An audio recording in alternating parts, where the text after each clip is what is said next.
Chapter 161 People from Queen's Island.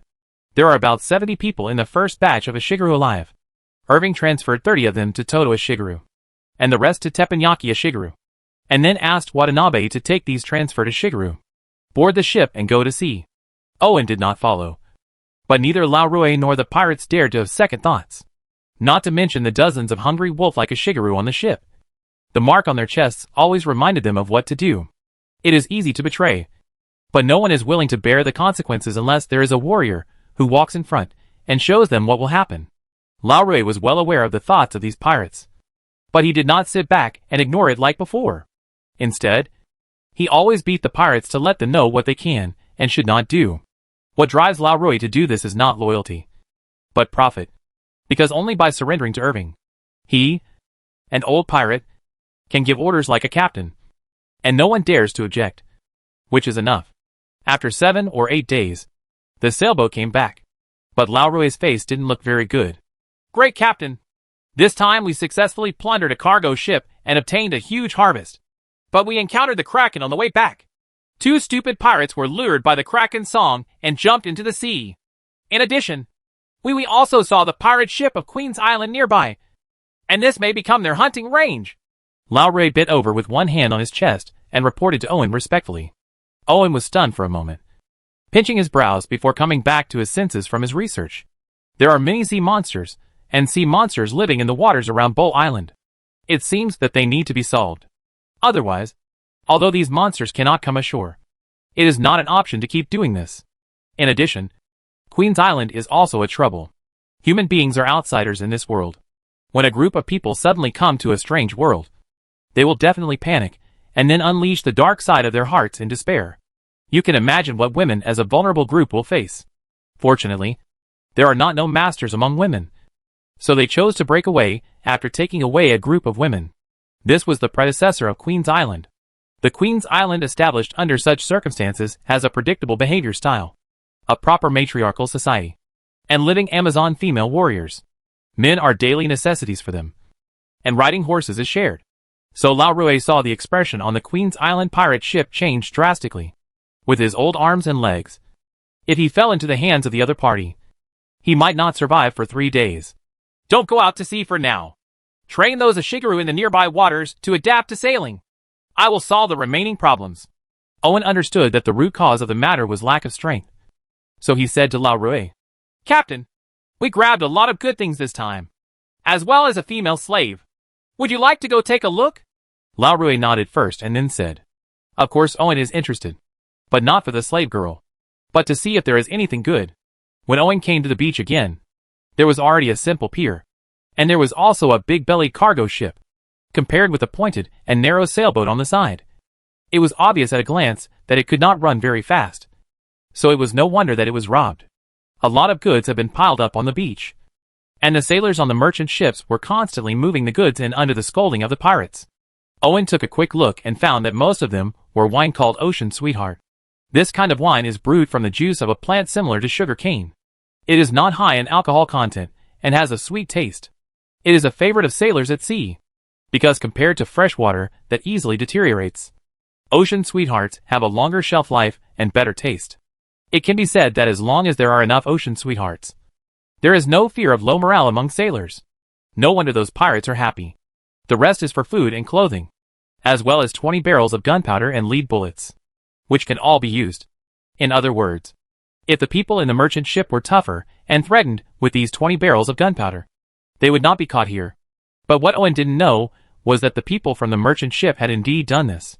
The problem was that Watanabe and Ishigaru didn't care at all.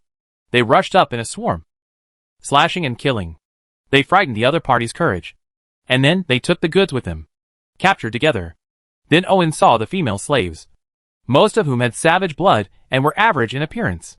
The pirate drooled when he saw them, and his heart stopped when he saw them. When the progress value was almost accumulated, Owen exchanged it for a sailing battleship. This is a 3-masted sail warship with a slender body, equipped with 40 guns, and can accommodate 300 personnel. According to Laurue, this is the main battleship even in several large island alliances. However, the more masts there are, the more complicated the operation becomes. Although Laurue has driving experience, The sailors still need to train so that they can exert their full performance. Fortunately, merchant sailors have joined. Otherwise, manpower alone would be a big problem. As for whether those sailors are willing to be pirates, the nature of their work depends entirely on which ship they board. On a merchant ship, they are innocent sailors. And on a pirate ship, they are cruel pirates. It's that simple. In addition to sending Watanabe to learn these, Owen also asked Panasonic to train an elite musketeer and prepared to take them to sea. After a few days, when they were almost familiar with each other, Owen asked Tanaka to stay behind and led the team himself. This time, there was no longer one ship, but two. The main ship was the three-masted battleship Hate, and the auxiliary ship was the two-masted clipper Flying Fish, with Watanabe at the helm. Because it is a new ship and there are many novices, the ship is not very fast and is more of a grinding process.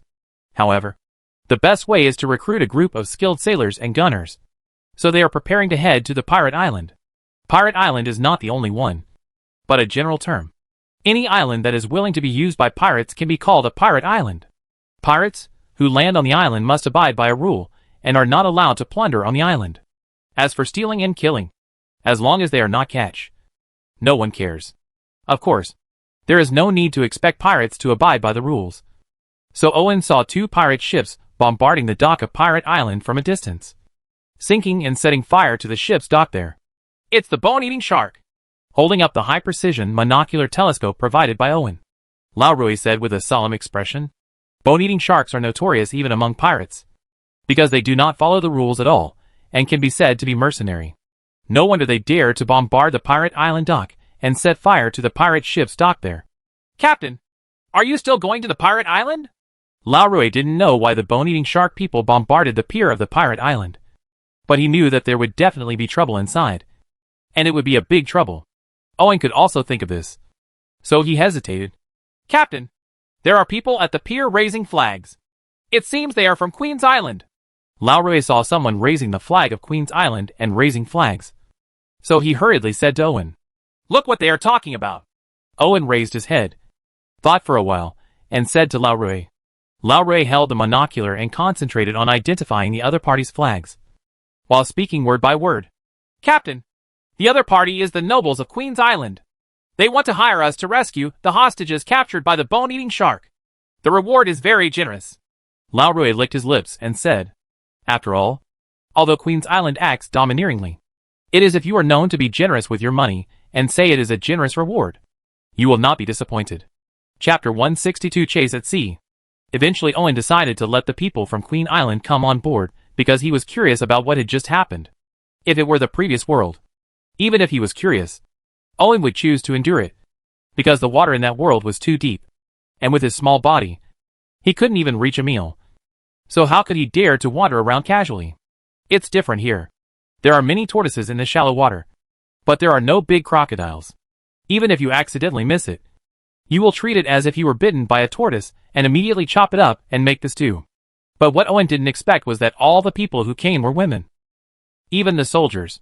It is not that there are no men on Queen's Island, but men are only responsible for production, and women rely on women to show up and fight. Therefore, the dozen or so people who came to Queen's Island are all women, 10 of whom are soldiers carrying muskets and daggers, and the remaining the next ones were civil servants and maids, headed by a mature female aristocrat in her 30s. What's interesting is that the people of Queen's Island have an incomprehensible hobby for leather clothes. Both the soldiers and the leading nobles wear leather clothes of various colors. The higher the status, the more exquisite and close-fitting the leather clothes are. Owen can't help but look at them a few more times. There is no way. There are no stairs on the sailboat that can be put down for people to walk up step by step. In addition to the rope ladder, the most convenient thing is the rope net. The rope net made of thick hemp rope is very strong, and the grid is large. It can be easily climbed up. However, don't expect to be very elegant in the movements. No matter how ladylike you are, you still have to stick your hips and twist your hips to climb up. Climb. It just so happens that Owen's eyesight is very good. Do people from Queen's Island have higher status as their backs rise? Owen murmured, and then came back to his senses, secretly thinking that he hadn't relaxed for too long, and he was distracted at this time.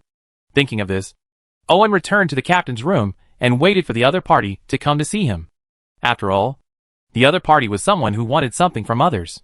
However, Owen had forgotten that women in Queen's Island had the strongest fists.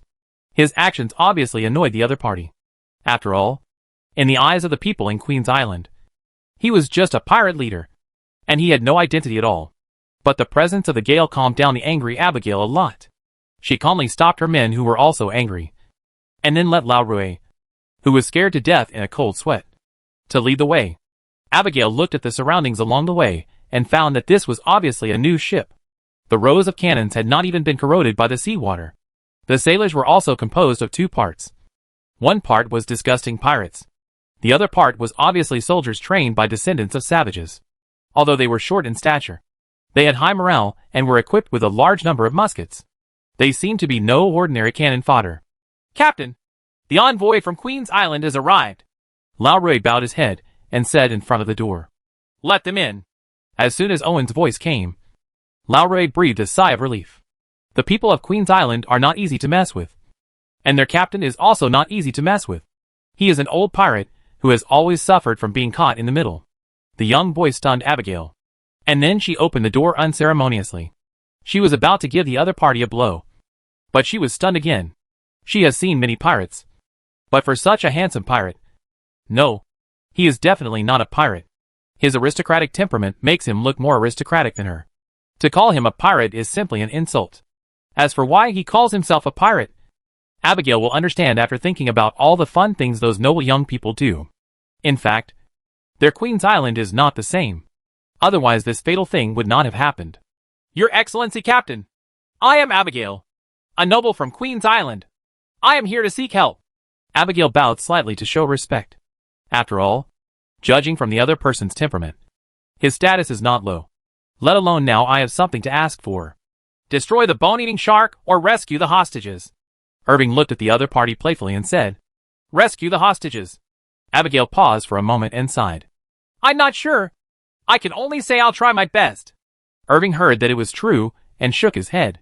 "Queen's Island will pay generous rewards for this." Of course Abigail knew how difficult it was. But thinking about the people who had been robbed, she immediately promised, "This is not a question of reward. The bone-eating sharks are a bunch of lunatics. Even if you can beat them, can you expect them to surrender or release the hostages?" Owen asked. Abigail was speechless, because she knew the bone-eating sharks and these madmen too well.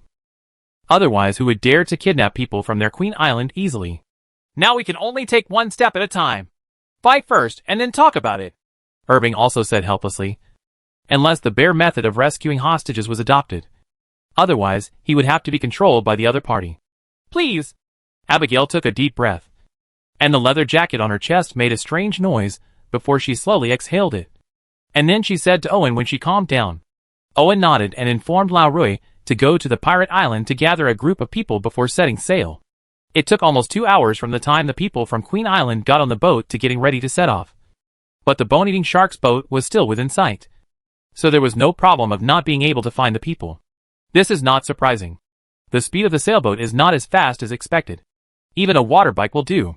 Sometimes we set off in the morning, and at noon, we can still see the sails going away from the dock. Like pirate plunder, it is common for 2 or 3 days to catch up with a targeted ship.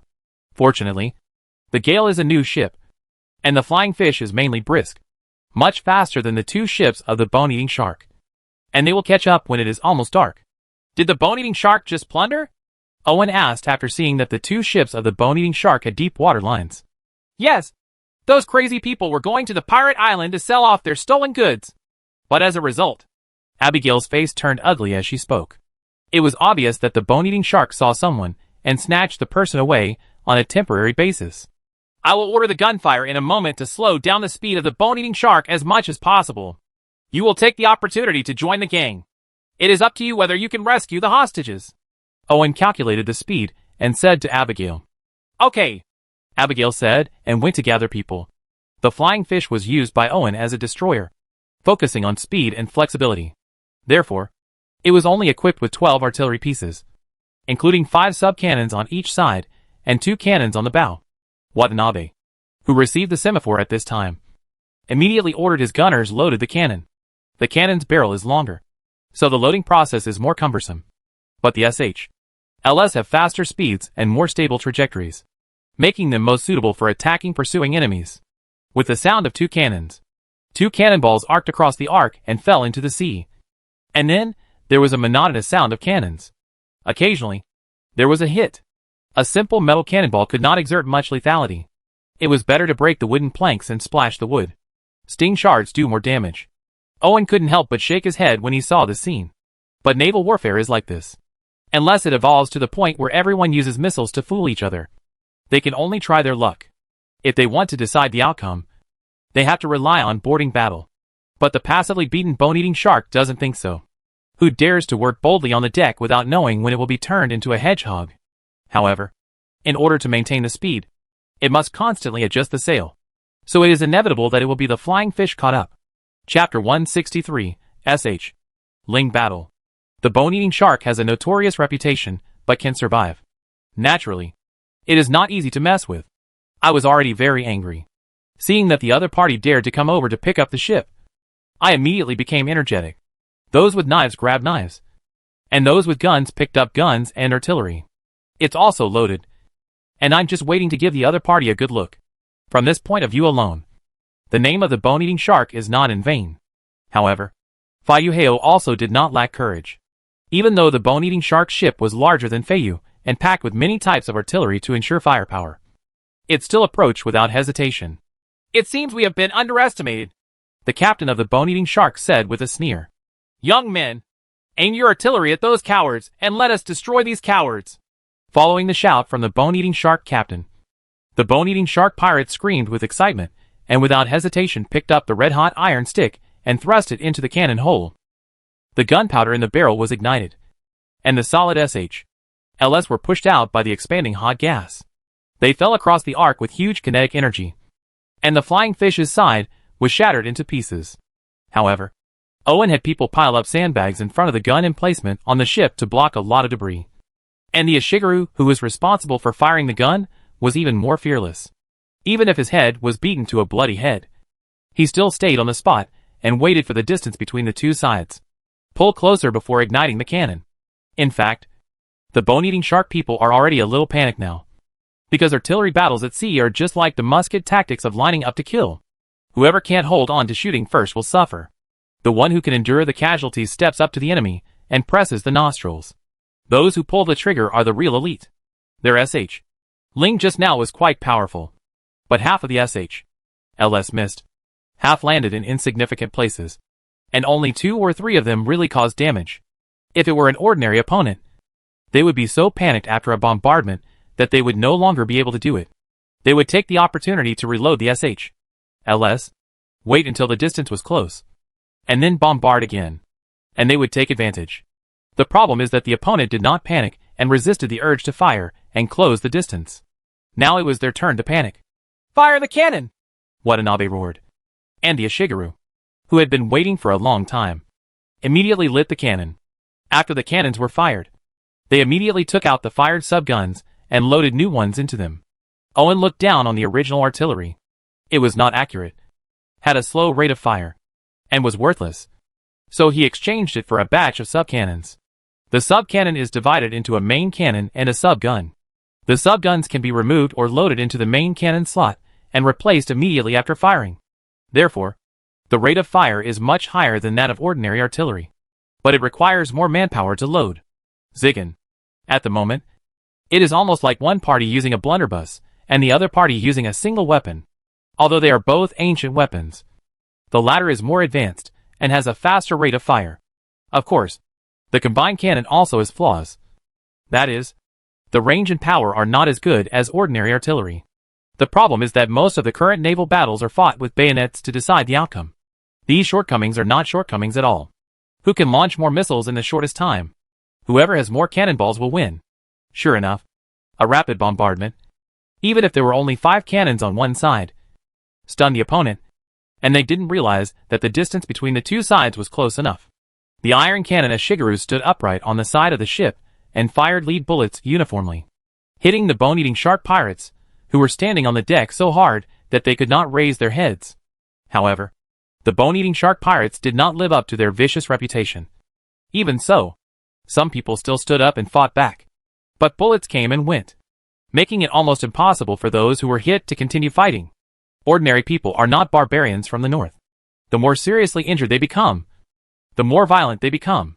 In fact, the lead bullets fragmenting in the human body not only bring pain, but also continuous blood loss. As for the subsequent lead poisoning, that is to survive on the battlefield first. Issues to consider. Use the flying hook and get close immediately, the bone-eating shark captain yelled crazily. If they continued fighting like this, they would definitely lose. So they must give full play to their advantages. Some skilled pirates risked being hit by lead bullets, stood up and swung the takeoff hook, and when the speed increased, they immediately threw it out and hooked it to the opposite ship. Then groups of bone-eating shark pirates jumped over eagerly, trying to win the victory through boarding battle. They are still very confident about this. After all, they can see that the opponents are cannon fodder trained by the descendants of the savages. The muskets are useless, and they can kill 3 of them in hand-to-hand combat. The time has come to serve my lord. Come with me and fight to the death. Watanabe, who had been injured at some point in his forehead, did not care about the injury. He pulled out his katana, and without hesitation rushed forward with his sword fighting a Shigeru for a brutal hand-to-hand fight. The people of the bone-eating shark are indeed a group of lunatics. Even if they are hit one after another, they are still bloodthirsty. They wildly wave the scimitars used by pirates to cause bloody killings. If it were an ordinary opponent, I am afraid that his mind would have been taken away and his morale would have collapsed. However, system soldiers can be killed and bewitched by magic, but they will not collapse. As long as the order is given, they will be executed until death. Therefore, even the Taipawa Shigeru did not take a step back when faced with the pirate scimitar. After being mounted on Watanabe's belt, he loaded the ammunition meticulously and shot the opponent's head close to the face. Even if the barbarians from the Northland caught a lead bullet with their heads at close range, they would not be able to get up and fight again. Not to mention the pirates of the bone-eating shark, whose Tianling caps flew away, and the brain matter sprayed out smelled like gunpowder smoke. Such a fierce battle made Abigail, who was watching the battle from a distance, look very solemn. And even the originally arrogant soldiers behind her also put away their arrogant expressions. The soldiers of Queen's Island are proud to die in battle, but their enthusiasm for fighting is still not as good as the bone-eating sharks and the descendants of the savages whom they regard as cannon fodder. Although the soldiers of Queen's Island have an advantage in terms of combat skills. On a chaotic and narrow ship, fighting hard is the main reason for victory. Once morale is taken away, defeat is only a matter of time. So even if they are unwilling, they have to recognize the opponent's combat effectiveness, not to be underestimated. Fortunately, we hired them. And fortunately they are elite enough. Abigail used 2 lucky words in succession, showing her inner shock. But the time has come, and another bone-eating shark ship is preparing to return to the rescue. They must seize the opportunity to board the ship and rescue the hostages in the chaos. And they must do it quickly. Once the situation is unfavorable, it is inevitable for the bone-eating shark to use the hostages to make a fuss. So he immediately took people on board the boat and started rowing with all his strength.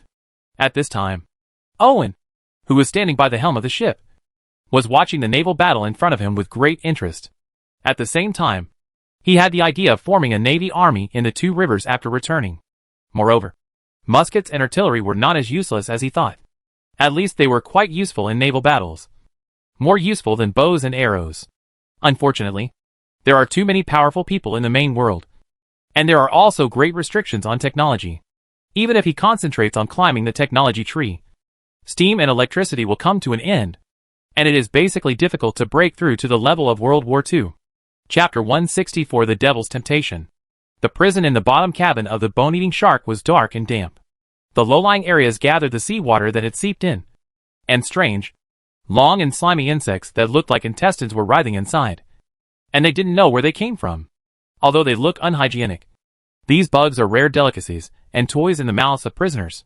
However, this time the guests have some picky tastes and did not touch them. But this is not surprising.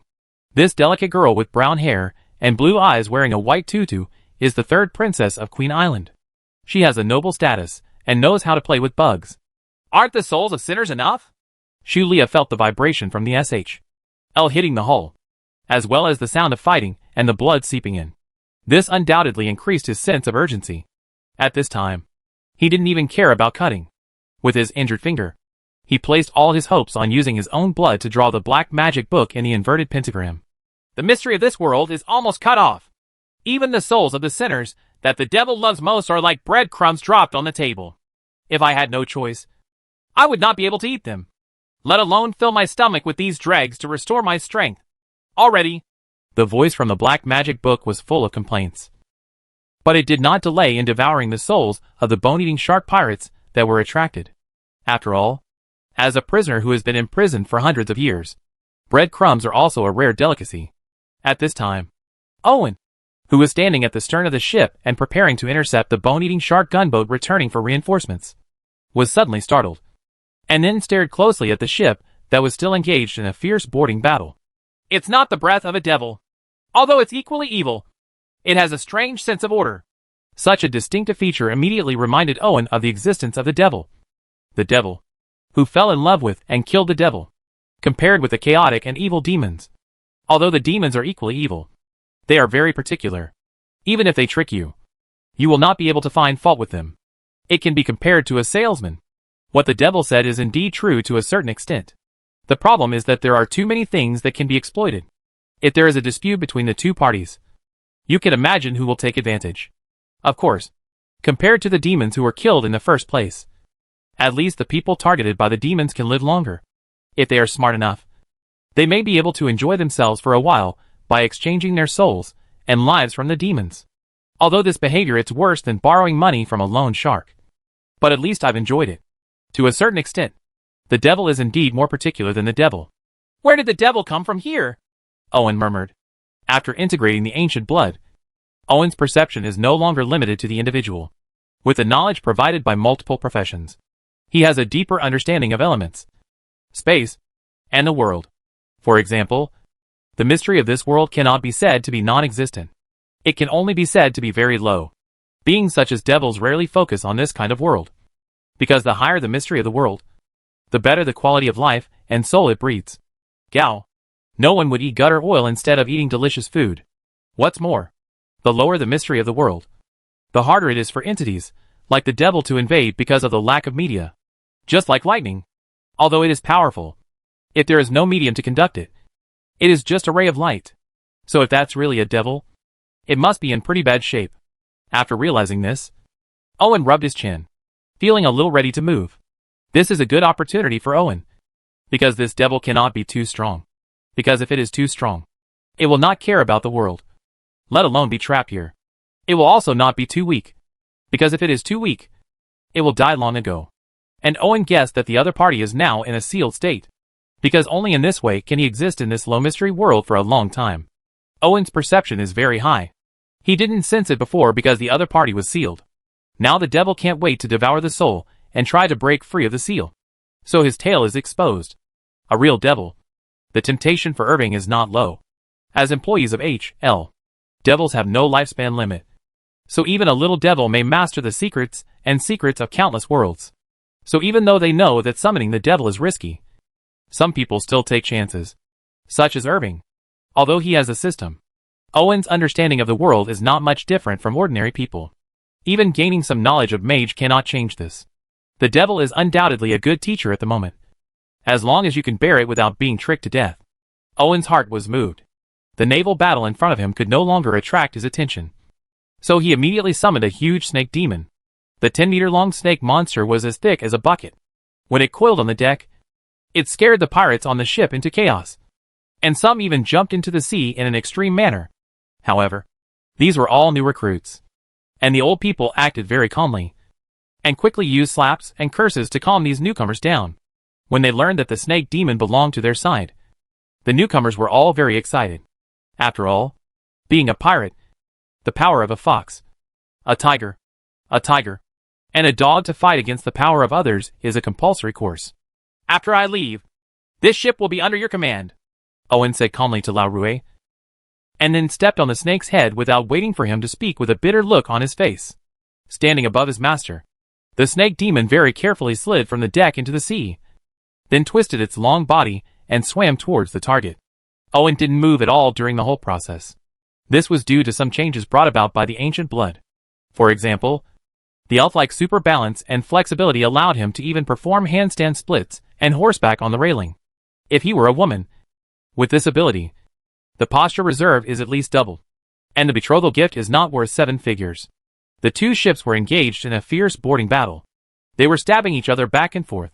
The muzzles of their guns were almost pointed at the enemy's nostrils, and they were firing. Some of them were not afraid of death, and were even firing. Before the SHLS had a chance to take a second look, they collided with each other. On the enemy's deck, the fighting was fierce. Because of this, everyone's attention was focused on the opposite side, and no one noticed Owen getting on the boat from the other side. After getting off the snake's head, Owen then summoned the green ghost and the goat demon, allowing them to cause more killings on the enemy's deck. While he entered the cabin, an unlucky pirate had his neck cut off, and Owen knew it was Abigail's doing.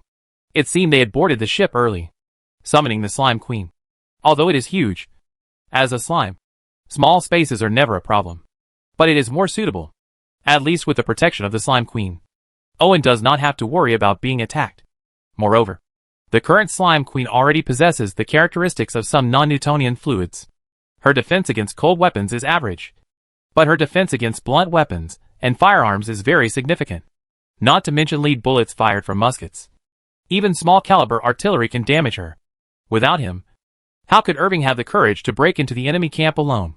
Chapter 165. A princess who doesn't want to be a queen is not a good prince. Princess Shulia. Queen's Island strictly prohibits everyone from touching black magic. Even if you are a princess, you cannot violate this prohibition. At this time, Abigail had no sense of honor in rescuing the princess, but was feeling cold all over. The queen of the first Queen Island was a witch who was good at black magic. Otherwise, how could she lead a group of women to become independent and gain a foothold? Therefore, the queens of all generations have the tradition of practicing black magic. This is the basis for them to resist foreign enemies and maintain their rule. However, with the decrease in blood concentration and the lack of supplementation from the outside world, it has become increasingly difficult to practice black magic. This has undoubtedly shaken the royal family's rule over Queen's Island and its deterrence against foreign enemies. The witch's emotions are inherently unstable, and as she practices black magic, she is the queen and has no restrictions. Over time, it becomes inevitable that she will lose control. Various bloody and cruel black magic rituals have plunged the entire Queen's Island into a long-term panic. One day, a princess on Queen's Island chose the opposite path. Instead of practicing black magic, she introduced guns and artillery from the outside and called in civilians for training. The royal family of Queen's Island is not ignorant of this, but they don't care at all. Instead, they laugh at each other's innocence and ignorance, and even call her the Gun Princess. But it was this princess of guns who stormed into the royal city 3 years later with her personally trained musketeers and launched a brutal massacre. In the end, the gunslinger princess killed all her sisters who practiced black magic, including her mother. And on the day she became king, she declared that contact with black magic was an unpardonable sin. Although the Queen of Guns is cruel to her blood relatives, it has to be said that she is a great blessing to the people of Queen's Island for their survival. Therefore, despite the stain of killing her blood relatives, she is still supported by the majority of the people. Coupled with suffering from black magic, the decree she announced on the first day of her ascension became an unbreakable prohibition on Queen's Island. So Abigail did not lie. If this matter was known to the royal family, the best outcome for Princess Shulia would be to be imprisoned for life. If exposed, it would not be impossible to be guillotined in public. Forbidden law? No contact with black magic? What a ridiculous statement. If the first queen is resurrected and finds that black magic, which is the foundation of Queen Island, is considered a sin, I am afraid that you will be able to experience the power of black magic for yourself. The seemingly weak one Shulia stopped pretending. He held the black magic book of the first queen and stood in the inverted pentagram. He felt the magic power transformed from the sinful soul swallowed by the magic book into his body. He was so happy that he almost felt so good. Even Pung Pung the front of the tutu is raised. Seeing this, Abigail's face became more and more ugly, and she was also very puzzled. The royal family of Queen's Island still inherits the magical bloodline. The problem is that this bloodline comes from witches. In theory, only female descendants can awaken. But the problem is that the third princess is a boy? This involves a secret of the royal family, because there are not many descendants of this generation of queens. Only 3. As the successor of the Queen's Island, the eldest princess is busy studying and handling official affairs all day long. The second princess, as the leader of the Queen's Island's external plundering fleet, has been wandering away all year round. Only Shulia has always been by the queen's side. But according to the tradition of Queen's Island, men do not have the right to inherit. They will be sent away at a very young age, and are not allowed to see each other in their lifetime. In the end, loneliness made the queen make a decision that went against her ancestors. She raised Shulia as a daughter since she was a child. For this reason, she did not hesitate to give him a magic potion that made him delicate and soft, with no male characteristics at all. Shulia happened to be pretty and had a soft voice. So very few people knew this over the years. If Abigail hadn't been a confidant of the queen, she probably wouldn't have known this secret. But who knows the pain in Shulia's heart? After all, some problems cannot be solved with a bottle of magic potion. Especially the sarcastic looks in the eyes of the eldest princess and the second princess, which made him suffer in his heart every moment. But Shulia didn't dare to show any dissatisfaction, because his true side could not be seen at all. Once exposed, he would lose everything. Even Shulia did not dare to complain to her mother, the current queen, because he knew very well that the eldest princess was the next queen. And this could not be changed. The second princess controlled the external plundering fleet and had equally high power and position. But he was the only one a plaything to make the queen happy. Yes, even for playthings. Shulia could feel that as she grew older. The queen's love for him also decreased. Being ridiculed since childhood and feeling anxious all day long. These completely distorted Shulia's heart, and was ignited after she accidentally came into contact with the black magic book left by the first queen. The first queen was a powerful witch. So powerful that she sealed a devil in her black magic book and used it as a think tank and search engine. Unfortunately, even the strength of the first queen was affected after she came to this world.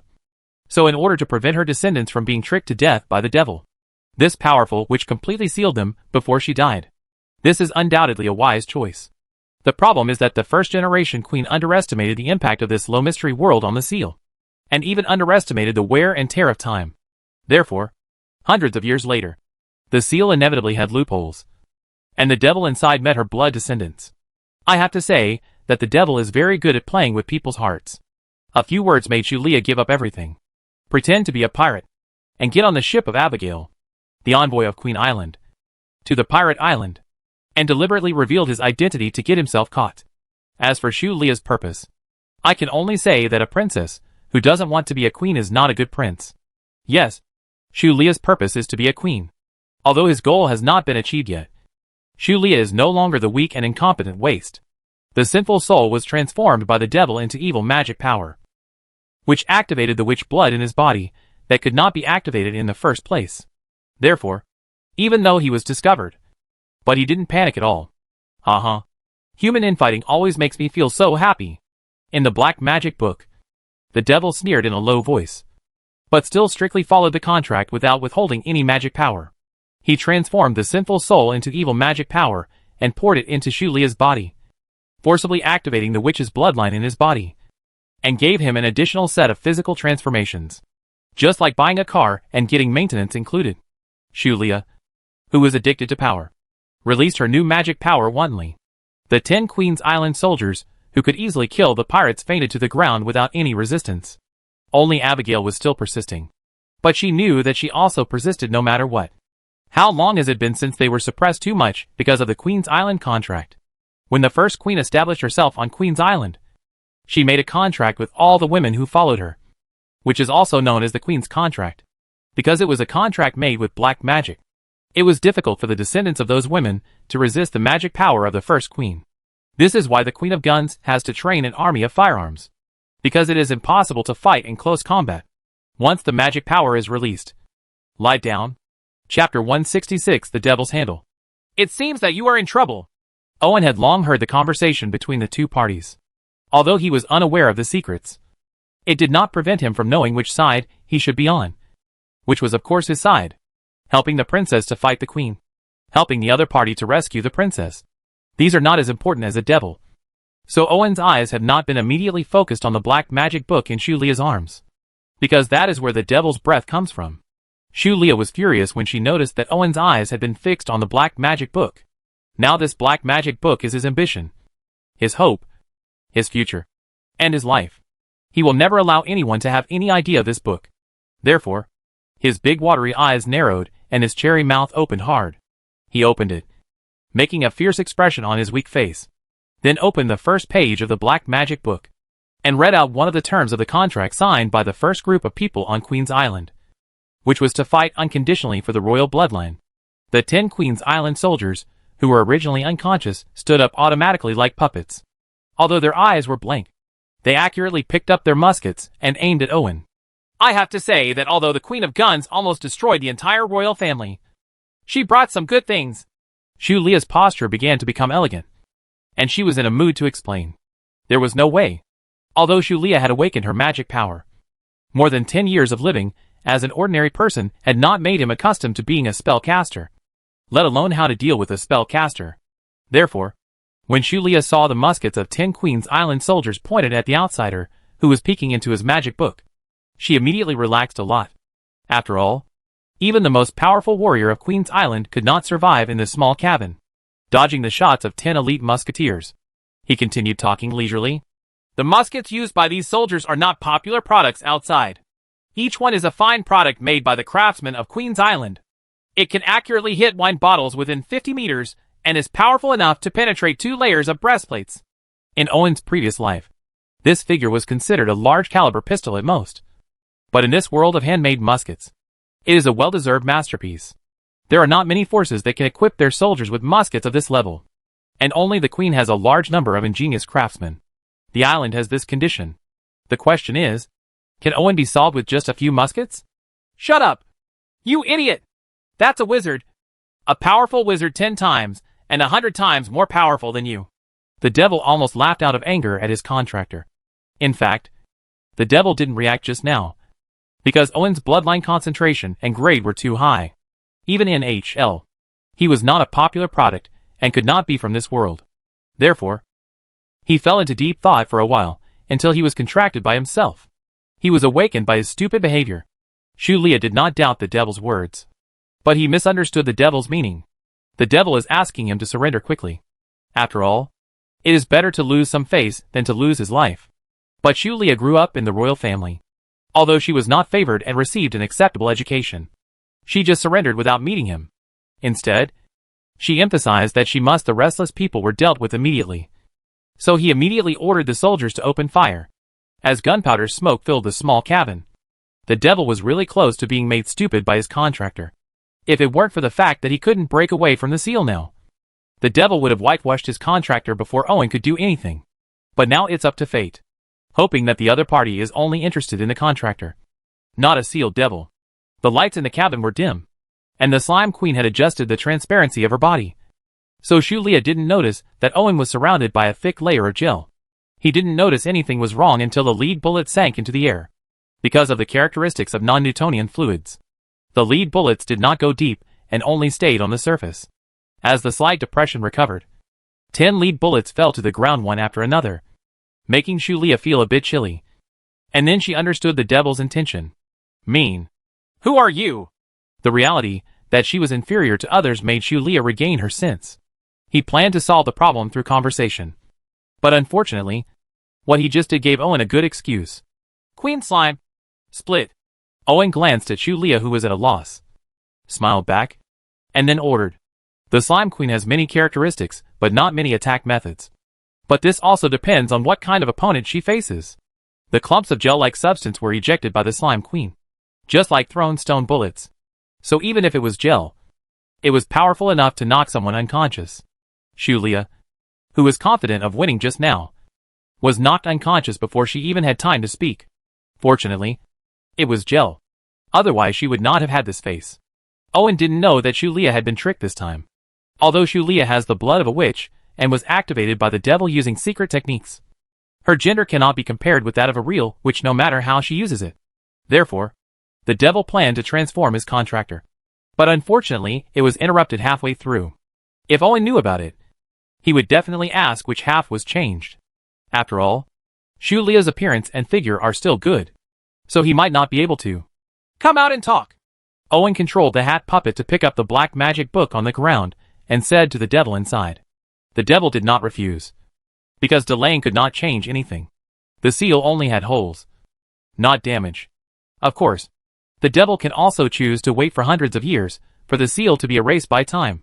The problem is that the devil's fate will not be much better when the time comes. And it is very likely that it will be wiped out together with the seal. What's more, Owen's blood, soul and body are all very attractive to the devil. If he can get it, it will be worth paying some price. So as soon as Owen finished speaking, some water mist gathered on the black magic book, and a little bit of evil magic seeped out, turning the mist black and turning it into a devil's face. Although the devil had tried his best to be careful, Owen still noticed some falsehoods, and the other party was unexpectedly weak. It is difficult for the devil to enter the material world. Most of the time, the devil will send part of his power and knowledge into the material world as bait, waiting for his prey to take the bait and fall. Most black magic books of unknown origin in the material world are the products of the devil in H.L., and are also the devil's usual methods. The extremely exaggerated descriptions in these black magic books make people think they are referring to the devil from H.L.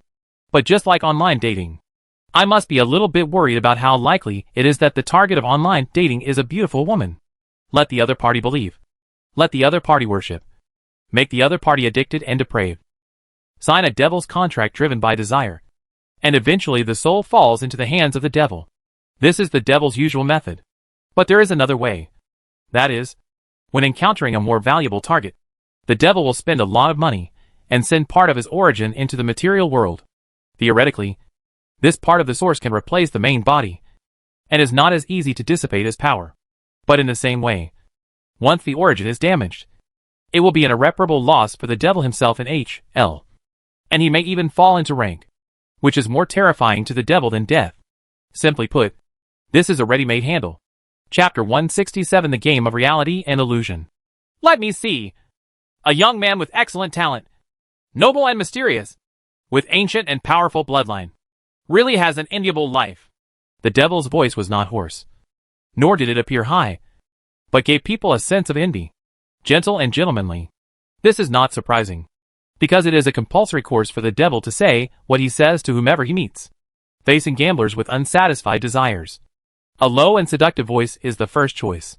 Facing malicious robbers, the high and hoarse voice will make them know how to be in awe.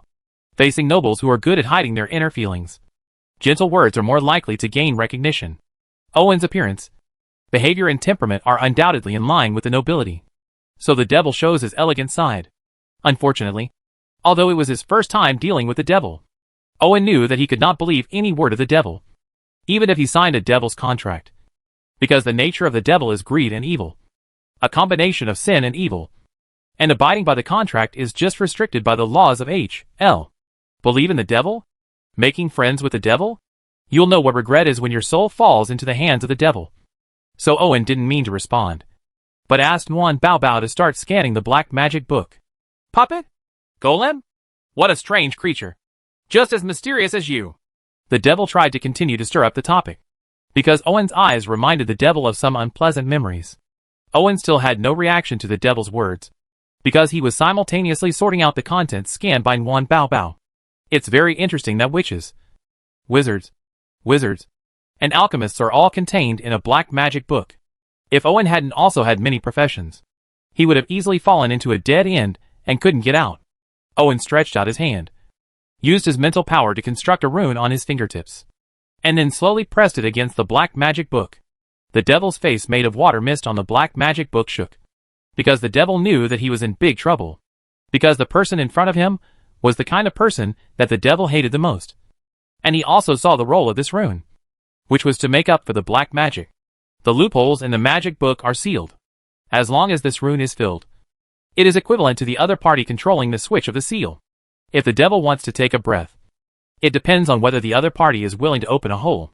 It is true that the devil is very patient, but he has been sealed for hundreds of years, and the hope of escape was interrupted again. He met the kind of person he least expected to meet.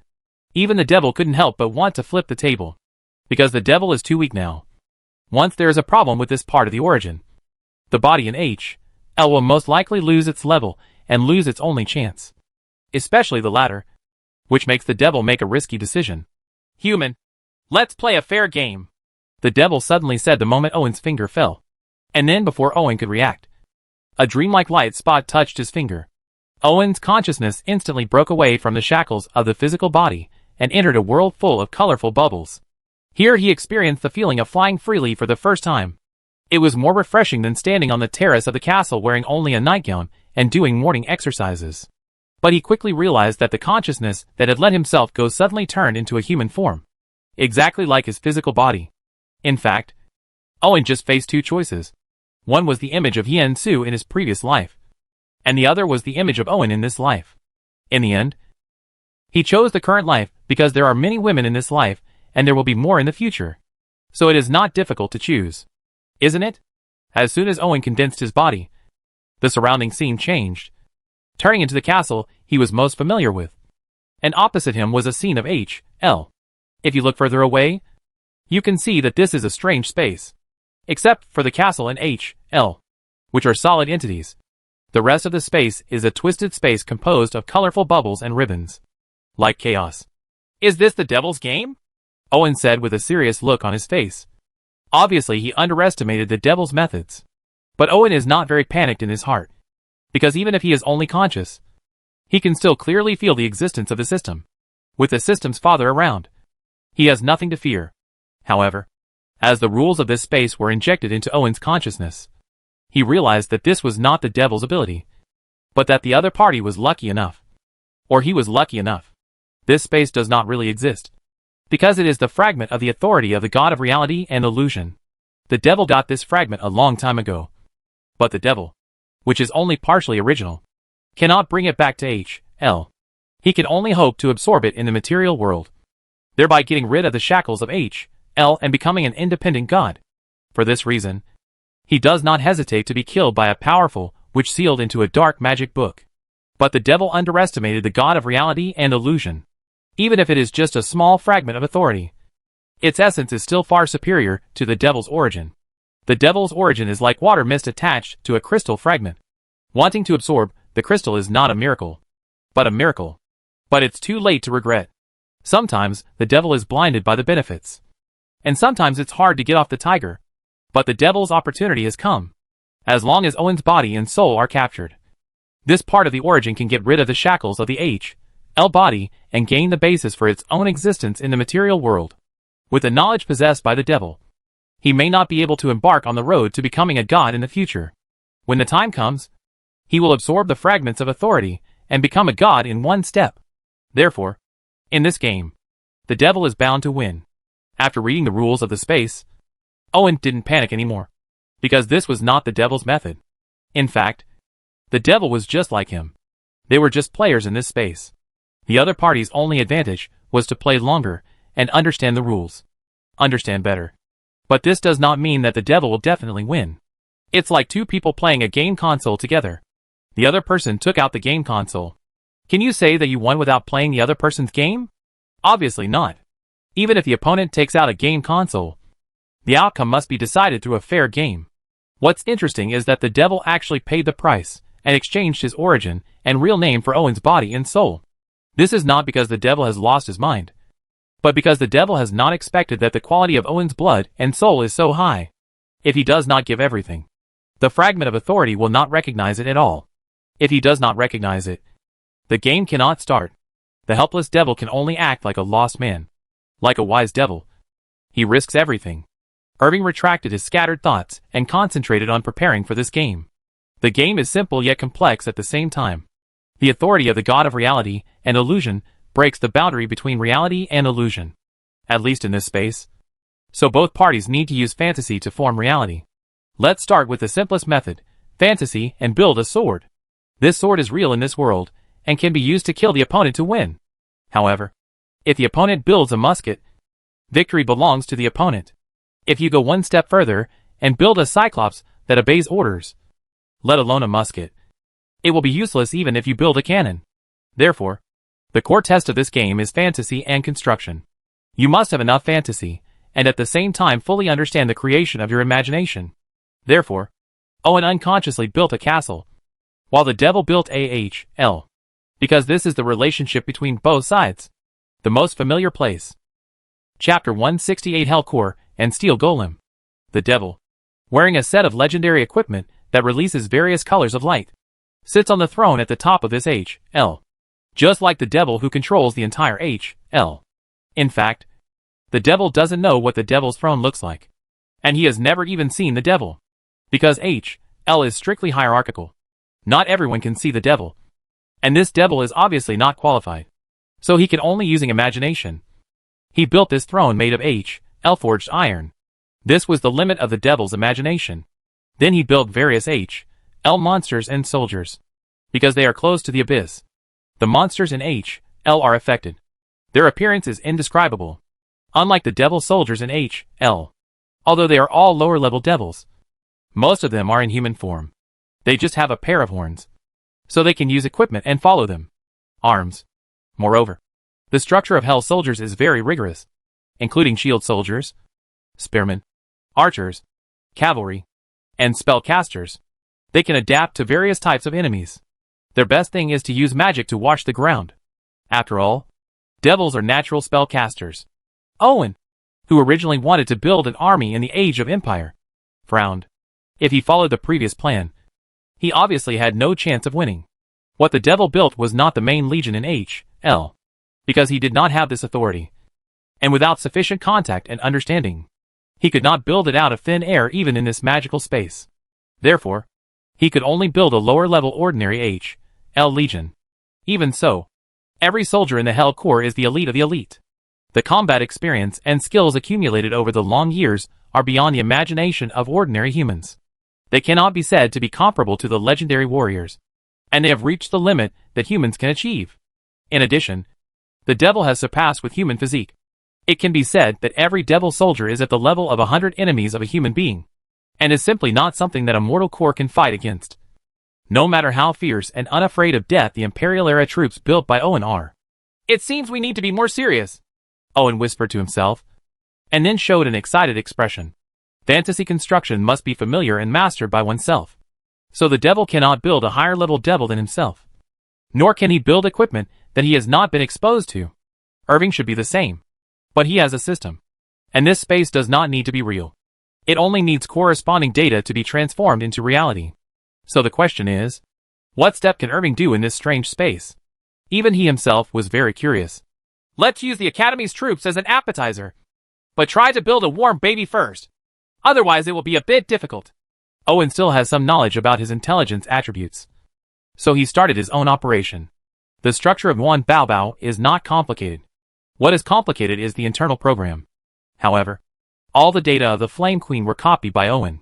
Although the data was too large afterwards, he could not recall it at all. But in this special space, the symbols all appeared clearly in his mind. So the construction process went very smoothly. One Bao. Turn on mental synchronization. Turn on thinking acceleration. Turn on paste and copy. The completed Nuan Bao was suspended above Owen's head.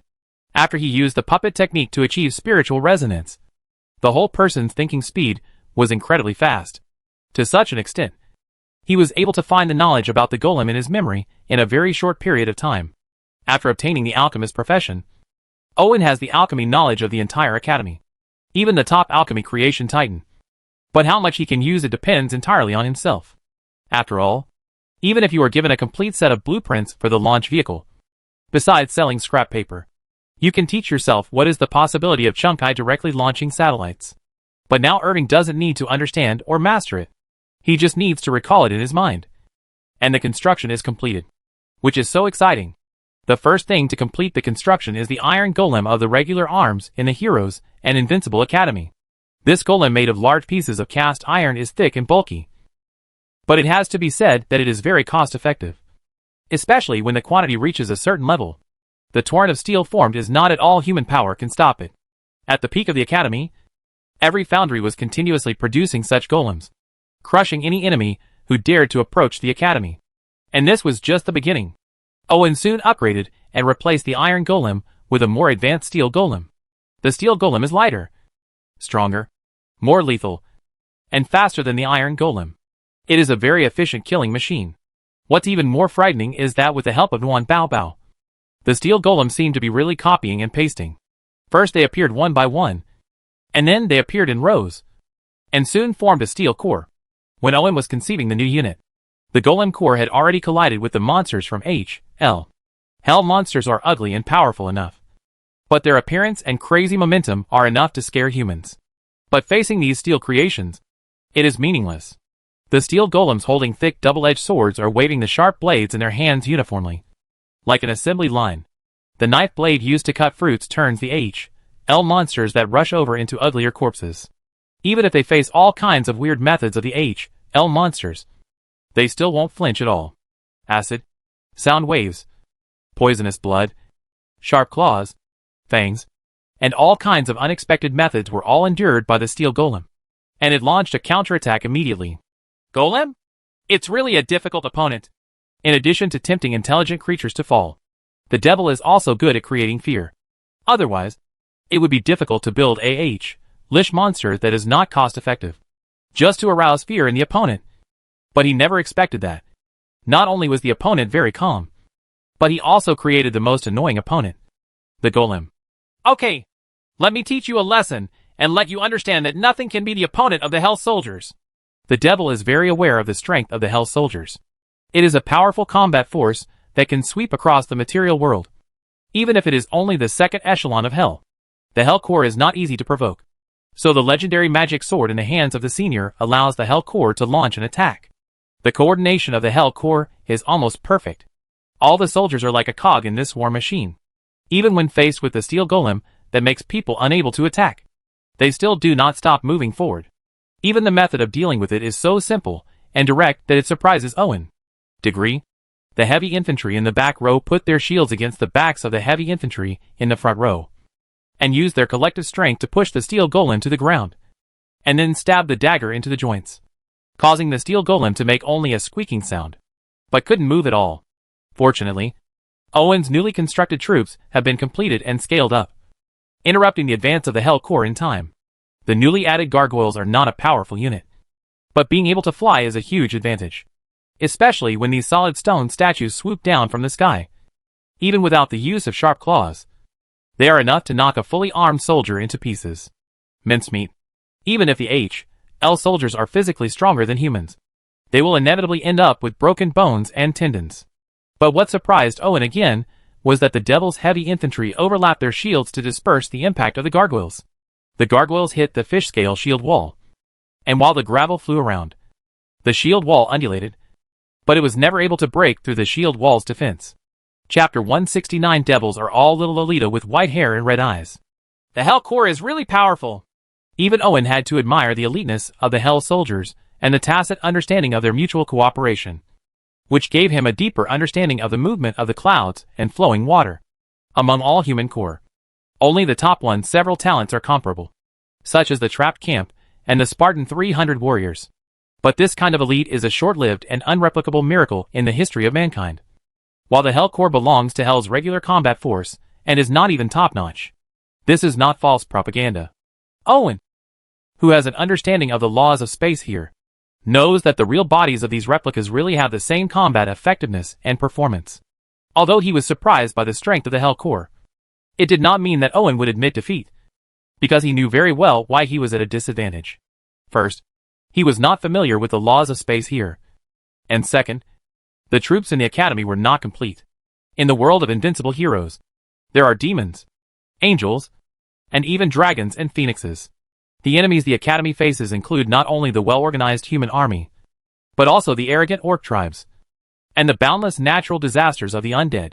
The academy can still become a force in such a world, and naturally has equal combat effectiveness. Although he knew that the complete academy camp troops could crush the Hell Core, Owen was a little stuck. The death dive of the gargoyles suppressed the attack of the Hell Core. The spirits shuttled across the battlefield and took the opportunity to repair the falling golems. But this was far from enough, because the casters of the Hell Core were chanting. When the spell casting was completed, the little results achieved so far all will come to nothing. It is true that both gargoyles and steel golems have high magic resistance. The problem is that devils are natural casters, especially for regiment-level war magic. No matter how high the magic resistance is, there is a limit, and it will be distorted by steel. Under the impact, magic resistance is no longer important.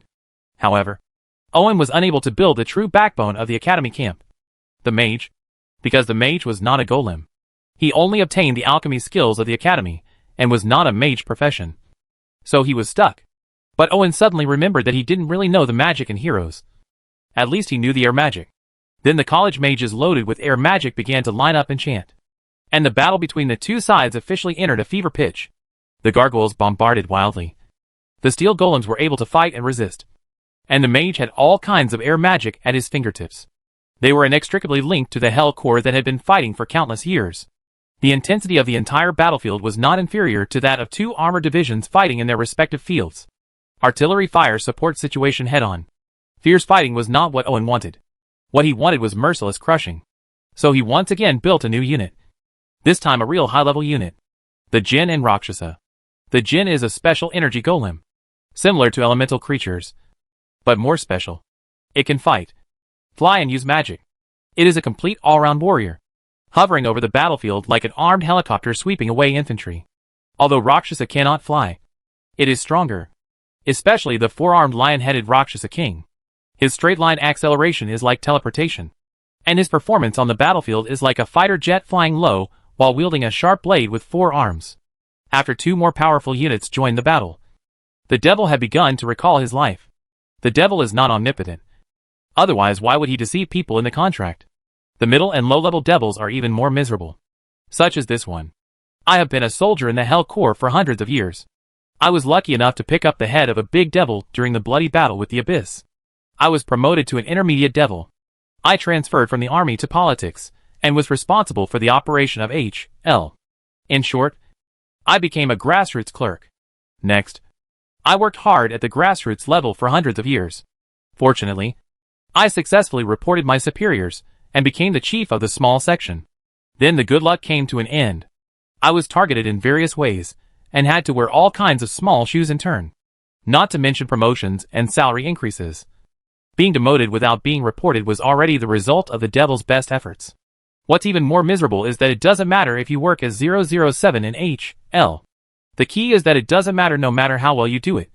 Because this is what you should do. If you don't do it well, you will be punished. Only with extra merit can you get a promotion. Possible salary. So no matter how hard life is, the devil still squeezes out some energy to invest in the material world. Just like countless colleagues trying to use it as bait to make a profit-making business. It's a pity that there are countless souls in the material world. But not many of them are truly valuable. I finally encountered them. But in the end I lost the bet. The devil was unwilling to give in. Even if he turned in the fragments of the authority of the god of reality and illusion, he could get a lot of rewards. And he might even be promoted. So he tried to struggle again, and prepared to build a more advanced H.L. army stationed at the entrance of the Abyss. But when Irving started building the Titans, the devils gave up completely. Hell is not without Titan-level combat power. The problem is that the devil cannot reach it. After traveling in the material world for countless years, the devil has seen human legends, brave orcs, and gloomy liches. But these are useless, and are far less powerful than the Hell Corps. Efficient. Now that even the Hell Corps is lost, there is no point in struggling. So the devil admits defeat to Owen through the law of space. Although the devil now has nothing and has lost everything, he has not given up because of this. He starts with the image. If the other party is a male, then become a female. If the other party is not old, then set the age to be younger. As for the body shape, it is better to choose the popular standard, which should be big and round, and match the petite and weak figure. Unless the person you meet is a pervert, you will inevitably feel pity. The devil has a very deep understanding of the nature of human males. So when Owen saw the devil again, his head was filled with black lines. A little gothic girl with white hair and red eyes. The kind who possesses a foul weapon. If all devils looked like this, H.L. would be filled with perverts from all over the world. And they would completely transform into perverts. However, Owen did not stop this change. After all, who knows what the devil looks like? What if he has an octopus head and a potato body? This thing should be kept by your side. Even if you don't know what's going on inside. It's good to have a good appearance. Anyway, men only focus on appearance most of the time. And they usually don't pay attention to what's going on inside for more than half an hour. After winning this game, Owen obtained part of the origin and real name of this devil. If he can contact the body of H.L., he can use this as a bargaining chip to coerce the other party into doing something they don't want to do. Basically, as long as it does not violate the laws of H.L. Owen, who has his real name in hand, has to turn over if he wants the devil to turn over. And he has to lie down if he wants to make the devil lie down. However, compared with the fragments of authority of the god of reality and illusion. The devil is compared to scum. It cannot be said that it is worthless. It can only be said that it is of little value. Based on authority. As long as Owen can condense his divinity, he can theoretically become a god. Even if he is very weak, he is still a god. This is not the evolution of the level of life, but the change of the root. It is the road to becoming a god that countless mortals dream of. Chapter 170 Energy Shaping and Fantasy Projection. Owen is still unable to exert the power of the authority fragments of the god of reality and illusion. After all, this is the authority of the gods. Even if it is incomplete, it cannot be used by mortals. Even the devil is just taking advantage of the rules of the authority fragments and taking advantage of the situation, and does not really control this piece of debris. Otherwise, how would Irving win? Although he cannot control it, the fragment of authority still gives Owen an ability similar to the power of my thoughts. The greatest function of the authority of the god of reality and illusion is to eliminate the boundary between reality and illusion. Turn reality into illusion, and turn illusion into reality. In theory, the things he has done in space before can also be done in reality. It can even make the musket play the power of the bolter, or build a spaceship out of a pile of junk in the Middle Ages. Let alone physics. He doesn't even talk about the principles. The problem is that Owen can't do it now, because the laws of the material world are not vegetarian. If you want to break them, you must endure the backlash of the laws. If the laws of the material world are like layers of tight steel ropes that maintain the stability of the material world, then Owen, who has the fragment of authority of the god of reality and illusion, is equivalent to holding a universal tool in his hand, which can be changed in a short time. However, the steel cable cannot be cut off directly. Otherwise, once the tight steel cable breaks, Owen, the perpetrator, will be beaten into pieces. Owen estimated that he could now do energy shaping and fantasy projection. The former is similar to the ability to manipulate elements, similar to that of a warlock, while the latter is magical and a manifestation of fantasy. Although the upper limit is not high and the time is limited, it is fun, and the extent to which it can be developed depends entirely on imagination. Theoretically, as long as the fantasy is in place, the sky-opening axe can be realized. However, the sky-opening axe embodied in this way can only cut human silk smoothly, and it is impossible to really split the chaos. You have to think about it. What the god of reality and illusion couldn't do before he died, can you expect the fragments of authority left behind after death to do it? This is not the kind of thinking that leads to blindness. In fact, Owen felt that the most important thing about the power fragments was the ability to transform reality into reality. This reminded him of something. The void engine in the super seminary world, which can modify reality and break concepts. Of course, all of this is just imagination.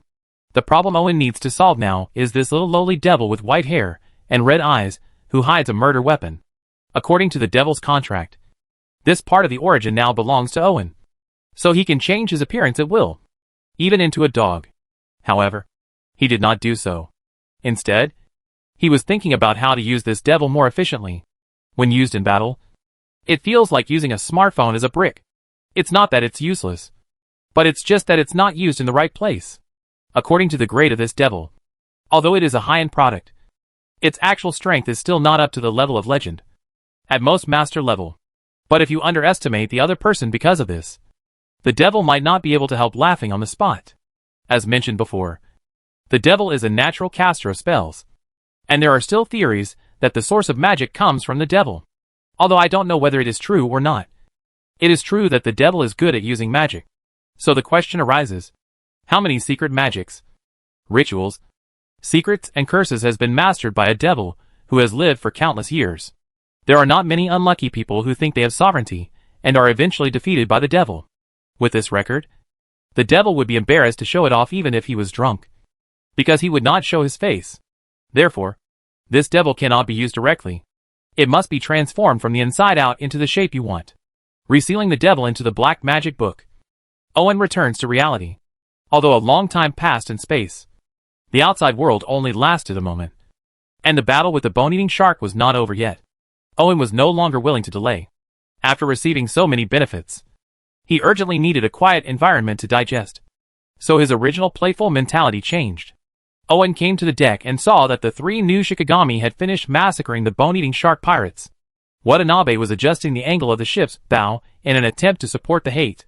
So he took out a musket, One bow on the side was making a low buzzing sound, assisting Owen in constructing his fantasy in a state of mental resonance. A strange firearm that could only be described as silly and thick gradually replaced the original musket. As the strange firearms become more complete and real, the invisible pressure becomes greater. It feels like two magnets with the same pole are being forced together. But this world is too weak. Although there was a response to Owen's strength, the resistance was not strong enough. With his increasingly skilled skills, the big gun finally took shape and was successfully fired. A thick bullet like a rocket hit the main mast of the bone-eating shark pirate ship almost instantly. And then a ball of fire exploded. The power of the explosion not only shattered the mast, but also tore the deck, turning the ship into it became a floating coffin on the sea, and was allowed to be attacked from both sides by the gale and flying fish. It was trembling from the repeated ling, and it looked like it was filled with water. Finally, the white flag was raised to surrender. It's a pity that the battle in front of him can no longer attract any of Owen's attention. He is not satisfied with the power of the shot just now. But there is no way. He does not have the structural drawings of the original bolt gun, nor those scarce materials. So the shot just now was more based on modern firearms, and was enhanced by fantasy. Therefore, its power could only be compared with that of an aircraft cannon. It would be cruel to use it on an interstellar battlefield. The fantasy was dispelled, and the fine musket in Owen's hand turned into a pile of fine particles. Not only was it the reason for its initial burst of power, but the blessing of fantasy and the distortion of reality also completely destroyed its structure. However, the results of this attempt still gave Owen a lot of gains and insights, and he had some clues about future research directions. On the pier of Pirate Island, Abigail's expression was a little complicated. She turned her head and glanced at Shulia, who looked lost. Thinking about the inspection just now, she decided to let Irving transform the third princess more thoroughly, leaving no trace behind. It made people worried, but unable to speak, and finally paid the reward as promised and watched the other party leave. During the whole process, Abigail didn't mention the black magic book. It wasn't that she didn't know it, but she knew it would be useless if she knew it. She knew very well how attractive a black magic book left by a powerful, which was to a powerful wizard. To be honest, she might not be able to leave, so she might as well go back and leave it to the queen to worry about. By the way, this is not the only thing that the queen has to worry about. It seems that the third prince... No, the third princess is not right either. Anyway, the queen has a headache. Abigail couldn't help but shake her head when she thought of the changes that had happened to Shulia. Now I'm afraid even the queen didn't know what to do. After all, from some aspects, Shulia was already half qualified to inherit the throne. But she just didn't know. Does the queen agree? Chapter 171, How to Turn a Devil into a Psychopath. Returning to Ball Island, Owen found that the two ships would not operate without repair, especially the flying fish, which had a small displacement. It was bombarded by bone-eating sharks. Although the keel was fine, there were holes everywhere, like a honeycomb. When the wind blows on the sails on the road, the entire deck creaks and makes people suspect that the ship will fall apart when a strong wind comes. The flying fish is not a warship. Although it is fast, its hull is thin. After all, it was originally a speedboat used to explore the sea. Naturally, it is far less resistant than the Gale, which is a warship. Even if it has taken a lot of SHLS, the hull is just too much. These potholes are rarely penetrated by artillery SHLS. Therefore, although the flying fish could be repaired, Owen decided to retire the ship to the second line. After the flying fish is repaired, it will no longer be used as a warship. The cannons will be removed and only the two cannons on the bow will be retained, Owen said to Larouet. Captain, although the Gale is powerful, it is not as fast as the flying fish. If it goes out to plunder, it will take more time to catch up. Larouet hesitated for a while before summoning the courage to say, there will be new ships added. After speaking, Owen impatiently left the already somewhat large dock. Now that the captain has made a decision, Larouet has no intention of violating it.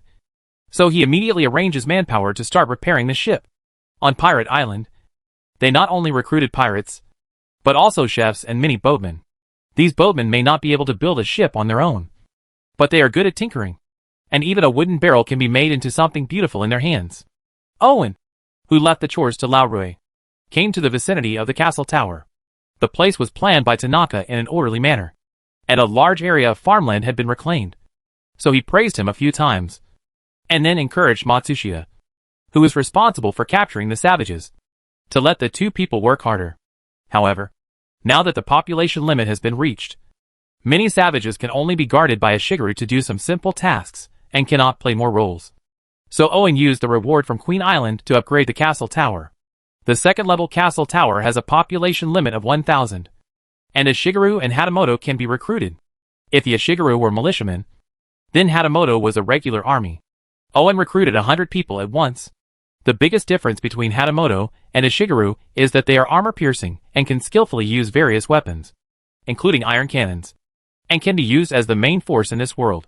As the population increased, Hatamoto was no longer capable of being commanded by the Shigeru generals. So Owen exchanged another talent, Hoshino. Hoshino's background is that of a samurai from the martial arts family. He is a general who can command 500 troops. He was considered a top-notch general during the Warring States period of Japan.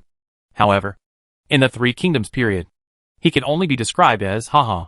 Although he doesn't like it, it is enough for the current territory. Being born in the Wu family means that Hoshino has received a good education, which is not comparable to those who became monks like Tanaka and Watanabe. Therefore, Irving felt relieved to hand over the territory to him. Manage. In the castle tower, Owen used the methods of Onmyoji to arrange layers of ceiling formations. This kind of system that the devil has never been exposed to is not so easy to crack, especially when Owen has control of the opponent's origin and real name. He has no choice but to do so. Bear the gaze of that strange alchemical creation. Yuan Bao Bao is recording the fluctuation frequency of the devil's origin. Owen doesn't understand this aspect. It was a program that Yuan Bao Bao automatically started after he issued the order to study the scan. So he left it alone for the time being. The origin is not the devil's body, nor is it an energy, but a more peculiar existence. Owen is very curious about this. So he is also using the methods at his disposal to conduct research.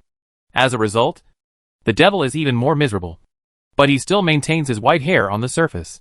The red-eyed little loli looks like she is frowning slightly from time to time, puckering her cherry lips, and folding her hands in front of her chest, showing a lovable look. If Irving was a perverted otaku, he would probably lie down and let the other party step on him starting from the face. It's a pity that he has a woman who is good at transfiguration, and a female secretary whose hair is trembling. Just a fierce loli wants to make him lose his temper. Hee hee. Adding the third princess Shulia is almost the same. The devil's strength is nothing. But as an employee of hell, the devil's original quality is not low. The upper limit of quality is the kind that starts as a legend. Theoretically, as long as there are enough sources, the devil can reach the legend directly without any bottlenecks in the process. So Irving became more interested. After some attempts, Owen found that the research results of yin-yang and alchemy were the best, followed by the abilities of wizards and mages. Now Owen is considering whether to transform this part of the origin into a new shikigami, or use it as materials to create a special alchemical creation. Transforming into a shikigami can ensure the authenticity to the greatest extent. And it is not a bad idea to make the real body look like the little Lolita today.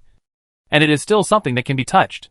Refining it into an alchemical creation is also good, as it can cut off the connection between the origin and the body to the greatest extent, eliminate the devil's consciousness in it, and reduce the risk of capsizing. The above are the advantages. For example, the former is not as simple as refining his own summon monsters, and Emil and Bella become shikigami. The danger of the devil is extremely high. Even Owen can't guess how many ways the opponent can come back. Means, Owen was not very satisfied with the latter, because if it were refined into an alchemical creation, it would be difficult to guarantee the devil's self-awareness with his skills, which would be a waste. The greatest value of this part of the devil's origin is not the combat effectiveness it can exert, but the knowledge and experience the devil has accumulated over the years. These are what Irving values. After pondering for a long time, Owen decided that it would be in his interests to make the devil mentally ill. Second personality? The first time Owen took the initiative to talk to the devil was very happy. He prepared more than 100 words, but he was confused at the beginning.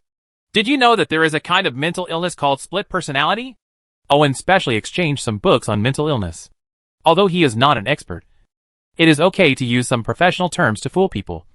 No, it is to fool the devil. The devil has actually seen psychosis with split personality, but he usually calls such people crazy. You originate from the original body, but you rely on this part of the origin. Now the ownership of this part of the origin belongs to me. In theory, the consciousness relying on this part of the origin also belongs to me. Owen's words made the devil think about it 3 times. Understand? But you can't say it's wrong. Because according to the contract, it will be no problem even if Owen erases this part of his consciousness. But it will be a big problem for the devil. I think, Master, when you tell me this, you are not telling me to erase my consciousness. Right, the devil said with a dry smile. Of course not. Now you also belong to my property. Unless you lose the value of your existence. You don't have to worry about this, Owen said sincerely. After hearing this, the devil felt even more uneasy. But he still showed a grateful expression on the surface. After all, this is professional training. Chapter 172, Flower of Flesh and Blood. My purpose is very simple, which is to separate you from the main body and make you an independent individual. Only in this way will you not be affected by the main body, and I will feel at ease when using it. Owen's words made the devil stunned. I'm excited, and I'll seriously consider this. Theoretically, the devil and the main body have the same mind. The problem is that they were previously sealed, and the world lacked a medium. So the devil lost contact with the main body for hundreds of years. Over time, deviations in thinking will inevitably occur. To put it simply, there will be disagreements.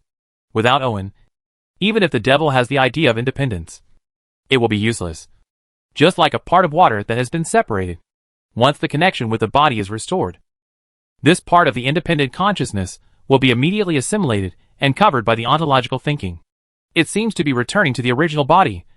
But from another perspective, this part of the self that is equivalent to the devil has disappeared. The nature of the devil is selfish. So he knows that he is trying to trap the body into death. But once it succeeds, what does the life and death of the body have to do with the devil?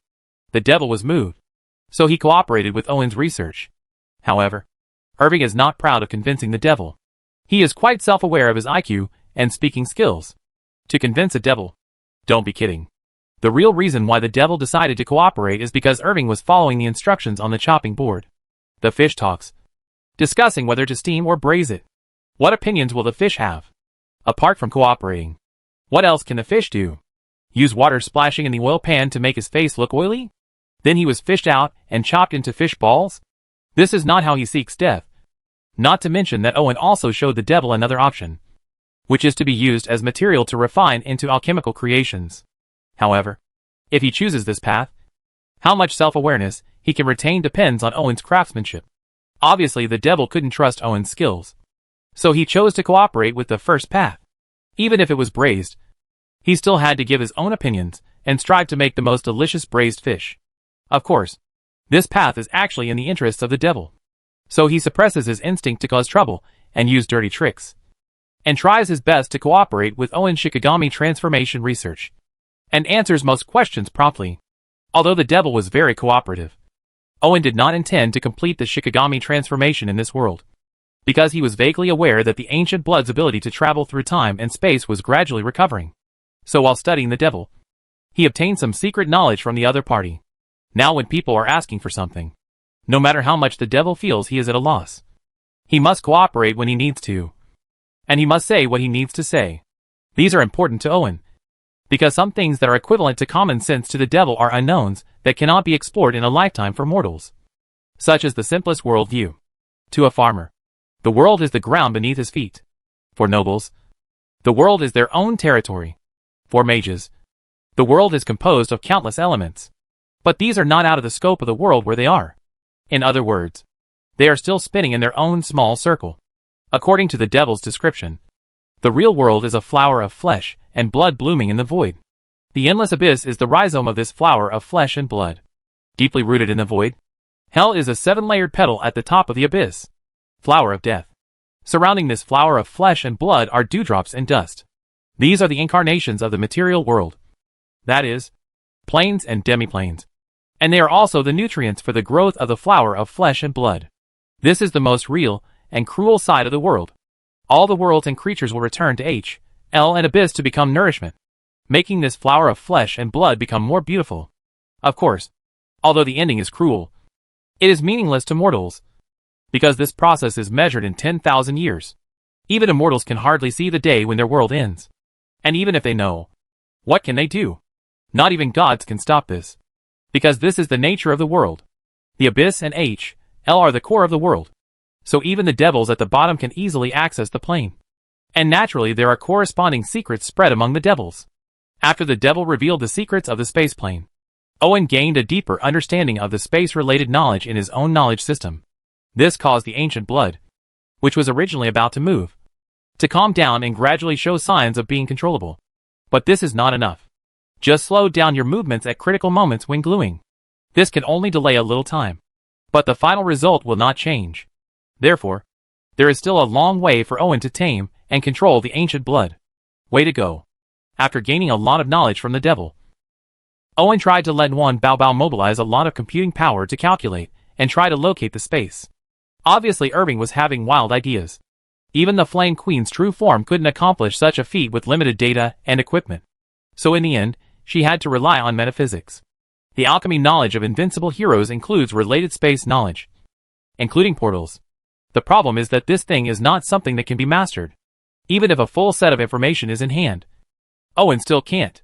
Just when Owen was struggling, he suddenly realized that he had a plug-in besides the system. Although the fragments of authority of the god of reality and illusion are heavily restricted in their influence on the outside world, the special space inside can be used freely and perfectly conforms to the laws of the outside world. In other words, if the portal constructed by Owen in the internal space is successful, then in the outside world will also succeed. This is the greatest role of the authority fragments. A perfect virtual experiment space. The excited Owen immediately entered the power fragment space and found that it was really feasible. Especially after reaching spiritual resonance with Nguyen Bao Bao.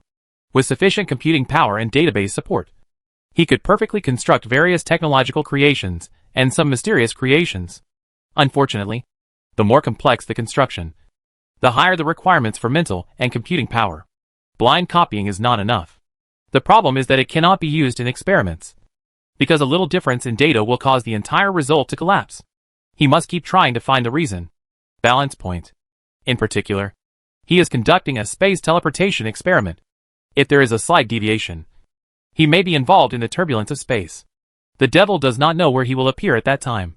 The continuous experiments made Owen dizzy, especially the series of failures, which made him unable to see any hope of success. So he had to pause because it was too inefficient to continue like this. After coming back to his senses, Owen was still sitting in the castle tower. The warm baby beside him was dissipating heat. He rubbed his brows and asked people to start serving food. He is not the only one in the castle tower now. In addition to Hatamoto, there are also servants, maids and chefs, all of whom are system figures.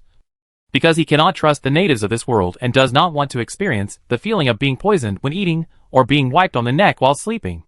Thinking of this, Owen suddenly thought of his women, and he couldn't help but get excited. He stretched out his hand to scratch, recalling the hard days in those days when he had to do everything by himself. Is this traditional craft work going to be picked up again? At this moment, Owen suddenly had a flash of inspiration. Just like when he was preparing to do craft work in his previous life, he could remember resources and websites that he could not remember at first. Chapter 173: The Serious Female Ninja. When thinking about women, Owen suddenly realized that no matter the portal in alchemy or the door to another dimension in air magic, the most important point is positioning. Just like finding a dragon's acupoint, any deviation in positioning will lead to trouble. If it's a big problem, the mild case will be kicked out of bed, and the worst case will be sleeping in the toilet. Owen remembered that Emile had always stayed in the original world, and he could summon her over. This was positioning. As soon as he got interested, Owen wanted to exchange materials to build the portal. But the progress value accumulated during this period was a bit too much. It was not worth the loss to exchange for materials. It was better to use them all, and then use the recovered progress value to exchange for materials. The question was what to exchange for. Owen thought about the time it would take to build the portal, and immediately made the decision to exchange for a woman. Now here comes the problem. Pure beauty is no longer so important to Irving. He must have characteristics and sufficient abilities. Among Owen's several women, Maya is the well-deserved boss, in charge of all matters in the territory. Sometimes, even if it is a suggestion, he has to listen. Seal is the territory's military leader, the only legend, and the person Owen trusts most outside of the system figures. Dale, who looks like a little woman, doesn't seem to have a strong presence, but she is actually Owen's personal daily assistant, taking care of him from the inside out. using the silent method of moisturizing things. Emil, who likes to ride a broomstick, is a master of potions and the leader of the witches in the territory. She is the key figure to check and balance his mother. As for Bella, in Owen's plan, she is the future cavalry commander of the territory and the leader of the nomadic tribe. Her position is equally important. But thinking about it carefully, there is still a lack of someone to do the dirty work at night. So Owen plans to exchange for a female ninja. When it comes to ninjas, you can't avoid Naruto. There are also related games in the system. However, in Owen's view, the ninjas in Naruto are not pure. To put it bluntly, they are masters wearing ninja skins. And each one has too much personality. The stronger the strength, the more it is like this. It will make the world feel pain at every turn. Who can bear this? In Owen's view, ninjas are tools that do dirty work. They only need to complete the task. Why do they have to be so individual? On the contrary, the more distinctive the personality, the stronger the uncertainty. So even though Tsunade was big and Hinata was beautiful, he didn't choose them, but exchanged them for Samui, who was not very famous. Samui is an excellent jounin of Hidden Cloud Village. She is knowledgeable, calm and careful in doing things, and deeply trusted by the 4th generation Reikage. The most important thing is that she is very beautiful and has a good figure. She has short blonde hair, blue-green eyes, a proud bust, fair skin and long legs, and a cool expression. When she changes her clothes, she looks like a strong corporate executive woman. Why wouldn't Europe choose her? In fact, Owen had hesitated just now because he found out that there were female ninjas in the system who specialized in dealing with demons. Not very serious ones. So he was moved. But considering that there are real demons in this world, if the hidden attribute of the female ninja is activated, and she will kneel down when encountering the devil, can the female ninja still be used after being rescued? Considering this, Owen changed his mind and exchanged for Sammy, who was very capable in every sense of the word. After having a serious and in-depth exchange with Sammy for a period of time, Owen discovered that Sammy was more suitable for collecting and analyzing intelligence, including tactical guidance and planning, but was not suitable for playing in person. So he exchanged a second kunoichi. This time Owen chose a female ninja from a dark game, with a long and straight black body and a curvy figure, which completely satisfied his expectations for a long and straight black body. Seal is also black and long, but his purity is too high. Owen, a bastard, will probably have no hope for a long time, unless he can enchant himself with armor breaking.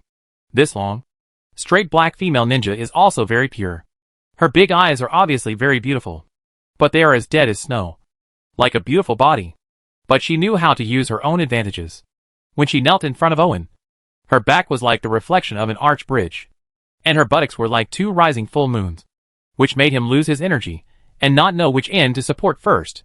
Fortunately, Sammy was by the side and helped Owen with the okay inquiry. There is no chakra in the world where the Black Naganeo Kunoichi lives. The so-called ninjutsu is more of a combination of body modification and martial arts. It is a bit like the Koga ninja technique. Many training methods made Owen frown after listening to them. This is no longer the case. It's a question of inhumanity. It's simply torture. But I have to say that I really can't underestimate the strength I gained through cruelty. Samly said frankly that if a ninja in the Naruto world encounters such an opponent, the probability of being assassinated is very high, because the opponent has no chakra, and the assassination method relies entirely on technology. It is difficult to arouse Naruto's vigilance, but once the intelligence is leaked, the consequences will be disastrous. Because of her outstanding appearance, the Kuranaga now Kunoichi did not practice secret arts that would damage her appearance. Instead, she mainly practiced assassination and seduction techniques. Now the dead expression is in assassination mode. After switching to temptation mode, those big watery eyes are simply seductive. Since you don't have a name, let's call her Shinobi. The redeemed black-length straight female ninja knelt in front of Owen, because it was too straight and it was difficult to concentrate. He chose a name casually. Shinobu is a qualified ninja. She is a ghost in the night who has killed countless people. When she takes off her scarf, the other side she reveals cannot be underestimated. In fact, ninjas are not only good at fighting and killing, they are also good at pretending to gather information. With Ren's appearance and figure, he has naturally received relevant training. At least Owen is satisfied. Once the man was satisfied, he acted generously. Owen not only exchanged chakra seeds and basic ninjutsu for Shinobu, but also exchanged Orochimaru's related ninjutsu information. The value of the information was not high anyway, and he was very impressed by Orochimaru's software transformation. Interest. Although he was happy and unwilling to forget about success, Owen was still a little worried. After the progress value was almost restored, he began to exchange materials and perform calculations with the ability of the authority fragments. After spending a period of time, he successfully built a portal in this world. Not far from the castle tower, there is a stone arch with complex patterns on it. It is Owen's painstaking work. This portal is not complete and can only play a role in stabilization and positioning. The transmission also needs to rely on Owen's ancient blood. But there is also an advantage. That is, no one can use it except Irving. Although the portal was built, Owen was not in a hurry to go back. Because although this world or demiplane is very mysterious, it is not worthless. It can at least be used as a sub-base. So it must be settled well. Fortunately, Sammy is not bad in ability and has strong management skills. And Owen has long been accustomed to standing behind his woman to support her. The two parties cooperate very well. And Hoshino also learns a lot from the sidelines. With the territory on track, Owen began to build a fleet. Because the flying fish took a back seat, in order to better plunder wealth and resources, Owen exchanged for 2 more two-masted destroyers. The firepower was a bit inferior, but the speed was famously fast, and they were named Scimitar 1 and 2. The Gale was stationed in the center of the army, and the 2 scimitars attacked from both sides. Not to mention that the merchant ship couldn't escape, and many of its companions were captured. The pirates had no position at all.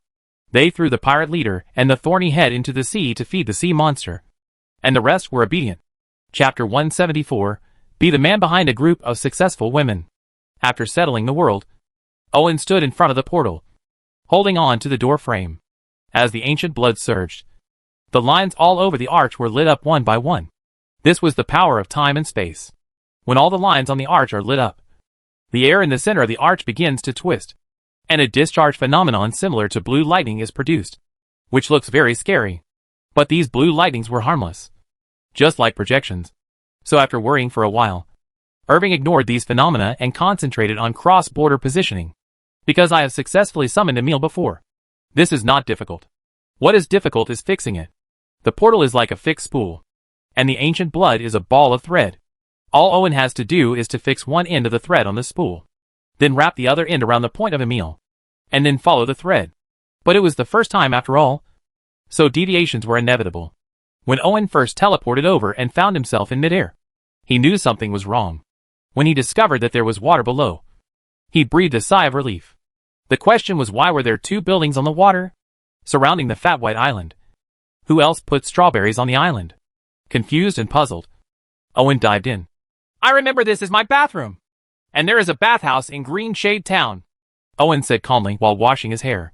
Uh-huh, Emil responded, then left a swelling spell that worked well and left. The speechless Owen changed his clothes after taking a shower, and then went to the town center to find Maya to see what happened in the territory during his absence and whether there was anything he needed to make decisions or help with. In fact, Owen was worrying too much. Even after he left for half a year, the territory was still developing steadily, even faster, which made him a little depressed. Is his meaning in the territory meaningless? Only when Maya reported to work did Owen regain his confidence. Although he is missing the Flame Queen, his painstaking work is operating normally and has taken over the mechanical puppet factory and synthesis furnace. Without restrictions on authority, the dungeon has almost become a mechanical factory. In order to conveniently obtain raw materials, the Flame Queen, they also built a shield machine and opened an underground tunnel with the Buffalo territory. Compared to asking witches to bring back iron or bag by bag through the Flynn network, after the railway was laid in this underground tunnel, the efficiency increased not a little bit, and even the miners were replaced by more efficient mechanical puppets. It's scary enough that the Flame Queen can build a shield machine, and she can also use mechanical puppets to replace human power. This is exactly the rhythm of the incarnation of Skynet. Owen hurriedly came to the 2nd floor of the underground city and took a look. My dear, this place has obviously become an industrial base. The original mechanical puppet factory was expanded several times, and a boxy puppet with a mechanical arm took on most of the work. The scene was so spectacular, with mechanical puppets walking all over the floor, various assembly lines and complex pipelines interacting with each other. interlaced. Sparks and steam resonated. Owen never dreamed that he could see this scene called an industrial miracle in the magical world. The various difficulties he had thought he would encounter before were no problem for the Flame Queen. The difference in the steam era was not the machinery, but the precision. With such precision, even a steam engine could still perform amazing functions. Not to mention the highly efficient energy source of magic horn tree blocks, which is even more powerful for steam engines. As for technical issues, the Fire Queen's database contains most of the technologies of modern industry. Now it also adds puppetry, alchemy, runes and witchcraft series. In various combinations, it can be developed based on this. Create a civilization system that is not inferior to the previous life or even more advanced. In addition, the cooperation between the Flame Queen and Maya is also very powerful. One light and one dark. The development of the territory is steadily on the fast track. As long as there is enough population, the territory can be upgraded to a city at any time. Owen was a little confused after receiving so much information at once, and said he wanted to take it slow. This respite lasted for a few days before Owen accepted the reality. It turned out that he was the limiter of the territory. In fact, Owen accepted this very quickly. When other time travelers come to another world, they are high-spirited and full of confidence. They dare to do anything, can do anything, and everything goes smoothly. When a brave man marries a princess, it is a normal operation. If he encounters a ruthless character who kills decisively, he will follow the path of the devil, leaving the devil with no way out. Owen was different. In his last life, he was quite old. As a middle-aged man, he always acted on the safe side. It was not uncommon for him to risk all his wealth on a gamble. But if he won the bet, he would be happy for a while. If he lost the bet, he would be finished for the rest of his life. There are still many chances to come back at this age. So he doesn't dare to gamble, let alone go out and do something big. He is always hesitant and full of worries when doing things. In addition, his mentality is not good. He is a man who is content with being a little rich. He has food, drink, and a house to live in. He just lives his life. He doesn't think about how to work hard to make more money. He always feels too tired and unnecessary. After all, life is only a few decades long. So it seems meaningless to work hard for most of your life and then use the money you earn to continue your life. There is a system in this life, and the progress value is continuously restored. It can be said that he has what he wants, and the territory is in a corner. Although he often scares himself, the lack of real pressure from the outside world makes him also have little motivation and indulges in addiction all day long. Female lust? In fact, this is also the choice of most ordinary people. When you live in a castle and have no shortage of food and drink, and you have loyal subjects, elite soldiers, and a group of obedient women around you, you are really determined to launch a war. There are not many people who must be emperors, because it doesn't make any sense. So what if you become the emperor? You will still be eating, drinking, and enjoying yourself. Women can choose whatever they want, but the problem is that they won't agree to it. As for power, is it really interesting to have the power of life and death over others? Unless you are moody and like to kill people, ruling a country still requires a huge amount of energy to manage and maintain.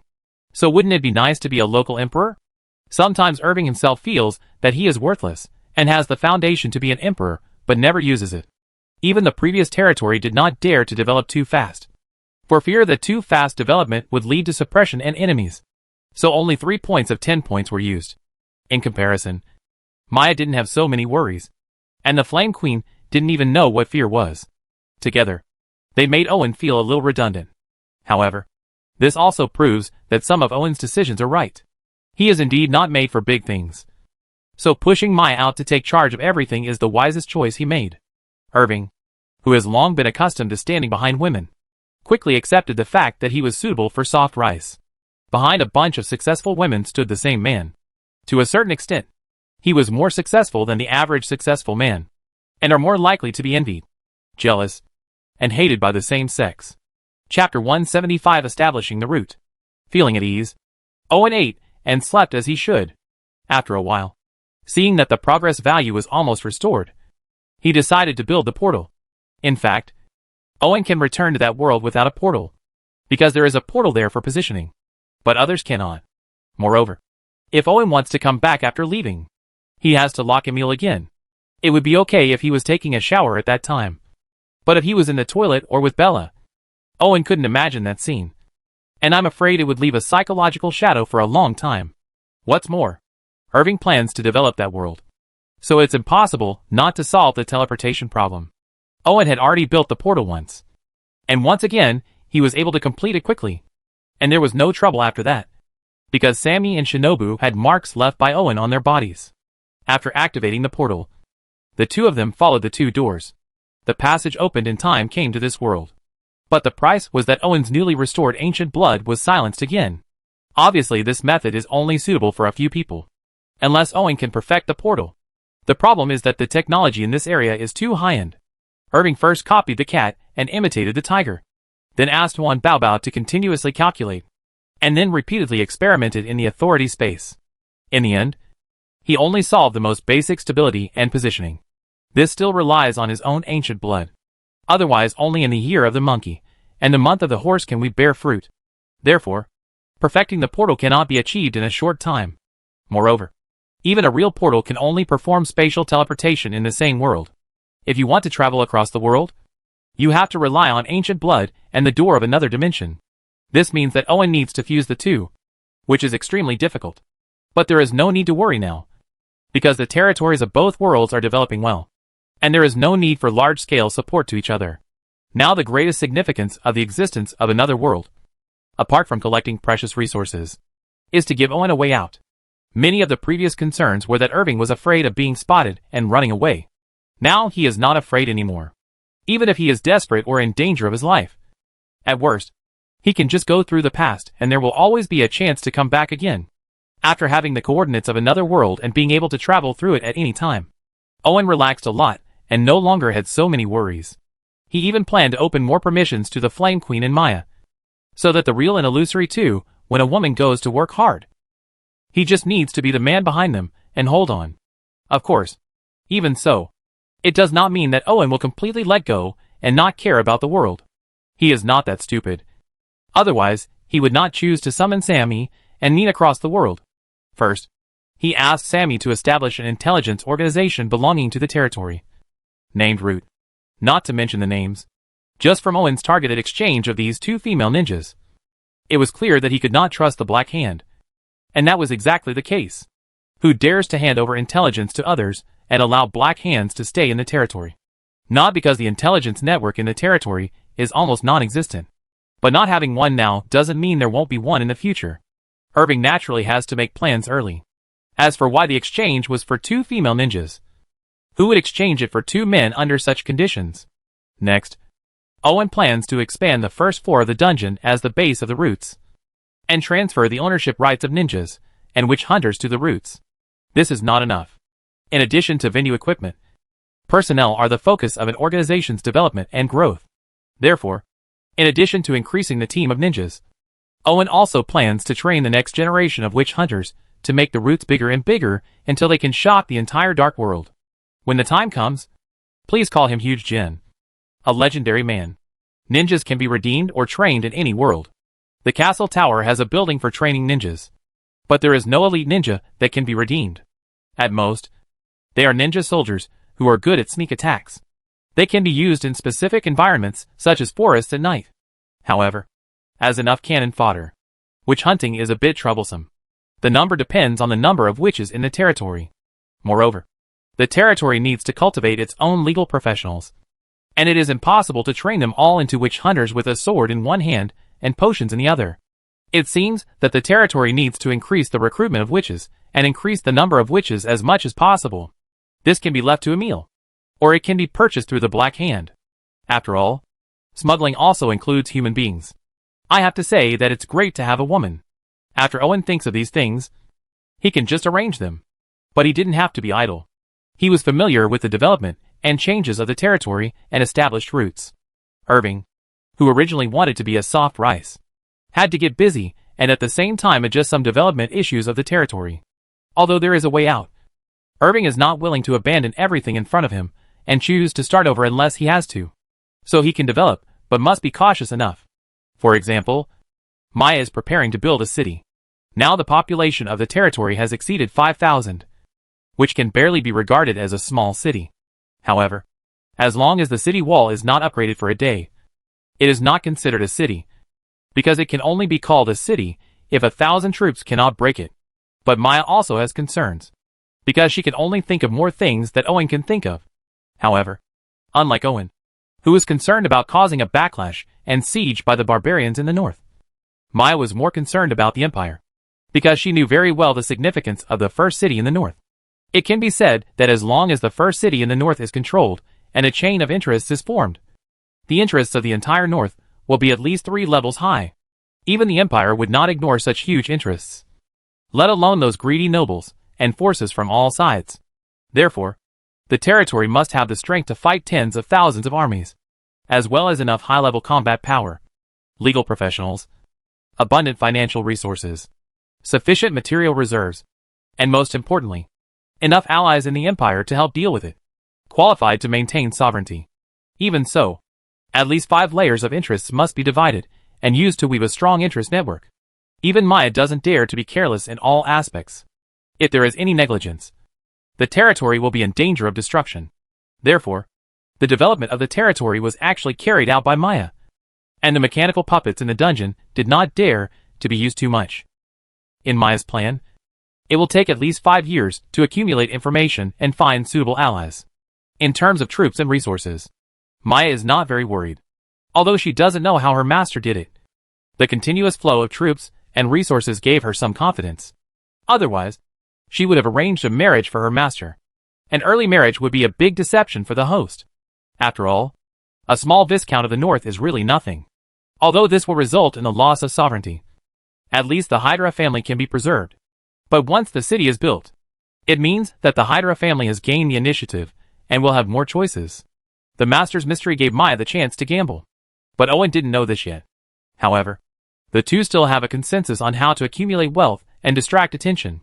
The development of the territory, at least on the surface, must be carried out steadily. It is estimated that it will take at least 5 to 10 years before it is mature and ready for harvesting.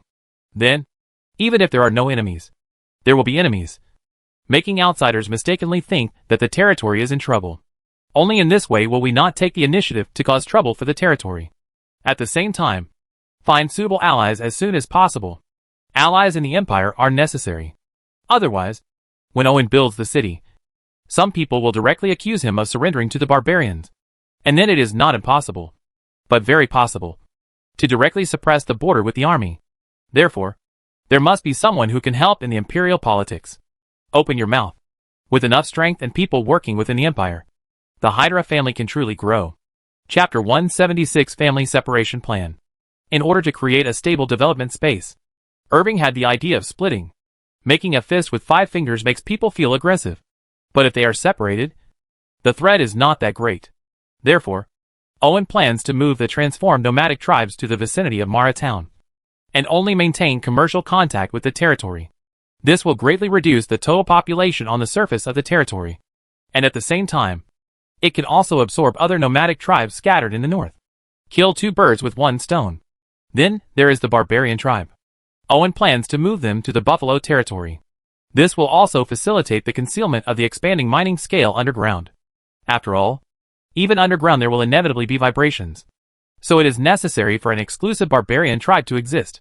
In addition, this barbarian tribe is also responsible for preventing other northern barbarians from going south, at least when facing the southward army of northern barbarians. It can inform them and even penetrate into the opponent's interior. As a result, the population of the territory will be reduced by at least 1/3. And even if foreign populations continue to join, it will not be able to recover for at least 3 years. Owen decided to discuss this matter with Maya first, because he couldn't do it. Separating a family is not just a matter of division.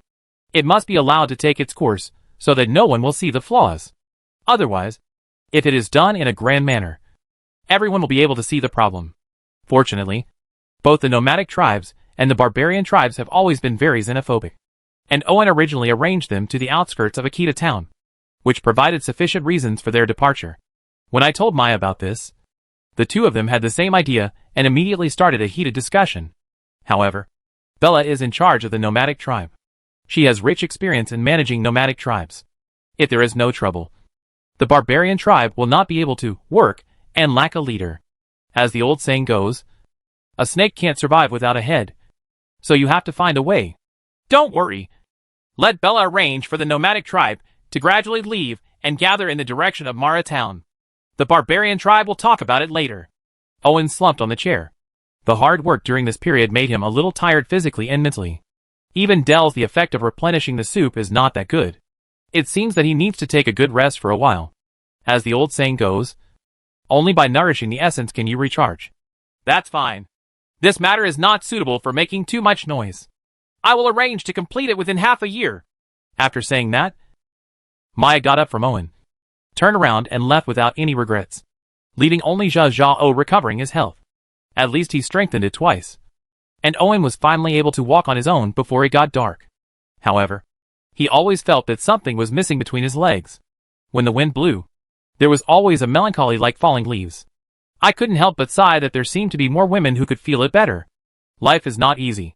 Back at the castle, the house elf butler had arranged everything very thoughtfully. For house elves, the days when their master is away are the most painful. After changing his clothes and washing his hands, Owen sat at the dining table and enjoyed today's sumptuous dinner with Dell, while Charles stood aside quietly as usual. What was incompatible with the maid outfit was the pair of decapitating axes behind his back. Exaggerated iron halberd. Because I had lost a lot of energy. The main course for dinner was plump roasted leg of lamb. The roasted golden lamb leg is still sizzling with oil. While it is hot, it is sprinkled with a mixture of cumin, chili and black pepper. The aroma immediately explodes, occupying the entire space like an erupting volcano.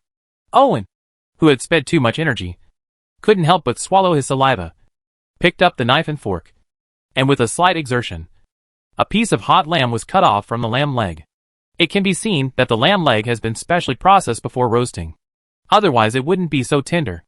As soon as the mutton was put into his mouth, before his teeth could chew it, the slightly tangy mutton fat and delicious gravy covered his tongue, making Owen nod his head again and again. This is the taste. Owen didn't know what kind of roast lamb other people liked, but he liked the one with a little bit of mutton flavor, which was very delicious. Next came the roasted lamb chops, roasted crispy bones, roasted loin. The only side dish was a bowl of vegetable salad. Anyway, I am young and in good health. If I eat too much meat, my stomach will not be upset, and I will not be able to sleep at night. After eating and drinking, and reading for a while, Owen did not take a bath and rest, but went to the secret room of the dungeon to summon Bella. The demonized centaur female knight, who was originally addicted to hatred, is now in a much better mental state. After all, she has a career and a girlfriend, and her mood is naturally much better. Even her coat color has become much brighter, and she is still wearing clothes sewn by Emile herself. She made a special dress, the kind that even covered the horse's buttocks, and the lower circumference also extended to the horse's legs. Try not to expose the skirt. After all, she is also a person of status now. Master! The message had been received before, so Bella was not summoned unexpectedly. Has Maya told you about the next arrangements? Owen, who felt his legs were sore, sat on a chair, while Bella knelt down with her 4 hooves in a wink. But she was still much taller than Owen. As I have already said, I will arrange for them to leave in the form of small tribes and form a nomadic tribe alliance to attract more nomadic tribes to join and gather in Akita town to spend the winter before winter comes, so that they can gradually identify with the territory. Bella was told a lot by Maya, and now she spoke in an orderly manner, making Owen nod repeatedly after listening. Maya's thinking was indeed more thoughtful than Owen's, but she still couldn't solve some problems, such as Bella's strength. In the next development plan of the territory, Bella occupies a very important position. It can be said that with her, the loose nomadic tribe can be condensed into a force that cannot be ignored. After death, it will be a piece of loose sand, so her life safety is very important. But what about Bella's strength? She can fight and run, and she has a size advantage. Even if there are enough ordinary people, it will be difficult for her to pose a threat. But in the face of a real master or an army siege, if you can't run away, you will die. Deal? Because of its huge size, it is both an advantage and a disadvantage. It does not have enough skills and strength to make up for it. When facing a real master, it has almost no power to fight back. It is easy to be disemboweled and cut into 8 pieces. There was no way. Bella was just a merchant's daughter, and later she mainly relied on her brains to lead the tribe. She had never been exposed to martial arts, and she only started to learn combat skills after arriving in the territory. This is not possible. Bella is related to the future strategic plan of the territory.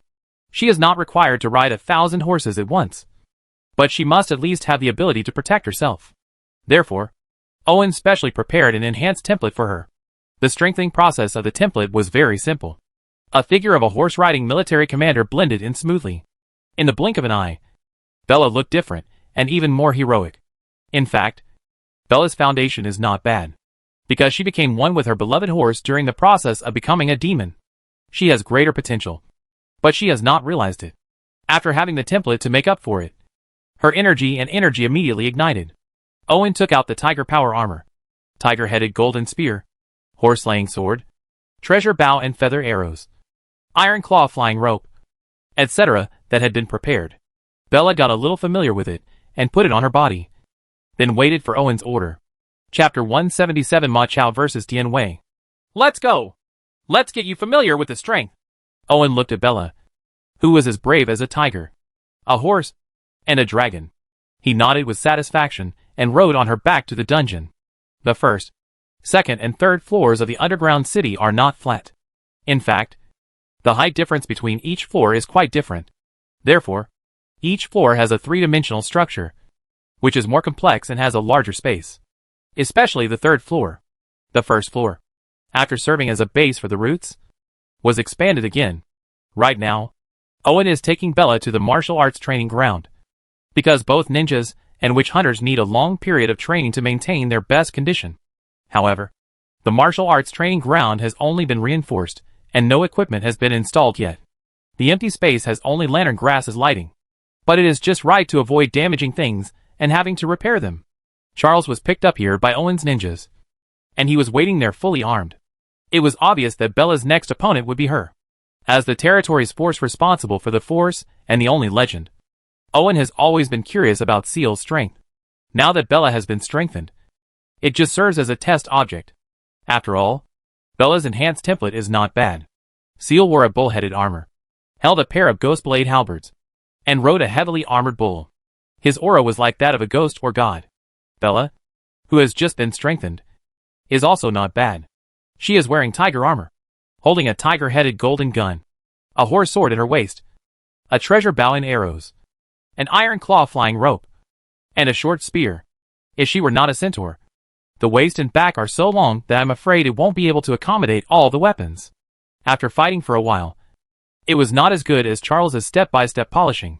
Bella's strength increased sharply, but she could not bear her temper. What's more, she was still a demonized centaur, so she flipped several times with her front hooves and exerted force on her back hooves, rushing towards Seal like a bolt of lightning. The tiger-headed golden gun turned into a golden bolt of lightning and broke the space between the two. Seal was very calm, faced with Bella's menacing shot and a shot of the heavily armored bull.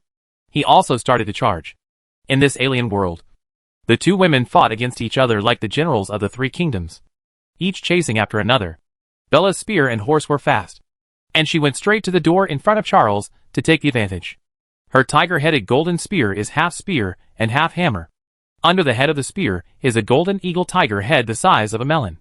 It is very heavy. If it is rounded, it can smash the Winyo stone. If it is stabbed by this spear, I am afraid that the chest will be hit immediately. There are multiple holes, as big as a human head. If it were stabbed in the head, the skull would explode. Facing this powerful and heavy spear, Charles spread out the iron halberd in his left hand like a fan. With a click, the curved blade hit the tiger's head, interrupting the overall strength of the spear, so the spear floated away. At the same time, Seal's other iron halberd swept towards him slowly, but really quickly. If she couldn't avoid it, Bella would probably be a man or a horse from now on. Fortunately, Bella's skills and reactions increased sharply after integrating into the template. After being stimulated, she instinctively raised the head of the gun, turned around and pierced it with the tail. This spear is pointed at both ends. In addition to the spear head, the tail is made of four-sided cast iron. It can balance the center of gravity, and can also be used as an armor-piercing awl. The power is also not bad. Therefore, if Seal does not hide, he will probably die together with Seal's strength.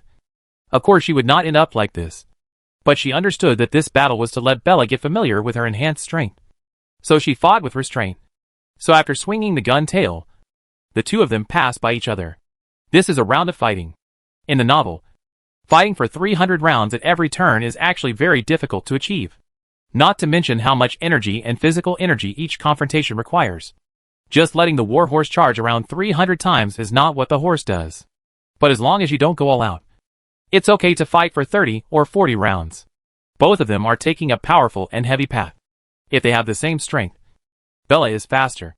But Seal is dual-wielding, so he can deal with it well. With his divine power, he is also not inferior when holding an iron halberd alone. Let alone she has already become a legend. And Bella is still far behind. Therefore, even though Bella tried all her methods, stabbing with spears, slashing with swords, using bows and feathers, flying claws, she was defeated by Seal's pair of iron halberds, like a copper wall. Although Bella has not entered the legendary realm, Charles rarely fights with others. And when he gets excited, he simply jumps down to fight Bella. Bella was born as a human and a horse, and her spine is several times longer than that of a normal person. The strength she gathers is naturally stronger. She is like a tiger, a horse, or a dragon. Every move has the power of 1,000 caddies. A tiger-headed golden gun smashes with ties, and the tiger is born. Wind. No one can stand within 1 foot. If it goes to the battlefield, it can be said that a horse can equal 1,000. It's a pity that Bella met Seal. Even though she performed extremely well, Seal still suppressed the aroused Seal and beat her hard. She was allowed to flip around, but couldn't stop retreating. In the end, her hooves were trembling and her arms were weak. His head drooped, and he couldn't move anymore. Seal was still not satisfied. So he crossed his halberds and waved towards the open space with a bit of anger. Owen, who was watching the battle from the sidelines, had gained a lot of experience. It was the first time that he saw that a cold weapon could shoot an air explosion, which was as powerful as a bomb. This explosive power was too exaggerated, and it was simply not something that flesh and blood could do. Seal's attack, not to mention the X-shaped air slash, would cause internal injuries just by being hit by the air blast while standing next to him. This is a legend. Only by creating a miracle and achieving the impossible can it be called a legend. Now using the power of flesh and blood to create a key blast is enough to prove that Seal has truly entered the ranks of legendary warriors. Name Seal. Age, 24. Occupation, legendary warrior. Template, Yin Wei. Strength 95. Constitution 92. Agility 80. Combat skill 85. Charisma 70. Specialties, absolute loyalty, heroism, and ancient evil. Skills, golden bell cover, ghost breathing technique, fatal throw, dual wielding crazy fight. Equipment, ghost blade halberds, bull head heavy armor. Mount, heavy bull. This is Char's attribute. From a numerical point of view, it is a strength type crazy fighting human shield. Although its agility and combat skills are somewhat inferior, agility and skills are not important for dual wielding crazy fighting, let alone being able to pay attention. There are not many enemies who have reached this point, and even fewer who can seize the flaw. Next, Owen opened Bella's attributes to see what her attributes were. Name, Bella. Age 26. Occupation, military general. Template, Ma Chao. Strength 80-92. Constitution 75-90. Agility 80-93. Combat skills 65/95. Charisma 65 of 85. Specialties, literary and military skills, bravery and staunchness. Skills, 1 ride can equal 1,000, and every shot will hit the target. Equipment, tiger armor, tiger head golden spear, horse slaying sword, treasure bow and feather arrows, iron claw flying rope, and 36 short spears. The first value is Bella's current attributes, and the second value is the upper limit of the template. From this point of view, the attributes of Ma Chao's template are quite balanced. No wonder he was said to have the courage of Lu Bu after his death, because attribute balance means there are no shortcomings, and you can gain advantages in other aspects when facing any enemy. Those who are stronger than him are not as fast as him. Those who are faster than him are not as strong as him. Their strength and agility are not an advantage, and they are not as good at martial arts as him. This is an advantage, and the charm attribute is a bit ridiculously high. Could it be a bonus from Jean Ma Chao? Unfortunately, Bella, who had just integrated the template, was no match for Seal, who had been strengthened several times by Owen. As a result, the advantages of the template were not fully utilized. No wonder Seal was not having fun playing. But if Bella grows up, it will not be easy for Seal to win, because she has shortcomings and Bella does not. Chapter 178, The Devil's Memory. Although there are still some shortcomings under the legend, Bella is really not afraid of anyone. Not to mention that she will be accompanied by a large number of nomadic cavalry. In this way, her life safety is guaranteed. After arranging Bella's affairs, Owen didn't feel sleepy for the time being. After all, he had just watched an exciting battle. He was in high spirits and wanted to find something to do. So he came to the third floor of the dungeon. This place has also been expanded. The main body of the Flame Queen is suspended above the base. The continuous supply of magic power makes the giant crystal ball fluctuate like a heartbeat. Each fluctuation is calculated in units of hundreds of millions. This is still the calculation of the Flame Queen. There is no way to use all the power. Otherwise, the computing power will start at tens of billions. This is due to the carrier and magic power of the Flame Queen. The giant spiritual crystal ball accommodates the program beyond imagination, making the program run extremely smoothly without causing additional consumption. And the magic power is also very efficient as energy. So once combined, it is obviously not large in size, and the operation ratio is only 5%. But it has the computing power of a modern base level. If there is a more sufficient supply of magic power, the Flame Queen can even break through the theoretical limits of the original design. Currently, 50% of the Fire Queen's current computing power is used on a black magic book, which is the one that sealed the white-haired, red-eyed lowly devil. Although Owen promised the other party a lot of things, he never said he would not study it, even if it looked cute. So as soon as he came back, he completely sealed the black magic book, put the devil's part of the origin into a deep sleep, and then handed it over to the Flames Queen's study. Thanks to the research on monster girls on the second floor of the ruins, it actually includes special species unique to the Hell Abyss such as succubi. Some of them are specific research data, and some are guesses, but in the rich theory and practice, even if they are guesses, and also provides a lot of ideas. With the Fire Queen's ridiculously powerful performance, it may not be enough to thoroughly analyze the origin of the devil. Scanning the memory and modifying the subconscious is not impossible. The Fire Queen's database already contains related research, such as human cloning, memory infusion, thought control, etc. So after finding the clue, the experiment progressed not slowly, and the extraction and analysis of some memories have been completed. After a deep scan, the Flame Queen found that the devil's memory was divided into two layers. The first layer was the core memory, which originated from the ontology, and was the core of maintaining the connection between the separated consciousness and the ontology. However, this part of the memory is not complete, and traces of modifications have been found. It is obvious that the devil's body does not believe in the separated clones. It is not only vigilant, but also deeply malicious. It is indeed a devil. If it becomes ruthless, it will even attack itself. A pit of death. This part of the memory is very profound and contains a lot of Lish language. After some encryption, some core memories also involve the secrets of L. Even the Queen of Fire dare not crack this part easily, because according to calculations, the possibility of cracking this part of memory to trigger some mechanism of L is as high as 90% or more. Maybe even the devil as a clone doesn't know about this.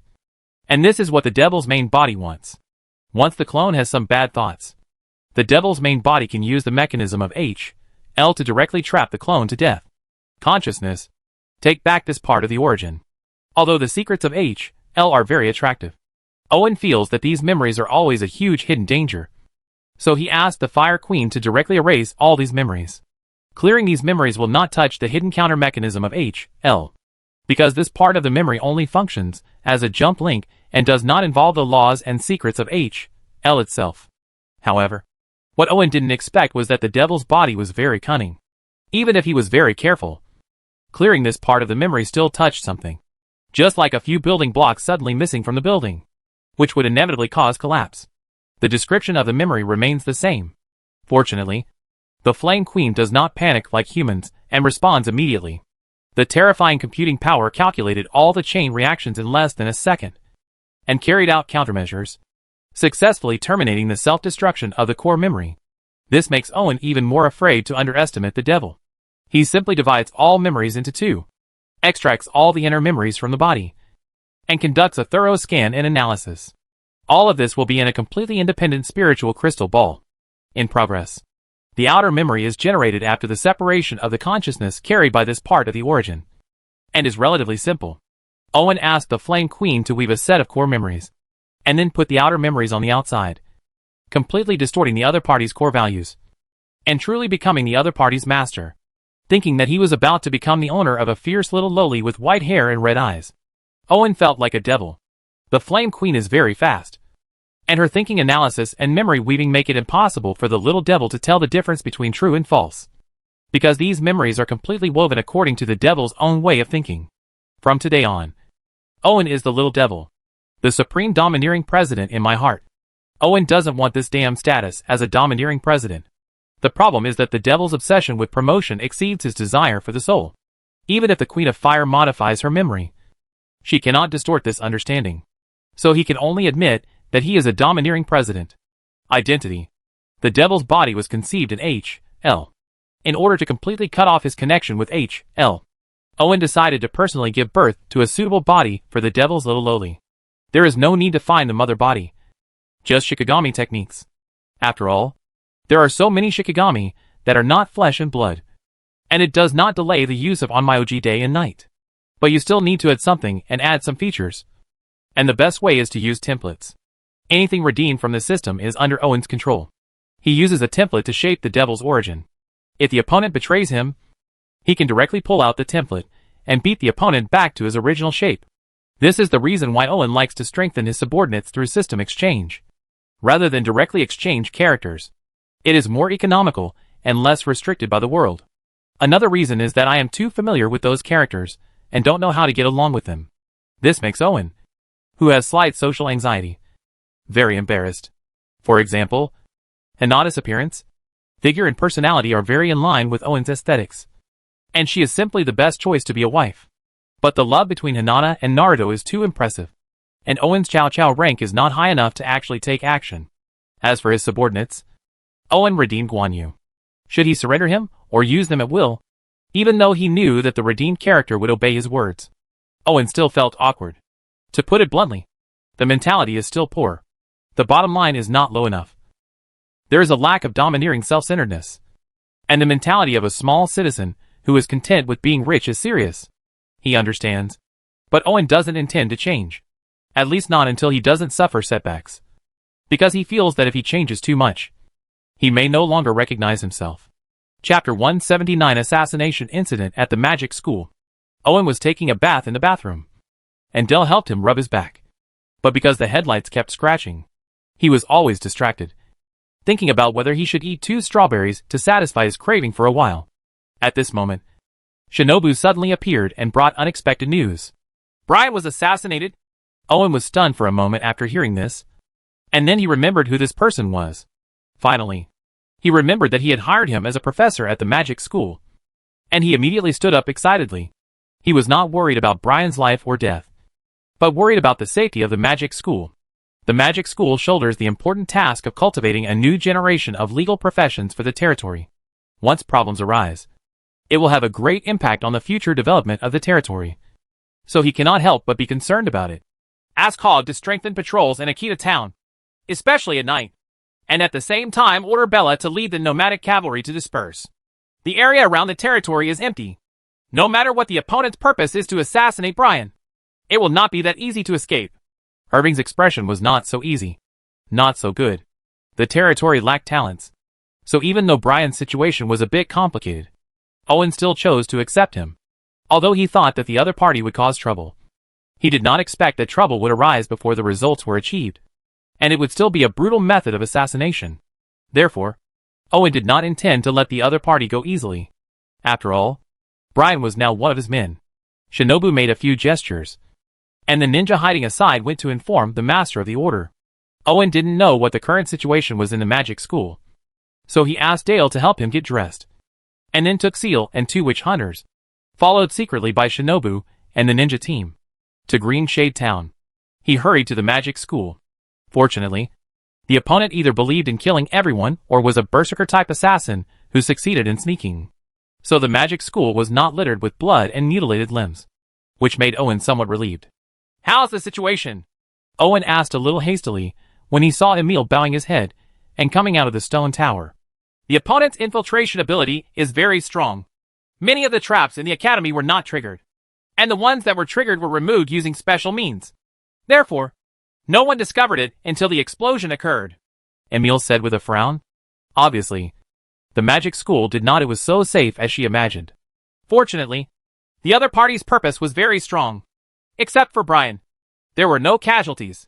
Emil has been personally involved in the school since its establishment. In addition, most of the little witches here were taken care of by her before, so they have a deep relationship. Speaking of this, he breathed a rare sigh of relief. By the way, Brian's current situation is a bit special. I can't tell whether he is dead or alive. Emil's last sentence made Owen stun for a moment. Is there anyone who can't tell the difference between dead and alive? Walking into the stone tower. The first floor was originally a place to receive guests, but now it has become a murder scene. Domi stood aside at a loss. As innocent as a murderer. While Brian lay on the ground with a pale face. No one dared to move. There was a big hole in his chest, and even his heart was broken. But Brian is still alive. There is a strange box next to him, with many tubes extending from it, connected to the broken part of the heart blood vessel, taking over the role of the heart to transport blood to the whole body, and forcibly maintaining the minimum function of the body. However, the previous explosion destroyed tables, chairs and part of the ground, causing many fragments to be embedded in Brian's body. So this thing could only barely sustain his life, just because the situation was too complicated. Emil didn't even dare to use potions easily. Brian had already lost a lot of blood. Once the potion was used, the wound would squirm and the tube connected to the heart artery would fall off, due to the massive blood loss. Even if he was soaked in the potion, he would not be able to be saved. Besides, there were not even half of the fragments in his body. It weighs 80 taels per caddy, and is spread over all the organs. It is a miracle that he is still alive now. Is this the research result of Professor Brian? Owen asked Domi, while letting Nguyen Baobao scan the box. It is the second heart that the teacher is researching. It can be buried in the chest in advance. It can not only improve the combat effectiveness of soldiers, but also replace the heart when necessary. However, it was rejected by the Imperial Frontier Army because of the cost, and only one prototype was built. After seeing Owen, the flustered Domi finally calmed down a bit and quickly answered Owen's questions. After Owen saw Nguyen Baobao's scan through the projection of his glasses, he was a little surprised at Brian's talent in this area. Brian is not dead yet, not only because of this second heart, but also the special medicine that enters the body along with the blood. The potion was hidden in the box of the second heart, and it had flowed throughout his body with the blood, keeping him in a state of suspended animation. Otherwise, he would not have been able to last this long. It's no wonder that even Emil is helpless, because once this balance is broken, Brian's fragile fire of life will be extinguished immediately. Facing the current scene, Owen felt a little numb. Fortunately, the territory was not just opened, and Owen still had a lot of talents. After calling 2 priests, the Holy Light and the magic potion were able to rescue Brian from the brink of death. But the broken heart has lost its activity, and it cannot be restored even with magic potions. As for growing a new one, it is not impossible, but absolutely impossible. These things are not bones and teeth that can wait to grow slowly. A newborn heart cannot support an adult body at all. While waiting for the heart to mature, Brian can die 800 times. Besides, his wound was only superficially healed. In order to prevent further blood loss, the fragments had not been removed yet. Inflammation and rejection were inevitable. So Brian was really like the cat in the box, not knowing how to judge his life or death. Seeing Brian, who was still in a state of suspended animation, Owen, who was eager to know clues to the murderer, chose to take him to the secret room of the dungeon. Artificial heart is not a problem. The Flame Queen has perfect technology. After Owen made some magic modifications on this basis, he made an artificial heart in just a few hours. The installation was not difficult. After cutting the broken heart, Owen placed the artificial heart inside, and then connected the heart arteries. Worried about connecting the wrong wires, he asked the Flame Queen to check one side. After confirming that there was no problem, Owen activated the artificial heart. The blood flow was normal, and various hormones were released, stimulating the activation of Brian's body organs in suspended animation, waking him up from suspended animation. Because he was in a hurry, the process of replacing the heart was a bit rough, and the messy fragments were not removed, which caused Brian to look very painful. However, The effect was indeed immediate. He woke up not long after. And I don't know if it was because of the pain, but it hurts to look at it. But he was a professional after all. When Brian woke up, the first thing he paid attention to was not his physical condition, but the workbench he was lying on. Owen used to exchange for a basic multifunctional workbench in order to facilitate the production of puppets. Now it has been upgraded to a high-end product. With alchemy, it is enough to create abnormal creations such as artificial humans. Brian was a good judge of goods, and he could tell at a glance how precious the workbench he was lying on was. He wanted to squeeze Owen's neck and make him throw him to the ground, so as not to dirty the workbench. Chapter 180, The Book of Flesh. Professor Brian, I know you like the workbench. There happens to be one that I eliminated somewhere. If you like it, I can give it to you. The meaning in Brian's eyes was so obvious that Owen couldn't even pretend not to see it. I can only say it was some helplessness. Although it was eliminated, the sophistication of this workbench, even if it was far inferior, was still a good thing that he dreamed of. Therefore, Brian nodded with satisfaction. And then, he was in the mood to listen to Owen ask him about the assassination. Brian's throat was damaged, and Owen asked the Flame Queen to send him a device that would allow him to speak through an external speaker. Of course, what Owen didn't say was that this thing had the ability to read the surface subconscious. To put it simply, Brian couldn't lie. At least, he couldn't hide it from him.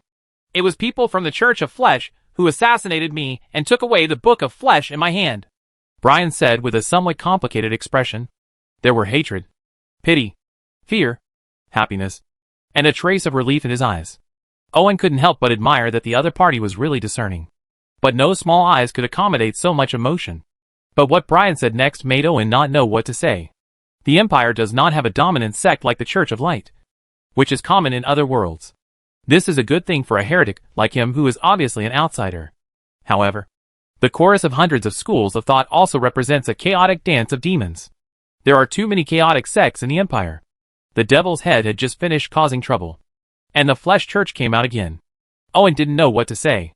Brian's next words gave Owen an even bigger headache. Because of the Book of Flesh, Brian specifically inquired about the Church of Flesh. At this time, his body was destroyed, and he told Owen everything without any scruples. The Church of Flesh and Blood is a very ancient church, and its specific history is unknown. It may be traced back to the beginning of the establishment of the Empire, and it believed in an alien god. The so-called alien gods refer to gods originating from outside the world. Such gods can be strong or weak. The weak ones can barely make a living, while the strong ones are so strong that they are unreasonable.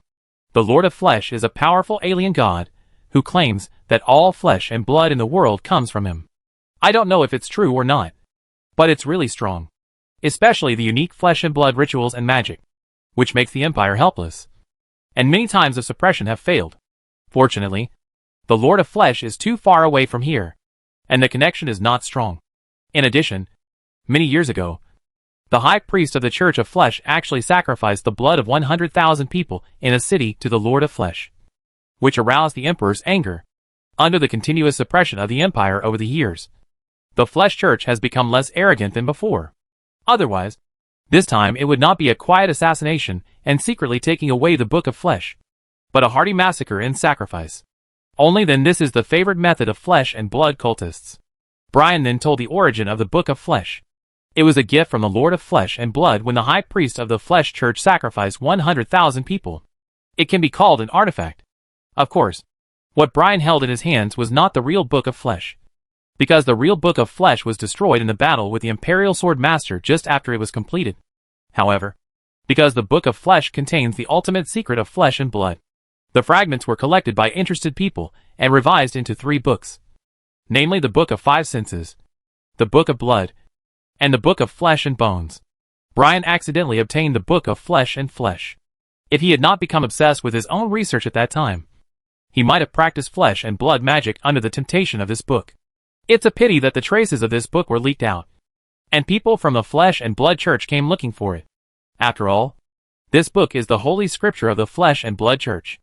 Owen was almost depressed. He originally wanted to find an enemy for the territory by making excuses, but he didn't expect that the enemy was too strong and dared to massacre 100,000 people in the city. He couldn't afford to offend him. In desperation, Owen could only let people pretend, and then began to prepare Brian's treatment plan. Killing Brian is not the purpose of the Flesh Church.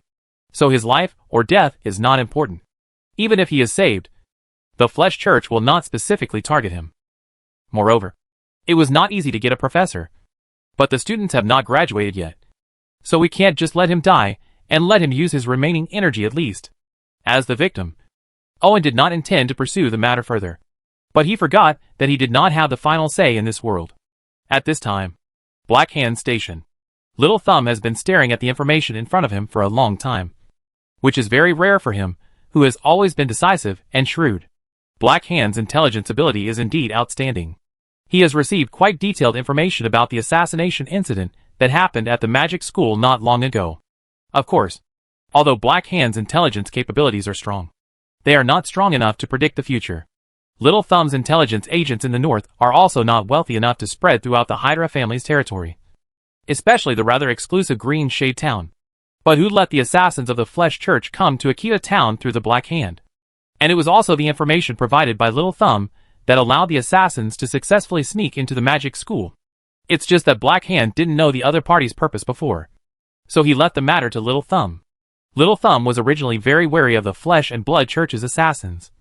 Because the Flesh Church's practice was massacre and blood sacrifice, which was obviously not conducive to the Black Hand's layout in the north. In particular, Akita Town also cost Little Thumb a lot of effort. But Little Thumb was very curious about the purpose of the Flesh Church assassin. So he didn't do anything when the other party purchased the information about Green Shade Town. It can be said that Little Thumb watched the other party all the way into Green Shade Town, sneaked into the magic school, assassinated Brian, and took away something. Suspected fragments of the Book of Flesh and Blood. Based on Black Hand's intelligence, Littlefinger can almost guess what it is. The question now is whether Black Hand wants to intervene in this matter. With the behavior and madness of the Flesh Church, Black Hand is definitely not willing to provoke the other party. But the complete Book of Flesh is an artifact. Even if it is broken, the 3 books repaired from the fragments are still of extremely high value. Especially the rumors the Book of Bones and Flesh, which can reshape flesh and blood, is the key to restoring youth and opening up immortality. I don't know how many people in the Empire want to get this book. If the Black Hand gets this book, it can gain countless benefits just by using it to perform flesh and blood rituals to help people regain their youth or reforge their flesh and blood. So even the Little-Fingered City has to admit that it is hard beating. Where is the target now? Little Thumb asked. Harvey suddenly had a lot of cold sweat on his head. He resisted the idea of wiping it off, lowered his head and said quickly, "My men have lost track of him and are now looking for traces of him." Little Thumb just nodded, not surprised by the result. The assassins of the Church of Flesh are not bad in ability. What they lack is the intelligence in the north. Once they succeed, it will be difficult to catch the opponent's traces if they want to hide it. After all, flesh and blood magic can turn people into men, women, old and young. Anyone around you may be an assassin of the Church of the Flesh. Even a dog at home. There weren't many elite Black Hand personnel in Akita Town, so it was normal for him to be lost. Little Thumb didn't blame him, but asked Harvey to send him information on where he disappeared. Chapter 181 Immortality. The nomadic tribe outside the town is as expected. Little Thumb nodded, not surprised at all. The order in Akita Town is incredible, and all foreigners must stay in the only hotel in the town. So it is not that easy to escape the attention of others. The only exception is the nomadic tribe outside the town, because they need to graze their cattle. They often live in small tribes. Therefore, they only need to disguise themselves as one of them. Unless they are inspected one by one, they will not be caught at all. Notify our allies of this matter. Don't take the initiative. Report the situation if necessary. Little Thumb thought for a while, and finally made a decision. Although Little Thumb is young, he is very experienced. He knows very well that the Book of Flesh cannot be eaten by him alone. So he thought of his ally, the mysterious Viscount Hydra. But his guess was correct. The assassin of the Church of Flesh was indeed a herdsman disguised as a nomadic tribe. But no one thought that after the transformation, the system population would be in touch with each other, which meant that they would know whether the other party was with them without opening their mouths. Therefore, the assassins of the Flesh Church were like huskies, who had blended into a pack of wolves. I thought it was a good disguise. But in fact, everyone except myself knew it was fake. At this time, Bella had not received a notice from Owen to release the water, and was still on alert.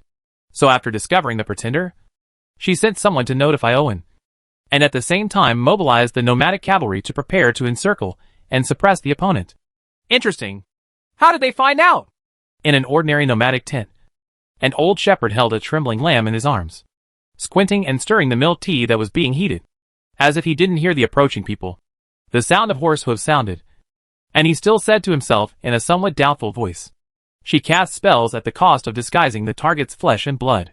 From the appearance, voice to smell, they are 100% the same. In addition, she is proficient in imitation. Even relatives who get along day and night are difficult to detect in a short period of time. So how did she expose herself?" Very interested. The bloody witch Chima, a notorious assassin of the Church of Flesh, possesses thousands of faces and an immortal body.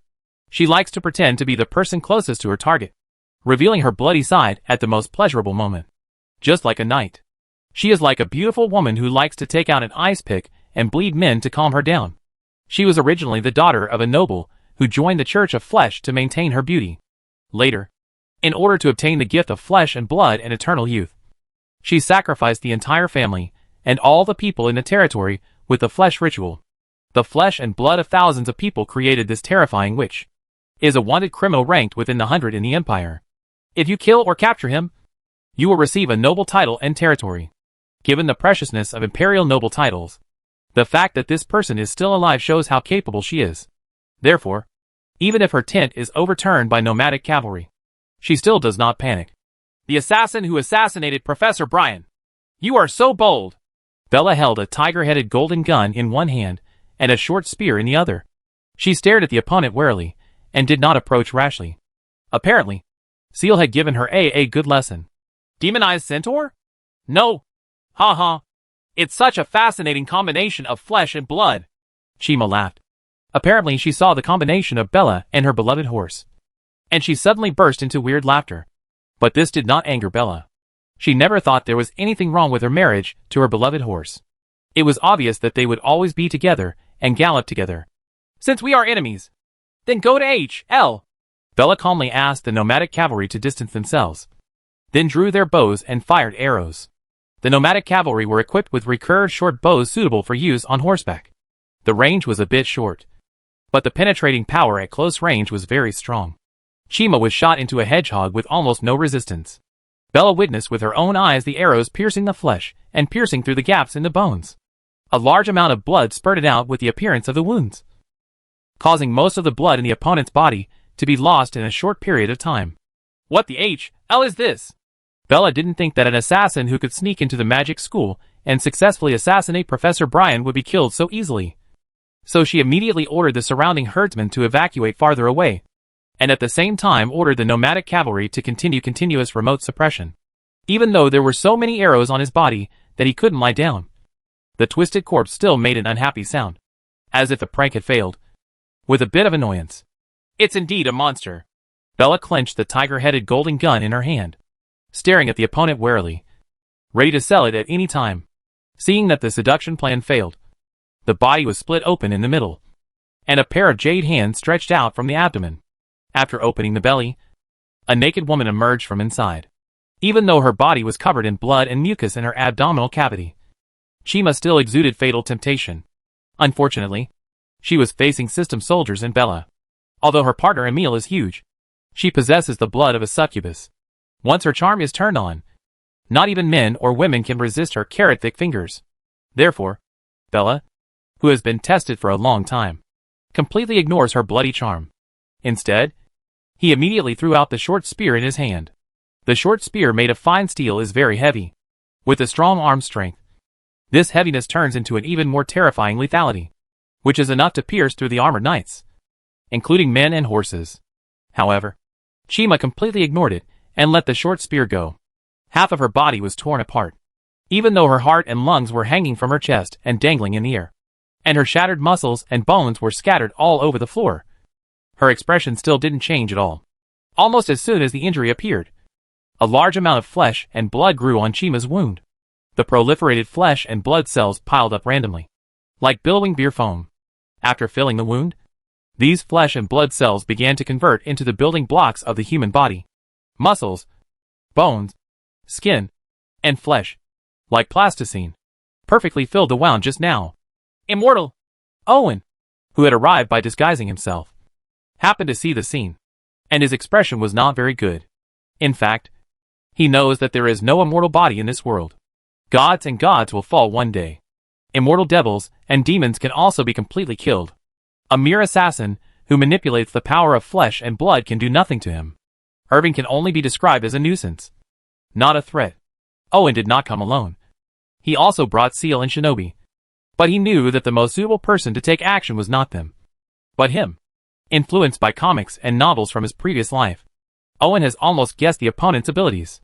Now it has revealed its flesh and blood camouflage, and has the ability to shed skin similar to Orochimaru.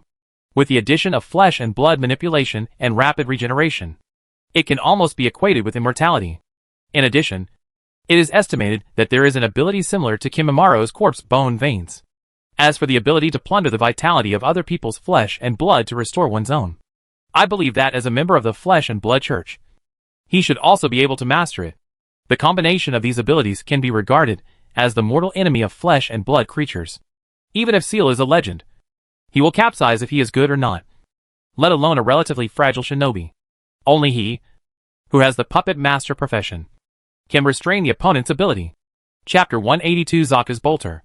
When she saw Owen taking out the top hat, Nisha, Nuan Bobo and other puppets from the portable space expansion bag, Chima's expression changed a little. As a member of the Church of Flesh and Blood, what she hated most was meeting people without flesh and blood. Rival. However, as a veteran assassin of the Church of Flesh and Blood, it is impossible for Chima to admit defeat directly. At the worst, he can escape or negotiate, because no one is willing to go to death to offend the Church of Flesh and Blood. Otherwise, you really think that the Empire can't deal with a mere church.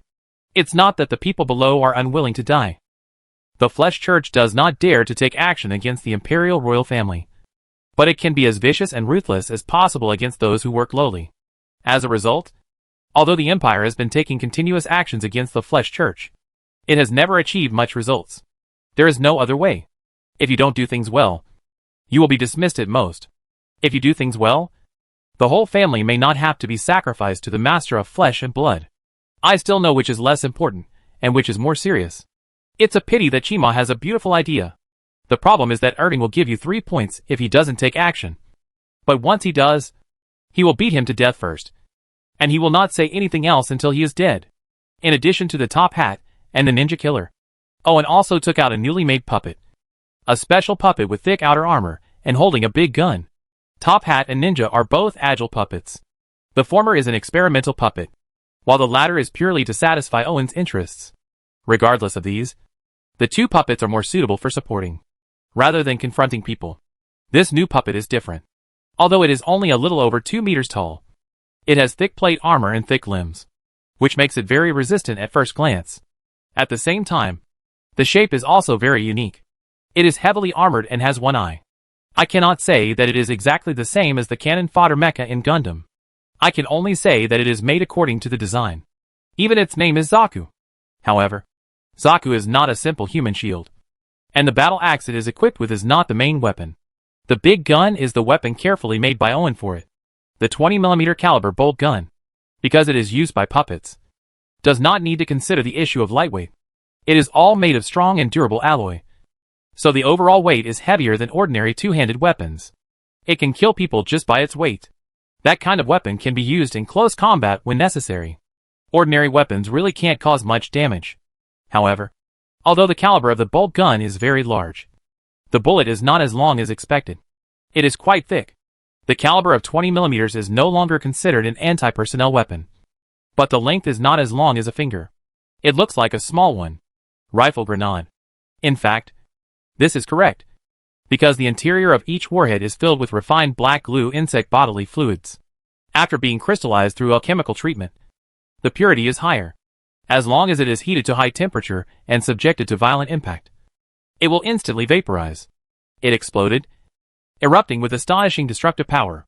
Even though the warhead part contains not much vinyl crystals, the explosive power is much more powerful than the same volume of nitroglycerin. Even a fully armed Teutonic warrior would have to lie down after being hit by a bullet when fighting spirit breaks out. If he was unprepared and Chima was hit by a shot, his whole body would be shattered to pieces. It's a pity that this veteran assassin of the Flesh Church, who looks young but is actually almost several dozen years old, has unimaginable intuition. Before the trigger was fully pulled, Chima made a dodge action in advance. But the speed of the bullet was beyond her imagination. At the critical moment, Chima relied on the strength of her muscles to break her spine laterally, thus avoiding being hit directly.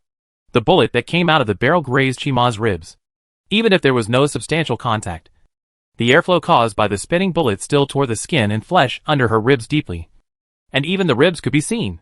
For an ordinary person, this injury would have probably caused a huge loss of blood. However, for Chima, this injury was like nothing else. It healed in the blink of an eye, and even the broken lumbar vertebrae returned to their original shape with a click. The recovery from the injury did not make Chima feel happy at all, because the missed bullet exploded the moment it hit the ground. The expanding fireball brought blazing heat, making her back and buttocks feel passionate. The hair was curling and smoking as it was being baked, and the blown sand and gravel made the skin and flesh on her back look like a honeycomb. But instead of bees inside, it was filled with high-temperature sand and gravel. Chima was sweating profusely. She had never seen an attack more powerful than this. Whether it was the magic that destroyed a small town or the fighting spirit that cut off a city tower, she had witnessed it with her own eyes. But it had never given her such a fatal feeling. The magic that can destroy the town cannot destroy everything. The gap in the ruins is where she lives. Even the invincible Dochi/ cannot destroy all her flesh and blood.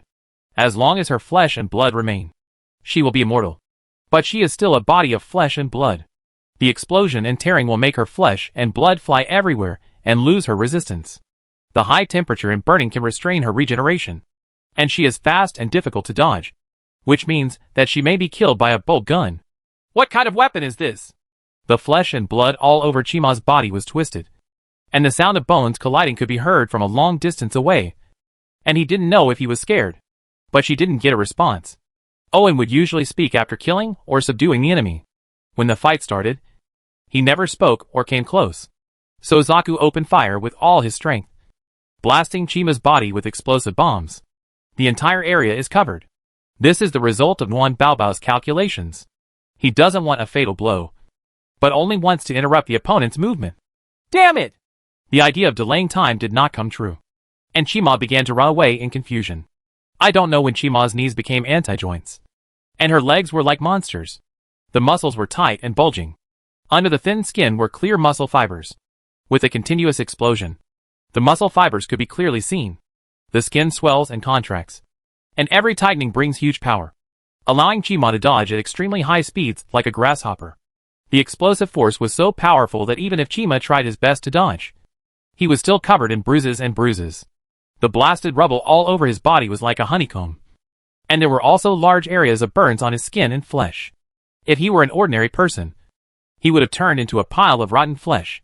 But the powerful recovery and regeneration ability allowed Chima to still move efficiently and steadily move in the direction of Irving. Obviously Chima knows very well who is the core here. Only by killing or kidnapping Owen can she survive. This immortal body is interesting. Facing the approaching Chima, Owen was even more surprised that the opponent's regeneration ability was a bit unreasonable. The accumulated damage was enough to kill hundreds of people. But the opponent was still jumping around, and there was no way to see the upper limit. Where? However, fear is impossible. Owen first asked Seal and Ninja to retreat far away, and then began to control the top hat and Ninja to attack him. As for Zaku, he needed to change the drum and wait for the barrel to cool down. The bolt gun is very powerful, but its excessive pursuit of lethality has led to many shortcomings in other aspects, such as the high temperature generated by shooting. Even if it uses the best alloy, it is still a bit uninteresting. Zaku also discovered some problems. This is Owen's new work. Not only has it not been run in, but it has not been further improved. The problem now exposed is that the response is always slow. If it is used as a mobile turret, this problem is nothing. It can be used to snipe a high-speed target, which is obviously not enough. Otherwise, I wouldn't have finished firing the drum, and not a single shot would hit. Chapter 183 Slime Recipe. As a jungler, Ninja has the fastest shot. The moment he jumped into the air, 6 sharp shurikens popped out from the fingers of his hands. Then, the artificial muscle fibers in both arms were stimulated by microcurrent, and he shot them at a speed that surpassed human beings. The shurikens are thrown out with speed comparable to bullets, and compared to bullets with direct ballistics, the shape of the shuriken makes its flight trajectory more varied. Chima, who encountered this kind of concealed weapon for the first time, was caught off guard and received 2 bullets. A large number of muscle fibers were cut off, and his body was also damaged. There was a moment's pause. Chima can shield the physical pain, but a rupture of muscle fibers is a rupture. Even if it can heal quickly, short-term functional failure is unavoidable. Zaku would definitely not be able to seize this timing, but it was enough for the ninja killer. There were an unknown number of shurikens hidden in Ninja's arms, and he threw them out one after another, hitting Chima continuously in strange arcs. When the distance between the 2 parties got closer, he pulled out his ninja sword and began to fight hand to hand. With the establishment of the route and a large amount of data obtained, the ninja mode in the core of the ninja kill intelligence has been updated a long time ago. There is no need for Owen's command at all. His sword skills are extremely sharp. As an assassin, Chima has no power to fight back. If not, her bones were extremely tough, and she might have been cut into dozens of pieces long ago. This is not surprising. Although Chima is a veteran assassin of the Church of Flesh and Blood, her style is not the berserker-type assassin who clears the eyes, nor is she the old silver coin-type assassin who sneaks into poison and assassinate. What she is best at is through flesh and blood magic. Pretend to be the person closest to the target, then choose a pleasant day, and make a dramatic turn at the critical moment to send the target off, always with the goal of never settling in peace. It is not difficult to understand that Chima, who likes this style, is not good at fighting. After all, there are not many assassins who use double-edged swords to slash and clear the field. Chima, who was passively beaten, was furious at being killed by the ninja. He gritted his teeth. After his legs were still unable to get rid of the alienation, the flesh and blood in other parts of his body began to alienate at the same time, making the flesh and blood become tighter and tougher. Even the sharp ninja sword was like cutting on stacked cowhide. It can no longer cause the same horrific cutting damage as before. This kind of alienation obviously comes at a price. But Chima no longer cares about it. At the moment, she is as if she has fallen into a meat grinder. She desperately wants to break free, so she instinctively urges the alienation of her body. Chima, who usually only relies on flesh and blood magic to disguise her identity to carry out assassinations, did not notice that her body was gradually becoming abnormal due to her uneasiness. And there was no sign of stopping, which caused her body to become increasingly weird. Before, she was still a bloody witch who exuded strange charm. Now look at her thick thighs with reverse joints like grasshoppers, and her muscles that have become tougher and tougher. Her palms have also become more slender. Unfortunately, the bulging muscles have become alienated. Claw-like nails look unattractive. The head changed even more. The ears became slender. The nose disappeared. The corners of the eyes were raised to the tips of the eyebrows, and the big mouth split to the base of the ears was full of shark-like sharp teeth, making it a complete monster. It's really disgusting. It's better to disappear. As soon as Owen finished speaking, dozens of crows flew around Chima. What? Just when Chima was about to break through the entanglement and rush to Owen, she suddenly noticed an unusual shadow on the ground. When she looked up, she saw that it was a group of strange crows. She soon noticed these crows. Not a living thing, but a nasty puppet. Chima suddenly felt bad, but before she could react, the crows flew down in swarms, as if they had found carrion. Go away! Even though Chima was very experienced, she had never experienced anything like this before, which made her feel a little out of control. At the same time, she felt the shadow of death gradually shrouding her body, which made her shiver. Therefore, some lost their temper and attacked the puppet crows with their claws, not even caring about killing them. This is not surprising. If she hadn't been afraid of death, how could she have sacrificed her entire family and territory to the Lord of Flesh and Blood to obtain immortality? The top hat puppet that was controlling the crows let out a weird laugh. Some mechanism was triggered, and all the crows spread their wings. At the same time, a foot-long flame erupted from behind their buttocks, and they flew so fast that only after images could be seen. It stands to reason that with a crow's body structure, it is difficult to master the accuracy when flying at such a fast speed. But it was not until now that Chima discovered that there were many slender puppet threads wrapped around him. The source of these threads came from crows. So although crows the speed increased, but it did not fly around. Instead, it was getting closer and closer to her under the tug of the thread. So close that the firelight illuminated her desperate face. The crow puppet's body is not filled with black glue crystals, but with black glue concentrate. This liquid burns at extremely high temperatures and can melt even steel, let alone flesh and blood. Therefore, Chima's body was burned in just a few days. All flesh and blood were burned within seconds, and even the skeleton was reduced to ashes. However, Owen did not relax, because Chima did not scream in the end, which was abnormal, and his intuition was vaguely warning. Queen Slime, use summon. Summon Queen Slime, who was as big as a hill.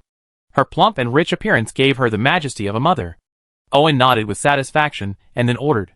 In addition to splitting slimes from itself, the Slime Queen can also directly summon slimes when there are slimes nearby.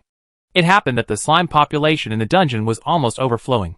So after receiving Owen's order, it was like opening the floodgates. A torrent of slimes was summoned, covering a large area. Go and devour it to your heart's content, Owen said with a sneer.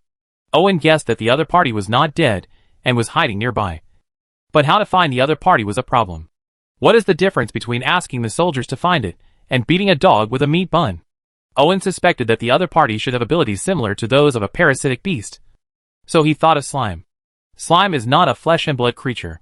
It only contains glue and acid. So even parasitic beasts cannot deal with slime. To a certain extent, slimes are the opponent's natural enemy, because there is no flesh and blood to plunder. And their own devouring and acid properties will also have devastating effects on flesh and blood. In fact, Owen's guess was not wrong. The rich modern entertainment has made all kinds of imagination fly. This world can be called a hidden world with various methods, which are purely cliché in the eyes of time travelers. Therefore, Chima is really not dead.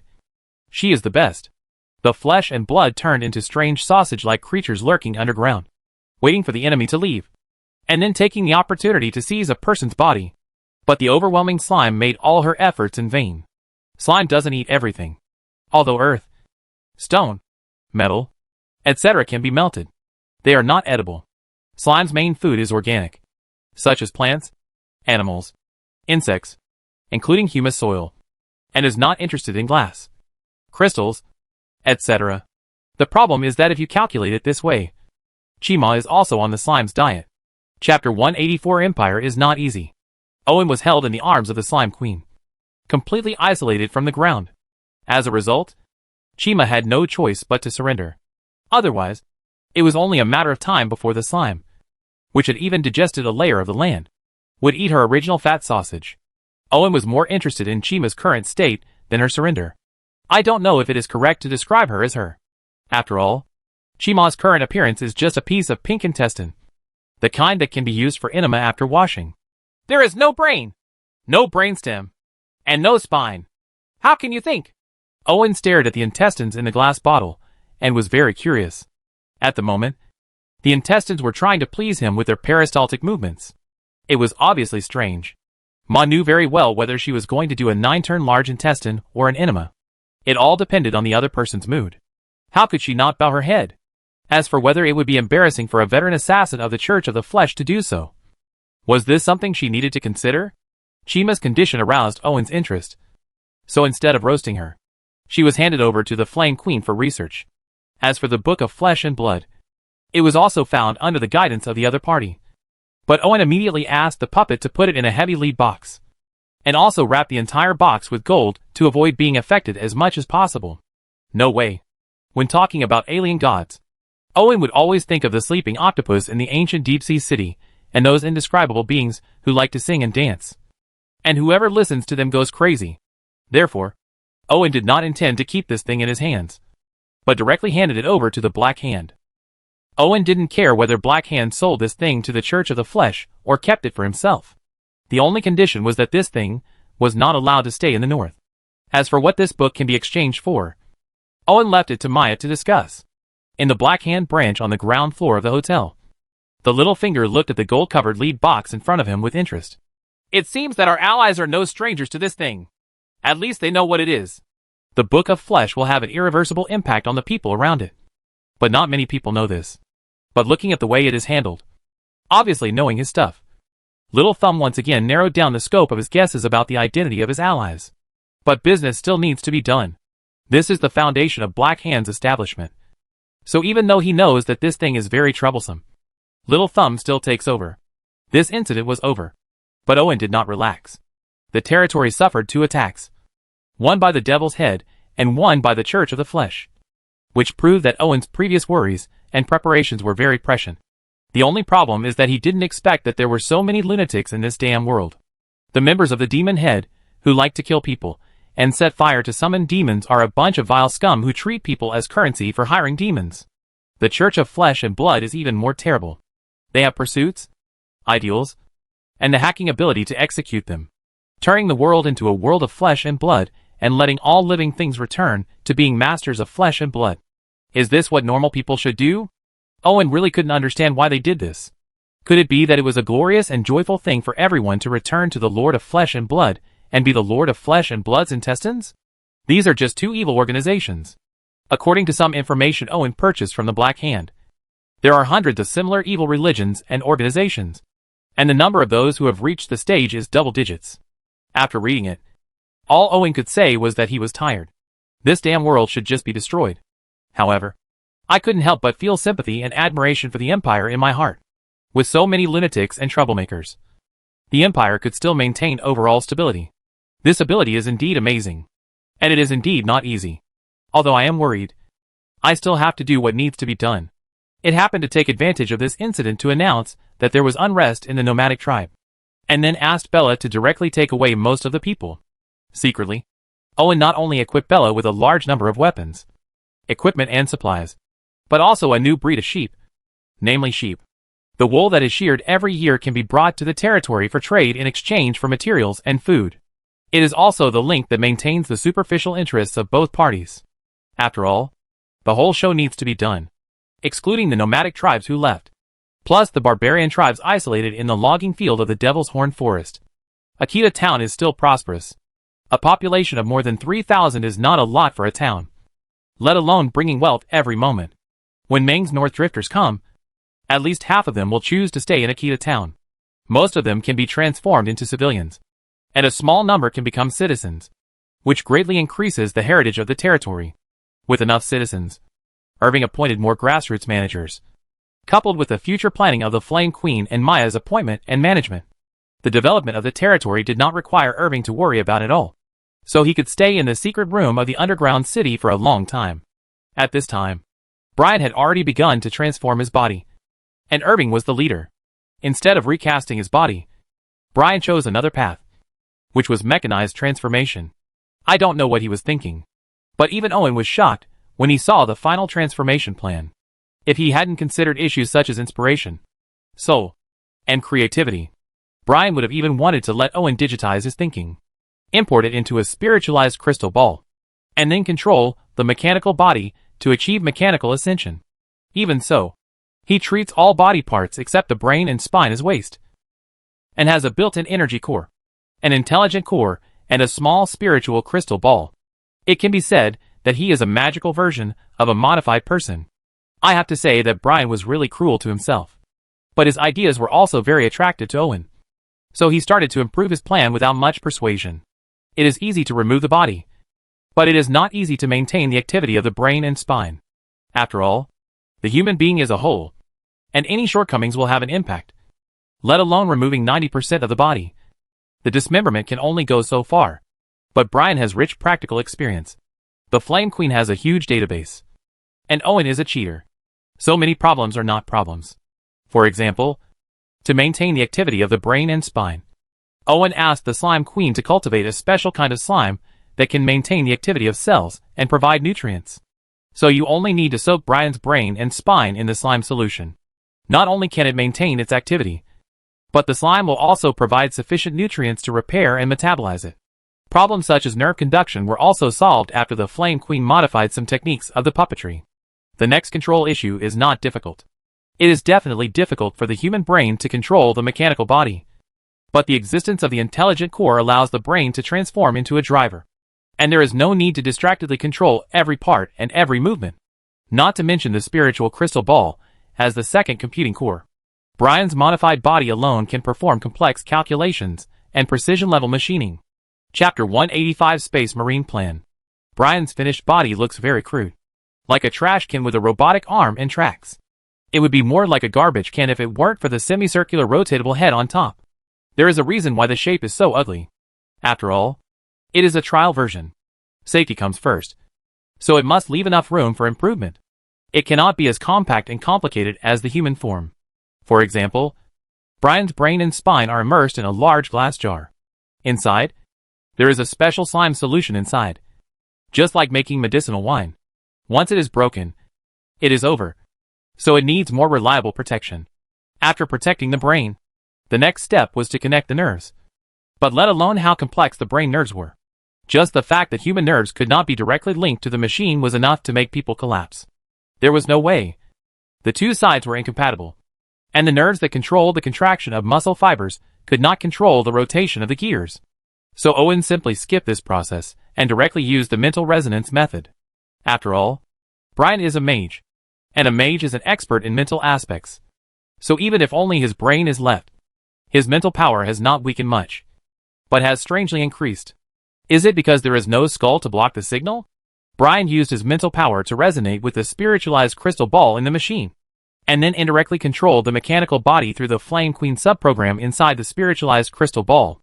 It was similar to playing a game, only faster and more direct. However, the biggest advantage of this design is that Brian can use his mental power to complete complex structural design and machining with the assistance of a crystal ball.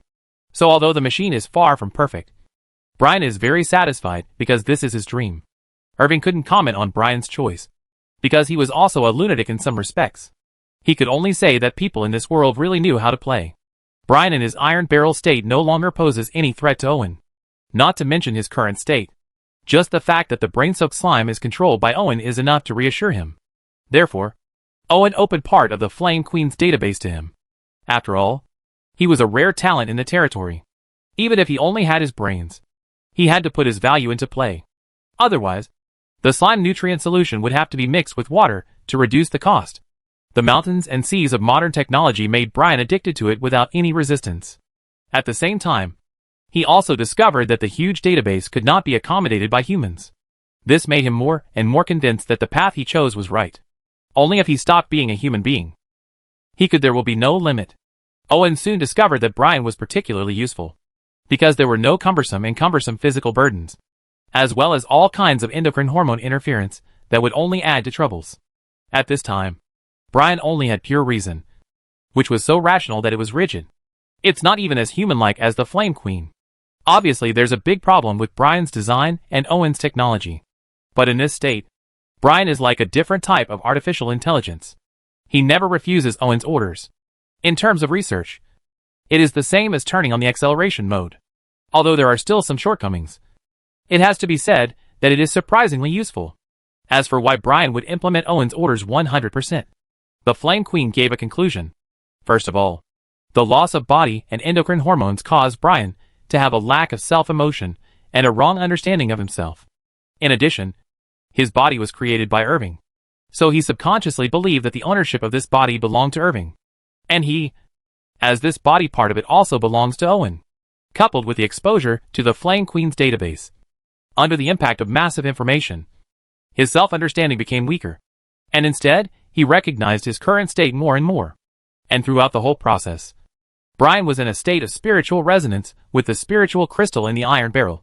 And inside the spiritual crystal was the subroutine of the Flame Queen.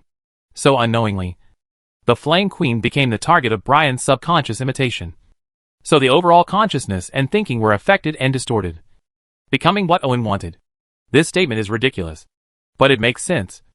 Not to mention that Brian's thinking itself is different from that of normal people. So in the end, Irving could only accept this setting with a smile and quickly take advantage of it. The first task Owen gave Brian was to create his own Space Marine program. The Space Marines come from the game Warhammer. It is a desperate world. A world where technology and spiritual energy, science and metaphysics coexist. And the Space Marines are the main force of the human empire in the universe. Judging from the data of the game, the naked Space Marine is a bit unattractive. The strength is only half a ton. He is so big that he can't even defeat the American team produced in World War II. But this is because space warriors need to face complex and harsh interstellar wars. Not wars with backward civilizations that have not even developed their own galaxy. In the face of cruel interstellar wars, there is an upper limit to the strength of the physical body alone. In addition, the Empire's excessive genetic modification has caused the strengthening direction of interstellar warriors to be biased towards survival. so their combat effectiveness is not strong. Of course, this is a state of naked uniform. No soldier goes to the battlefield without being issued equipment. Besides, soldiers cannot defeat tigers with their bare hands. But when fully armed, as long as they keep their distance and the ammunition is not exhausted, no matter how many tigers they come, they will die. Therefore, in addition to the tenacious fighting will, what really allows Space Marines to stand firm in the cruel interstellar wars is the most violent equipment, such as power armor and bolt guns. This makes every Space Marine a terrifying killing machine. The advantages of Space Marines go beyond this. The real reason that made Owen choose to use Space Marines as a template, apart from loyalty, is that Space Marines are the most adaptable, which can be seen from the complexity of the enemies they face. Those things really fly in the sky, run on the ground, swim in the water, and burrow in the soil. They are humans but not humans. From machines to orcs, from aliens to demons, there is nothing you can't imagine. And there is nothing you can't encounter. You still need to be vigilant at all times. The temptation of 4 peddlers in subspace. The world that Owen lives in is equally complex, with demons and gods. So using the Space Marine as a template to create his own super soldier has become the first choice. The entire plan has just begun. Owen has initially divided the plan into 3 parts: human body modification, power armor, and bolt guns.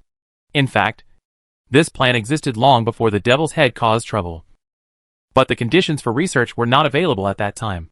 Later, the emergence of the Flame Queen, spirits, and puppet factories gave Owen the confidence to carry out the plan. And he gained some success. Bolter and Zaku. It was because of the initial results that Owen discovered that things were not that easy. He has a wide range of knowledge, as he plays multiple professions. In theory, if he understands them all, it will be easy to recreate a Space Marine. But Irving is currently the kind of person who is knowledgeable but lacks depth in various fields. He can design a first draft with basic knowledge and some imagination, but it will not work if he further improves it. Now having Brian can make up for this one shortcoming. Owen had already completed the prototype design of the bolt gun, so he first handed this part to Brian and asked him to find a way to mass-produce the bolt gun and submit a preliminary plan for human body modification to him. Chapter 186: Tyrant Transformation. With free labor, Owen did not relax. Nor did he look for women. 2 consecutive encounters made him sick, and he was also worried about the security of the territory. In this situation, unless he was passive, he was really in no mood. After 2 experiences, Irving found that ordinary military units could not play an effective role in events of this level, so it was meaningless to simply expand the army. Besides, the ratio of military to civilians in the territory was already very exaggerated, and it was not appropriate to do so when the total population base had not increased. Continue to expand the army. In fact, Irving had already prepared for this situation. The secret force that was previously established was to deal with this kind of thing, and later a more professional route was established. But the Church of Flesh and Blood taught Owen another lesson. He was still too naive. Although his skills in assassination and surprise attacks were not useless in the face of this situation, he had to pay a huge price to do so. In other words, professionalism mismatched. Therefore, Owen decided to imitate the Space Marines and build an attack team of super soldiers for the territory. As for who to choose for the transformation, Owen chose the Teutonic Warriors. In fact, the Teutonic Warriors are the most like Space Marines among all warriors, so they are the most suitable base for transformation. However, I have not yet fully figured out how to transform Owen. Brian had many transformation plans, but they all required disemboweling, cutting off hands and feet. Owen felt that this transformation method was too bloody and completely unnecessary, so he planned to use the T-virus to strengthen the Teutonic Warriors first. He was worried about the leakage of the T-virus before, but now he is not worried, compared with those evil organizations at the top, who either want to dedicate the world to the outer gods, or are preparing to package and sell it to the devil. The mere T-virus is really nothing. But Owen didn't expect that Brian would get results so quickly, and submitted a new transformation plan to him. Different from the previous mechanical transformation style, Brian, who had partial access to the Flame Queen's database, broadened his horizons and was immediately attracted to Umbrella's various biochemical transformations, especially the most mature Tyrant series. Tyrant is the most successful biological weapon of Umbrella Company, and it has developed multiple models. Even in its basic form, it has a combat power far superior to that of an armed soldier. After being released from its restrictions and going berserk, it becomes a terrifying killer. But Tyrant is not without flaws, especially the production process that can seriously damage memory and thinking, which is not in line with Owen's idea of a super soldier. But Brian also took this into consideration, because after reading Owen's Space Marine plan, he thought it was a perfect transformation. So he was not obsessed with simply accumulating combat power. With the framework drawn by Owen, Brian continued to make major changes to the Tyrant's transformation. The first thing to be removed was the second stage of transformation. The Tyrant's second transformation is to cancel the limiter and let the virus run wild. As a weapon, this is fine. But as a super soldier, it is unqualified. After all, who has ever seen a berserker who can't distinguish between friend and foe as the main force? At the same time, the alienation and transformation of the body have also been greatly reduced and restricted, leaving only the second heart and value-added lungs.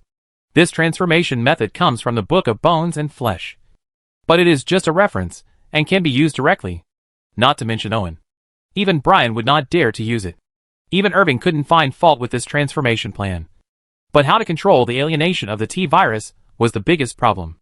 If it were so easy to control, Umbrella Company wouldn't have put so many restrictions on the Tyrant series. The Flame Queen gave a solution, which is based on the synthesis furnace and the bloodline mutagenesis editor to carry out biological transformation, which can theoretically affect the direction of biological evolution. It was nothing more than a synthesis furnace. Owen agreed to this plan and repeatedly conducted tens of thousands of experiments in the Authority space, and finally completed the biomodification cabin based on the synthesis furnace. Although it had been tested repeatedly in the Authority space, Owen was not sure whether it would work. On the contrary, Brian showed no emotion and went through the inspection step by step. During this period, he and the Flame Queen made many modifications to the current body, although the shape remained the same. External equipment was installed, such as very useful scanning equipment, which allowed Brian to have seen a more real world. So now he has no interest in being a human being. A Teutonic warrior took off his armor and clothes and walked into the biomodification cabin calmly. Close the hatch and inject the nutrient solution. Although Owen didn't like using people for live experiments, he had to say that this was the fastest way. So he could only suppress his inappropriate emotions and started to preside over this experiment. A large amount of nutrient solution derived from special slime is injected into the biomodification chamber. This nutrient solution is rich in nutrients and oxygen needed by the human body. In addition to being a little difficult to breathe due to the concentration, it can perfectly supplement the nutrients needed by the human body. In theory, as long as the nutrients are not exhausted, the creatures in the cabin can live to the limit of their lifespan. If treatment agents are added, combined with techniques such as wound foreign body cleaning, skin and flesh suturing, organ repair and other techniques, even if the patient is breathless, he can be saved as long as he is not brain dead. In other words, if there had been a biological modification cabin before, Brian's injury would not have been a problem at all. But Brian was very satisfied with how he looked now.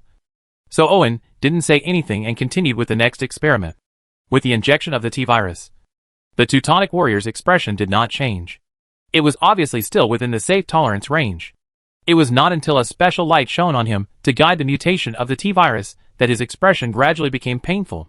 Therefore, the other party has to be put into a deep sleep to prevent the pain beyond the upper limit from causing irreversible damage to the nerves and spirit. The main reason why the Umbrella Tyrant series is mindless is because the mutation process is too fast and intense, breaking the upper limit of what the human body and mind can endure. The memory is purged out of self-protection, and more is left to instinct. At present, thanks to the unique function of the bloodline mutagenesis editor, the mutation process is controllable and inducible. Therefore, in addition to the basic body strengthening, the direction of the mutation guided is mainly concentrated on the two important organs of the heart and lungs, causing them to divide cells, proliferate on its own, and grow two new organs. I have to say that the mystery of the human body is really amazing. After limiting the scope of mutation, the new organs are perfectly integrated into the original system without too much interference. After the mutation ended, and after being scanned by the Flame Queen, the Teutonic warrior's nervous system nearly doubled. His muscle fibers and bone density were greatly increased, and his cardiopulmonary function was enhanced several times. After calculation, the mutated Teutonic warrior is 2.3 meters tall, weighs 300 kilograms, has a strength of about 1.5 to 2 tons, and has a reaction speed that exceeds human limits. His endurance depends on his own energy reserves, because of his high metabolism, as long as he does not continuously burst out, such as marching and other consumption. The recovery rate of physical strength is the same as the consumption. What's even more exaggerated is that as the density of the body increases and strengthens, it can ignore the close-range shooting of a 9mm caliber pistol. Bullets cannot penetrate the thick muscle layer and tough bones. Only continuous rifle fire can be fatal. And as long as there are enough nutrients, non-fatal injuries can be recovered very quickly. Such exaggerated physical fitness, coupled with the powerful fighting skills of the Teutonic warriors, their combat power is already superior to that of naked space warriors. However, on the interstellar battlefield, the enhanced Teutonic warrior is still far from enough. But as an improved version of the tyrant, it is undoubtedly successful. Chapter 187 Powered Armor. The strengthened Teutonic warriors were named Ultramarines by Owen. They are worthy of this name. Each one is as strong as a monster. After all, the Teutonic warriors are the limit of mortals. After the tyrant's strengthening, they have broken the upper limit, although they cannot reach it. When it comes to legends, ordinary high-level fighting knights are no match for them. Owen was greatly encouraged by the success of the Ultramarines' transformation, so he handed over the strengthening of the remaining 9 Teutonic warriors to the Flame Queen, and couldn't wait to drag Brian into the power armor project. In fact, Owen already has the conditions to make power armor, if practicality and mass production are not considered. He has a puppet intelligence core and an energy core, and also masters puppetry and alchemy. It is really not difficult to make a power armor. Most of them are not as good as the genuine ones, but they have everything they should have. The problem is that a mature piece of equipment needs more than just high-end. Practicality and popularity are the most important. So the inability to mass produce it is the biggest problem. What's more, not only is a single high-quality product time-consuming and labor-intensive, it also requires Owen's full participation, and consumes a lot of progress value. So the price-performance ratio is too low. Therefore, Owen's next research direction is not to make the best power armor, but to make the most suitable power armor. At least the spirit monsters and the Flame Queen can produce it independently. At most, Brian will be added, as long as he does not need to participate. The simplest solution is mechanical power armor, similar to the Marines in StarCraft. However, considering that the Teutonic warriors who use power armor all possess powerful martial arts, purely mechanically constructed power armor is not suitable and cannot take advantage of the Teutonic warriors' combat skills and agility. Therefore, Owen plans to imitate the Space Marine power armor, electronic muscle beam technology. Irving has similar skills. Otherwise, how could he have endured the killing? The puppet itself is Owen's test of new technology. It uses human body imitation technology. So the metal frame and artificial muscles all over the body completely imitate the human body structure. This artificial muscle can be transformed into an electronic muscle bundle to provide additional power. But after testing, Owen found that he was naive. Although the muscle bundles on the puppet had similar principles to the electronic muscle bundles used by Space Marines, the gap in materials and processing technology was measured in thousands of years.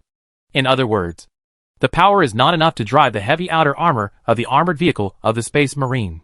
After discovering this, Owen originally planned to build a hybrid armor, which would add a layer of mechanical power system to the electronic muscle bundles, and then the outer armor.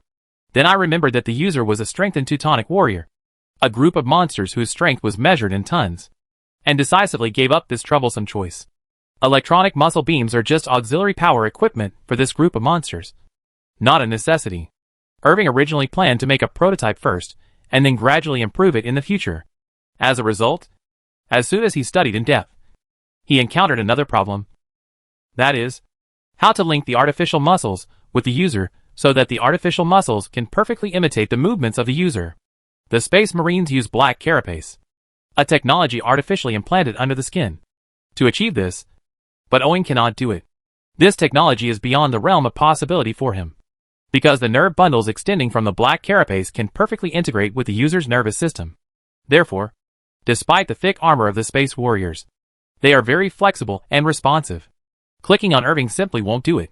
The Flame Queen is already very powerful in biochemistry, but she also does not have this ability, and even lacks relevant technical reserves. Therefore, if Owen wants to research, although he will not have no foundation, he will still have to face countless difficulties. At this time, Owen wanted to give up electronic muscle bundles and study mechanical power armor. But the Flame Queen came up with a new transformation plan in time, which was to add an intelligent core. The intelligent core can capture and collect the user's movements to form a new power operation mode, making the movements of the power armor become smoother and smoother. Although it is a bit troublesome, it has to be said that it is the best solution at present. After solving these problems and having the basics of a prototype in place, Owen decided to build a prototype. The Flame Queen took over Owen's multifunctional workbench through the spiritual crystal ball. After the alloy skeleton was welded, 6 high-precision mechanical arms were like spider's feet, quickly weaving artificial muscle fibers on the frame, integrating electronic muscles. The bundle is fixed on top. After the muscle bundles were fixed, a modified mechanical spine was installed on the back of the powered muscle suit to link all electronic muscle bundles. The first Teutonic warrior to complete the strengthening put on the prototype of the power muscle suit. As it was started, under the stimulation of electric current, the electronic muscle bundles immediately contracted and squirmed. Due to various problems, the force of contraction was so great that the strengthening of the Teutonic warrior, their faces were all red. And if it were an ordinary person, they would probably have their intestines squeezed out. A series of tests followed, and Owen's brows never relaxed. The electronic muscle bundle power is insufficient for thick armor. In fact, the contraction force produced by this thing, when stimulated by electronics, is terrifyingly strong. This is both an advantage and a disadvantage, because the control is insufficient, and you can only react through motion capture. The problem is that it is completely normal to lose control before a dynamic running template is formed. Even the enhanced Teutonic warriors were bruised and bruised after the test. These were all caused by the out-of-control electronic muscle bundles. If it were an ordinary person to test, it would be over as soon as it started. And then it would burn as it should, bury whatever needs to be buried, and save the effort. Fortunately, the Flame Queen took over the intelligent core and accelerated the formation of a power operation template. This reduced the number of out-of-control situations and enabled the next step. The already forged outer armor is fixed on the exposed alloy frame of the power muscle suit under the control of the mechanical arm, and the weight is distributed to the whole body.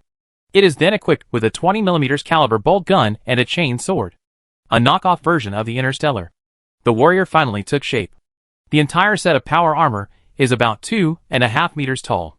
It uses an alloy frame lining, electronic muscle beam power, and composite outer armor. The total weight is about half a ton. Such heavy equipment requires very little energy. 1 energy core can maintain daily needs, and 3 can meet long-term fierce battles. After all, energy cores can automatically restore energy, unless it is intense enough to require the use of 3. An energy core, not giving time to recover. This is mainly because the entire armor does not have many additional equipment and functions, and the electronic muscle bundles do not consume much energy and are more used as auxiliary power. But the inability to mass-produce the entire set of equipment is a headache for Irving, and there is an illusion that all efforts are in vain. However, Brian and the Flame Queen gave Owen a surprise. They avoided the many difficulties of this prototype and designed a set of mechanical power armor. Although it was heavy and slow and had many shortcomings, it could be mass-produced. Well, it was a bit frustrating. But wasn't that exactly why he was looking for his subordinates? The armor powered by electronic muscle beams was named Ultra Armor by Owen because only Ultramarines could equip it. The purely mechanical power armor was named Iron Fist and was used by the Teutonic warriors. In this way, the territory has 2 types of power armor, Seiko and mass production. Chapter 188 Professor McGonagall. The Teutonic warriors worth 15 progress points are exchanged for mechanical power armor that can be mass-produced in small quantities, and their strength is immediately upgraded to a level. If there are enough of them, even legends can be killed, and they will be even more slaughtered when facing ordinary regiments. Therefore, excellent value for money. Not to mention the Ultramarines, who have been strengthened by Tyrant and then equipped with Seiko-grade power armor. One-on-one, Char will have to work hard. If he is focused on the fire from a long distance, he may suffer a big loss. Such a successful idea immediately made Owen feel the charm of technology, or the charm of the integration of technology and magic. So he decided to secretly develop the territory's industry as a foundation or trump card. Compared with the Behemoth Empire, even if the territory is cheated, it will not be able to catch up in a short time. And the Empire is not a fool. When there are thousands of people, it does not care. When there are tens of thousands of people, it can only pay attention to it. and it can be expanded to hundreds of thousands. With millions, how could he still be allowed to develop? He was really just a show-off as an imperial frontier soldier. However, it is not easy to develop the science and technology industry, because the only person in the territory who can be called a scientific research talent is Brian. Although the Flame Queen has extremely amazing computing power, she can only serve as an assistant. Fortunately, the spirits are all skilled workers. I dare not say that they are level 8 workers, but they are at least level 6. Mutated goblins can also be good workers after simple training. Therefore, at least in terms of basic industry, the territory has considerable advantages. Unfortunately, in terms of high precision, it is still limited to small-scale laboratories. In any case, Irving at least sees the direction of development.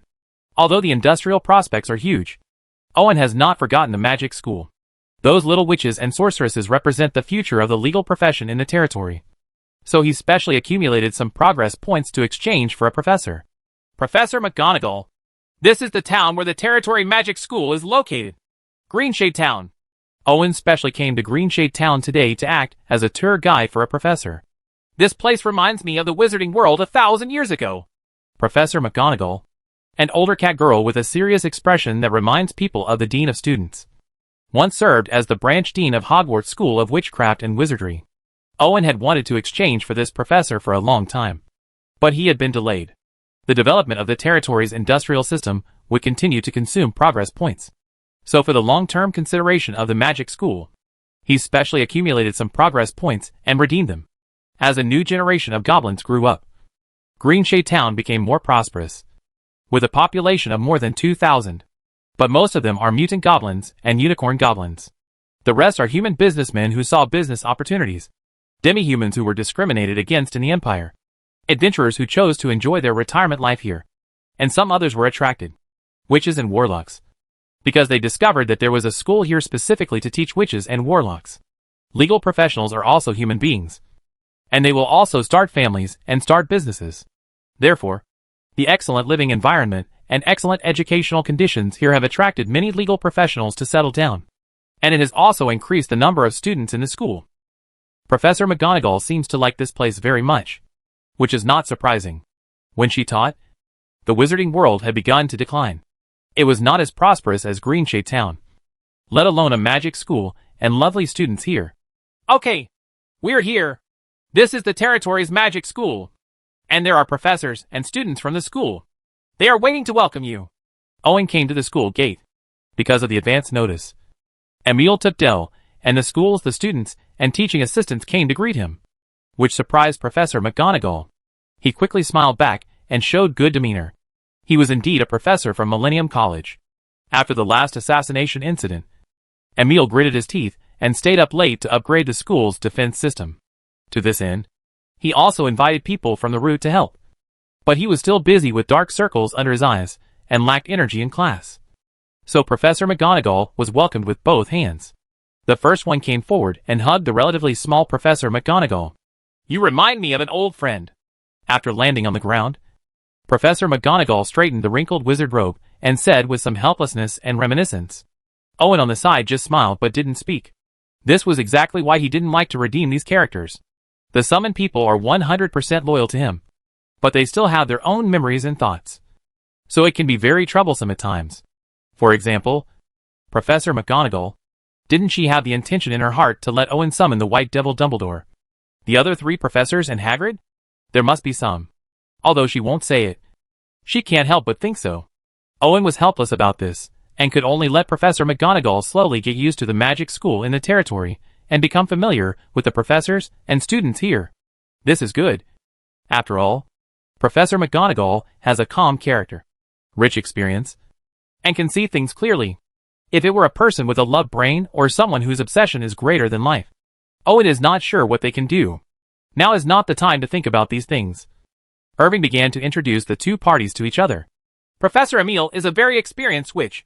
She is responsible for teaching potions. In addition, most of the students here were rescued by her from various places. It can be said that she played an important role in the establishment of this magic school. Owen explained the situation of the Empire. Professor McGonagall, who was not unfamiliar with medieval history, nodded clearly. At the same time, He admired Professor Emil very much, and even thought she was another Helga Hufflepuff. Strange. Of course. The premise is that Professor McGonagall doesn't know about this relationship with Bella. Otherwise she doesn't know what to think. This is Professor Dale, Professor Emil's daughter. She teaches herbal medicine in the college, and is also responsible for the school's herbal greenhouse. Owen continued to introduce. Professor McGonagall was a little distracted when she heard that greenhouse was from Hogwarts. But Owen's introduction woke her up, and she felt a little rude. So she hurriedly listened carefully. There is also Professor Brian in the school, who is responsible for teaching alchemy. But he is conducting an important research. So his assistant Master Domi is responsible for teaching instead. After introducing several witch assistants, Owen found that he seemed to there was no one to introduce him to. After all, there were indeed few talents in the school. So he took Professor McGonagall to visit the school. Although the school has not many students. Only over 100 years old. It has never stopped expanding and renovating it. From the first few longhouses, it now has an auditorium, teaching building, office building, laboratory building, library, canteen, and greenhouse. A complex of buildings composed of martial arts training grounds. This cost Owen a lot of thought. So he even moved the greenhouse here. However, Dale, whose relationship with Emil has eased a lot, did not object to this. Not to mention that as she mastered the spell system of Hogwarts, she also became interested in teaching. And she didn't have much to do on weekdays. After all, no matter how much Irving takes the tonic soup, he can only spend 1 or 2 hours a day. And he can't just lie down all the time the rest of the time. So it's good to find something to do. Chapter 189 The Asians in Green Shade Town.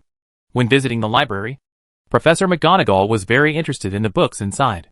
In addition to the Hogwarts textbooks she was familiar with, there were also professional knowledge books on witches, wizards, puppet masters, alchemists, etc.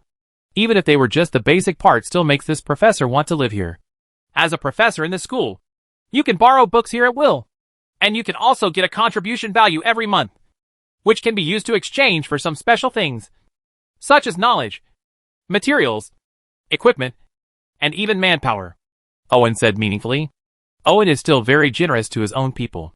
If Professor McGonagall can show enough value, it is not impossible to spend some time accumulating progress points and find him to exchange for Hogwarts characters. Next are the stone towers assigned to Professor McGonagall as a residence. These stone towers are located around the school and are the school's first line of defense. However, Professor Brian was assassinated before, and Owen discovered that the school's defense still had loopholes. So he exchanged some golems, such as gargoyles and steel golems. I have never seen this kind of transformation. It is such a magical application. It is a perfect combination with alchemy. There are still areas that can be improved. No, you cannot change it here. It will destroy the overall transformation. Professor McGonagall held up wand is obsessed with studying gargoyles. It is her greatest hobby after all. Because there was a banquet to welcome the new professor in the evening. Owen did not plan to return to the castle. So he changed into a vest and went to the Deschedong Tavern. As a landmark building in the town, the Deschedong Tavern is a must-visit place for outsiders. Because it has the best wine, the most delicious food, and the most beautiful girls in the entire north. Both adventurers and businessmen are attracted by it. Without temptation, Owen was the same. Especially after he knew that there were many demi-humans gathered in Green Shade Town. Demi-humans are human hybrids with non-human characteristics. Theoretically, half-elves, half-dwarves, warlocks and wizards are all demi-humans. However, humans generally refer to hybrids with beast-like characteristics as demi-humans. As for how the demi-humans came into being, of course, it was because the lower body was not taken care of. Otherwise, where would the hybrid come from? After all, humans are in a tough state all year round. As long as they look good, they can fight anyone they catch. Especially when humans and hundreds of tribes competed for dominance and gained the upper hand. It was even more confusing. So after the war, leaving behind a large number of mixed blood. After the war, humans discovered that it was unrealistic to kill all these mixed bloods. Who could guarantee that there was no one of their own kind? Even mixed bloods had some feelings. What's more, it was still an era when blood was supreme. And almost all the superiors had them. Since they have non-human blood, they don't have that much aversion to mixed bloods. So they have divided some barren areas to accommodate these mixed bloods. Other races that are willing to join the empire, such as would elves and dwarves, have divided some territories. In other words, the empire is not entirely human. In addition to wood elves and dwarves, there are also a large number of demi-humans with both non-human and human characteristics living there. Although half-elves and half-dwarves can be called demi-humans, it was the beaster girls that really moved Owen's heart. Who knows what those humans did back then? But he was quite satisfied anyway. As for why there are so many demi-humans gathered in Green Shade Town, it is mainly because humans have always been supremacy in the empire. Wood elves and dwarves are better, and have the right to be independent and self-governing. But demi-humans are not. They are not like the wood elves who are all sharpshooters. Unlike dwarves, who account for a considerable proportion of the empire's armaments, they really have nothing but physique and appearance. In addition, the land is barren and cannot feed many people at all. So the living conditions of demi-humans are not good. And many demi-humans, as soon as they reach adulthood, they will choose to leave their homes and seek life outside. It's just that they don't have much skills and are discriminated against. Working is like hard work, and being adventurers is like cannon fodder. There are really not many ways to survive. Many Asians can only join gangs, work as thugs, thieves, or even work as male and female skilled workers. Even so, few can return to their hometown alive. There were many demi-humans in the first Northland pioneering group, but if you look at the current Northland, you can see that there are not many left alive. This shows the situation of demi-humans, and therefore the North has become a magic kiln in the eyes of demi-humans. However, as the territory expands trade with the outside world and attracts adventurers, many demi-humans come to Green Shade Town, which is like arriving in paradise. Green Shade Town never rejects non-human beings, and even non-human beings are the mainstream here. Therefore, many demi-humans choose to stay here, and there is an increasing trend. Of course, there is no distribution here. Asians have to work hard even if they want to stay here. So those who are not good-looking go to work hard, and those who are good-looking go to pubs or shops. And the most popular one is naturally the Big Tree. In the Cave Tavern, only the most handsome demi-humans can stay as entertainers. Even if they do some side work, the customers here are generous. Owen had known about this for a long time, and had always wanted to come and enjoy it. But he couldn't spare the time. Now it was a coincidence.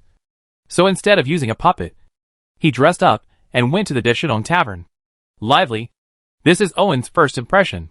Adventurers, who have always had no tomorrow, will never treat themselves badly. In addition to necessary equipment expenses, they are very willing to spend money on fine wine and food. This happens to be the strength of the territory. The plump steaks from the nomadic tribes, the delicious fish and crabs from the North Boundary River, the sweet fruits and vegetables from Green Shadow Town, and the fine ale from Akita Town, after careful combination by the chef. These are so delicious that everyone can't open their mouths from ear to ear. I will leave here with an empty stomach. This is the full confidence of Decisive Tavern. Although it is not a mealtime, there are still many people eating and drinking. Most of them are adventurers who have just returned from the underground ruins after taking a refreshing hot bath in the bathhouse. They ordered a table of delicious food, and everyone devoured it until their stomachs were full. I couldn't find any more space, so I sat down contentedly. If there is a female adventurer, there will also be a strawberry cake or fruit pudding. Owen found an empty table in the corner, and a girl with animal ears came over holding a tray and smiling. This is the menu. What does the guest want to order? Judging from the animal ears and spotted tail, this is a leopard girl. There are some scars on the exposed arms and thighs, and the muscle lines are slightly obvious. It seems that she is working as a waitress. She was an adventurer before, but now she is just a waitress at the Decisive Tavern. A lamb chop, a salad, and a glass of wine. Owen ordered 3 items at random, then closed the menu and handed it to Leopard Girl. Okay, guest. Please wait a moment. Leopard Girl put the menu back into the pocket of her apron, then smiled slightly and carried the tray to the kitchen. Judging from the wagging tail, she was in a good mood. In fact, many demi-humans gave up their original lives after coming to Greenshade Town, because here they only need to pay taxes to the lords, and then no one will deduct their salary, and there will be no local gangs to exploit their hard-earned money. You won't be forced by so-called teammates to explore the way, so your mood will naturally improve. Chapter 190 Adventurers and Gwent. After a while, the leopard lady brought the lamb chops, salad and wine that Owen ordered. Owen took out a silver coin as a tip.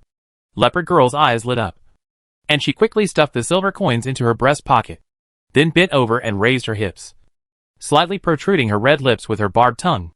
hinting to Owen that he could open a room or find a secret place later. Because she had a unique skill that she wanted to show him. Although Owen was tempted, he still declined. It's not that he has any psychological shadow about feline tongues, or that he's a gentleman to the extent that he doesn't steal sex. It's just that he doesn't want to take risks. The women in the family are all tested by long-term semen. He is not familiar with this leopard girl. If he gets a paw or a bite from him in the mood, there's really no way to complain. So in the end, he just masturbates when the other person turns to leave, turn the tail, and get a blank look from the other party. It felt really good. Owen thought about it while eating, and then looked at the adventurers in the tavern. Adventurers are a security risk that is difficult to prevent in most places, because their excessive curiosity and greed will always cause a lot of trouble, especially for lords. Sometimes you don't even know these adventurers. Will it emerge from your own escape tunnel? But in Green Shade Town, they are quite honest. Although they drink and eat meat, they rarely cause trouble. They also give money to women. Occasionally, when they have free time, they just get together to play Gwent, a game unique to this place. It is said that Gwent is really addictive. Not to mention adventurers. Even businessmen who come here occasionally are addicted to it. But the cards are rare. Many cards need to be obtained from taverns and shops by completing tasks.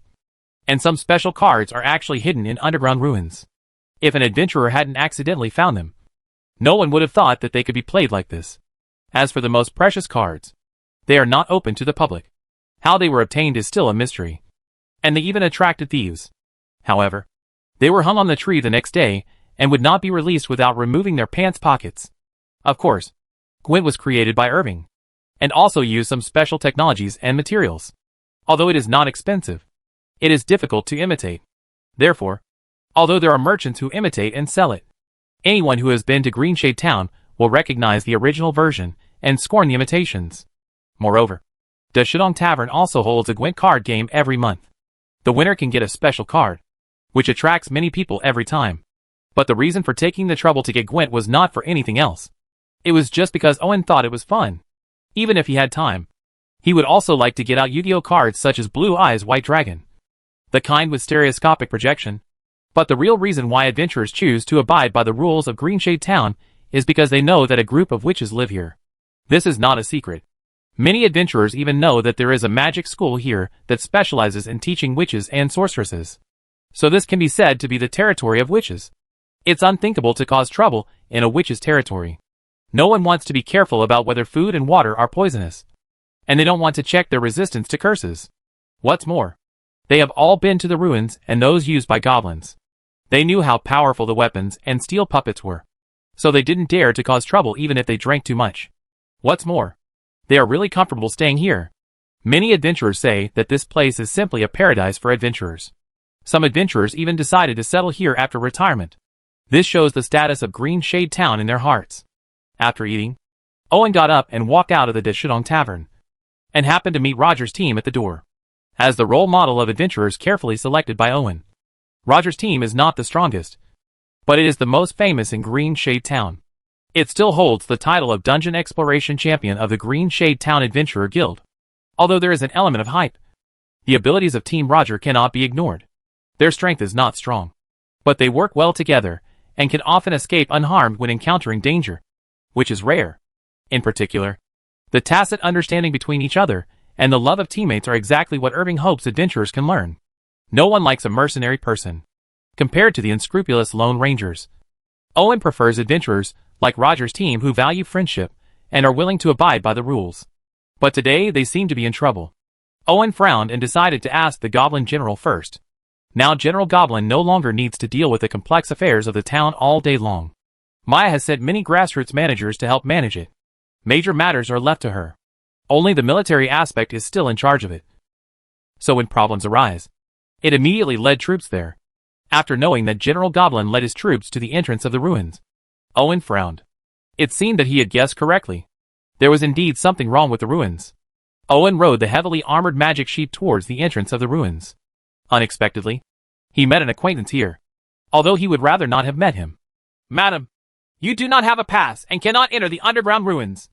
After several years of training, the Goblin General's temperament has become more and more calm. But when facing the mother and daughter in front of him, he still feels like his head will explode. So when he sees the Demon King coming, finally, as if seeing a savior, he hurriedly stood behind Irving, who had a slightly stiff expression. "Long time no see, Mother, and my lovely sister." Owen felt a little regretful for not bringing Seal. After all, he was facing a legend right now. But when he saw the Goblin Corps around him, there were hundreds of gates. Coconut Cannon felt much more at ease, so he greeted with a somewhat complicated expression. "It's little Owen. It seems that he has really grown up. It's time to find a wife for you." Hila smiled gently, as if she didn't see Owen's physical and mental rejection. She reached out and touched her body, stiff as head. "I'm still young, so I'm not in a hurry. Ha ha. By the way, this is a gift for my sister." Owen quickly changed the topic and took out the figurines he had made out of boredom before, such as the happy gray wolf. Who knows why he made figurines at that time? Like this. However, I have to say that it is not unreasonable for Xiong Big Wolf to accompany the growth of a generation. It seems that my sister likes it very much. She is a self-taught person who knows how to use magic to control the figures, and has activated Red Wolf's special move, the Endless Frying Pan. Batter. It was obviously just a few pans, but they could bounce back after hitting the target, causing Red Wolf to throw endless pans, beating Big Wolf and Shi Yongyang into running away. After calming down, Owen knew that the mother and daughter would not come here for no reason, so he waved to the Goblin General to come over. "Lord Demon King." The Goblin General quickly bowed and saluted, but this title made Owen a little embarrassed. After all, his mother and sister were right next to him, but Owen was simply overthinking it. After hearing this, Hila looked at him with approval, which meant that he was indeed my son, and my sister was India's. Owen has forgotten his mother's nickname. Is the rebellious witch someone who cares about this title? It would be merciful not to personally train him on the path of no return to the Demon King. Chapter 191 Magic Well. "What's wrong with the underground ruins?" Owen asked the Goblin General to get up and speak. "Lord Demon King, 3 days ago, Roger's team applied to enter the 3rd floor of the ruins and obtained entry permission based on their contribution to the Adventure Guild in Green Shade Town. However, a violent vibration occurred on the 3rd floor of the ruins early this morning. Roger's team was shocked at noon.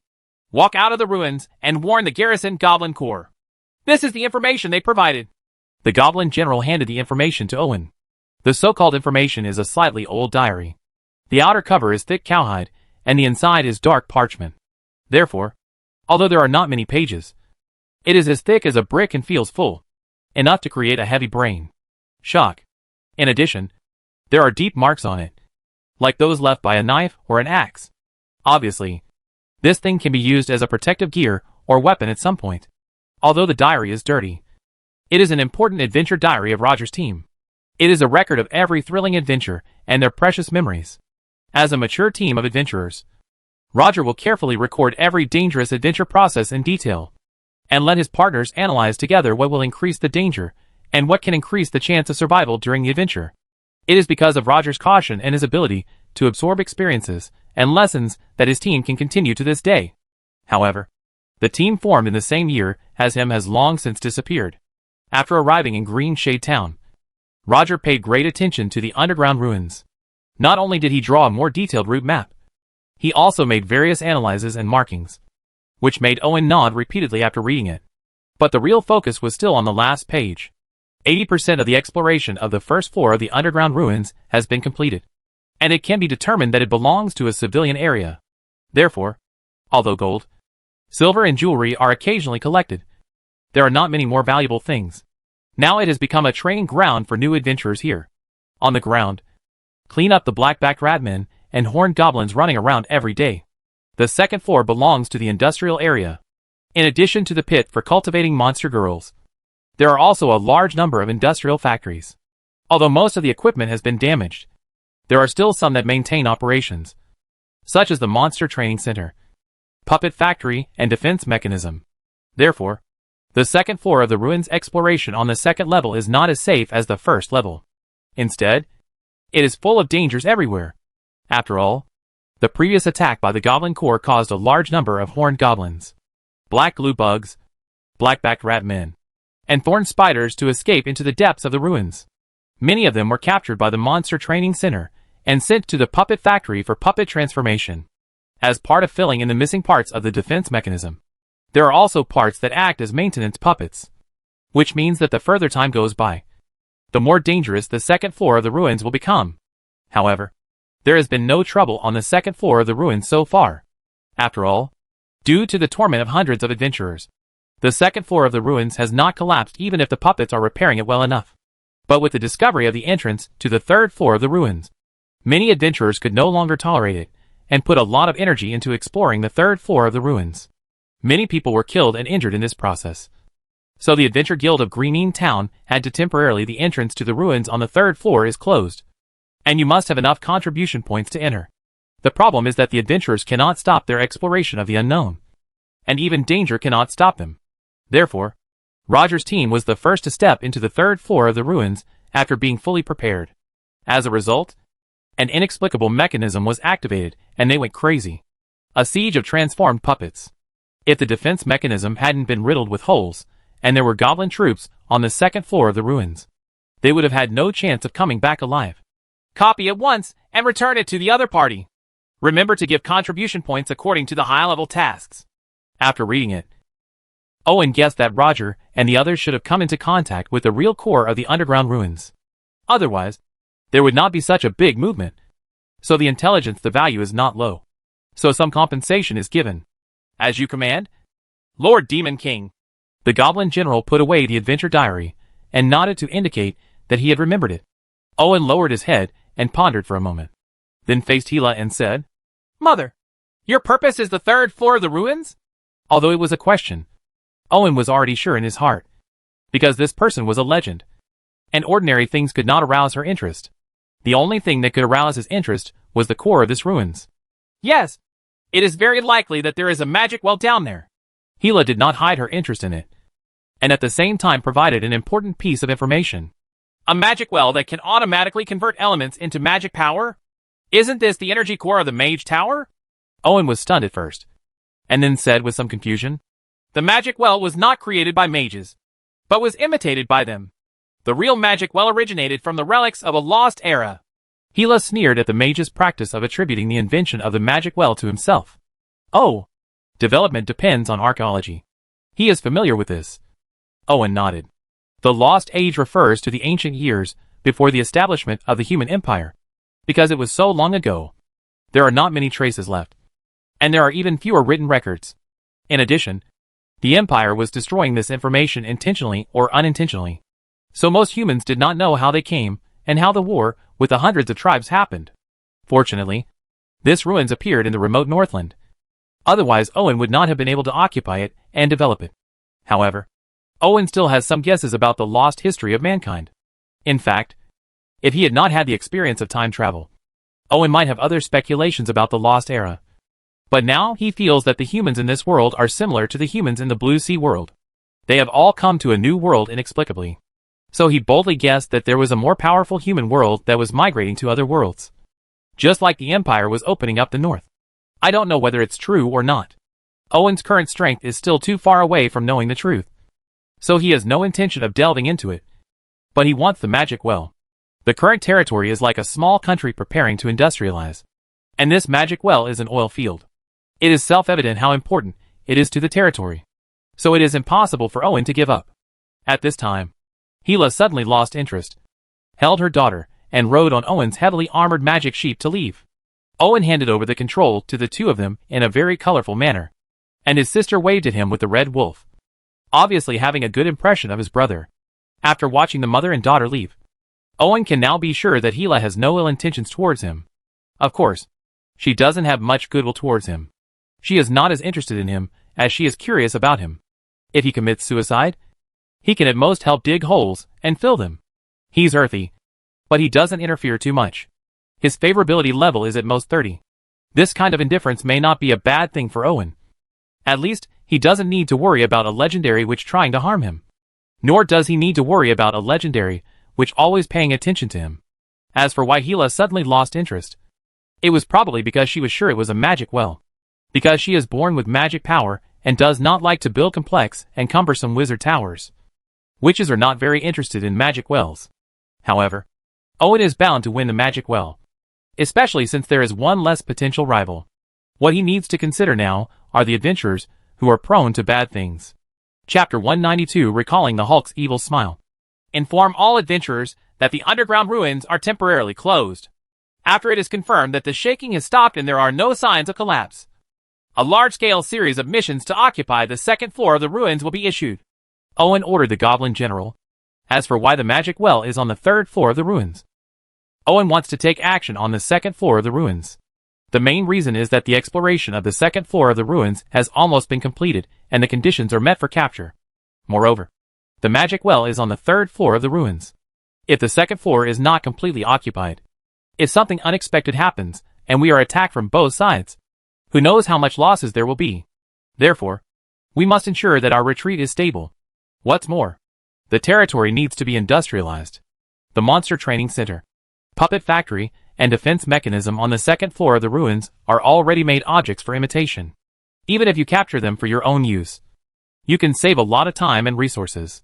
In addition, this move allows the adventurer to focus on the second floor, avoiding trouble that would interfere with his ability to seize the real target, the magic well. This is why Owen decided to release a series of missions occupying the second floor of the ruins. You have been with me for a long time. You have done well over the years. It's time to improve your strength. Owen looked at the Goblin General and said, Owen's words are true. The Goblin General is an old man under his command. His strength was just about right, and he could compete with the Teutonic warriors. But now that the Ultramarines have come out, he can't keep up. Plus, he still needs it. If we continue to sit in Green Shadow Town, it is necessary to improve our strength. And after the discovery of the magic well, the industrialization that was originally going to start needs to be readjusted, and the need for progress value can be postponed. Therefore, let the Goblin General set up the position first, and then let him come to the castle to strengthen the tyrant. I am willing to serve the Demon King to the death. Hearing Owen's words, the Goblin General said excitedly, as a monster, there is no desire to improve its strength. But the most important thing for it is that the Demon King has affirmed its efforts over the years. This is more exciting than improving strength. After Owen left, General Goblin immediately arranged for the Goblin Corps to strengthen the defense line. With coconut cannons as the core, potato mine arrays were laid. At the same time, he adjusted the shooting angle of the pea shooters, stored more fertilizers, and strengthened patrols to prevent any danger. Adventurers sneak in. The experience of dealing with adventurers over the years has taught General Goblin to know not to trust adventurers at any time. The more they are not allowed to do it, the more enthusiastic they will be.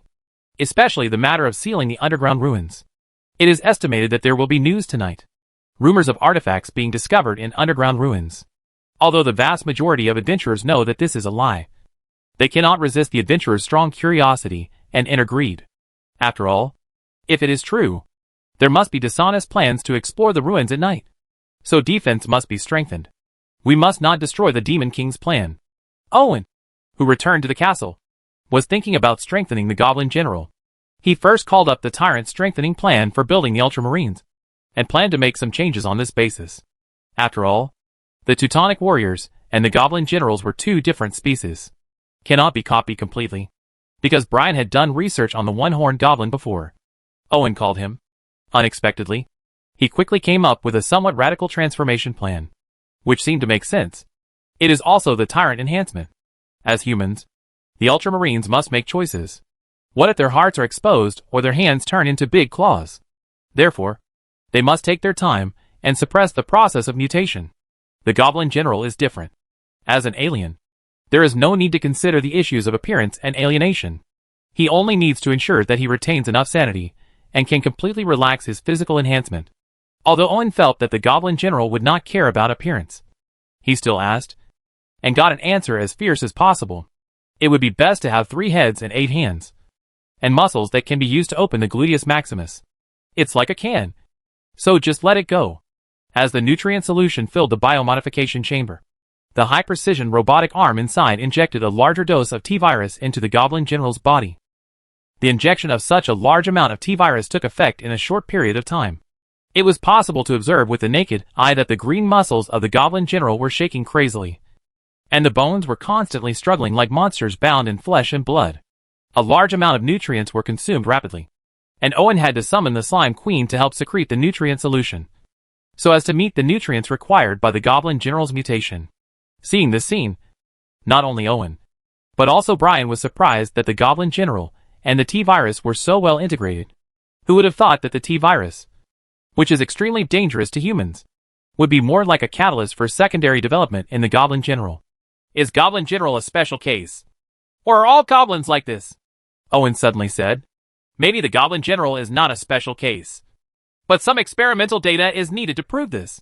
Brian answered after using the Fire Queen's computing power to perform some calculations.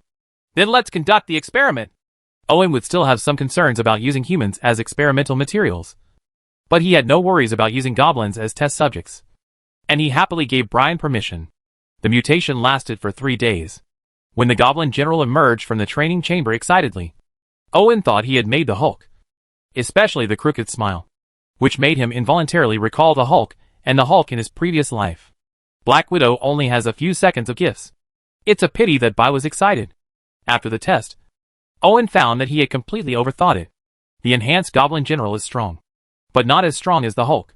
He is at least a 50-50 rival to Captain America. And even Spider-Man cannot beat him. He has the feeling of a silver gun and a candle head. After all, his body is no longer as strong as the Green Goblin.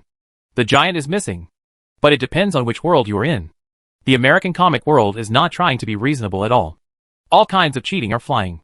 Galactus, which is a top god in other worlds, has become a unit of measurement for combat power. How to compare?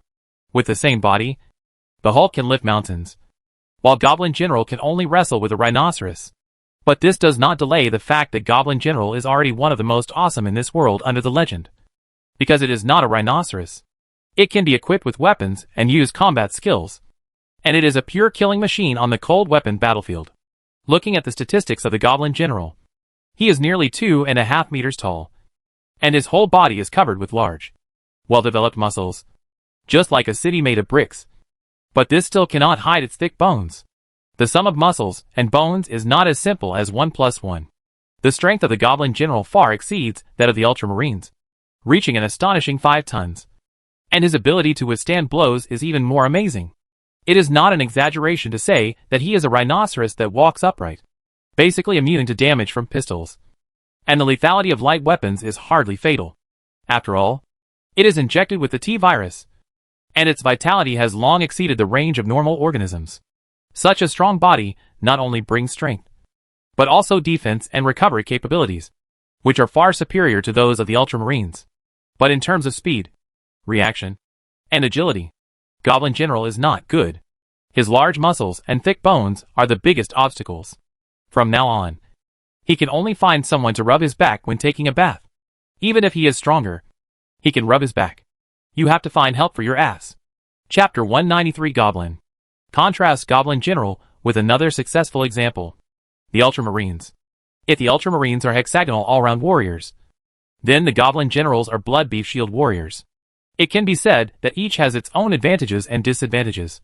But the latter's fighting style is more rough. Therefore, Goblin General cannot use electronic muscle beam power armor. At least not the current model. Because this type of power armor is too sensitive and cannot be used without enough control. It is not suitable for stupid people like Goblin General. Even if you mess around with it roughly, even the mechanical power armor won't work. Because the purely mechanical structure will cause the movement reaction to be slightly sluggish, which will actually be a constraint for it. I had no choice but to prepare traditional armor for the strengthened Goblin General. But the strength was increased, and a lot of attention was paid to the weapons. Owen specially exchanged it for a charged axe. The rechargeable axe comes from Monster Hunter World, and is divided into sword and shield forms and giant axe forms. After Owen's transformation, it is more powerful and is perfect for use by Goblin Generals.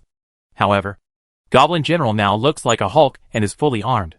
It is so tough that it feels a bit inappropriate to call it Goblin. So Owen changed its name to Beast General. Fortunately, it's not black. If it were called General Black Beast, Owen would always feel like something was wrong. Although the strengthening effect is beyond expectations, it is not enough. The Wild Beast General was originally not good at combat skills, and it became even more cumbersome after its strength increased. Therefore, Irving specially exchanged a template for it. Liao Hua. Originally, Irving planned to exchange for Suju's template. But considering that General Wild Beast still had to guard Green Shade Town and lead his own army, he chose Liao Hua. There were no generals in Shu. So Liao Hua became the vanguard. This sentence is not to belittle Liao Hua, but to feel helpless. Not mentioning the affairs of the three kingdoms. Just to evaluate Liao Hua. He is worthy of a general regardless of political or military force. He is suitable for a wild beast general who needs to be independent. Although it is integrated with the template, the strength of the wild beast general is still not as good as that of Charles. Facing the attacks of the legendary warriors, it can only continue to defend. But this does not prevent the territory from gaining more combat power. But for Owen, the biggest gain was that he found that goblins were more suitable as T-virus receptors than Teutonic warriors. And they were also cheaper. Even though goblins can't even defeat farmers. As aliens, they also have abilities that they are proud of. That is, they have stronger vitality, are extremely adaptable to the environment, and can eat even dirt when they are extremely hungry. Otherwise, they will not become a must-fight mob for novice adventurers. Not because of their large number and wide distribution. Goblins rely on their tenacious vitality and resistance to withstand the erosion of the immune system and the destructive modification of genes by the T-virus, and transform these changes into beneficial enhancements for the body. Therefore, it is completely possible to popularize T-viruses among goblins. Virus intensification. The Teutonic warriors still need to spend progress points to redeem them. But the goblins have enough. And they can even wait for reproduction. Thinking of this, Owen's eyes lit up. And he couldn't wait to get a batch of unassimilated wild goblins from Green Shade Town. And started experiments with Brian. After some experiments, Owen discovered that there was something wrong with the goblin race. The wild goblins T-virus mutated and strengthened out of control. Some degenerated into amphibian-like monsters. Some became highly developed brains. And some turned into violent beasts. This immediately aroused Owen's vigilance. Destroy all goblin experimental subjects at once. Conduct the second round of experiments. This time using goblins from Green Shade Town. Owen didn't know what he was thinking. But he didn't say anything in the end. But okay, the second round of experiments. This time the experiment is much more stable. The system goblins are the goblins summoned by Owen through the monster summoning technique. They can be strengthened into a 2-meter-tall green-skinned monster. It is better to say that it is a goblin than a green-skinned orc. Therefore, named Orc by Owen. The strengthening process of strong orcs is very stable, which means that they can be popularized. The number is only limited by the number of monsters summoned by Owen. And it is completely possible to form a strong orc army. In contrast, the goblin residents of Green Shade Town, who were assimilated from wild goblins, are far less adaptable and integrative to the T-virus than the system goblins. Not only do they need to reduce the concentration of the T-virus, but there is also a certain degree of randomness. After many experiments, Owen discovered that goblins assimilated by the system have 3 strengthening templates. The first one strengthens the brain nerves and enhances thinking activity, which means becoming smarter and more creative. The second type does not enhance the mind so much, but the body becomes thicker, making it a good material for work. The third type actually reduced the original intelligence, but the body became extremely strong. Interestingly, although the third type has become simpler in mind and stronger in body, it does not appear stupid or impulsive. Instead, it is calm and indifferent, and its execution ability has become stronger. It is a natural material for soldiers. Scientist, worker, soldier. Looking at the 3 templates of goblin mutation, Owen was silent. He didn't know if this was a coincidence, but it gave him a feeling of man-made manipulation. In the end, Owen buried the matter in his heart and named these enhanced goblins goblins, hobgoblins, and bugbears. The experiment was almost done. Owen handed over the follow-up to Brian, and then prepared to occupy the second floor of the ruins. The adventurer's patience was about to run out. Fortunately, the strengthened wild beast general was able to hold the situation in check. However, more experienced adventurers could tell that unless a legend came, everyone would be rewarded. So they had to be patient. Keep waiting patiently. Team Roger was happy to do this. After all, they were almost torn alive by the puppets in the ruins before. Although they escaped, they were seriously injured. Even if there were many healing potions in Green Shade Town, they didn't have the money to pay for them, as far as drinking water is concerned. In fact, for most adventurers, except for serious injuries, minor injuries can be recovered by themselves. Time is running out. Vote now to decide whether to accept this task. Roger, who had recently been recuperating from his injuries and was fat and fair, pinched the fat on his waist and felt that he could not wait any longer. If he waited any longer, he would be useless. So I summoned my teammates who went to drink, bathe and go shopping. The bronze helmet holding the wine glass is wandering in the sky. The gray cat who has just had his nails done is admiring his jade hands. And the red oak soaked in the bathhouse is lazily unable to lift his spirits. Seeing the appearance of his three teammates like this, Roger was almost in despair, and couldn't help but feel the urge to bow and break up again. But thinking about it, there was nowhere to go, and the reward for this mission was very generous. So I held back. If you complete this mission, you can customize the reward, such as filling the wine cellar with fine wine, the charming witch series of cosmetics, and a slime made of your own. Roger was speechless when he saw that he was already energetic and had picked up the equipment. There are 3 teammates waiting for you. Okay, since you all agree, the White Fang Adventure team will take over this mission. Roger took a deep breath, stood up, and said confidently, Chapter 194 Goblin Mechanical Core. It was Owen's decision to hire Roger's team.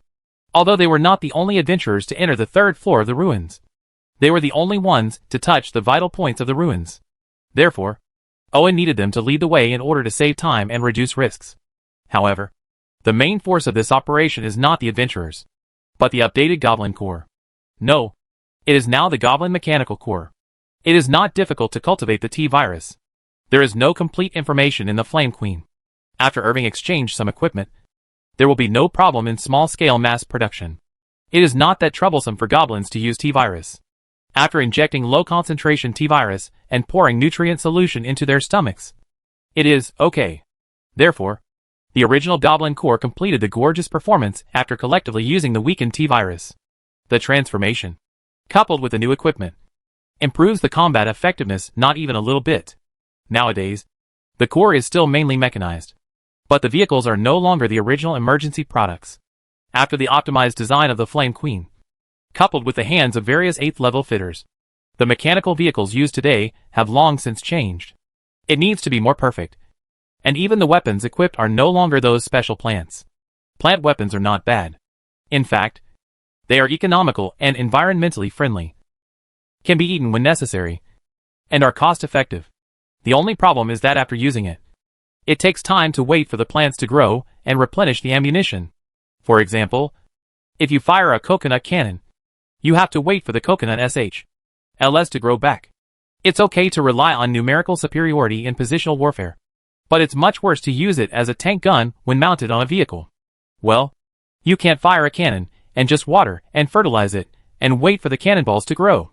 That will really make the enemy wait for all the flowers to wither. Nowadays, the main vehicle of the mechanical core is the spider chariot with 2 arms and 6 legs. It is not large in size. The tough and light carapace of the thorn spider is used extensively throughout the body. With its special structure, it is very suitable for complex environments such as the ruins forest. The power is not a diesel engine, but steam power using magic horn tree blocks as fuel. As for why steam power is used, the main reason is that the magic horn tree blocks are so good as fuel. Not only can they release the high temperature that melts steel, but they are also durable. Under the control of oxygen, a single charge can continue to burn for a day and a night, meeting daily needs and low-intensity battles. Even intense battles with increased firepower can last for half a day, which is much better than diesel or something like that. And because of the improvement in processing precision, even though it is a steam engine, the power output is not small. It is more than enough to drive the spider chariot, which can only be regarded as a small and medium-sized vehicle. It even has extra power to provide loaded weapons. The powerful firepower brings a continuous stream of steam. After simple compression, it can launch the spikes as bullets hundreds of meters away. Although the rate of fire is difficult to increase, it can already replace conventional firearms. There are currently 3 models of spider chariot.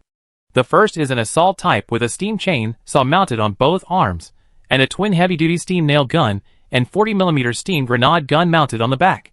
The second type is a fire support type with rapid-fire steam nail guns installed on both arms, and a 100mm short-barreled steam smoothbore cannon installed on the back. The third type is a multifunctional type with powered mechanical claws installed on both arms, and a semi-exposed platform on the back. It can be equipped with weapons as fire support. A crane is a construction machinery, and it can also be used to transport troops and cargo. Steam engines can not only be used as power for vehicles, but can also provide assistance to soldiers after miniaturization. Gone are the days of fighting with flowerpots on their backs, replaced by steam firearms connected to power backpacks. However, the temperature of the power backpack will increase rapidly when the firepower is increased to provide more sufficient steam. Even if a lot of heat insulation is done, it is still not enough. Therefore, the steam power backpack can only be fixed on the exoskeleton, and then the user can equip the exoskeleton. In this way, the user not only obtains additional power output through the steam-powered exoskeleton, but also solves the problem of heat insulation.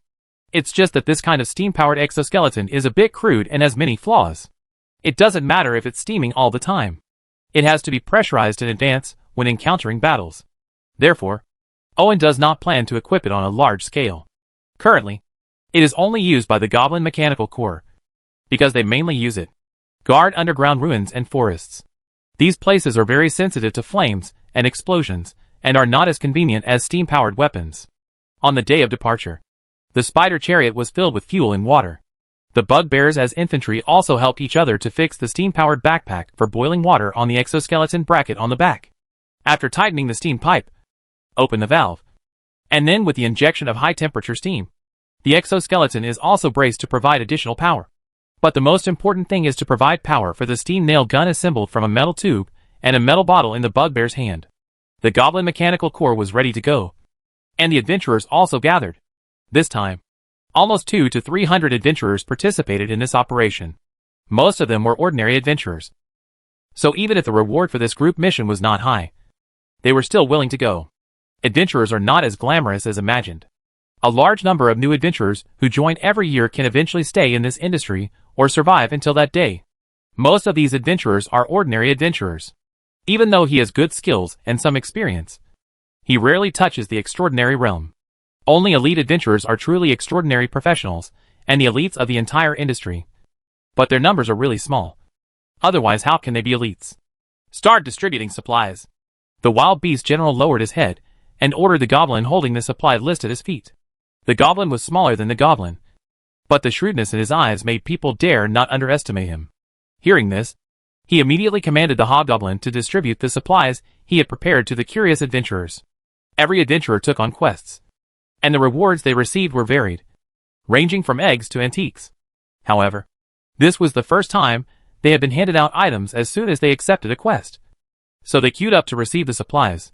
The material is a backpack, which is made of very thick fabric and is very strong.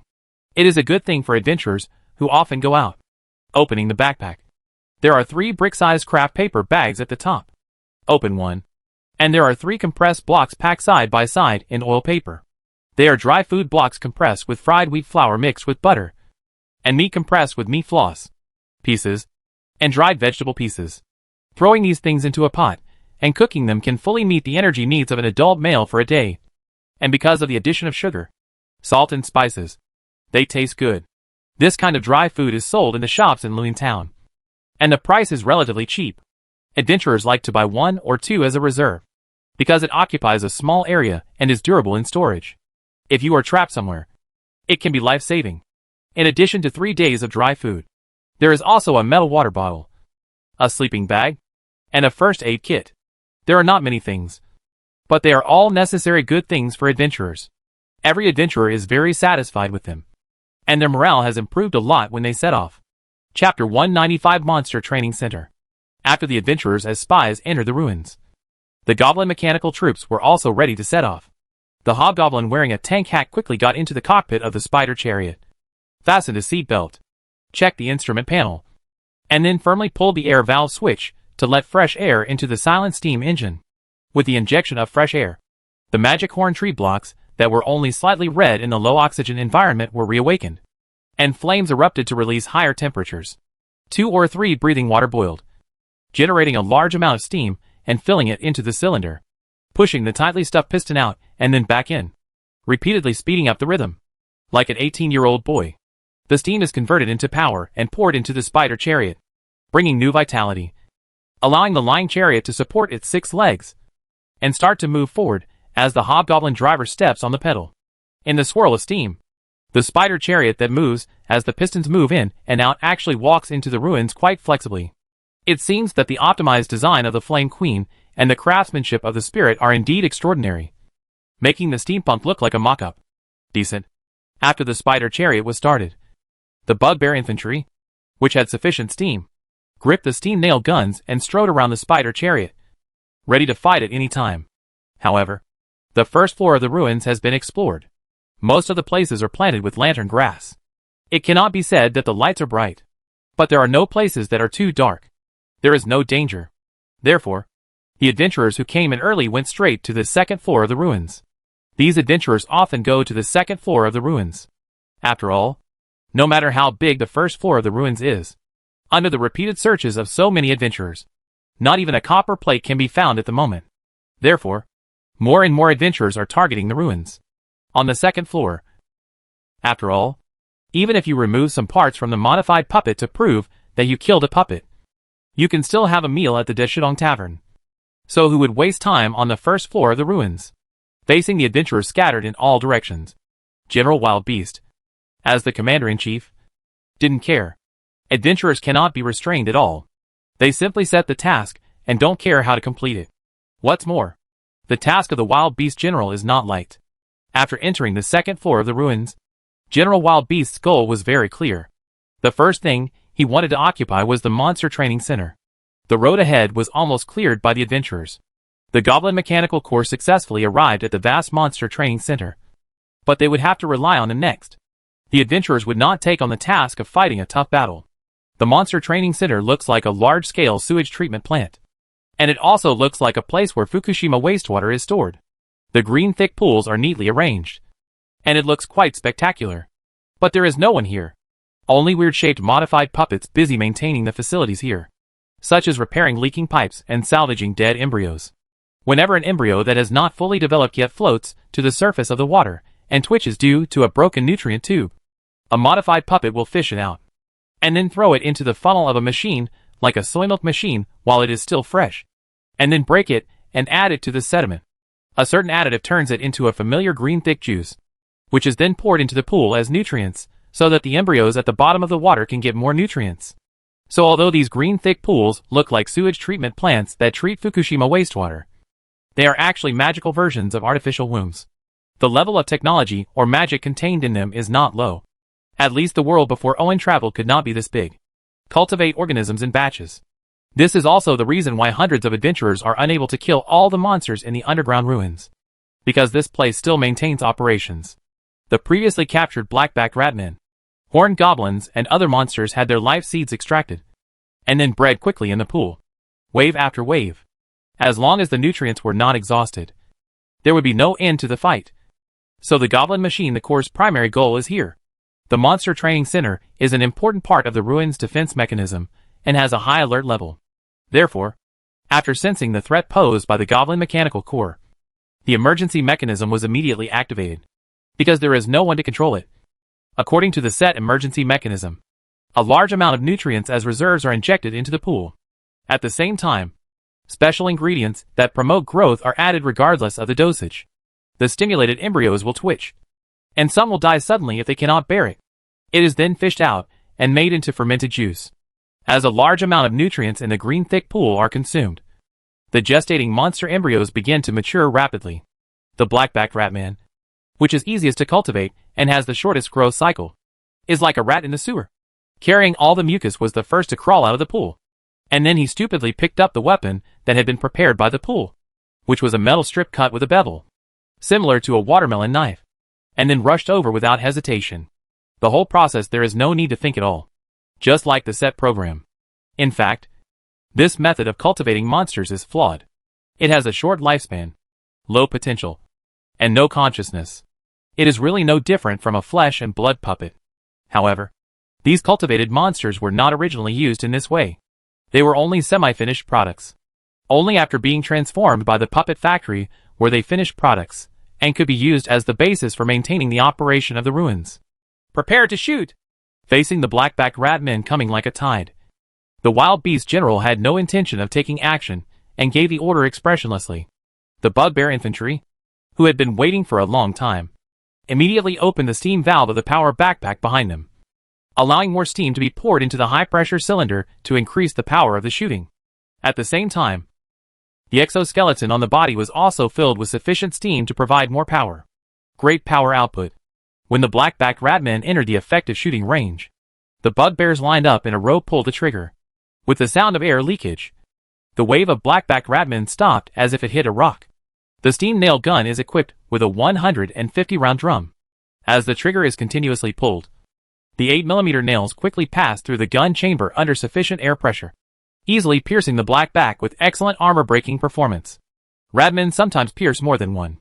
It can be seen that the power of steam-powered firearms is not small, and even the knight's plate armor cannot withstand it. However, this strong power is boosted by a high-pressure gas cylinder and cannot last long. When the air pressure in the high-pressure gas cylinder decreases, the range and power of the spikes also begin to decrease. At this time, Bugbear did not hesitate to open the air intake valve of the power backpack, allowing more air to enter the combustion chamber, improving the combustion efficiency and obtaining more steam. But this inevitably caused the temperature of the power backpack to rise rapidly. Fortunately, the Bugbear's physique is very good, and his willpower is commendable. Even if he is sweating, his hands still hold the gun steadily and shoot until the drum is empty. Chapter 196, the third floor of the ruins. Back off!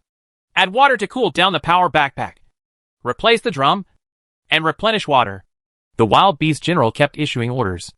As for the remaining black-backed rat men who were still rushing over, leave them to the adventurers who don't know when they will appear. Facing the tide of black-backed rat men, adventurers dare not provoke them, because once they appear, they will be swamped by the rats and no bones will be left. Now that their numbers were greatly reduced, it was unreasonable for them not to take action.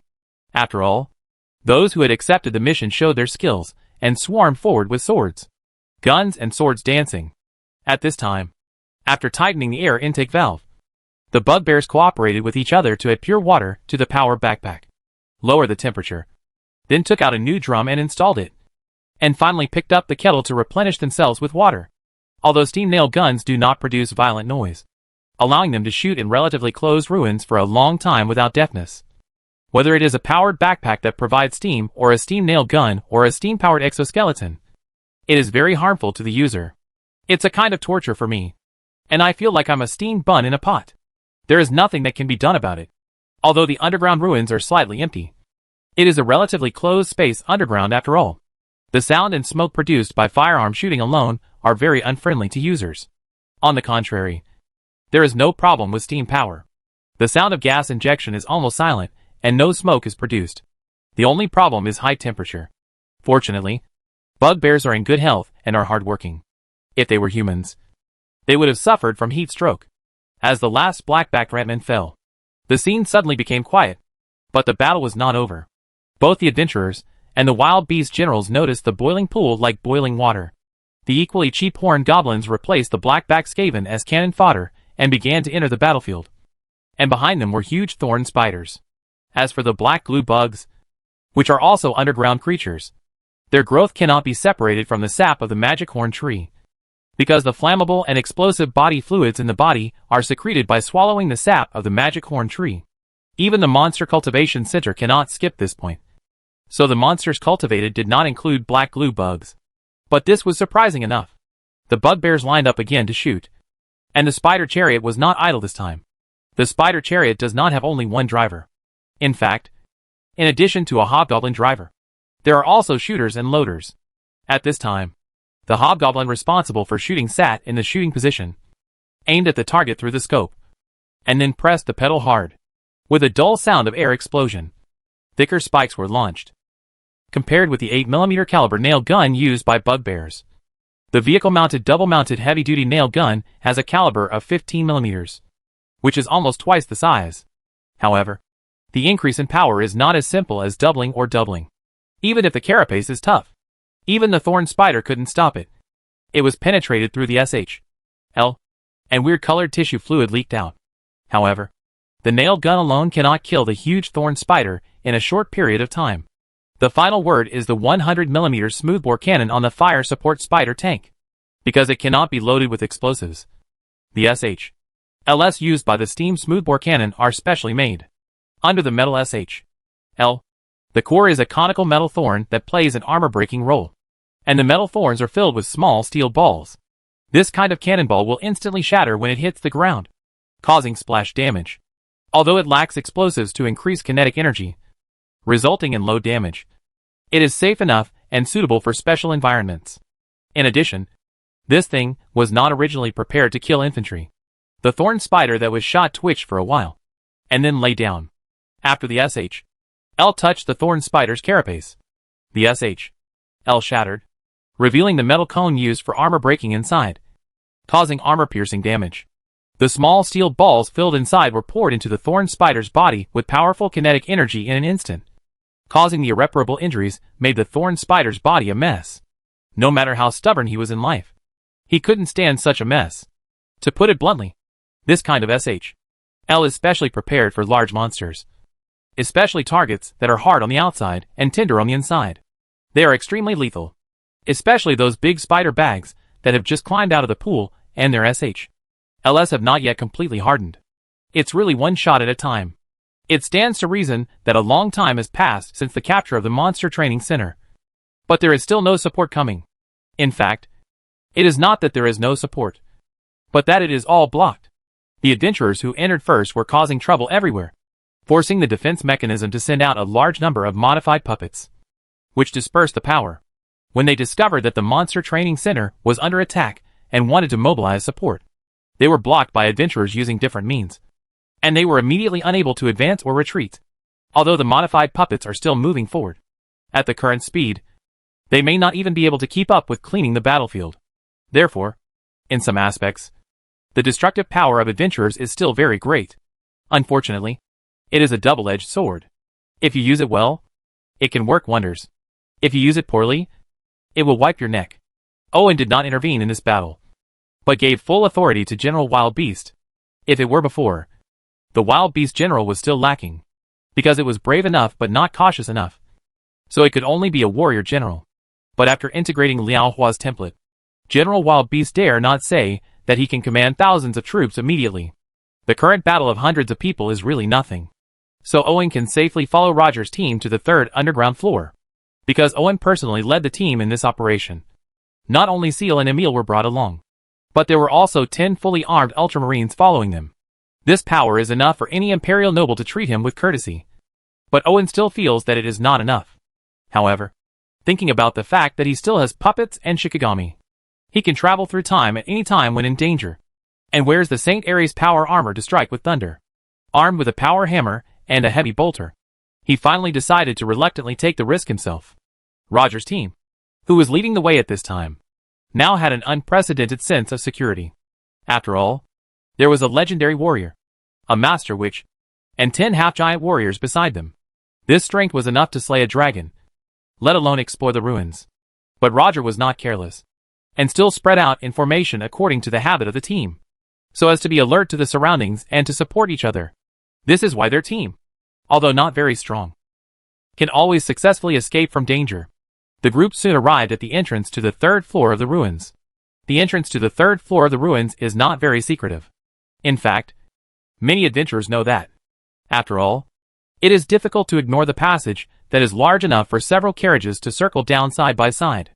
The only difficulty is that there are a large number of puppets here, and with the magic mechanism, ordinary adventurers dare not approach it at all. Roger and the others were also lucky last time, because there was a problem with the defense mechanism. They found a loophole and sneaked in. As a result, they almost died inside, and they are still scared to this day. If it weren't for the extremely generous reward for this mission, Roger wouldn't be willing to take such a big risk. Chapter 197 Chains, Word and Bolter. Standing at the entrance to the third floor of the ruins, the warm baby on Owen's shoulder was constantly scanning the surroundings. In fact, the various scans had not stopped along the way. A large amount of data had been collected, especially the text and architectural structures here, which made him not so unfamiliar with the ruins. However, Owen has always lacked key information in his hands. After all, except for books made of bronze such as the Monster Girl Training Manual, ordinary books cannot be preserved over a long period of time. Therefore, the written records that can be seen are actually very limited, and most of them are on buildings depicted. Thinking about the engraved words that could be seen on the street in his previous life, you can see how much Owen has gained. So he still doesn't know the specific origin of this ruins. But Owen had a hunch that everything he wanted to know could probably be found on the third floor of the ruins. Nuambobo projects the scan building structure. Some areas are red. These are load-bearing points and must be avoided during the battle. Otherwise, there is a risk of collapse if something goes wrong. Although it was not a total collapse, Owen did not want to experience the feeling of being buried dozens of meters deep. So he asked his men to remember this. What was projected next were the puppets and magic mechanisms responsible for guarding. There are two types of puppets. One is similar to an iron golem, a very heavy metal block. However, because of its simple structure, even if it is rusty, it can operate again with simple maintenance. The other is covered with metal armor. Lizard Man. These lizard men are about 2 meters tall. Because their heads are big and their bodies are tilted forward, they have a thick tail to maintain balance. Their limbs are relatively thick and powerful, and their claws are very sharp. Moreover, these lizard men have also undergone body modification.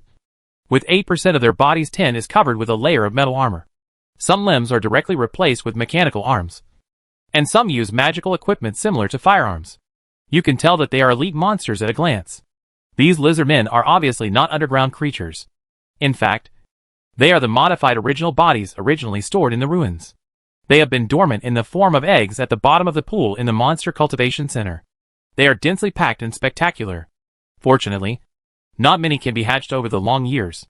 In fact, if these lizard people had not possessed thin dragon blood, no matter how magical the water in the pool was, it would not have been possible for them to survive hundreds or thousands of years safely. After the defense mechanism was triggered last time, these lizard man eggs that had been dormant for an unknown period of time were hatched and carefully modified. 80% of their bodies were covered with a layer of bright silver metal of unknown texture. You can tell by looking at it that it has a strong defense. And the fighting method is not just hand-to-hand combat, because some lizardmen also hold weapons similar to firearms in their hands. After learning this information, the Ultramarines moved forward silently with a bolter in one hand and a chain's word in the other. When they entered the guarded area, the magic mechanism was activated. The so-called magic mechanism is a mechanism that can release magic. Therefore, it is expensive and has a sophisticated structure. Therefore, not many of them can still be used today. Even if they can barely operate, their power is greatly reduced. Ultramarines wearing composite armor are holding up ice arrows and fireballs. Rush up and use the bolt gun to knock out the magic mechanisms that are still running one by one. This place is relatively open, and the structure is very stable. As long as you don't attack the load-bearing point specifically, there will be no problem. Therefore, the Ultramarines maximize the role of the bolt gun in their hands, firing bolt rounds with astonishing power in a short period of time. Within a short time, all the remaining magic mechanisms were destroyed. Each bolt SHL has the power of an anti-aircraft gun, or even stronger, because the black glue filled inside has been crystallized after alchemy treatment, and will burn completely in a very short time after hitting the target, resulting in when the air expands and generates a strong shock wave. It also releases a terrifying high temperature that can easily melt steel, and even cause a layer of glazed glass to appear on the gravel ground. The magic mechanism in a semi-dead state could not withstand such a powerful attack, and was blown to pieces. Owen, who was standing behind, was very satisfied with the power of the bolt gun. If it hadn't been for mass production, he would have dared to go shopping in the Empire now. Unfortunately, this thing involves the use of alchemy, and even Brian has not yet mastered it. After clicking off the magic mechanism, the Ultramarine put away the bolt gun. After all, bullets were limited, so use them sparingly. Putting away the bolter, the Ultramarines activated the chain's word in their hands and rushed towards the modified lizard men with a harsh roar. The modified lizard men moved very quickly, and those holding weapons similar to firearms were the first to attack. However, these weapons were obviously not swords. They could be used as long as they were preserved, so there were not many that could be used. And the charged bullets fired were also of different sizes. Some dispersed halfway, and in the end, they had no choice but to rush forward and fight hand-to-hand. The Ultramarine slashed his opponent with an expressionless expression. The chain sword roared and tore apart the metal armor on the lizard man's body, followed by flesh, blood, and bones. The blood plasma brought out by the chain saw could be seen spraying out 2 to 3 meters away. It can be seen that the speed was high. He was so tall that he saw the lizard man in two in the blink of an eye. The process was very cruel. In fact, Irving hesitated to make a chain sword at first because he felt that it was very impractical and far less powerful than traditional cold weapons. However, out of a certain feeling, He still overcame many difficulties, and finally made a chain sword. Because it does not need to be cut as a whole.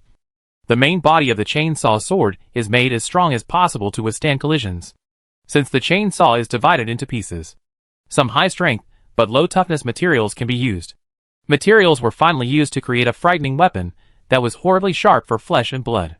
It really cut flesh and blood like tofu. And the wound could not be sutured at all, provided that it was necessary to suture after being hit by a chain sword. When faced with hard objects such as metal, a chainsaw sword can easily damage the saw blade, but it can sustain a battle without any problem. It is also easy to replace it afterwards. After all, the saw teeth are a chain-like structure, and replacement is no more difficult than changing a chain. In the end, the important thing was that making these didn't require him to use his hands. So Owen had the Fire Queen produce a batch. After turning all the modified lizard men into pieces, those iron golem-like puppets had just arrived. The Ultramarines also knew that the chain swords in their hands were not suitable for cutting such things. So they directly dismantled all these puppets that were swaying when they walked. It was not difficult with their strength. Owen asked Muan Baobao to fly over and scan it. After looking at the data, he found that the technical content of this thing was not high. It was not as good as the iron golem in the academy camp. The only valuable thing was the device similar to a radio transmission receiver inside, allowing these puppets to remotely accept the magic output from the ruins and use it as its own power. This thing is very suitable for use by the Fire Queen. Because most of the machinery and puppets in the underground city industrial area now use cheap but unstable steam power. Only a few precision instruments use the power provided by steam generators. If the Flame Queen can master the remote transmission of magic power, it will greatly promote the development of the underground city industrial zone. So Owen asked Muan Baobao to upload the data. Chapter 198 Dragon Lady.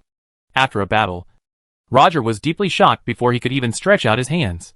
Whether it was a bolt gun or a chain sword, their scalps were numb when they saw it. Especially the bolt gun. This thing fired when it was lifted up. It shot far, accurately, and with such force that most people couldn't dodge or hold it.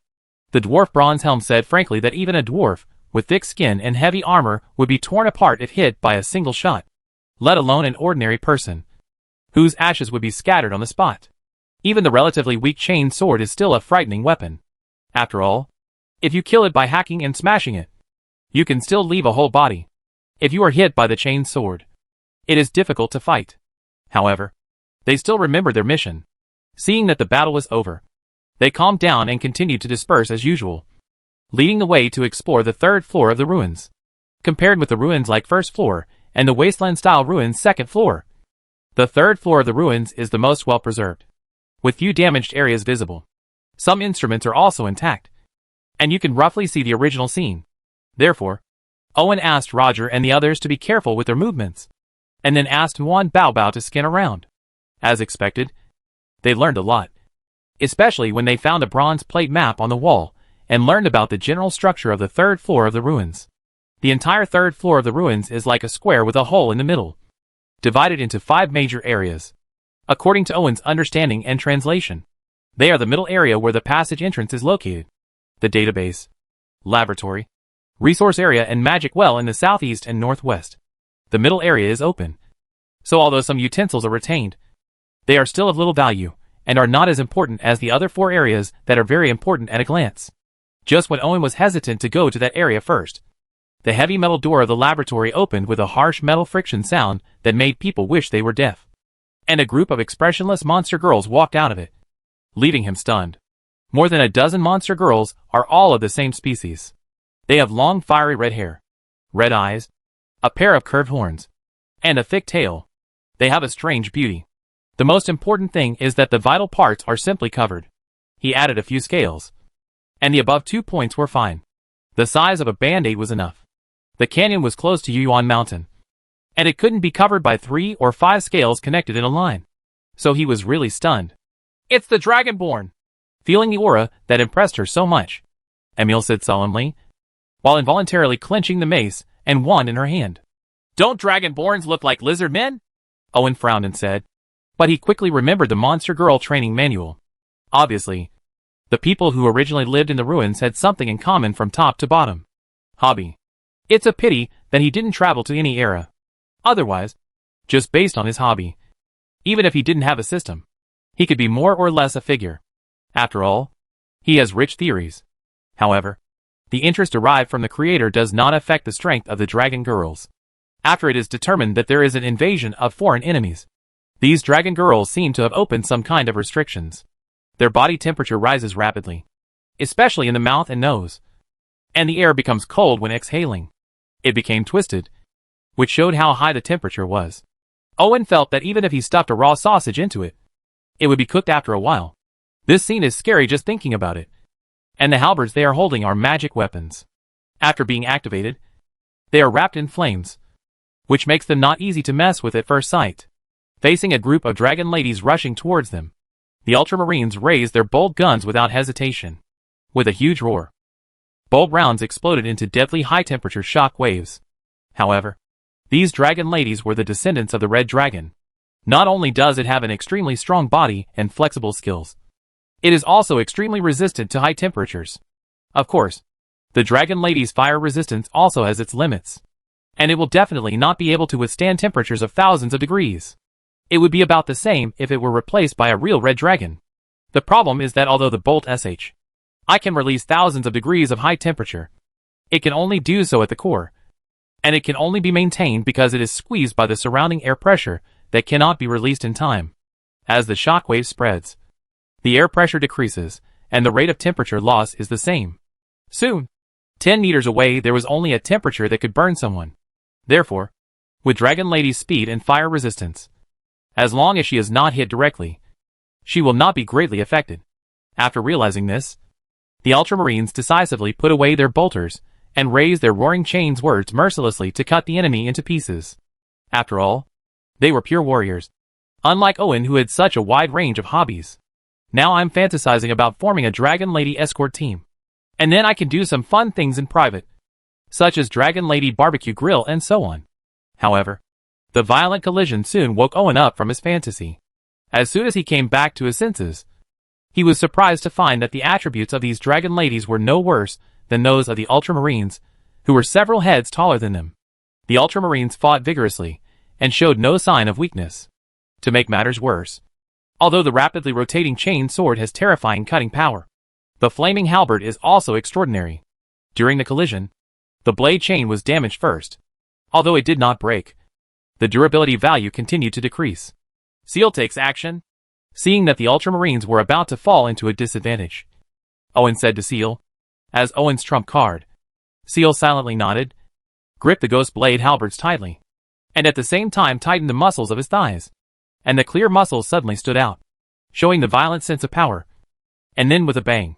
I don't know if it was the sound of kicking on the ground, or the sound of flesh breaking through the air. Anyway, before Owen could blink, the two Dragon Ladies over there were cut in half miserably. And the other one was even worse. The bones and tendons were broken and attached to the body. On the far wall, the flesh and blood are sticky and have not fallen off yet. Owen suddenly took a breath. He knew that Seal was strong. After all, he was the only legend under his command. But he never knew that Seal was so strong. But it's no wonder that as Owen's personal bodyguard, Charles didn't have much chance to take action. Occasional fights are just discussions between companions and cannot be serious. Therefore, this is the first time Owen has seen Seal fighting seriously. Who would have thought of giving such a big surprise? In fact, Irving does not fully understand the division of strength in this world. Especially legends. Professionals are divided into apprentices, juniors, high schools, masters, and legends above. Needless to say, he is a trainee. He has not mastered extraordinary power at all. At most, he is an ordinary person with good skills. The junior high school level and the master level are just different levels of mastering and using extraordinary power. But the essence remains the same. Among the several classifications, only legend is special, because legend truly embarks on its own path and creates legend through constant breakthroughs and tempering. But legends are also divided into levels. Some are those where a certain attribute reaches the legendary level, and some are where the true mental skill and physical body are perfectly consistent. Just like the same heavyweight boxers. Some are boxing champions, while others can only serve as sparring partners. Because of the lack of comparison, Owen didn't know much about legends. So he didn't know that Bella could also be counted as a legend, while people like Seal were called the pinnacle of legends. Chapter 199 The Last Message. What Seal just performed was a warrior's ultimate charge. Although it could only move in a straight line, its speed was really fast and exceeded the nerve reflex of normal creatures. Even if the dragon lady didn't react for a while, there were 2 people in her hands on the spot. The ghost blades and 2 halberds killed him, and the other one blocking the front was directly knocked away. Each dragon lady has the physical fitness of an ultramarine. Due to the difference in body size, the body density is even higher than that of an ultramarine.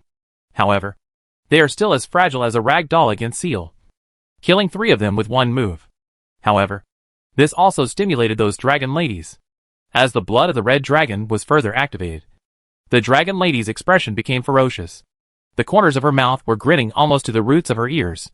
Her mouth was full of fangs and her tongue was not only long but also forked. Owen could even see the fire brewing deep in the other person's throat, which felt like a red-hot exhaust pipe. At the same time, the beast transformation of the limbs was also quite serious, becoming more like dragon claws, and a pair of dragon wings grew out of the back. It flew up and hovered in the sky, spitting out blazing pillars of fire. Even Seal frowned at this time. She was only good at foot combat, but could not fly. The ultramarines who had been at a disadvantage did not retreat to repair themselves. After seeing the changes in the enemy, they raised their bolters in unison, and with a roar, deadly bolt LS sprayed out of the muzzle. Although the dragon girls can fly, the problem is that this is an underground ruins. Even if the space is relatively large, it cannot reach the level of allowing a dozen dragon girls to fly freely in the air and dodge. What's more, the bolt gun fires continuously. Unable to dodge, the 4 dragon ladies were hit, and the scene was tragic. The terrible power exploded a third of the dragon ladies' bodies on the spot, and roasted the remaining body until it was 70 cooked. Really, acquaintance? Owen smacked his lips with pity. The dragon lady is actually pretty good looking, especially when they are fighting. From time to time she will make a big turn or do a split in the air. It is really 2 moon rabbits swaying, and the sky and the earth are opening up in the full moon canyon. There is no such thing as a cave. Although the sentences are not fluent, they are indeed beautiful. But unfortunately they are too familiar. Of course, although it was still hot, Owen had no intention of taking advantage of others. At this time, he couldn't help but sigh that the black glue crystal was a miraculous product of nature and alchemy. Who would have thought that the body fluid of an insect in the Devil's Horn tree forest could burn and release the temperature is so high that it can melt steel? And combined with the alchemy from the world of invincible heroes, the explosive characteristics are brought to the extreme. Even the dragon lady, who is a dragonborn, can explode with 1 shot. There is nothing to say next. In a place where there is not much room for movement, whoever has the upper hand will be killed indiscriminately. Especially when a legendary warrior and a witch who randomly cast spells are added to the originally relatively fair battle. The killing was faster. The ultramarines focused their fire, and the battle was over. However, the dragon lady's vitality is indeed tenacious. Even if only 1/3 of her body is left, as long as her brain and heart are fine, she will still be able to breathe even if she is a little mature. Owen couldn't bear it, and asked Seal to give them a lift. Clicking, clicking, heads rolling all over the ground. Owen couldn't see anything, and let the ultramarines take the lead to explore the laboratory that opened the door on its own initiative. A special kind of crystal is used as the light source in the laboratory. After the magic power is turned on, it is very bright, illuminating an area as big as a football field as bright as day. The ultramarines who entered the laboratory were not attacked. Obviously, Dragon Lady was the last resort. Owen put down his snack a little, and then asked Juan Bao to start scanning the surroundings. And he began to look at the equipment here that combines technology and magic. Judging from the traces on the ground, some equipment had been moved away. According to common sense, the equipment that had been moved was obviously the most valuable. However, Owen didn't care, and soon came to the largest piece of equipment in the middle of the laboratory. Forward. This equipment is too conspicuous. It is 20 meters high, connected to the top and the ground. It is like a cylindrical metal building. But it is definitely not that simple, because most of the instruments connected around it are obviously for it exists to serve. Owen called Juan Bao over to scan the instrument first. I don't know what Juan Bao touched. The base of this instrument was partially unfolded, revealing large and small crystal balls, which were inlaid on it according to certain rules. The ruins also use a technology similar to the spiritual crystal ball, but the program written in witchcraft is very backward. It cannot be said that it is lagging behind. It can only be said that its efficiency is too low. Each crystal ball has a program, representing a function, but lacks system integration. With the level of technology displayed in this laboratory, this was obviously abnormal. Owen asked Nguyen Bao Bao to connect to the Flame Queen host, conduct a large-scale scan of the surrounding area, and found some clues. The main system of this laboratory or ruins is missing, or it can be said to have been transferred away.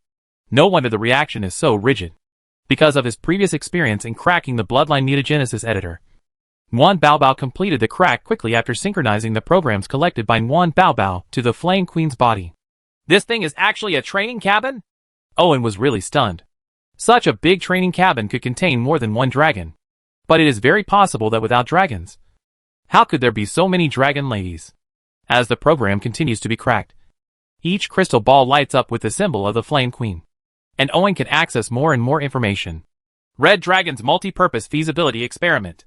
Owen kept looking through the experiment catalog and found that the technological level of this ruins at that time should not be underestimated.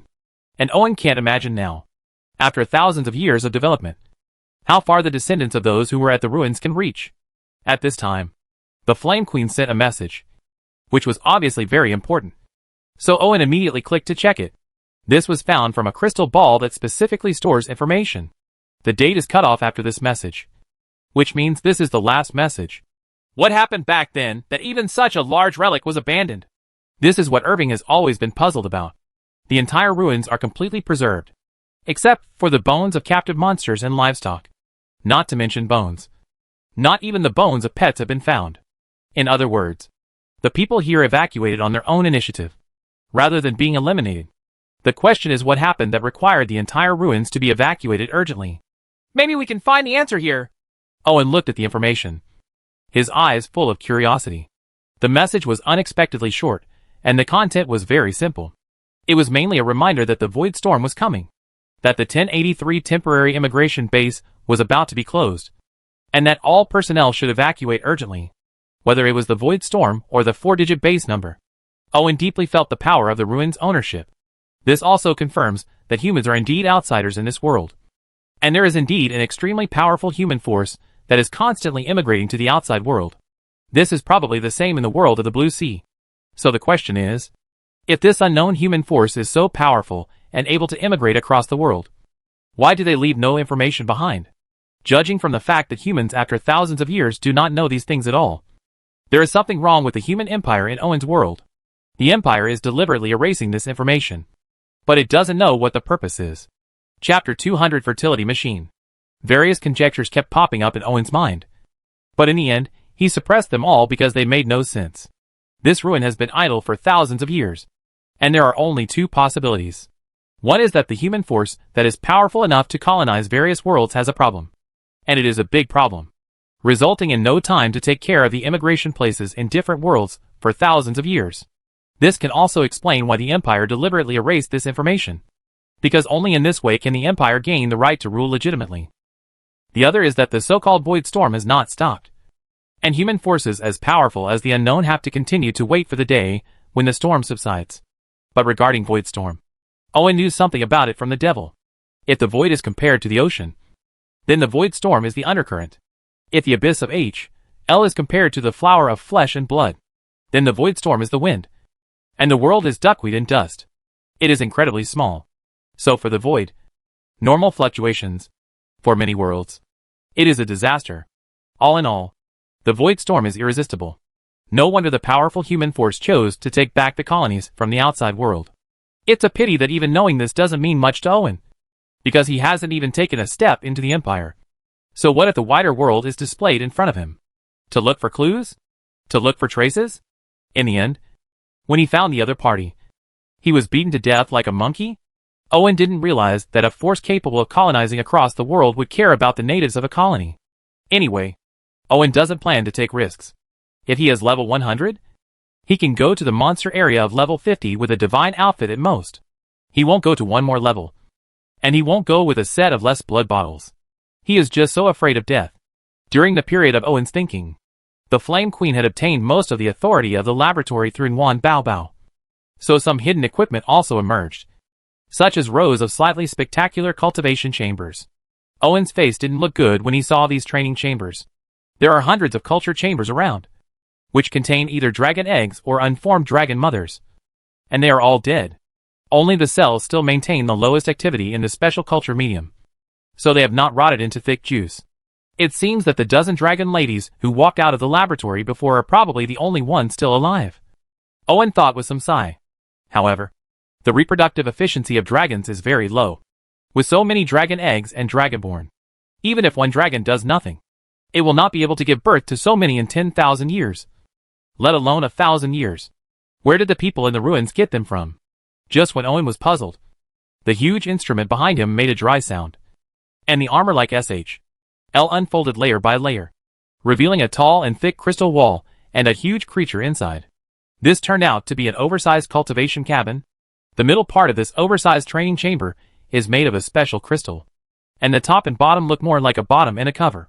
So you can see what's inside at a glance. A huge red dragon. To be honest, it took Owen a while to recognize it, because this red dragon had been artificially modified. Its limbs, wings, horns, and even the dragon's teeth had been removed, and its abdomen had been modified to look like an ant queen. Now he knows where these dragon eggs and dragonborn come from. This dragon is not dead yet. The sudden voice startled Owen. After realizing who the owner of the voice was, he waved his hand to tell Seal and the Ultramarines, who were about to take action, to step back, and then turn around and said, "Didn't Mother say you're not interested in this place?" Owen's tone didn't fluctuate much, and he calmly asked Hela, who appeared at some unknown time. "For this," Hela said, holding up an egg as big as a basketball. The familiar shape made Owen realize that it was a dragon egg, but it looked familiar. When he remembered it, he was speechless. Isn't this what my mother took away from the Hydra family's treasure house when she left? However, this dragon egg did not belong to the Hydra family, but was a trophy that Hydra I snatched from Viscount Phylong. "Is this a dragon egg?" Owen asked in an uncertain tone, because it was a little different from the red dragon egg next to it, and it was much smaller. To be precise, it's a flying dragon egg. If there is enough magic power and the blood of a pure-blooded dragon, it may be able to grow into a pterosaur.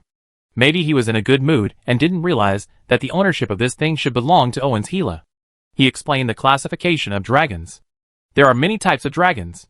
According to the concentration of blood, they are divided into pure blood dragons, degenerated pterosaurs, barely similar flying dragons, and the lowest level dragon beasts. Except for the pure blood dragons, who have high intelligence and master dragon language magic, other dragons gradually become no different from wild beasts due to the degradation of their bloodline.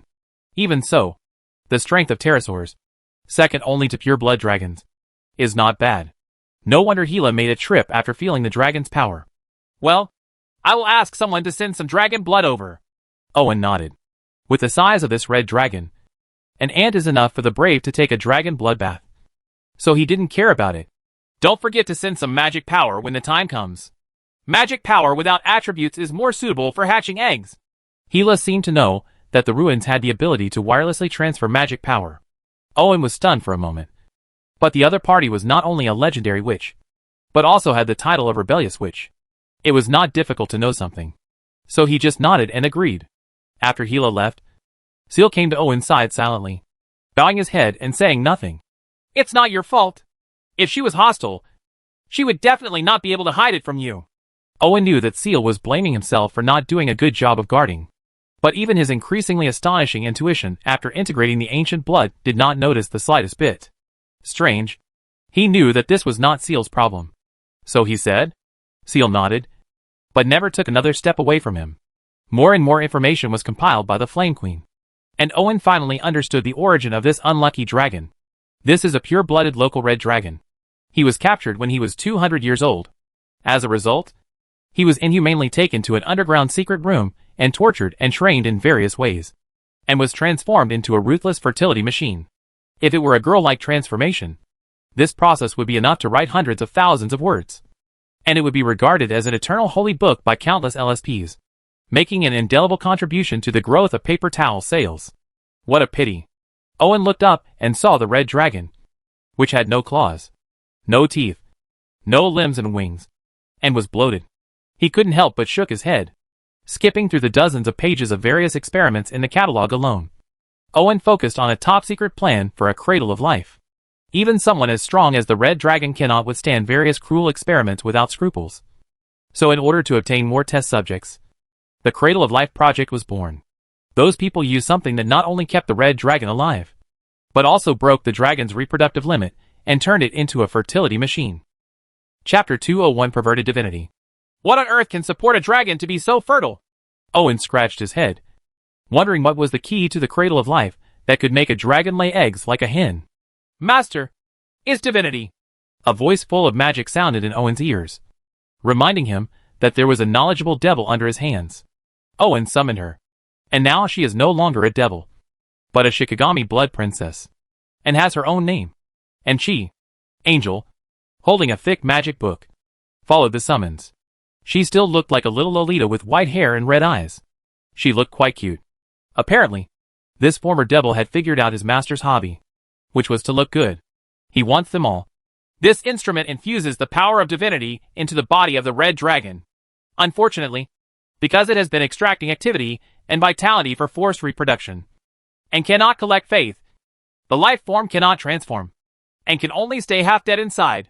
As the former, although he has never seen the devil, he has a lot of theoretical knowledge. Angel is not unfamiliar with divinity, so he quickly determined the status of the Red Dragon and then said to Owen, "It turns out to be divinity." Owen was really shocked. He didn't know very well what the essence of divinity was, and she couldn't fully describe it in words, but he knew the function of divinity, which was similar to the immortal elixir. This is the difference between immortals and mortals, which shows how precious they are. What's even more terrifying is that the people in this ruins actually use divinity to conduct experiments. How rich this family is. Owen smacks his lips in envy. He's really greedy. Master, if you kill the other party, there is a certain chance that you can obtain divinity. After another careful inspection, and she told Owen an important message. Although she was a devil before, as a Shikigami now, and she must consider her master. So after discovering this, she said it without any secret. Hearing these words, Owen's heart moved, but after feeling a faint consciousness, he changed his mind. His heart was beating, but Owen was not greedy, because he had a system, let alone divinity. It was only a matter of time before he could become a god. There was no need to choose to fuse divinity with unknown origins. So he opened up the space of authority, and inside saw the Red Dragon, compared with the broken and twisted Red Dragon in the outside world. The Red Dragon that reshaped its appearance in the power space chose the appearance of a human woman. However, it was influenced by Emil, who came here with her, not to mention her height of 3 meters. Her figure is also comparable. The lower abdomen also has the unique fleshy feeling of mature women. It is very elastic and soft, making people feel like they are in the clouds. Owen, who withdrew his gaze, coughed lightly and began to negotiate terms. Dragons are arrogant, especially when they are caught in underground secret rooms like this and that. It can be said that the hatred is as deep as the sea. If it is intact, this Red Dragon will definitely fly to the human city and let everyone feel the heat of the dragon's breath. However, being locked up in the dark for thousands of years, even if she took the opportunity to fuse with divinity, she still lost her temper. In addition, although Owen has a human form, he is still considered a human after being fused with ancient blood. He was afraid that even he couldn't explain it clearly. This was the reason why Red Dragon was willing to negotiate terms with him. It was definitely not because he was afraid of death. It is said that it is negotiating conditions, but in fact it is no different from surrendering. Because apart from this skin, flesh and bones, Red Dragon can't offer any chips at all. Even skin, flesh and bones. As long as he kills her, he will let the other party do whatever he wants. In this case, how can a female dragon get hard? In the end, after a series of manipulations by the female dragon, Owen agreed to help her get out of the predicament, rebuild her body, and develop her faith. The only condition was that the other party would stay humble and stay small. After the conditions were met, Owen obtained more information from the Red Dragon, including divinity. In fact, the Red Dragon didn't know the origin of the ruins, because she was embarrassed and knocked to the ground without much resistance. When she woke up, she was already soaking in the training cabin. Then came the constant coma and awakening. The worst thing is that every time I woke up, I either had missing parts or was pregnant. After being soaked in misery for thousands of years, my brain was filled with thick nutrient solution, which could not provide many clues at all. But it was the matter about divinity that made Owen's expression change, and he felt very happy at the same time. Divinity is not without attributes. In fact, divinity is mostly related to the condenser. For example, if a warrior condenses divinity, then divinity is related to combat. If a mage condenses divinity, then divinity may be related to many fields. After all, mage the coverage is too broad. Unfortunately, after thousands of years of repeated reproduction of the red dragon, the divinity has been polluted. The original attribute was to increase vitality. But now it has become easy to conceive and have many children. If Owen integrated this bit of divinity, he would have many children and grandchildren. But there would be a question mark as to who would be the father of the child. This is not a blind worry. Divinity will cause the mortal body to transform. And in the process of life evolution, there are all possibilities. So what he will become after integrating divinity? Even he dare not think about it. Maybe he will give birth to himself self-sale? Owen was very happy to have escaped. At the same time, he was also very happy to have a future demigod as his subordinate. However, he did not forget the purpose of coming here. After closing the door of the laboratory, he led the people towards the database. After Nguyen Bao Bao cracked it, the door to the database opened automatically. But Owen was disappointed. Except for the instruments used to read the internal data of the crystal ball, there was nothing inside. It was obvious that the important information had been taken away long ago. However, these instruments are not bad. They are specially used to read crystal ball data, especially the giant crystal ball reading instrument in the middle. It was obviously used by the core of the ruins to control the crystal. These can bring a lot of reference to the Flame Queen. Then, there is the resource area, which is actually a place where rare materials and equipment are stored. However, the equipment was taken away, and only some materials that were not of high value and were not small in size remained, such as mountains of high-purity crystals piled up haphazardly. A mithril steel ingot on the side. Crystals are a good thing, especially after mastering the spiritual transformation technique. A large amount of high-purity crystals are needed as carriers, and this obviously saves Owen a lot of progress points. Mithril steel is not bad either. It is an alloy of mithril and steel. It has the advantages of high strength, toughness, high temperature resistance, corrosion resistance, and magic affinity. Although the mithril content of this batch of mithril steel is not high, it is still a good metal. At least it is not empty-handed. However, these were dispensable objects that could not be discarded. This made it difficult for Owen to imagine how many worlds that unknown human force occupied and how rich the resources could be. After sighing, Owen remembered the highlight of this mission. The magic well. Only by occupying the magic well can this operation be considered a successful conclusion. Moreover, with the magic well, many development plans of the territory can be carried out. Therefore, Owen asked his men to check the equipment and then came to the gate of the magic well. Chapter 202, Harvest After the War. Compared with the other three places where there is only one metal gate, the magic well not only has 2 gates inside and outside, but also has 4 mithril golems blocking the middle to serve as guards, which shows the importance of this place. Oops! The situation is not good! Although Emile is not a mage and has no research on golems, but based on experience, she knows that she will definitely not be able to defeat them. Owen didn't expect Emile to fight. This person's strength was more than enough. In addition, he was his own woman's mother and was often used as a consultant. So he simply ignored her words and started to work carefully through Nguyen Bao Bao. The scan did not go well. The mithril golem was shrouded in a thick magical aura, and Nguyen Bao Bao could not scan it at all. And because of their pro-demon characteristics, these 10 mithril golems near the magic well are like constantly refreshing and repairing new magic spells. Even after 1,000 years, they still maintain their best condition, plus various kinds of charms engraved on their bodies, with the blessing of witchcraft, not to mention high defense and high attack. The speed is not slow, plus the magic weapon with restrained magic power in his hand. You can tell at a glance that it is not easy to mess with. I originally wanted my ultramarines to swarm forward, but after taking a look at the space between the 2 doors, I reluctantly gave up this idea and sent only 4 ultramarines to test the combat effectiveness of the mithril golem. The soldier suffered a big loss, because there was a magic barrier at the gate. Long-range attacks were ineffective, so the ultramarines took the initiative to step into the gate area to engage in melee combat. However, who would have thought that the magic weapon in the opponent's hand actually had a twisted stance? The sturdy chain sword turned into pieces upon contact, and the composite armor did not last long. And while the armor was shattered, the twisted stance release tore apart the electronic muscle suit and the tough skin of the ultramarines. causing considerable damage. Fortunately, every ultramarine has a reaction speed that exceeds the limit of human beings, and can avoid vital points in time. At the same time, he takes out his bolter and shoots without taking into account whether he will accidentally injure himself. When the bolt bomb exploded within a distance of 1 meter, the ultramarine had already jumped back in advance and aimed the shoulder with the thickest armor on the body at the explosion point. Even so, the ultramarine's armor was shattered in large areas and his whole body was on fire. It exploded far away like a scorch, and you could even see the melted electronic muscle bundles fuse together with the flesh and blood under the action of high temperature. It looked very miserable, suffering this heavy blow. Although the ultramarines did not completely lose their combat effectiveness, they were only at the 3rd level of strength. But their opponents, the mithril golems, had repaired their own damage with sufficient supply of magic power, which made Owen give up the idea of long-range attacks. The only good thing is that the mithril golem will not leave the gate area, allowing the ultramarines who suffered a big loss to escape smoothly. But after seeing the scene of the fight just now, Owen instinctively felt that he could fight.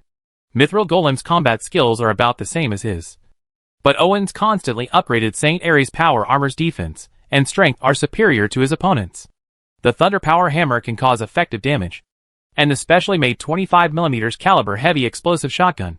If you really charge forward, you can probably win one-on-one. If Seal explodes with all his strength, he can hold down 2 of them. But there will be no one left to deal with the mithril golem. Emil couldn't do it. The magic resistance of the mithril golem made her legs weak. In desperation, Owen decided to wait until he went back to upgrade his equipment before regaining his position.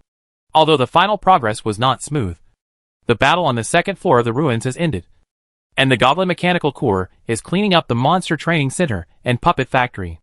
Every adventurer who participated in the mission received generous rewards. The only dissatisfaction was that the ruins were closed. This also made the adventurers understand that their adventurous life here was coming to an end. After all, they were adventurers who couldn't stop. Unexpectedly, as soon as I returned to Deschedon Tavern, I found that there was a new series of tasks, which was to explore the Devil's Horn Forest. The ruins are only part of the Devil's Horn Forest, but not all of it. Owen plans to focus on developing the ruins next, so the surrounding situation must be clarified first. So these adventurers come in handy, knowing that he could continue to stay here and that there would be a new series of missions. The adventurer was so happy that he quickly celebrated with a bath, wine and a feast. After appeasing these adventurers, Owen began to mobilize manpower to develop the underground ruins. After all, there was no need to waste such a large place. Under the control of the Flame Queen, a floating puppet similar to Nguyen Bao Bao carried out a comprehensive scan of the entire ruins. The originally blocked waterways and collapsed areas on the 1st floor were repaired by the Goblin engineering team. As for the lighting facilities and ventilation ducts, although it has been renovated, it mainly relies on plants from Plants vs. Zombies to provide lighting and air. Owen is so interested mainly because the facilities here are already made. After restoration, the 1st floor of the ruins can accommodate 20,000 to 30,000 people. It is simply an underground city. How could it be abandoned? As for the 2nd floor, unfortunately the situation is not as optimistic as Owen imagined, because the adventurers took away almost everything that could be demolished during the previous exploration. If they were all sold to the Green Shade Town Adventurer Guild, there might be a chance of repair. But in addition to being sold to foreign merchants, there were also some that were secretly sold at the borders of the Empire. So except for some reference points, they were almost completely useless, which made Owen itchy with hatred.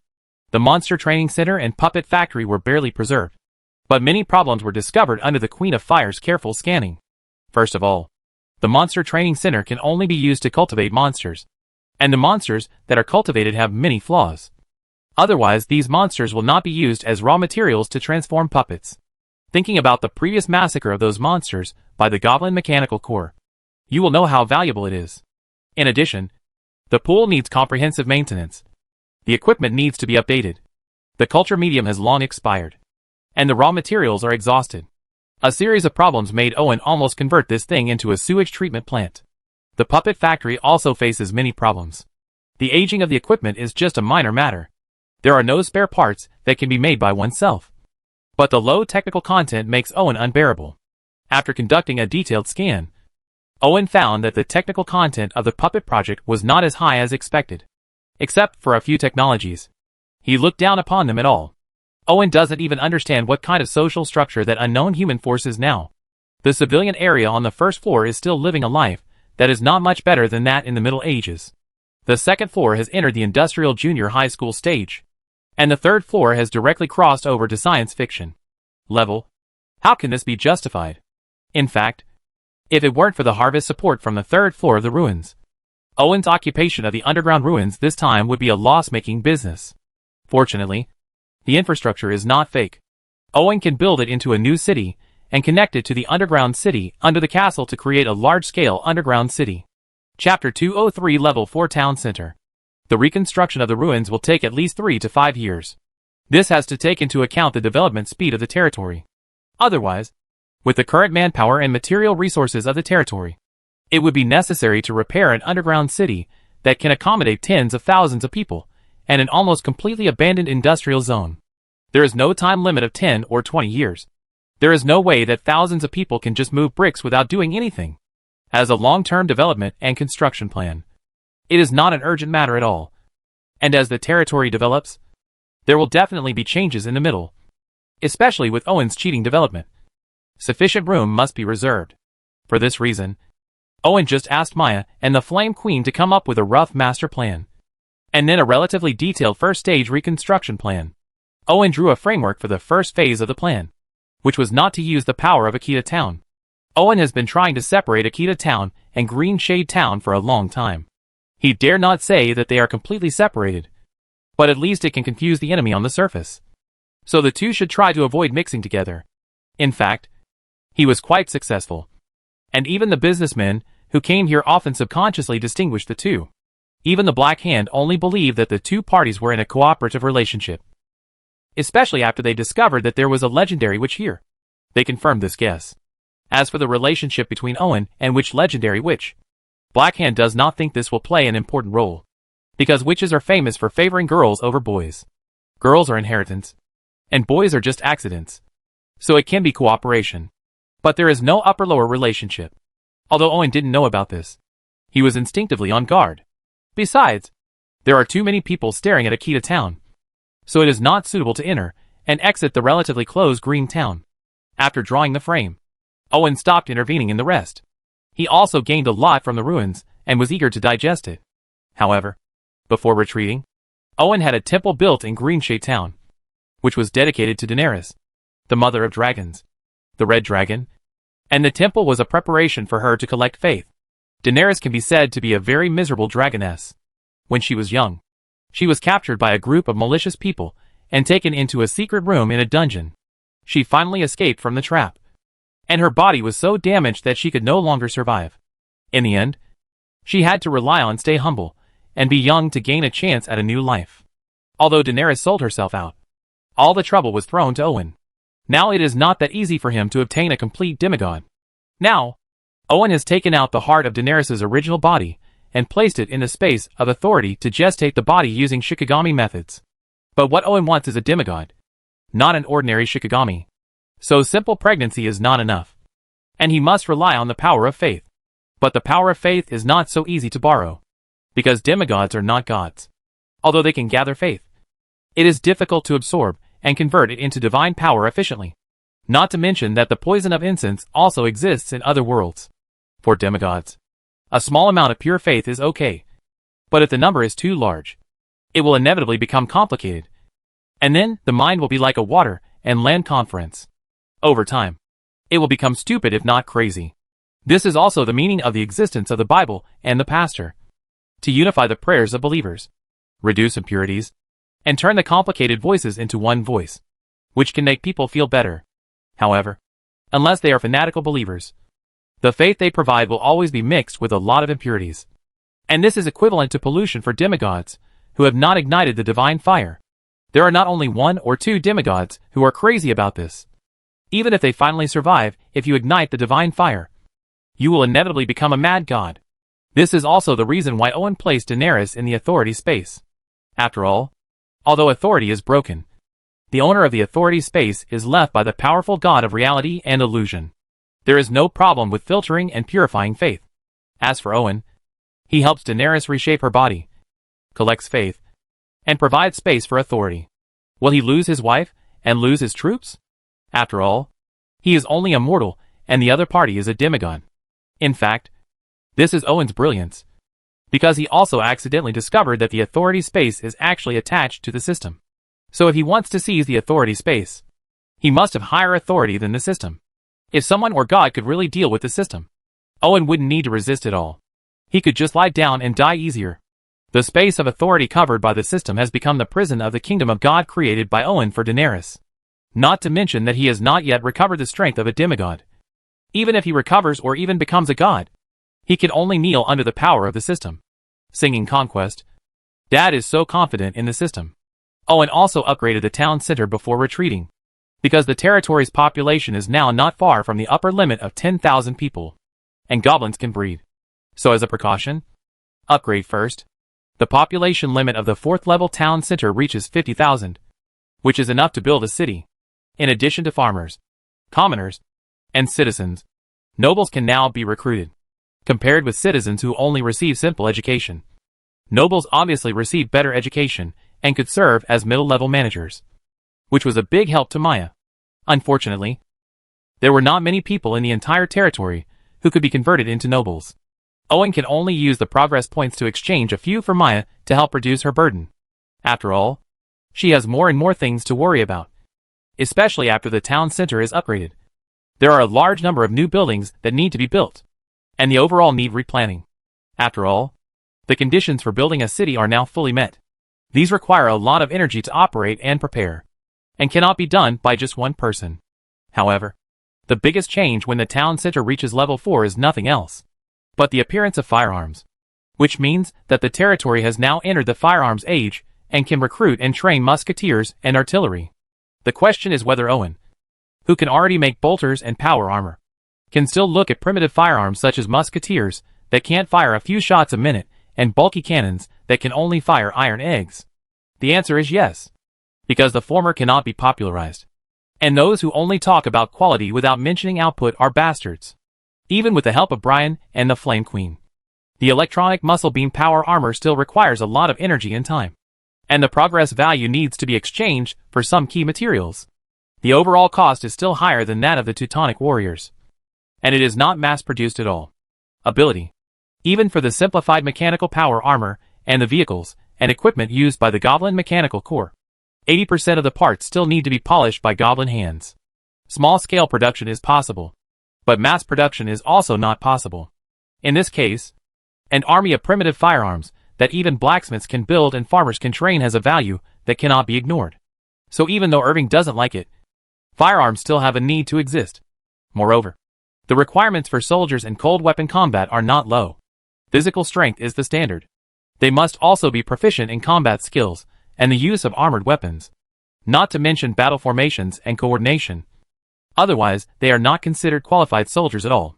But firearms are different, regardless of whether it is Wu Daolong or Wu Song. When holding a musket, it is fair.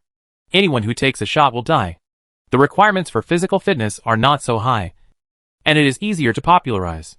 As for the artillery, although it is bulky and has a low hit rate, it can play a huge role in attacking and defending. In addition, a batch of muskets were produced and stored before.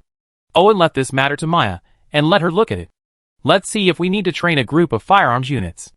After leaving the next matter to Maya, Owen couldn't wait to go into seclusion. There were too many ideas in his mind now. If he waited any longer, he might forget them. That would be a pity. Inspiration is priceless. Chapter 2:0 For the Empire is in turmoil. Returning to the soothing secret room of the underground city. It was expanded again by Irving. Now it covers 1,000 square meters and is divided into multiple areas. In addition to the small garden, there is also a display area for displaying his works. However, Owen was not in the mood to appreciate his work this time. Instead, he stood in front of the multifunctional high-end workbench and kept making gestures on the three-dimensional projection with his hands. One Baobao could always respond in time and modify it according to his wishes, because there were so many inspirations. Owen, who was afraid of forgetting, could only record the ideas that kept popping up, and then slowly improve them later. But this retreat was unexpectedly short-lived, because large-scale turmoil broke out in the empire. Tens of thousands of farmhands and slaves were like raging locusts, destroying everything they went. The scale was getting bigger and bigger, even heading north. The ground had a tendency to spread, so Maya had to get him out of the ground to sit down. Arriving at the center of the town, he took over the information compiled by Maya and read it with a frown while drinking coffee. After pondering for a moment, Owen finally understood. Similar turmoil is nothing new for an empire that has existed for a very long time. It will happen every few decades. Whether it is 20, 30 years, or 50, or 60 years depends on how many people died in the last turmoil. As for the reasons for the unrest, it is also very simple. Land annexation, serious exploitation, and no way to survive make it difficult to avoid chaos. The problem is that people care about food and not fighting. No matter the lords, nobles, manor owners or businessmen, they are all trying their best to squeeze the last bit of value from the people at the bottom. As long as they don't resist, they will squeeze them to death. They are so ruthless. With such an oppression method, unless someone is dead, resistance is inevitable. And as more and more people choose to resist, the dots will connect into pieces, and eventually large-scale turmoil will occur. Turmoil is about resisting the injustice of fate and overthrowing the exploiters. But at the same time, turmoil also hinders production, interrupts commerce, and harms the interests of those who benefit. So in order to make up for the losses, the oppression becomes more serious. So they resist the more there are. The wider the scope of the turmoil will be, which is simply an endless cycle. So the question is, after experiencing so many turmoils, do the upper echelons of the empire know the dangers of doing so? Of course they knew it, and even did it intentionally. It can be said once or twice that I have no experience. But once more times, I have summarized my experience. The problem is that we know that turmoil will occur if this continues. But we cannot avoid it. First, the upper class cannot give up exploitation, because this is the basis of their existence. Whether it is used to develop territories, arm soldiers, or simply for enjoyment, exploitation is the basis for maintaining their status as superiors. It is a basis that cannot be changed. Once it changes, they will also cease to exist. Second, there are only so many land resources. With the increase in population and economic development, various means of exploitation have emerged endlessly. However, although the output is not fixed, the increase is very limited. Where do so many resources come from? We can only squeeze them hard. Squeeze it to the end. Squeeze it hard, and resistance and turmoil will become inevitable. After all, you can't survive, so why bother about the consequences of resistance? You know the reasons, but you can't change them, because there are only so many land resources. Even if you reduce the level of exploitation, it will only delay the time of unrest. It can be seen that the upper echelons of the empire are not without smart people, but they are too smart. They are smart enough to find the root of the problem. Then there are just too many people. Therefore, the large-scale turmoil that occurs once every few decades is nothing more than the empire's conscious metabolism and getting rid of the excess. Most of the people died, and all the restless ones also died. Everything naturally returned to its original trajectory. Work that should be done, squeeze that should be squeezed. Everything was as usual, waiting for the next round to begin. At first, Owen felt a little incredible. The empire had gone through so many rounds of massive turmoil, and yet it had not been overthrown? This is not scientific, but it is very reasonable, because this world has extraordinary power, and extraordinary powers, regardless of their origin. Once they have mastered the power, they already belong to the exploiting class, and the Madonna, who occasionally rebels against the class, cannot stop the general trend. In this world, one cavalry can defeat thousands, one can defeat 10,000, and destroy cities and lands. This is not an exaggerated description, but a fact. In this case, there is no sense in the lack of spirit, lack of organization, lack of weapons, lack of resources, lack of everything, and purposeless turmoil relying only on numbers. If it were not for the purpose of reducing the population, the task of quelling the chaos could be completed in a very short period of time simply by decapitation tactics. As for whether there will be people like reckless heroes among the people, of course there are. But compared to the turmoil of death and no life, wouldn't it be nice to seek refuge with the upper class and live in glory and wealth? In fact, there are people who commit murder and set fire and are recruited here. And there are quite a lot of them. Isn't it interesting that the turmoil caused by the struggle to survive is just a stage to show one's own value in the eyes of some people? The education he received in his previous life allowed Owen to understand everything in a short period of time. But just like the keyboard warrior, apart from venting a few words, it has no meaning in changing the status quo. Although Owen is not without the ability to change. In fact, high-yield seeds, a systematic steam industry, and portals that can travel through the world. Any of them can change everything. The price is that Irving is completely exposed, and you can know what is waiting for him by just thinking about it with your toes. In this world, good intentions are not rewarded. Not to mention that even if he takes out these, the real beneficiaries will be those at the bottom? Originally, it was just a sigh of relief. And then Owen would return to a peaceful life. But this time it was different. The Empire had a new outlet, and that was the Northland. The idea of bringing the troubled population to the north to fend for themselves has been around for a long time. The reason why it has not been implemented until now is very simple. Because as long as there is a population, there will be development. What to do when the Northland develops and the tail is too big to lose? This is not to cultivate enemies for yourself. As for occupying it for development, it is also a good idea. The question is who should own it. Even the Emperor cannot ignore the power that a northern land can bring, let alone those nobles. This may be used as a trigger to cause real turmoil in the Empire. Therefore, the upper echelons of the Empire would rather the excess population die from internal strife than let go of the northern border. Things are different now. After 2 Northland pioneering missions, the Northland has been initially developed, and a large number of Northland nobles have been canonized. Even if there is a large influx of people, there will be chaos, but it will eventually return to the original framework. When the time comes, use the Northland as a chessboard and just place your pieces. As for whether the northern nobles who are chess pieces are willing, it's as if they have a choice. Therefore, in a very short period of time, a large number of riders were deliberately led to pour into the Northland through the openings opened by the Imperial border troops, making the situation in the Northland that had just improved become chaotic again. The 2nd Northland Pioneer Regiment used various means to seize the land and titles, but they never thought that retribution would come so quickly. Tens of thousands of rebels were simply not something that a single lord could resist. In an instant, countless nobles in the Northland lost their lives, life or territory, with only 3 exceptions. Chapter 2053 Points in Northland. There are currently 3 people recognized as having the best development in the north. The first is Earl Ferrier, the second is Earl Solari, and the third is Viscount Hydra III. They are like 3 points. 2 points on the border of the Empire, and 1 point on the northern boundary river, making a little embellishment for the desolate northern land.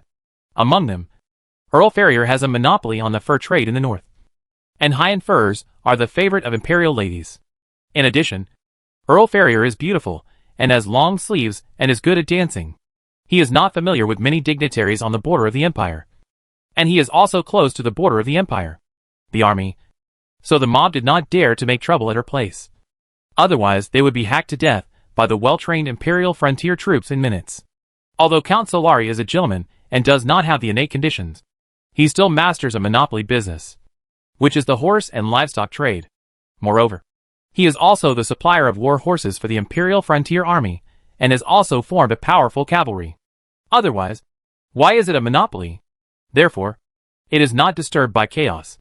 As for the Hydra family, it was still somewhat famous when Hydra was around, but it completely fell apart after his death. It was thought that it would decline. But who would want to come back to life at the hands of Hydra III? Now its reputation in the north is slightly different from that of those 2. There is a tendency to compare the 2 counts, especially in this chaotic time. However, many people believe that this is mainly because the territory of the Hydra family is far enough away, without sufficient food supplies. The rebels cannot reach the territory of the Hydra family at all. Not to mention that the rebels are unwilling to go. After all, the farther north they go, the more they go. It is desolate. If you don't grab the relatively rich northern border, you can't go north to catch the northwest wind. Therefore, for a long period of time, the turmoil will not temporarily affect the territory of the Hydra family. This is the advantage of this rising star. Because of these advantages, many northern nobles were forced to take sides, especially those close to the Empire's border. There was no other way. Under the wave of turmoil, the small lords, who only had more than 100 serfs and a dozen semi-off-the-job soldiers in their territory, were unable to deal with it independently. They had no choice but to hold on to each other. The power of the 2 earls suddenly increased greatly. The Hydra family's territory has not been affected at this time because it is too far north. But everyone knows that it is only a matter of time. Therefore, the pioneers, who originally only used Akita Town as a springboard to establish their own territories, had to face a choice. Take refuge or carry it on your own. Those who joined the pioneering group and came to the north were either unable to survive or ambitious. The former had already chosen to join Akita Town, but the latter ran away to become the local emperor regardless of the danger. But now they regret it. The two emperor was so easy to make. Buying serfs requires money, and development also requires food and tools. Not to mention training soldiers and buying weapons to protect themselves, which costs nothing. Even if they were so rich, they would not take risks in the Northland. Therefore, under the threat of chaotic tides, they had to consider whether to continue to persevere. Unlike the northern nobles who were close to the border of the empire, these people had to grasp at straws in the chaotic tide. Being too remote gave them time to think, and also added hesitation in their hearts. Some people choose to give up, at least temporarily, and join Akita Town with all their belongings. Like Charlie. Charlie's background was not bad. In fact, anyone who came to the Northland to carve out a territory on his own was not too bad. Unfortunately, he was an illegitimate child. When he grew up, he would either work as a groom for his direct brothers, or he would have to go out and make a living on his own. It happened that the Empire was forming the 2nd Northland Development Regiment at that time. With a little hint from the family, Charlie gritted his teeth and stamped his feet, and came to the Northland with the resources sponsored by the family. He is a smart man, and knows that although the northern border is good, it has a bleak future. Because if you do not develop well, you will be exploited by the two earls. If you develop well, congratulations. Your level of exploitation will be a little higher, and you will be exploited by the Imperial frontier troops. In addition, the better places on the northern border were occupied by people. So Charlie resolutely followed the caravan to the vicinity of the northern boundary river. When he saw Akita Town, Charlie was envious and filled with fighting spirit. After some hard work, and with the help of a slightly rich family, the land he developed was impressive. However, as the unrest spread, Charlie, I know it's time to make a choice. Taking refuge in Akita Town is safe, but it also means that all his previous efforts will be in vain. He will most likely end up as a farmer in his life, and his descendants will probably not have a chance to make a comeback. However, all these concerns were no longer important under the impact of more and more bad news. Charlie, who understood that there would be nothing after death, finally decided to seek refuge in Akita Town. So he took the remaining family property and more than 200 serfs to the original place. Akita Town made him envious. But this time, he would not be a passerby, but a defector. Akita Town is more prosperous than when Charlie first came. In addition to many people like him, who came to seek refuge with their families, there are also many caravans. It seems that not only has this place not been affected by the turmoil, but it has also become more prosperous, which makes he was a little confused. In fact, the reason is very simple. Because Akita Town is the only place within hundreds of miles that sells food in large quantities. And it is also the only place where metal tools and weapons and equipment can be purchased. Needless to say, the importance of food. The newly arrived pioneers would definitely not be able to plant it themselves, and it would be unrealistic to transport it from the Empire. In addition, there must be enough food to open up wasteland for farming, so they can only buy it from Akita Town. After all, Akita Town is the territory with the most farmland in the entire Northland. In particular, the convenient water canals can ensure that even in the desolate Northland, a good harvest can be obtained, so that there is enough money to sell food. Of course, tools and weapons are also very important. Without tools, you cannot build walls. And without walls, you cannot stop bandits and refugees. Not to mention the role of weapons. They are prepared for your colleagues. However, the Imperial border troops strictly prohibited iron weapons from leaving the customs. Even as a northern noble, the number of iron weapons that could be purchased each year was very limited. Apart from through one's own personal connections, one could only rely on smuggling. Akita Town is one of the few places that sells ironware and weapons. Although the quantity is small and the price is expensive, the quality is good, so it attracts many people to buy. The more prosperous Akita Town became, the more Charlie felt that he had made the right choice to seek refuge. So he gritted his teeth and went to the registration office in the center of the town. There were already quite a few people here. Charlie was given a number plate in his hand and arranged to sit on a bench nearby, waiting for his number to be called. Charlie, who was a little dazed, shook his head, regained consciousness, and started talking to the people on the side. Everyone was talking about the treatment issue. Someone came over to explain it before. Charlie came too late and didn't hear it. Now he pricked up his ears and listened carefully. There are also levels of refugees. For example, those who have wandered all the way can only go to work in the land reclamation brigade of Akita town, and they can become farmers after half a year. However, once you become a farmer in the territory, you can be allocated land and houses, which is very attractive. After all, free farming is a lifelong dream for many people. Secondly, craftsmen can get a temporary residence permit as soon as they arrive, but it still takes half a year to become a regular worker. And during this period, they cannot leave the place where they work and live, nor can they violate the laws here. Finally, there are pseudo-lords like them with family wealth, a little capital in hand, and as few as 20 or 30 serfs, as many as 100 or 200 serfs. Although they do not have the title of Northland, they cannot be treated as civilians. Most of them are arranged to become farmers, but only the land is their own, and the farmers who work need to be hired by themselves. This cuts off the road to becoming a noble in the north, and they do not have the power of life and death. The advantage is that it is safe and prosperous here. Their descendants can also go to the newly established school in the town to learn culture and martial arts. After graduation, if you get good grades, you can join the town center or the security team, and you may not be able to get ahead in the future. Although he is not married yet, Charlie is already interested. Chapter 206 Firearms Age. Because the people who came to seek refuge were not the first batch, there was already a set of procedures in place. So the grassroots managers responsible for registration acted quickly, and soon it was Charlie's turn. Mr. Charlie, this is your temporary identity card. The grassroots manager handed Charlie a temporary ID card made of composite material and asked him to keep it carefully. Because the number of serfs you brought exceeds 200. You have two choices, the grassroots manager said calmly. The first is to convert the serf into 500 acres of farmland. He can use the loan to buy tools, hire farmers, and become a happy farmer. Another option is to join the civil service, but temporarily, as a temporary worker in charge of military camps. Charlie chose the second option without much thought. He didn't want to waste the rest of his life farming land and collecting rent. Mr. Charlie, you made a right choice. Now we need to make a more detailed registration to arrange your position. So please answer truthfully. The basic manager took out another register and said to Charlie, arrive. It was Owen's idea to divide the refugees, because although the assimilation ability of the 4th level town center is stronger, one thing remains unchanged, and that is the sense of belonging. The stronger the sense of belonging, the faster the assimilation will be. For example, farmers, land is their life. As long as they are given land and houses, it will take less than a month to complete their assimilation and become a loyal system population. Secondly, there are the civilians.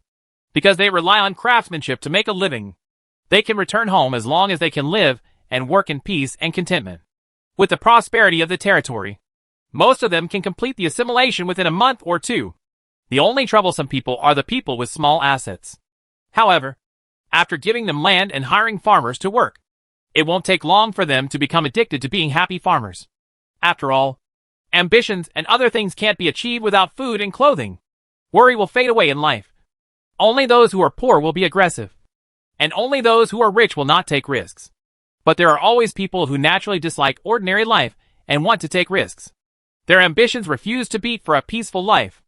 With this mentality, it is estimated that the town center will not be able to complete assimilation in a year and a half, and will become a factor of instability. So Irving singled out these people and planned to arrange them at the edge of the territory to act as the first line of defense. And isn't it because he is ambitious? Wealth, status, and power can be given to him as long as he makes enough contributions. This will actually increase his sense of identity, speed up his assimilation, and kill two birds with one stone. When Charlie came out of the town center, he followed the other party's suggestion.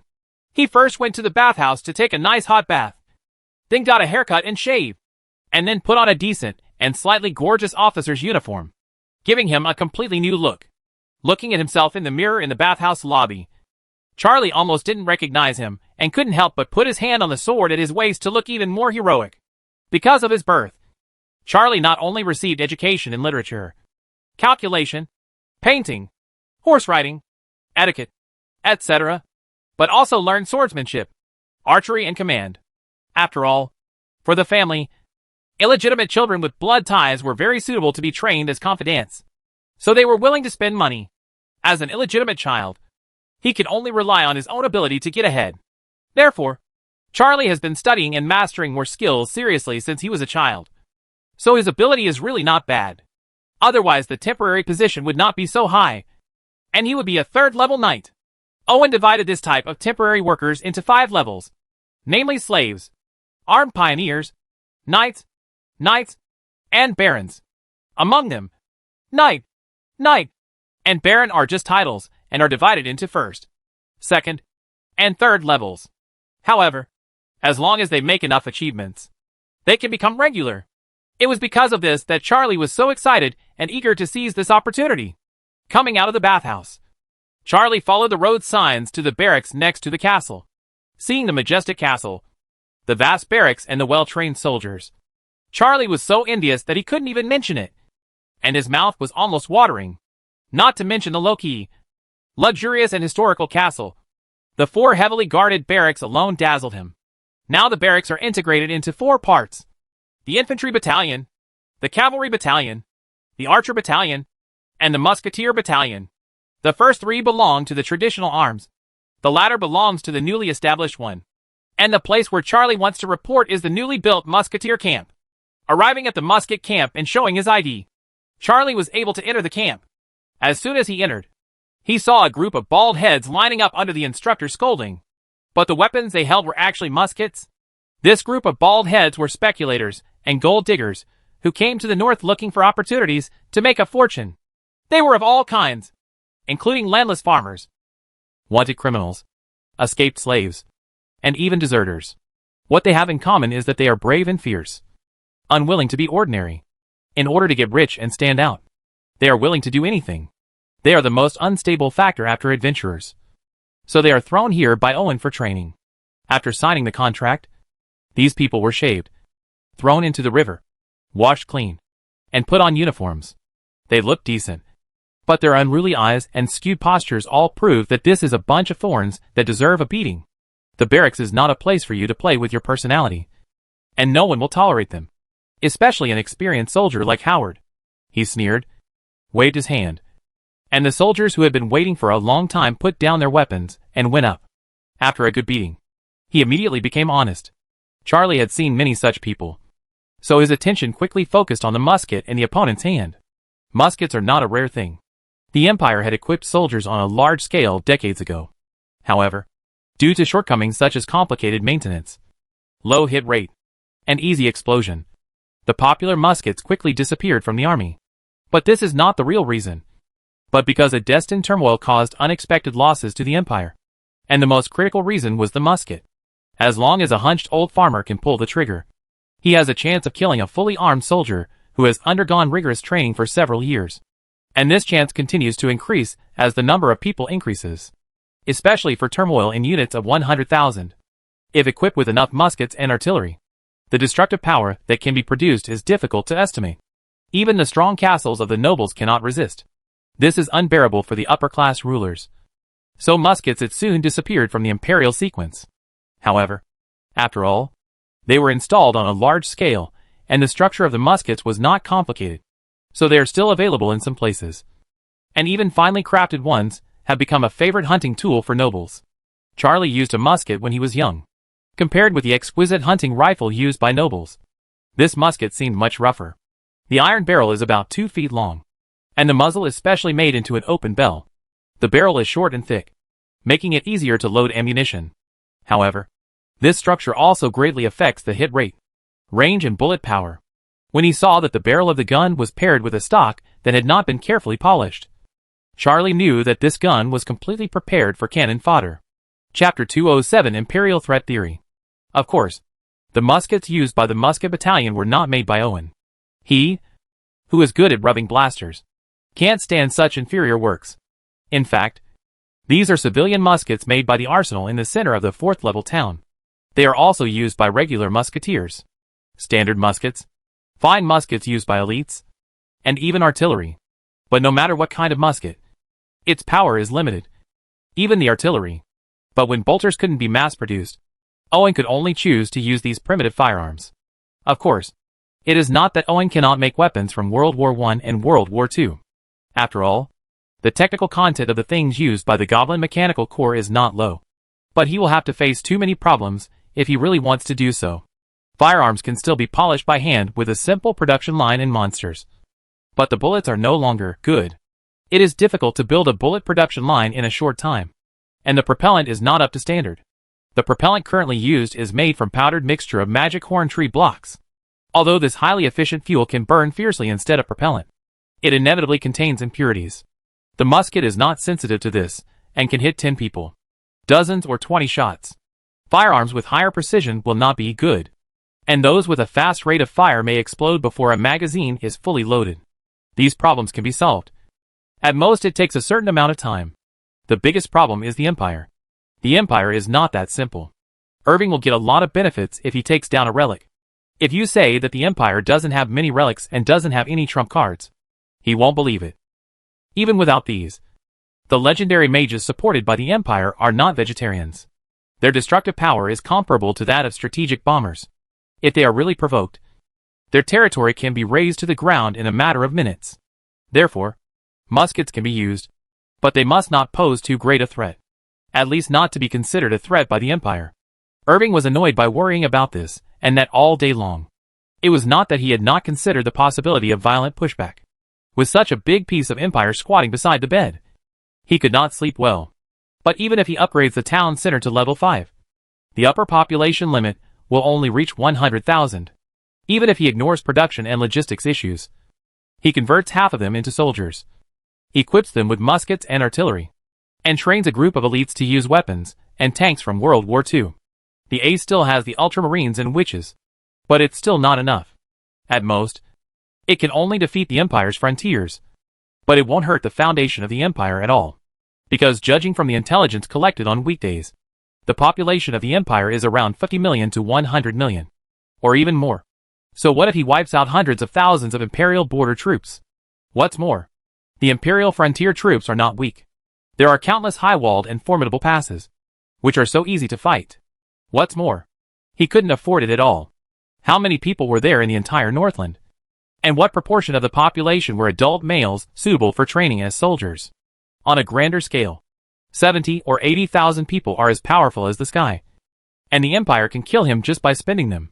In addition, he has guns and cannons, and the Empire also has extraordinary powers, such as the organized fighting knights, the Royal Mage Guild, and legends. I really want to destroy him. It would take less than a meal to eliminate the time wasted on the road. This does not include those religions that worship gods. Otherwise they will die faster. In this situation, even Owen couldn't resist cheating. So he didn't dare to be reckless, and had to be cautious in everything he did. Even if he wanted to use firearms, he would do it little by little, for fear of touching the sensitive nerves of the Empire. I really want to let go. Irving summed it up. He must have at least a population of more than 1 million. 100,000 regular troops. 200,000 reserve troops. Double-digit legends. A powerful religion and a real god. This will make the Empire afraid, and not dare to start a war easily. Therefore, there is a long way to go, and Irving still needs to work hard. While Owen was busy preparing for the future, a group of restless guys were busy training in the newly built musketry camp. Howard cracked the whip, and even if a bunch of thorns refused to obey, they could only endure it, because they had tried, and they really couldn't beat him. So in order to avoid the pain of flesh and blood, it was better to be obedient. Hello, I'm Charlie, a third-level knight. As a manager, Charlie didn't need to carry a musket. At this time, he took the initiative to say H, low to the tall and strong knight next to him. Munch, a second-level knight. Munch has a bald head and no eyebrows, a lion's nose and a tiger's mouth. He is very ugly, but he exudes a strong masculine charm, especially his strong body that can make the plate armor creak. Doubtful about his lineage. Although Munch is a little taciturn, Charlie is eloquent. In addition, the two of them will work together for a long time in the future, and they both intend to become friends, so they will get to know each other quickly. Monk was born as a knight, but although his strength was not bad, his ugly appearance made him unpopular with the nobles, and even became the target of ridicule. In the end, he was kicked out because of a trivial matter. This was a great shame for the knights. As a knight, Monk, who couldn't kill that bastard noble, had no face to stay. So he simply came to the Northland and joined the military camp. As long as he could make enough contributions, he could become a real canonized knight. And this is exactly what he dreamed of. It's a pity that although his strength is good, he is lacking in other aspects. Therefore, he is only rated as a second-level knight and cannot dominate the army. Although Charlie has average strength, he may be eloquent and calculating, and is suitable for running a military camp. In addition, his temporary status is paramount to him. So Munch consciously placed himself in the position of deputy. After realizing this, Charlie secretly breathed a sigh of relief. At least, he wouldn't need to focus too much energy on intrigues in the future. The two did not have time to spare. After Howard handed over the training to his son, he began to teach them. In fact, Howard was just rushing to put it on the shelves. It was not that he had never been exposed to firearms. Thanks to the fact that he had done all kinds of hard work when he was in the Imperial Frontier Army, he had also brought cannon fodder with muskets on the third line. The problem was that he looked down on those who only knew how to do it. A soldier who shoots off guns to scare people. So his understanding is limited. After getting some information from the Lord, he studied hard all night. But he didn't know what it was. But he couldn't show guilt. So he could only bite the bullet and follow what was written in the book. You want to go to the military camp? Maya put down her busy work and took some time to meet a girl today, intending to relax. But she didn't expect the other party to give her a surprising answer.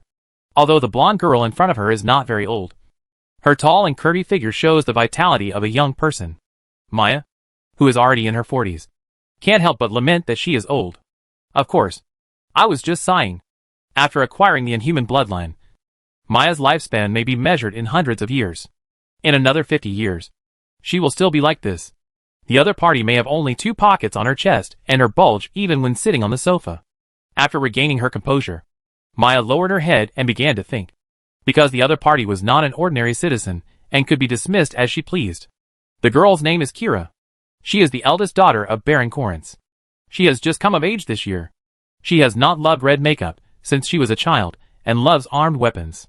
She has trained hard in swordsmanship and wants to be a knight loyal to her lord. It's a pity that her father won't let him. And he wants to send her to the lord's castle to be a maid. Now that her father was in Mara town and she was an adult again, she began to feel anxious and went to the town center to introduce herself. Chapter 208 The Empire's Good Appetite. Kalantha's daughter? Is she a little girl named Kira? Owen said slowly while controlling the quill that cast the spell to write something on the document. While listening to Maya's report. That little girl came to me today and wanted to participate in military camp activities, Maya said with a sigh, which reminded her of her youth, when she was just a maid. And she was also full of desire. Didn't you tell her what the military camp was about? Owen said a little strangely. After all, it was not a serious military camp. I told you. But she still insisted. Maya frowned and replied. After all, she was the one who perfected most of the military camp plan. She knew exactly what it was about. This was not something a little girl was suitable to participate in. Forget it. 16 is already an adult. Now that I have made my choice, I will agree to her. But I will send a letter to Correns privately so that he can dismiss Kayla from her position at any time in case something goes wrong. It is not good for a girl to participate in this kind of thing. But Owen doesn't care. After all, this world is not the previous life. Even in the previous life, not all young generations in all countries can fully enjoy peace and education. If you perform well, you can try to train him. After thinking about it, Irving continued. Maya nodded after hearing this. She had a good impression of Kira. Not every girl can insist on practicing swordsmanship all year round. And not every girl will not hesitate when faced with dangerous choices. So if the performance satisfies her, it would be a good idea to focus on training her. Then in your name, I will give you a set of silver scale breastplates and fine muskets, Owen said casually, and then concentrated on processing the documents Maya brought. Maya was very efficient. Before dinner, the temporary identity card and things were delivered to Kayla's home. Kira was very excited to get the identity card representing the temporary position. Even if she was only a third-level knight, it was already a good start for her. And the silver scale breastplate is also good. It is made of mithril steel. It is lightweight, very flexible, and not only bulletproof, but also can disperse the impact throughout the body. It is very suitable for women. The fine musket Silver Thorn is a breech-loading rifle made of whole metal, equipped with a scope. with an effective range of up to 500 meters and a length of 4 feet. If the folding bayonet under the barrel is popped out, it can be used as a spear. Kira didn't need any more. So she put on the silver scale breastplate, carried the musket, and went to the backyard to practice. Compared to Kayla's excitement, Katie, as a mother, is more worried. But she also knows that her daughter has been very independent since she was a child. And this has always been her dream. So after hesitating for a moment, she finally chose to help her pack her luggage, and then wrote a letter to her husband, which was the only thing she could do. Corinth, who knew nothing about the incident at this time, was busy reinforcing the town's walls because the situation was getting worse. As one of the transfer stations between the north and the south, Mara Town has always been well informed. Kearns was keenly aware that the current situation was about to worsen, so he not only reported the matter, but also actively responded. The main reason for the deterioration of the situation is that the Imperial frontier troops had not closed the gap they had opened before, resulting in tens of thousands of riders pouring into the Northland every day, becoming a source of chaos. The total population of Northland is only a small amount. At this rate, the number of influxes of riders will exceed the local immigrant population in less than a month. And order will be gone by then. Under tremendous pressure, those little nobles in the north, who were always taking chances, and were neither willing to surrender nor able to fight alone, could only choose to stay together to stay warm. As a result, some loose alliances of small nobles gradually emerged from the central part of the Northland. They were unwilling to lose the rights they had, even though this so-called right was so ridiculous in the eyes of the real nobles. It was like poison that made them distrust the upcoming, turning a blind eye to the coming danger. They instead take chances and try to scare off the enemy by relying on the so-called alliance they declare to the outside world. It's a pity that their fate is already doomed. A group of people with ulterior motives huddle together for warmth, and it would be good if they don't stab them in the back. Sure enough, as the chaos gradually spread in the north, these so-called alliances were of no use. There was a person who foolishly and kindly took the initiative to help his allies, but they were the first to die. As the news spread, everyone now knew that sticking together for warmth was a dead end. So they started fighting first, because annexation was the fastest way to become stronger. Now the whole Northland is in chaos, and there is no hope of calming down in the short term. And chaos always breeds evil. The evil organizations that had been operating secretly in the north gradually let go. Anyway, this is not the Empire, so there is no need to worry about being blocked by the Empire to check the water meter. So it is called a chaotic dance of demons. After receiving this news, Owen couldn't figure out what the Empire was thinking, because it would only turn the Northland into a chaotic and sinful place, or even a hidden danger that threatened the Empire, rather than a place that could generate benefits. But Maya understood it after thinking about it for a while, sighed, and explained it to Owen. In their previous assumptions, the Empire would release some of the rebels to the north, and then close the door and wait for the north to digest it. In this way, it would only take 5 to 10 years for the north to be initially mature enough to generate benefits, and the Hydra family could also take advantage of it. This develops and grows, but they underestimated the appetite of the Empire. Instead of slowly cultivating it step by step, the upper echelons of the Empire planned to eat all they could in one go. The process is very simple. Drive the chaos in the Empire to the north as much as possible. In this way, there will probably be hundreds of thousands of people who can survive to the north, which will greatly supplement the lack of population in the north. Although this will break the original order of the Northland, it is not difficult to calm everything down as long as the Empire intervenes. It even only requires the dispatch of the Imperial border troops. Everything will be calm in a short time. By then, the population of the Northland will at least increase several times. You can pick up the knife and fork to divide the cake. To put it bluntly, the title of Northern Nobles promised by the Empire is a joke, and the pioneering group is the bait. All lies, and there is no need to worry about reputation issues, because the influx of hundreds of thousands of riders will destroy everything, and no one will remember it. Irving talked about fresh things, greeted the Empire's top officials cordially, and even prepared to ask his former devil Shikigami to go to H.L. to book super packages for these bastards. Originally, Owen was only worried about the impact of the arrival of the Second Northland Development Group on the territory. Later, as his strength became stronger, and he had sufficient confidence to deal with it, he no longer worried about it. But now it is directly replaced by the Empire, which has confidence and so on. Nature no longer existed. So he began to feel anxious again, and half of the pot of coffee was gone. Maya, who saw something was wrong with Owen's mood, began to help him analyze it further. Because the situation was not as bad as she thought. If the only ones who plan to intervene in the north are the Empire, then they can go to sleep. Or Owen can take the initiative to find a noble family to become his son-in-law. The problem is that the Empire is not one family, but a huge mixture composed of royal family, nobles, supernatural beings, religions, etc. Therefore, with mutual entanglements and checks and balances, they would rather the Northland completely rots than allow one family to eat alone. In this way, the opportunity will come. Irving can fish in troubled waters and quietly develop himself while selecting one of them as an ally to complete his original plan of developing himself inside and looking for allies outside. He must seize both hands and be strong. Completely established a foothold in the Empire. It's quite simple to say, but it's very difficult to implement. And the territory must develop strong enough in a short period of time. Otherwise no one will listen to the conditions. Chapter 209 The Military Camp that sells dog meat as sheep's head. It seems that the military camp plan needs to be carried out as soon as possible. Owen rubbed his temples that had been beating due to overthinking, and sighed and said to Maya, I will mobilize a batch of supplies from the warehouse and send them, and then arrange for Howard to train the second batch of military personnel. Maya nodded and said. Owen thought for a moment, and found an option in the center of town. There are sub-bases in the town center, and there are 4 quotas at level 4. Greenine Town and Mara Town are 2 of them. Now in order to speed up development, the remaining ones must be used as soon as possible. Prepare to move the barbarian tribe to the Buffalo territory. Give them totem poles, and change their name to the Buffalo tribe.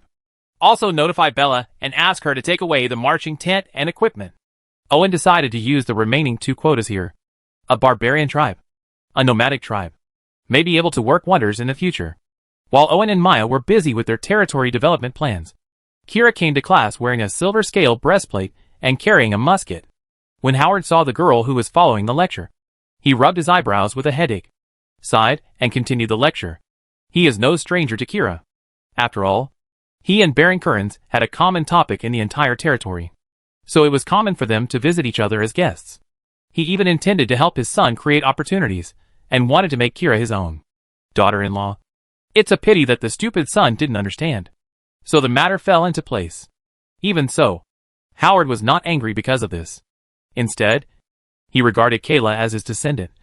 So he did not want her to participate in this matter. But Ms. Maya's agreement was equivalent to the Lord's agreement, and he had no objection even if he wanted to. We can only let Charlie and Monk take care of it, and send Kira safely to Mara Town first, so that her biological father will have a headache. Musketeers actually don't have much to train. Loading, shooting, maintenance, and then it's gone.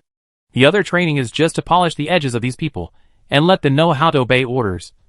So the training is over after a week, and they have learned a lot of theory. The 3 knowledgeable people are ready to go, carrying bags, kettles, and muskets.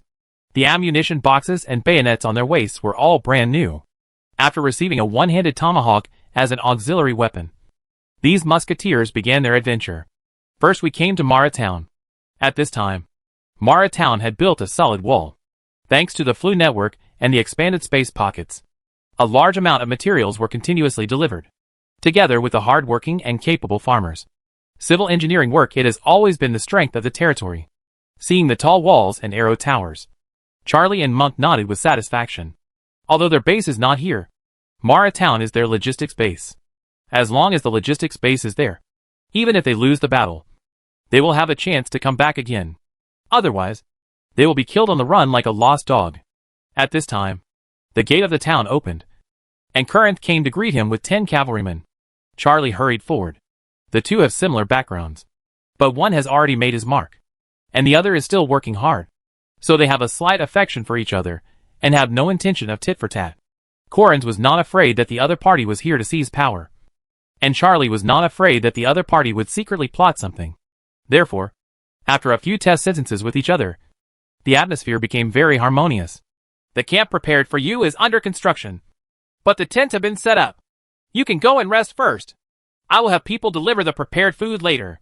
Correns did not let the other party enter Mara Town, because now they are not yet a system. This has 2 meanings. One is that Correns is the mayor, and he needs to be responsible for the town, and will not let more than 200 restless musketeers enter the town. The other reason is that the other party has not been assimilated into the system. Separated by one layer. Current has long been assimilated into the system, and his loyalty has become constant. This is why Irving originally asked him to become the mayor of Mara Town. But assimilation is not brainwashing. Current is just more loyal to the Lord, more kind to the people, and more prestigious in the town. However, his thinking has not changed. He still wants to stand out as a noble. So whether he is an outsider or not, he will not detect something wrong. Charlie and Monk were not surprised that they could not enter the town. They knew who their subordinates were. If they caused trouble, they would shoot one or the other. So it was best to stay away. Although the military camp sells dog meat on sheep's heads, it has a lot of things. The camp not far from Mara Town has erected fences, set up tents, and built toilets. Only bathhouses, canteens, warehouses, cells, etc. not built yet. What's interesting is that from the time they came to leaving, the father and daughter of Currents didn't say a word, and they didn't even make eye contact. But this didn't mean that the father and daughter had turned against each other. So Charlie arranged for Kayla's tent to be between him and Munch's tent. Both of them have ambitions, and they are not the kind of women who can't reach them when they see them. What's more, Kira's family and interpersonal relationships are what they need most. So they must not let Kira get into trouble with them. So they let her go. Right under your nose. Just in case those daring bastards do anything untoward. After just one day's rest, Charlie and the other three took the musketeers to the military camp. To put it bluntly, the so-called military villages are to capture people and bring them back to farm. If the territory does not provide good treatment, can be promoted to a regular job, and is divided into fields and houses. They are doing the work of the slave-catching team. But this job is not easy, because they are not arresting refugees, but riders. The refugees will not resist if they are starved to death. But the riders will not. They prefer to rob by themselves, and even throw people into pots to cook, which makes the ogres know they are experts. So they need to be armed. However, they were unlucky on the first day. They encountered a group of riders who were stewing meat, and the ingredients were very fresh. Although they had no limbs, they were still groaning, and they might be able to survive until the next meal. Facing a group of thugs who were so vicious that their eyes turned red, Charlie and Monk remained calm. Although similar scenes were rare, they were not unheard of. I really thought that life in the Empire was as prosperous as paradise. But in fact the Empire was the one that really ate people without spitting out their bones.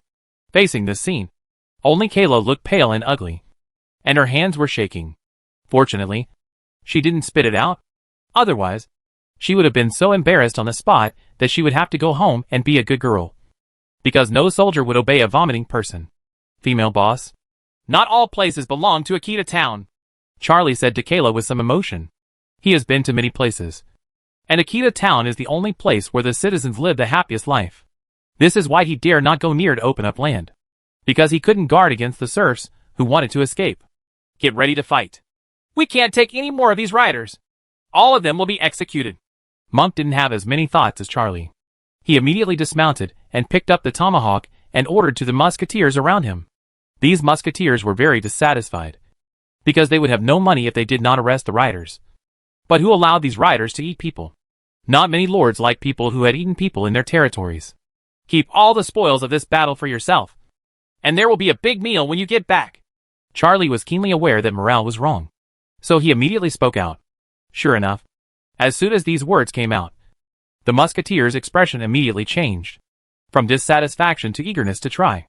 Chapter 2:10 Great Increase in Population. This group of musketeers is indeed a restless thorn.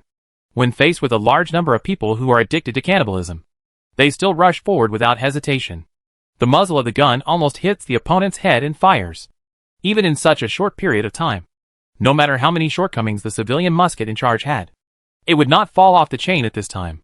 The round and hot bullets filled with gunpowder smoke directly poured into the opponent's head, shattering half of the head. Then this group of musketeers simply threw away their muskets, picked up the tomahawks issued to them, and rushed forward to cut down anyone in sight. They were so tough that they were a mess. These are not musketeers. They are clearly Vikings.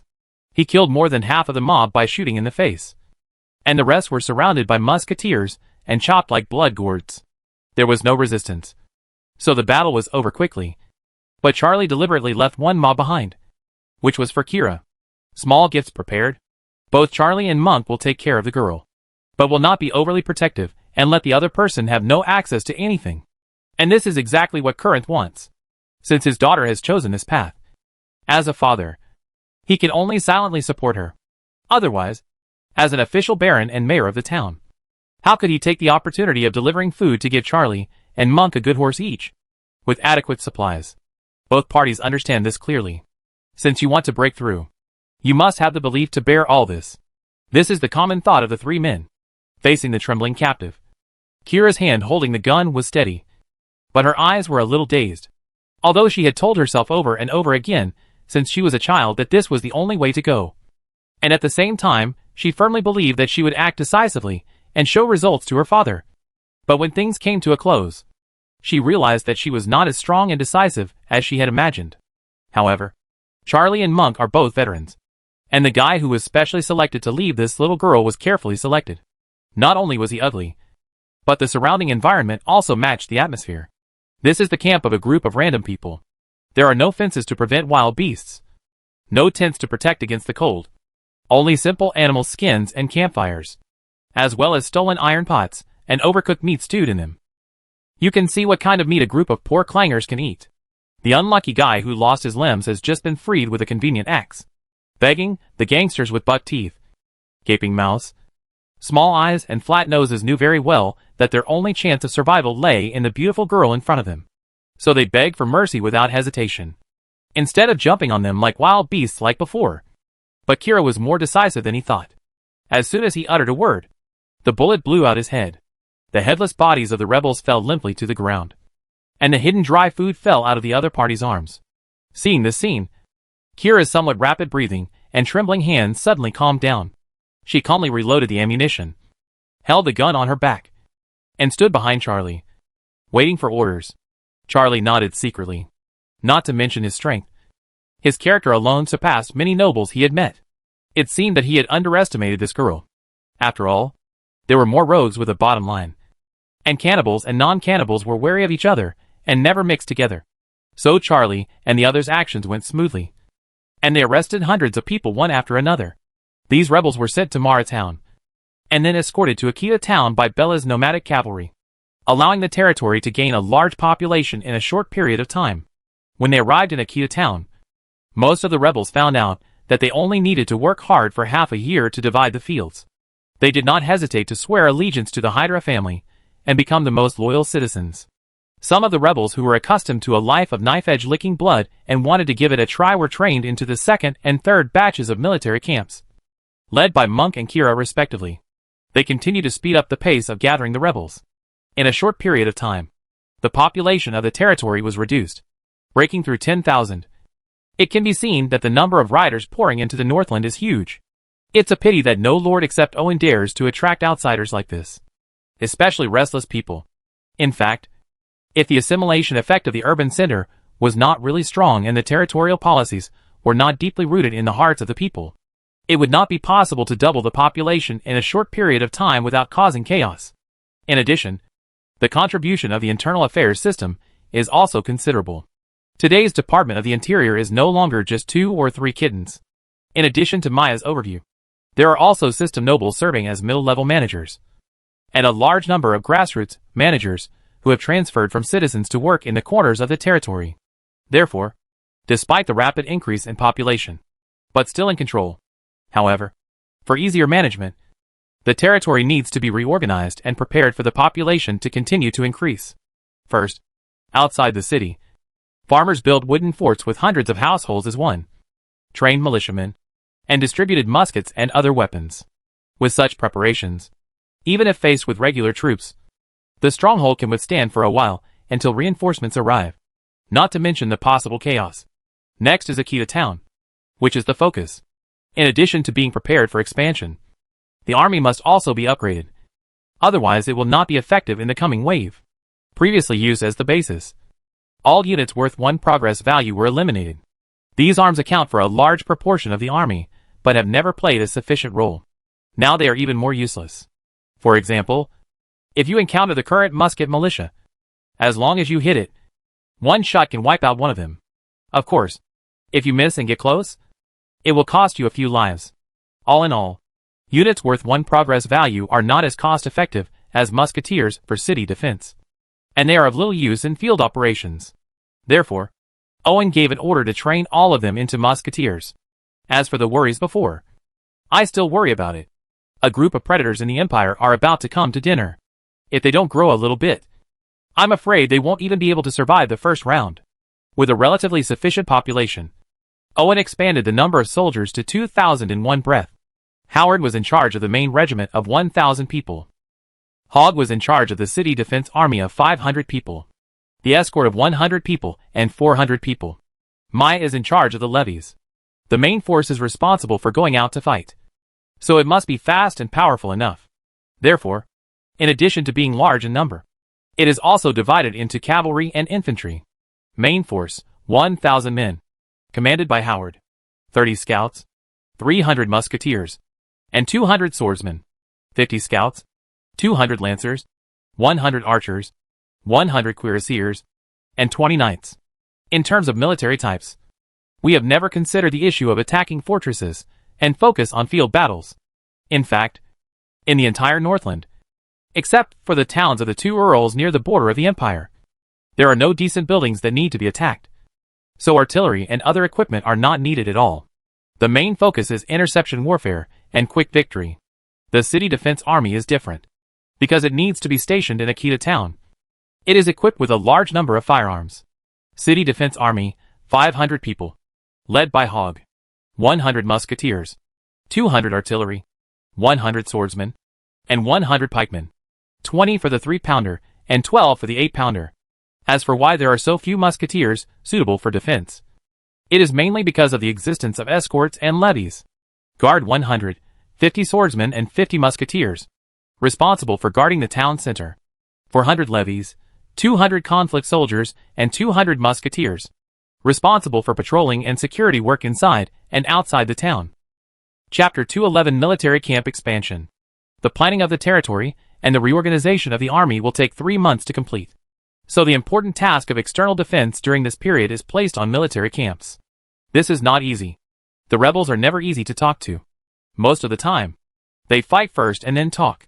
As a result, the casualty rate remains high, even though thousands of musketeers have been trained one after another. There are only more than 600 people alive today, including more than 100 people are still disabled. This is also related to the way the musketeers fight. The grumpy guy can only hit people in the face with headshots, and then draw an axe to kill people, which is one move less than a 3-blade axe. Such a rough fighting method has become the main reason why the casualty rate has never been reduced. However, neither Charlie nor Monk, nor even the musketeers themselves, had the slightest intention to change. Although Kira mentioned it several times, it was not adopted. Later, she learned about silence and led a group of musketeers to complete the mission alone. With fewer tasks, she has obviously matured a lot. It wasn't until she met a monster that she realized that she still lacked a lot. The chaos in the north attracted many people, such as the Devil's Head and the Flesh Church.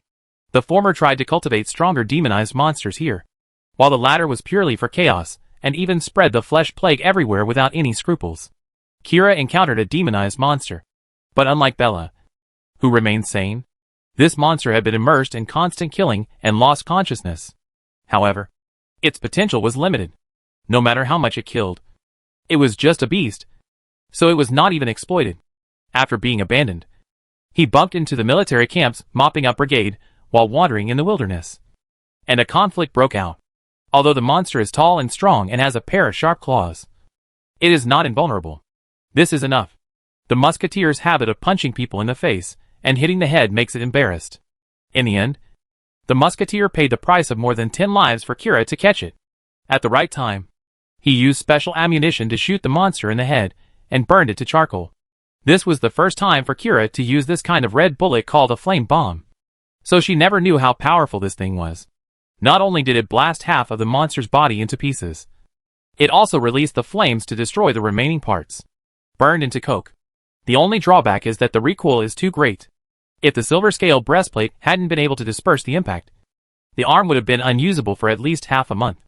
3 liters. A musketeer handed Kira the strange pebbles he picked up from the monster's corpse. It's a devil's egg. Kira recognized what it was at a glance. The town center had previously distributed a pamphlet with some common dangerous items and organizations marked on it for them to memorize. As expected, this time it was sent used. Return to Mara town immediately. Knowing the seriousness of the matter, Kira did not bother to arrest the riders, and immediately chose to return the same way. Maya was not too surprised after receiving the news from Collins. The appearance of devil eggs in the north is nothing new, but the territory of Hydra is too far away, and those who spread devil eggs are too lazy to travel so far. By the time they find out that Akita town is developing well and want to take action, it is already too late. No matter the soldiers on the surface or the roots in the dark, they are not something they can provoke at will. But now, because there are border troops guarding the area close to the border of the north, the influx of people can only continue to move further north, resulting in some messy things, such as devil eggs and flesh and blood plague, compared with a demon egg that can only turn a person into a demonized monster. The flesh plague is much more terrifying. The flesh plague is the most notorious method of the flesh church, because the method used is too simple and convenient, and the impact is very wide. It can easily cause huge negative effects, so it is hated by people. To put it bluntly, this thing is similar to the T-virus, which is very contagious, but the fatality rate is not that high. But this is not a good thing, because the curse of flesh and blood will cause flesh and blood to continuously distort like cancer cells, making the infected become neither human nor ghosts, and at the same time become more contagious and aggressive, causing the flesh and blood plague to continue to spread and be difficult to limit. Occasionally, some people can adapt, but it is only temporary, because the distortion will not stop, because there are many extraordinary beings in the Empire. The flesh and blood plague will be discovered before it spreads, and there are relatively mature methods to purify it, so it is difficult to cause huge harm. But obviously the Northland does not have these. Now both Maya and Owen are very grateful for the previous military camp plan, because it has provided a buffer zone for the territory. Nowadays, the riders approaching Mara town are intercepted by the musketeers of the military camp. The harmful ones are killed, and the harmless ones are pulled back to become the strength of the territory. Now they are taking on the important task of the firewall. The role of military camps is becoming more and more important. It must not only be expanded in scale, but also strengthened. Owen frowned and suppressed something. Finally, he lay in the office with his head in his hands and looked at the ceiling as if giving up. He took the time to say to Maya, who seemed to be at ease, "Are they reliable enough?" Maya could sense Owen's different treatment of territorial armies and military camps, so she asked a key question. Owen did not dare to give a definite answer for a while, because the assimilation progress of the military camp was not fast. It was now semi-assimilated, which meant that they had a strong sense of identification with the territory and high morale. This was also the reason why they were able to withstand huge casualties. Of course, this is also related to Owen's generosity, not to mention the bounty for capturing the riders. If you make enough achievements, you can also get the title of Knight in Land. Although it is just an honorary title, the land is not fake and is still attractive enough. They went to work for their lives, but loyalty was not absolute enough. Owen never dared to fully trust the military camp, and he did not even equip them with artillery. The general camp was expanded to 3 battalions, and they were equipped with 1-pound cannons. One of them was stationed in Mara town, and the other 2 battalions were stationed on both sides of the town, forming a Mara defense line. Owen rubbed his sore hands. Yao frowned at first, and then said with determination, "At the same time, let Bella's nomadic cavalry move and lay a net behind the Mara defense line to prevent the mob from breaking through the defense line." Owen walked to the sand table and made 2 gestures, asking Maya to write it down and pass on the order after it was perfected. Next, the military villages took turns returning to Akita town for reorganization. The number of troops more than doubled, but the strength did not decrease but increased. The 1st battalion was commanded by Charlie, and was mainly composed of musketeers and artillery. It had a balanced offense and defense, so it needed more professional command. The 2nd battalion is led by Monk. Due to their fighting style, they are all violent men with a musket in one hand and a tomahawk in the other. The 3rd battalion is led by Kayla. Her men, who are usually more responsible for logistics, are equipped with a large number of carriages to facilitate transportation, so they have the largest number of artillery. At the same time, Mara town accelerated the pace of construction. While strengthening the walls, it also dug trenches and traps to create as much trouble for the attackers as possible. The military camps on the left and right were also digging trenches and building horses under the command of Charlie and Monk. As for Kira, The military camp she was responsible for was naturally the one stationed in Mara town. Now the father and daughter are no longer vindictive, and they cooperate tacitly to make the town of Mara impregnable. Chapter 212 Deformed. Another transit town in Northland was destroyed by the onslaught of rioters. But this group of rioters was a bit strange. Each one of them looked a bit crooked, and the hunchback of Notre Dame standing among them could be considered a handsome guy, just because the appearance is too intimidating. The people in the small town cannot use even 3 out of 10 levels of strength. After all, being surrounded by a group of monsters, not many can hold on. Unfortunately, failure is not the end, but the beginning of HL. These are carriers infected with the flesh plague, and their flesh has begun to become severely deformed. Originally, the distortion would not be so fast, but they are cannibals, and causing distortion is like taking hormones. It not only affects the body, but also affects the mind. Now these distortions are like a combination of madmen and monsters. They break through. The purpose of this town is not to plunder, but to eat. Crying and screaming could not stop those hungry and red-eyed aberrations. They rushed into the town impatiently. Whether they were dead or alive, it made no difference to the aberrations. Only by biting flesh and blood could they stop them. The pain caused by constant distortion is alleviated, and they will do so at any cost, as fresh flesh and blood are consumed. The injuries on the aberrations heal quickly, and they become more deformed and stronger. Some aberrations even grow extra organs, such as eyes, arms, intestines, etc. In short, they are becoming more and more different. He looked like a human being, and this scene was seen by the 2 earls in the distance.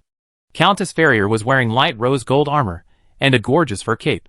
She was riding a white BMW and was escorted by several sturdy knights. She stood with Count Solari, who led a team of elite cavalry. Compared to the Countess's luxurious dress, Count Solari, who is dressed in silver gray plate armor, looks a bit inconspicuous. But with the elite cavalry behind him, his momentum is still higher than that of Countess Ferrier. After all, no matter how beautiful the rose is, in Iron Fist the only thing that will happen next is to turn into flower mud. Unless the flowers are poisonous. We can't delay it any longer, Countess Ferrier said with a gloomy face. That's right. We can't wait any longer. Count Solari nodded and said. But then, there was an awkward silence between the 2 of them, like a middle-aged couple who had nothing to say after dinner. It's not that they don't know what to do next. It's that they don't want to speak first, because they now have 3 options. The first is to go back and hold on. The second is to go to the Northland Border Army for help. And the third is to join forces and send troops. Everyone knows that going back and holding on is a dead end. And going to the Northern Frontier Army to ask for reinforcements is also a fish in the woods. So they have only the third way to go. It's ironic to say that one is a good dancer and has admirers all over the Empire's borders, while the other has an extraordinary background and has a close relationship with the Empire's border troops. But under the general situation, these are useless. They have obviously become victims, and can only rely on themselves to save themselves. There are 3 points in the north now. Since we are under such great pressure, the other party should also bear a little. Countess Ferrier's sudden words made Count Solari fall into deep thought. I can send my cavalry to guide these aberrants further north, but I need bait. A bait that is tempting enough, Count Solari said. I will take care of the bait, Countess Ferrier said confidently. Ferrier, the Curse Slayer, was the former second in command of the Northland Witches Union. However, she was addicted to role-playing and had long forgotten about the Witches Union. However, she could not fake her own abilities. She was already good at curses and faced the root cause. The plague of flesh and blood, which is also a curse, has actually created something. A cursed flesh and blood that is full of temptations for the aberrants. Be careful. It only takes a little bit of this thing to drive the deformed crazy. Only this bag can isolate the smell. Countess Ferrier, who looked a little tired, handed a bag made of human skin to Count Solari. After taking the bag, Count Solari frowned at the same kind of touch. But he didn't say anything. But in his heart, he raised the other party's danger level a lot. This is by no means a woman who relies on her beauty to make ends meet. But I didn't expect that after so many years of knowing her. I didn't discover this side of her. She really hid it deeply. If the chaos hadn't forced her to take action, I don't know what she would have hidden. When Count Solari, who was secretly vigilant, carefully handed the bag to his most elite small group of cavalry, and then watched them leave, knowing in his heart that there was little hope that they would come back alive. Owen naturally knew nothing about this.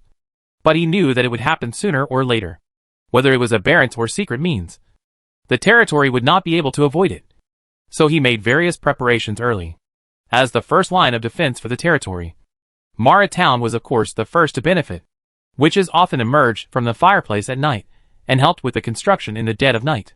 Nowadays, Mara Town has built a 3-meter high thick wall, which cannot be shaken without using siege equipment. In addition, solid wooden frames and arrow towers have been built on the inside of the wall to allow the defending soldiers to obtain more weapons, advantages, and build a gun emplacement at regular intervals to place artillery. Mara Town now has a lot of artillery, although the caliber of the 1-pounder is too small, and because it is short-barreled, the range is limited. But it is a cannon after all, especially when it fires shotguns. Clear out a sector. The most important thing is that the weight of this thing is not high. When moving, 2 people can carry it and run. To put it bluntly, it is a large carrying gun. Being so light, it is best used to check for deficiencies in defense. But they still underestimated the upcoming crisis. Or the two did a great job. In the wilderness of the north, a cavalryman whipped his crotch horse with foam at the mouth. At this time, he had completely forgotten that it was his closest comrade. Now he just wanted to stay as far away from those monsters as possible. And the town of Mara, not far away, was his only hope. But the sudden death of the horse made his hope come to nothing, and even crushed his leg. What made him most desperate was that the human skin bag hanging on his chest was torn, and the turbid flesh and blood inside had flowed onto his body. His experiences along the way made him very aware of the attraction of these flesh and blood to those monsters, and he could no longer escape. In the end, the cavalryman went completely crazy. He roared crazily, and then stabbed the dagger hard into his heart to free his soul. Kira, who was standing on the watchtower, saw this scene through a monocular. Although she didn't understand what happened to make the other party choose to commit suicide not far from Mara Town, she instinctively sensed that the crisis was coming. So while teaching people to be vigilant, she went to find her father. Corins also didn't know what happened, but he could guess it, especially when a huge group of aberrations appeared in the distance. And he was sure that his guess was true. These aberrations were all deliberately attracted by others. Come! It no longer mattered who was in charge of all this. Corin sounded the alarm, and the entire town of Mara entered a state of war readiness. The military camps on the left and right also sounded slogans of preparation for battle. And the war was about to break out. Chapter 213 Battle of Mara Town. In addition to the 3rd Battalion of the military camp led by Kayla, there are 500 civilians in Mara Town, because they have been prepared. These civilians have received musketry training and have been given ammunition. When they heard the alarm, they did not hesitate to use fixed ammunition. He put the case and bayonet on his belt, then shouldered his musket and walked out of the house. A full 200 musketeers, as well as the original 50 light cavalry and 50 swordsmen, are already a force that cannot be ignored. Corinth has a little more confidence in holding Mara Town. Not to mention, he had just asked for help. All the musketeers boarded the wall, loaded ammunition and prepared for battle. The gunners boarded the gun emplacements. They are not allowed to fire without orders. Kayla raised the gun in her hand and loudly issued the battle order. Corinth on the side did not speak. He waited until Mr. Kai went up to the watchtower before organizing the women and children to carry more muskets and ammunition from the warehouse to complete the logistics work. This was a father's silent support for his children. Bundles of muskets were bundled like firewood, and boxes of ammunition were piled high like bricks. These would be delivered to the houses near the wall for loading. 1 musket per person is simply not enough. Firstly, loading is too time-consuming. Secondly, after a musket is fired more than 10 times in a row, not only does the barrel need to be cleaned, but it also needs to be cooled. Therefore, each musketeer prepares at least 3 muskets, and these will be their wives and children were responsible for loading and preparation. The aberrations did not give them more time to prepare. The aberrations, who were attracted to the point of madness by the flesh and blood, rushed towards Mara Town without reason. Only a small number of them were attracted by the camps on both sides of the town, which was considered a bit of a share. Pressure. Kira's body trembled slightly when she faced this kind of scene for the first time, because the aberrations looked so abstract. For example, the one running at the front had as many eyes as he wanted, but he drooped like a lantern fish. Your nerves are trembling, you bastard. Moreover, eating people for a long time without taking care of hygiene, coupled with the pus secreted by the deformed flesh and blood, caused a strong rancid smell wherever she went. making her want to vomit. However, Kira did not forget her responsibilities. After the aberration stepped into the 10-meter range, she gave an order, and the 41-pound cannons gathered here opened fire together. With the roar, even if the smoke was filled, she still saw a large number of aberrants rush to the front, and fell to the ground with blood and flesh flying everywhere. Although it is the smallest caliber of artillery, its power is still far greater than that of a musket. In addition, it does not pursue range, but only pursues damage at close range, making the shotgun blasts more deadly. Even an exceptionally strong aberration cannot stop these hot shotguns. But it's not enough. The aberrant has long lost his normal thinking, and only has appetite in his mind. As long as he is alive, he will still rush forward even if he is missing an arm or a leg. The artillery was being loaded, and this time it was the musketeers' turn to show off their power. Musketeers are not musketeers. The only thing they can do is pull the trigger in the direction of the target. Whether they can hit or not depends on luck. But those who can't stand the distortions cooperate. There are so many of them, and they are so densely packed that it is difficult to defeat them all. After the first round of gunfire, the aberration suffered at least 200 to 300 casualties, and everything was empty before their eyes. But it was useless. I don't know how many aberrations were attracted. There were hundreds of aberrations running at the front, and more aberrations came from behind. The number was simply difficult to calculate. Fortunately, the aberrations had no command. Otherwise, thousands of aberrations would have swarmed forward. Even if there were walls around them, it would have been difficult to resist. No, there are too many. Before the aberrations gather, let Charlie and Monk enter Mara town and concentrate on defense. Corin saw it more clearly than Kira, who originally had no intention of intervening in the battle. Tell your daughter immediately. I'll send the signal now. Kira knew that now was not the time to vent her anger, and the constant arrival of aberrants outside really put a lot of pressure on her. So she immediately notified Charlie and Monk to come and join them. The existence of the two camps can compete with Mara town, but the premise is that the enemy is rational and will worry about the retreat and casualties. The question is, will the aberrants worry about these? Obviously not. So we must gather manpower. Rely on the tall and solid walls of Mara town. Try to rely on guns and artillery to kill the aberrants, and avoid close combat. As for the problem of being under siege, as long as the wall is not breached, these are not problems. After Charlie and Monk saw the signal, they rushed over with their men decisively, and then stationed themselves on all sides of the town. After integration, Mara town had 1,100 musketeers, 600 artillery, 150 cannons, 50 light cavalry, and 50 swordsmen. If it were ordinary enemies, even if they were 3 to 5 times more numerous, they would never be able to capture Mara town. But facing the aberrants, no one dared to take any chances, and could only do their best to prepare. Fortunately, the people in charge of support arrived, which made Corin sigh a great deal of relief. Emil came out of the fireplace with a group of witches. Apart from the sound of gunfire, he heard no shouts of death or screams, so he knew that the situation was not that bad. Since we can still hold on, we won't be in a hurry to take action, Emil said to Collins after hearing about the situation in Mara town. Corins had no objection to this. After all, this was their duty. They couldn't rely on others for everything. At least, he didn't plan to let Emil and the others take action until they couldn't hold on anymore. With Emil at the rear, they could fight freely. So Corins hurriedly prepared for a protracted battle. After Collins left, Emil sat quietly, playing with a mace and wand in his hand, sighing secretly. After establishing roots, the territory's intelligence network has been reintegrated, including the personnel left behind by the Northland Witch Alliance at the border of the Empire. Therefore, although it is a step slower, the territory still receives news related to Farrier. Not even you can do it, Emil whispered to himself. And when the witches on the side heard this, although they did not speak, they nodded in unison, because they knew who Emil was talking about. Most of these witches are old people from the Northland Witch Alliance. They have gone through the most difficult period, because they can no longer tolerate anyone ruining their current lives. Especially Farrier, who only has the name of second leader, but does nothing. What is hated the most is a traitor. In the eyes of these witches, Farrier is a traitor. The battle will not stop because of a little thing. And the battle between Mara town and the aberrants continues. However, the presence of thousands of musketeers and hundreds of artillery makes the town of Mara become like a flaming hedgehog, constantly spraying hot steel. turning any enemy who dares to approach into rotten flesh. Even if there are more aberrations, they are stronger and more terrifying. But without close combat, these advantages cannot be used at all, and they can only be used as a good target. The only difference is that they are killed by muskets or artillery.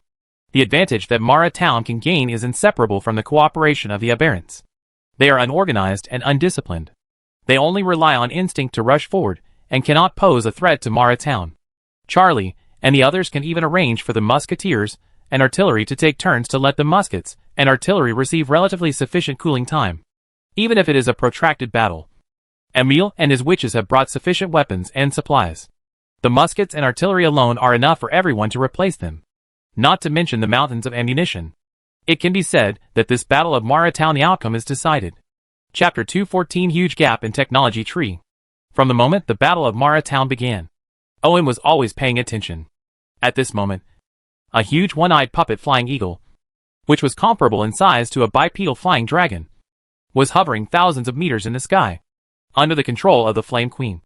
It constantly adjusted its perspective and transmitted the scene back like a satellite. This one-eyed giant eagle puppet is indeed a weapon of war. But unfortunately, there are still many problems that need to be solved, such as signal transmission, which not only has a certain distance limit, but also may be tampered with.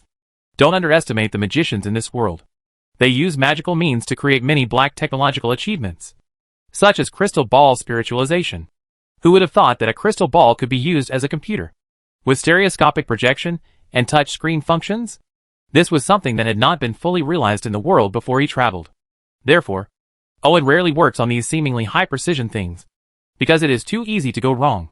What is even more frightening is that you don't even know if there is a problem. It is far less simple and straightforward than powered armor and bolters. But this area is considered their territory, so there's no harm in using it. At the moment, Owen's concern is not the outcome of the Battle of Mara Town, but the role that firearms can play on the battlefield. The battle conditions show that seemingly primitive firearms are surprisingly useful under certain circumstances. For example, if the current battle in Mara Town were to follow traditional fighting methods, even if there were 1,000 or 2,000 professional soldiers defending, the loss would be almost half. After all, the spread of flesh and blood plague cannot be avoided in close combat.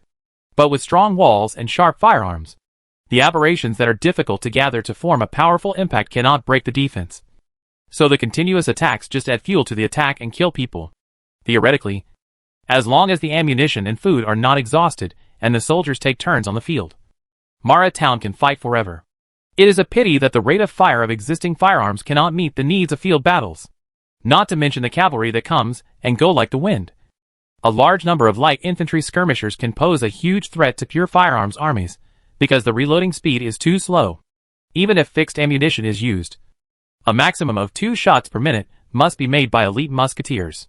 Ordinary musketeers can only fire once a minute at most.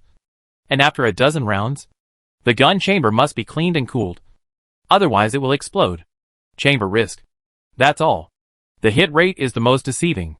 If you shoot when the enemy enters the range and starts to charge, you may not be able to hit a single shot until the sword is resting on the neck.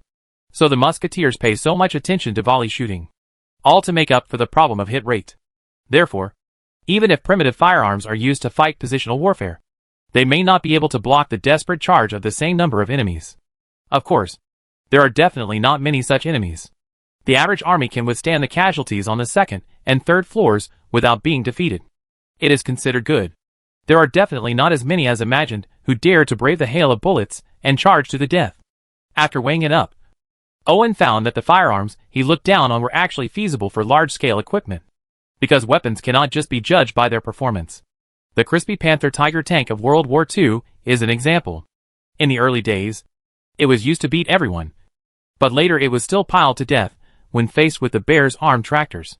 Although Owen was a little helpless about this, he had no choice, because the territory was not without good things. The problem was that the technology tree was too disconnected. The top level of territorial technology is the combination of Owen, Brian, and the Flame Queen. The fusion of alchemy and technology allows them to create black technology level gadgets, such as powered armor and bolters. If the charge is piled up hard, and the bolt bombs are continuously amplified, this thing will be a Dongfeng Express without navigation. The middle level of technology is a combination of elves and goblins. One is a master craftsman, The other is a little clever ghost. Plus the hard-working hobgoblins and bugbears. The puppet factories and manufacturing plants based on them have reached the peak of the steam age. Especially it is the existence of mechanical puppets, which already has the prototype of steampunk. There is not much to say about the bottom level of technology. They are the blacksmith shop and arsenal in the center of the town, which can manufacture muskets and small and medium caliber artillery. The 3 levels are one in the sky and one on the ground. No one is touching each other in the middle, and there is no connection at all. Even if Owen works hard, he can at most double or triple the size of the Ultramarines. But he still won't be able to take into account the logistics and ammunition, so it will be useless for a real war. Moreover, the advanced creations of territorial technology are very dependent on the progress value and the black glue worm. Because even if they are rubbed by hand, some high-precision things are still not self-sufficient and must rely on system exchange. And the body fluids of the black glue worm are an important fuel for high-level technology and explosives. And this is completely limited by the scale of black glue insect breeding in the territory. However, the black glue worm needs to suck the sap of the magic horn tree to grow, which makes breeding more difficult and makes it difficult to increase production. Considering that this thing is a strategic reserve, it cannot be produced and used as much as possible, and it cannot be expanded. As for mid-level technology, it is limited by the level of elves and goblins, unless it takes decades to develop a system that belongs to them. This will be the case for the time being. On the contrary, bottom-level technology can use the power of middle-level technology to achieve large-scale mass production, such as wheels, bearings, steam engines, muskets, and artillery coming off the production line. Especially muskets and artillery. To put it bluntly, they are just drilling holes into iron pillars of varying thicknesses, regardless of strength. A bunch can be produced in a day. The propellant is simpler. Just grind the magic horn tree into powder and mix it. At most, add some egg white. The egg yolk can also be used to make bread. This gave Owen the idea of forming a pure firearms regular army. And the military camp was a ready-made foundation. Mara town was shrouded in smoke that had no time to dissipate for 3 whole days. A large number of scrapped muskets were randomly discarded on the ground, and 1-pound cannons were piled on the roadside like spent fireworks tubes. The residual heat has not subsided to this day. At this time, he was finally able to come down from the wall. The musketeer, whose eyes were red from the gunpowder smoke, stuffed food into his mouth with trembling hands and devoured it to replenish his strength. The women beside him were busy cooking pots of food, regardless of their fatigue. Hot soup was distributed to the soldiers. Now witches have taken over this place. They fly around on broomsticks, spreading nectar along the way to purify the flesh and blood plague brought by the aberrations. By the way, these witches ride normal broomsticks, with cushion charms. The brooms are also horizontal, and the nectar is also a serious nectar, a magic potion with a purifying effect. Emile twisted her hips awkwardly, rubbed the super broomstick, suppressed some personal habits, and honestly instructed the witches not to miss the spot to prevent the flesh and blood curse from resurrecting. Witches have studied the flesh plague of the Church of the Flesh. Not to mention the bloody witch Chima, the former veteran assassin of the Church of the Flesh. Now the 9-turn large intestine Chima in the glass jar has fallen into the hands of Owen and the others, and they have already extracted all the information. Now, after taking it out and summarizing it, the effect was unexpectedly good. However, this method is difficult to popularize, because whether it is purification potions or fuel for burning the corpses of aberrations, they are important strategic reserves that often accumulate for a long time before being used once. Because even the cheapest magic horn tree blocks are not inexhaustible. The magic horn tree grows very slowly, and the seemingly huge magic horn tree forest has been growing for thousands of years. If it is used excessively, the territory's technological system will suffer a fatal blow. For this reason, Owen is preparing to plant magic horn trees across the border to prevent the territory's energy system from collapsing. Chapter 215 Revenge. Master, these are the post-war statistics of Mara Town. Maya handed the post-war report compiled overnight to Owen, who was rubbing his eyes, because he was worried about problems in the Battle of Mara Town. Owen had been living and eating in the Lord's office in the center of the town. Although the area of 3 bedrooms, 2 living rooms and 2 bathrooms was not small, he was still a little unaccustomed to living in the castle, and had poor sleep quality. It's a bit worse. I don't know if it's because the bed isn't suitable or because Maya moved too much when she reported work last night. Anyway, she feels like she has a sore back. After stretching his body, Owen put down his hand to take the report, and then asked Ram, who was following Maya, to make coffee for him. It was obviously a Terminator-type battle puppet. Now, apart from being an assistant to Maya, it only had this role. Owen shook his head. Otherwise, he would just stuff a coffee machine into his stomach the next time he transformed it. He just didn't know what to do. Whether the water exit is from the bottom or the top needs to be studied carefully. While drinking coffee and looking at the post-war statistics in his hand, Owen's eyes widened after just reading a few lines. The number of casualties in the Battle of Mara Town was not many. Only double digits. But the materials consumed could be used by any Northland noble on the spot, including the 2 earls. In the First World War, more than 3,000 muskets, more than 200 artillery pieces, and mountains of ammunition were scrapped. Irving was shocked to see that the money was not short of money. But after a little calculation, Owen knew that this consumption was normal. The service life of a civilian musket is about 80 rounds. If it is properly maintained and the full charge is reduced, there is no problem in increasing the number of uses by 50%. But if you shoot continuously, even if you allow time for cooling, the service life will be greatly reduced. After all, repeated cooling of the barrel will cause great damage to the metal. In this battle, each musketeer fired more than 100 rounds of ammunition every day, and only scrapping more than 3,000 muskets was considered good.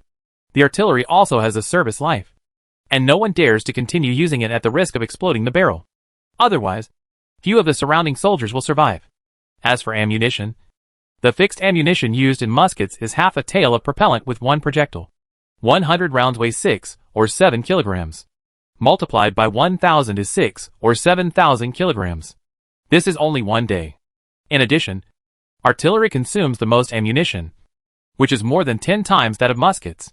You can imagine how much supplies were consumed in this battle. Such a large consumption made Owen hesitate to continue to form a pure firearms army.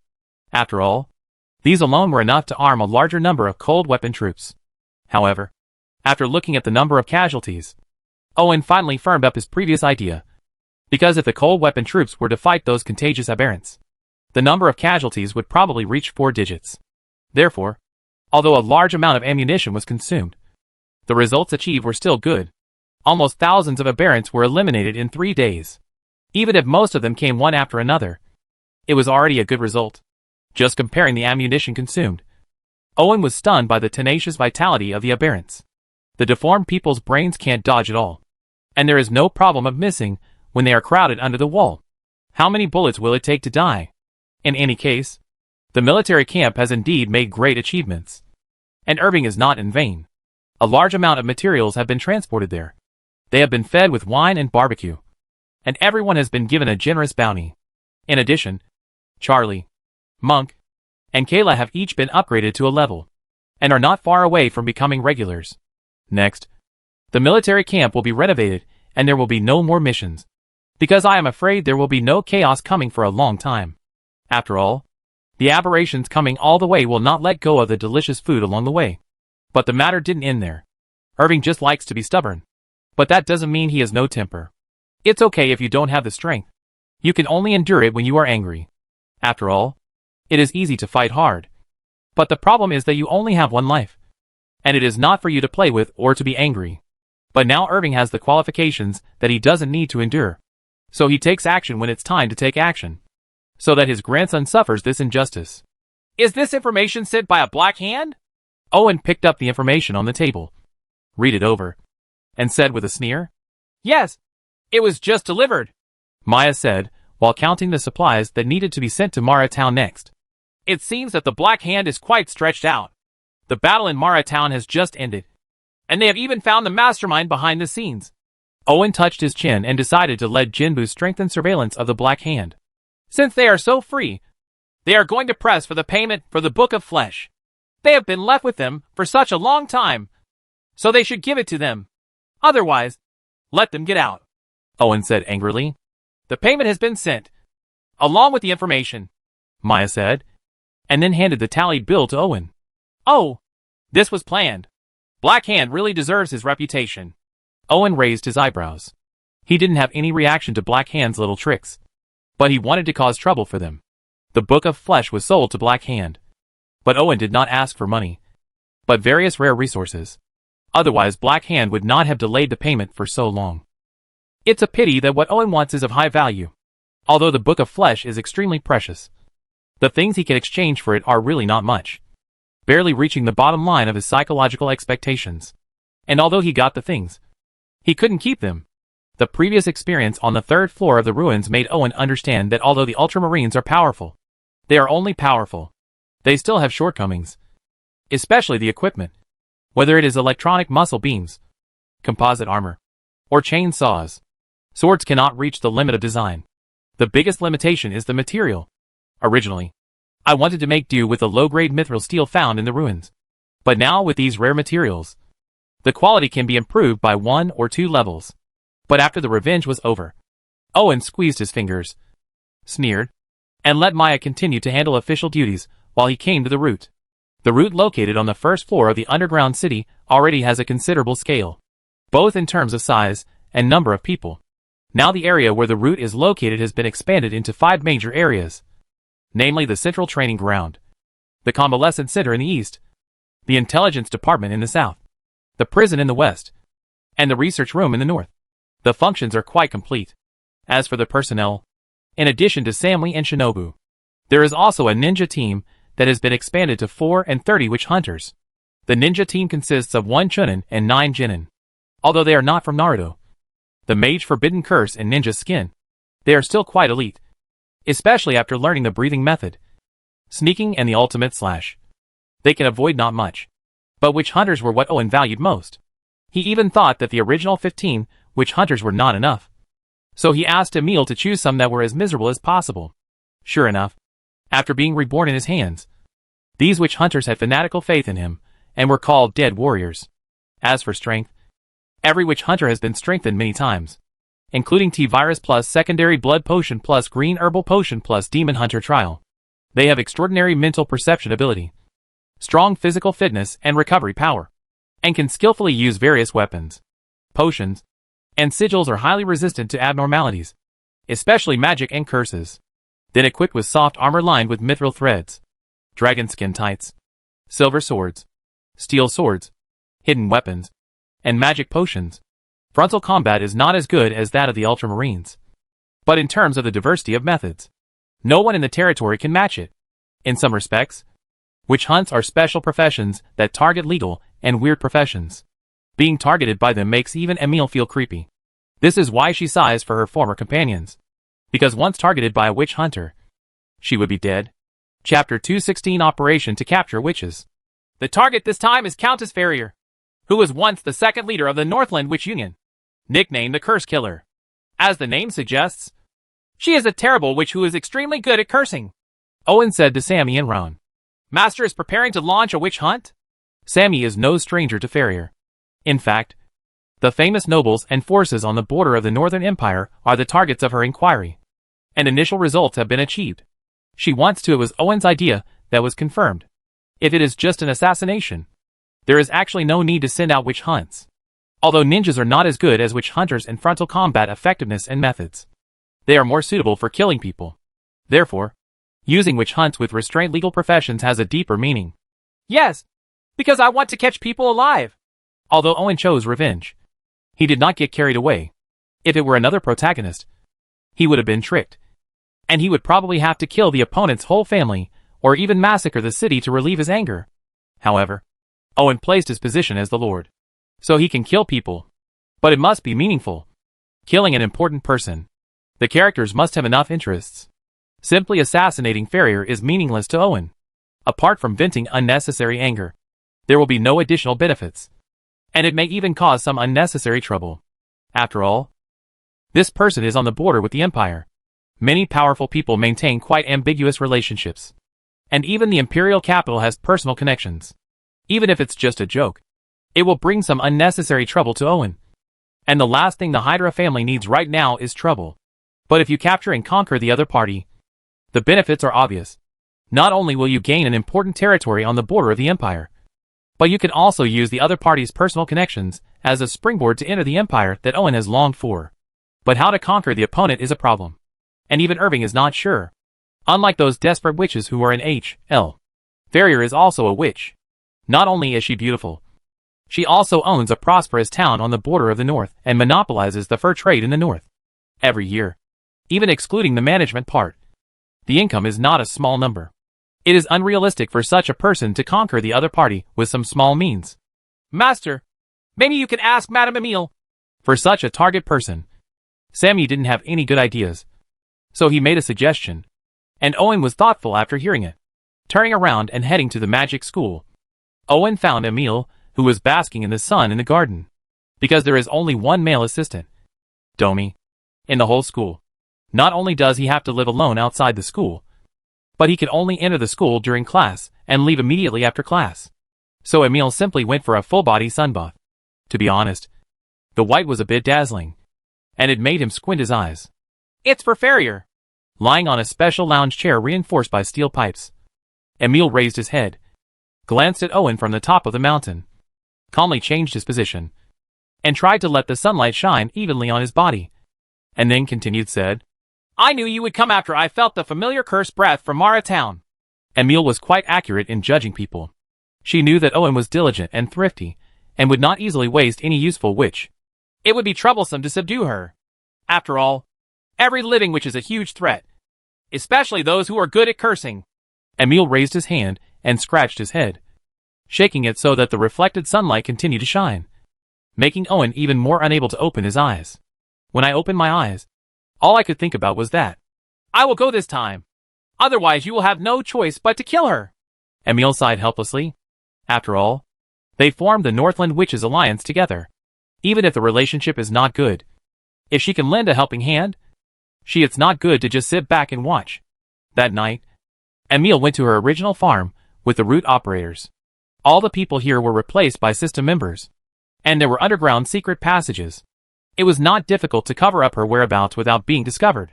Using the intelligence network based on the border of Northland, a group of people sneaked into Farrier Town quietly. Because it was not the season for trading furs, it seemed quite deserted. Even the patrolling soldiers were perfunctory. Maps and everything are ready-made. You just need to check if there are any changes in the patrol time route.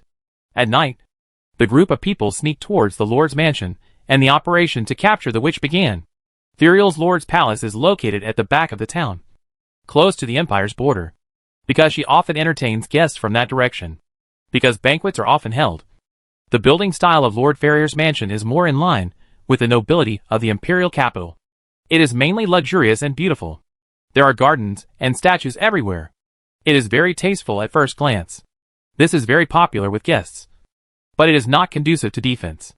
Even in order not to expose her identity as a witch, there are no witchcraft, curses, or even traps.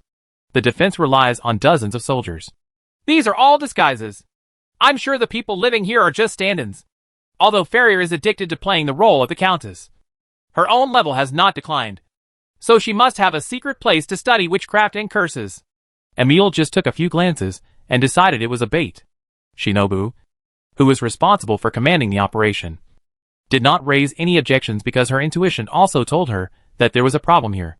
Therefore, she followed Emile's instructions and sent out her witch hunts. As for the team of ninjas she brought, they were not professionally qualified. Let them take care of the perimeter. Witch Hunter has the template of a demon hunter, but he also receives ninja training. Even if his skills are not strong enough, he can still successfully sneak into the Lord's mansion with his high perception and superhuman physical fitness. What is more advantageous than ninjas is that witch hunters have an unimaginable ability to perceive witchcraft and curses. Even if the smell is very subtle, they still cannot escape their search and accurately find the tunnel entrance hidden in a remote corner of the Lord's mansion. The triggering witchcraft, the secret curse, and the refreshing special potion. Sure enough, there is a reason why no one has discovered it for so many years. Emile just glanced at the entrance and saw everything.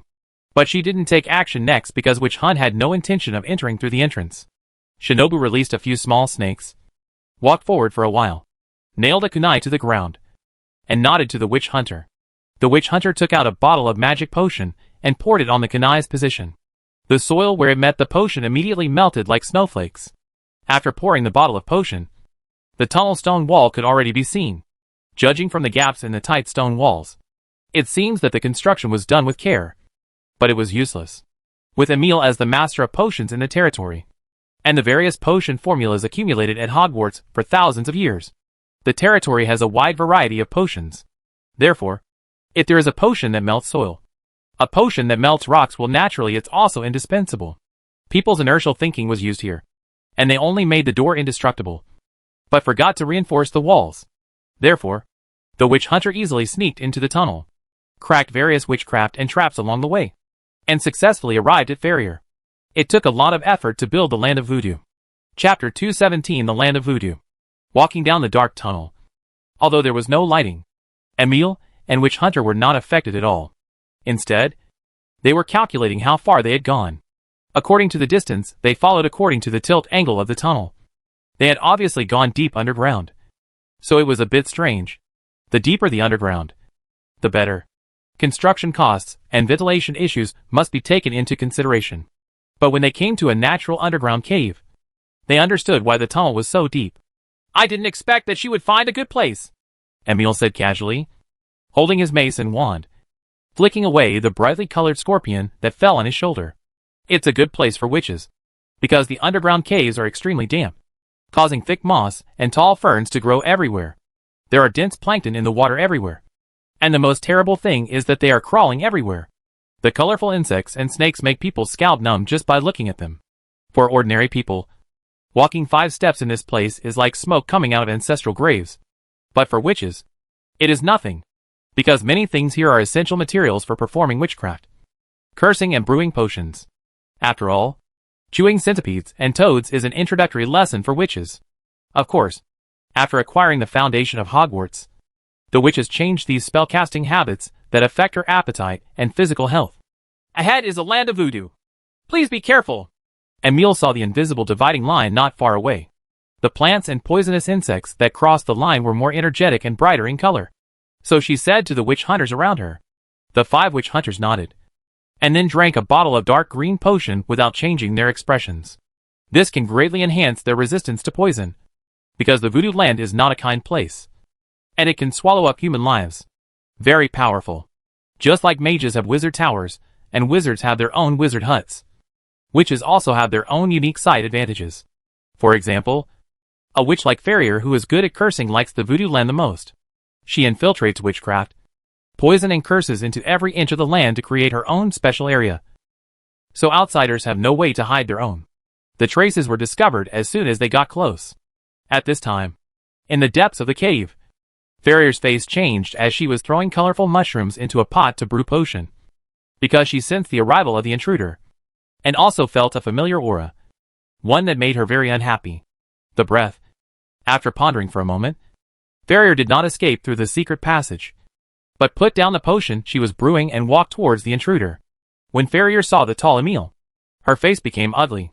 When she saw the witch hunter with 2 swords on his back, her face became even more ugly, as if someone in the family had died. She is not afraid of intruders, nor is she afraid of acquaintances coming to her door. She is afraid of 2 groups mixing together, because there is nothing more terrifying than an enemy who is familiar with you. If so, then add the attribute of being a companion. Emile, you are not welcome here. Get out of here. At this time, Farrier, who was wearing a black witch's robe, was washed away. But she did not return to her original nature, but exposed another side of herself. Under the influence of magic, her eyes became dark, and thick eyeshadows spread to both sides. Her angry roar made her reveal her white teeth, making her look particularly sinister and terrifying. She no longer looked as charming as she did at the banquet. But this is her true side. Farrell the cursed killer. If something happened to you, let's just let it go. Considering our past friendship, I won't kill you. Emile rubbed the mace and wand in her hand and persuaded Farrier. But she always gives people a strange feeling of eagerness to try. It must be an illusion. After all, the 2 of them are not only colleagues, but also colleagues. They are not colleagues of Goengua. So it can't be right? You're looking for death. Not only did Farrier's face turn dark, but black lines as dense as blood vessels began to appear all over her body. It is indeed a curse. I had a premonition that you would take this step back then. I thought that the Countess's life in these years would make you scrupulous. But I didn't expect that you would do it anyway. You are really cruel to yourself. Immigrant said with an expected expression. Grudges are also a taboo for witches who play with curses, because this is an extremely dangerous curse. If you are not careful, it will be backlashed. and even the soul will not be spared. But I have to say that the curse is really powerful, especially when it is cast on oneself. As long as it can be endured, it can become an immortal body, the kind that can be resurrected even if it is reduced to ashes. Having reached this level, she can no longer be considered a human being. However, Farrier is not yet capable of taking the final step, so the curse on her is only a semi-finished product. And even so, it is not something that ordinary people can deal with. Emile was not afraid. Otherwise she would not have followed. Like Emile, Farrier is also a great witch in the legend. The two sides are evenly matched. If Emile fights hard, Emile will still suffer some losses. The problem is that Emile has the upper hand. This is an advantage. Not to mention that she still has the advantage. There are helpers. You haven't called your toy out yet, or you won't have a chance in a while. Emile looked around and said to Farrell, "This is the reason why Farrier hates acquaintances. Because most of your methods are good at the other party. But you still have to fight. Even now, she doesn't know why Emile came. As for what happened before, my mother, you committed so many things. Which one are you talking about? There is no need to bring out the poisonous insects in the voodoo land to show their ugliness. Farrier directly activates the inferi hidden around them, and large groups of inferi covered in moss and growing colorful mushrooms crawl out from every corner. These inferi are Farrier's favorite work. They combine corpse poison with highly toxic spores. Just getting close to them will cause severe hallucinations. If they are splashed by corpse liquid, they will be poisoned by the compound poison. The problem is that we are all in the same group. Although these things cannot be called leftovers, they are not very fresh. So Emile did not take action at all. The 5 witch hunters drew the silver swords from their backs and rushed forward. The silver sword is not silver-plated, but a special alloy of mithril steel mixed with silver. It is not only engraved with Dharma seals, but also witchcraft. Therefore, while taking into account the characteristics of mithril steel, it also has the effect of killing evil and breaking spells. The inferi are like those who use bricks to hit cherry tomatoes, with the effect of exploding pulp. It is really a sword, and it does not stop when it is slashed. Farrier's face turned even more ugly. She had prepared 100 or 200 inferi that emitted poisonous spores. If they were ordinary soldiers, 300 to 500 would not be enough to kill them. Even if they faced professionals, they would still have a big advantage. You can meet colleagues. Witches have a high resistance to abnormalities, and witch hunters have been strengthened by T-virus and herbal medicine. Now they are even more inhuman. Not to mention the highly toxic spores. Even if they pick these colorful mushrooms and make hot pot, it will be fine. So Farrier, all the hard work is gone. Chapter 218 Farrier, who wants to be taken care of. Although Farrier scolded her harshly, it could not change the fact that she felt guilty. Of course, the land of voodoo is not that simple. With the means she has accumulated over the years, even if 1,000 or 2,000 soldiers swarm in, or even set a fire, she can escape unscathed. However, the existence of voodoo hunting is completely aimed at witches, and with the absence of under her, Emile, Farrier is really at her wit's end. The curse is powerful, but the problem is that she is stuck halfway up and down. If she really puts her life on the line, there is no chance of success. The question now is whether she wants to take the gamble. In the end, Farrier did not choose to risk her life, because it was Emile who came. She still thought that the other party was sent by the rebellious witch of the boss. So she just let it go. The boss still had to give her face. Otherwise Lovemere went back empty-handed and provoked the boss again. Her small body couldn't bear it. So she obediently let the witch hunter give her a magic potion that limited her magic power. Seeing this scene, Emile secretly laughed in her heart, because she had already guessed that Farrier would think so, which was why she followed and was sure to capture him alive. Before leaving, Farrier also gave instructions to her confidants, so that she would not make any big noise by disappearing quietly. The whole process was very cooperative, and it was not until she came to the castle through the Flu network that made her curious. After realizing it, I felt something was wrong. When Farrier saw Owen, she was stunned. She looked at Emile as if she wanted to kill someone. After all, where did the Northland Witches Union come from? He was a noble man at first glance. He didn't expect to fall in love with him. Mill, you are such a big-assed person. You are actually a traitor. And you even sold me out. It's a shame that I still trust you so much. Farrier's eyes made Emile feel a little embarrassed. So she coughed lightly and whispered, "He is the boss's son. Dear." Fei, who was thinking about how to make a fool of himself for a while, and find an opportunity to bite back in the future, was suddenly stunned. Seeing that he looked familiar to the big leader, he immediately believed Emil's words. But after knowing that the other party was the lord of Akita town, that is, Queen Hydra III, Farrier complained to the big leader 108 times in her heart. If you had told me earlier, I would have used the cursed flesh and blood to trick Count Solari. Although Farrier doesn't care about the Northland Witches Alliance, it's because she knows that the so-called alliance is dispensable to the big leader. And by the way, she doesn't look down on the so-called three leaders, Emil. But this does not mean that she does not take the big leader in her eyes. On the contrary, Farrier is most afraid and in awe of the big leader, the rebellious witch Amelia, even though she now knows that the big leader's incarnation as Gila has given birth to a child, still not losing the slightest bit. So by the way, I was a little afraid of and flattered Owen. Owen had no intention of subduing the other party immediately. He could subdue Emil because the other party was willing to cooperate. Otherwise, he would really take a master-level professional to his advantage. So he just signed a covenant with the other party.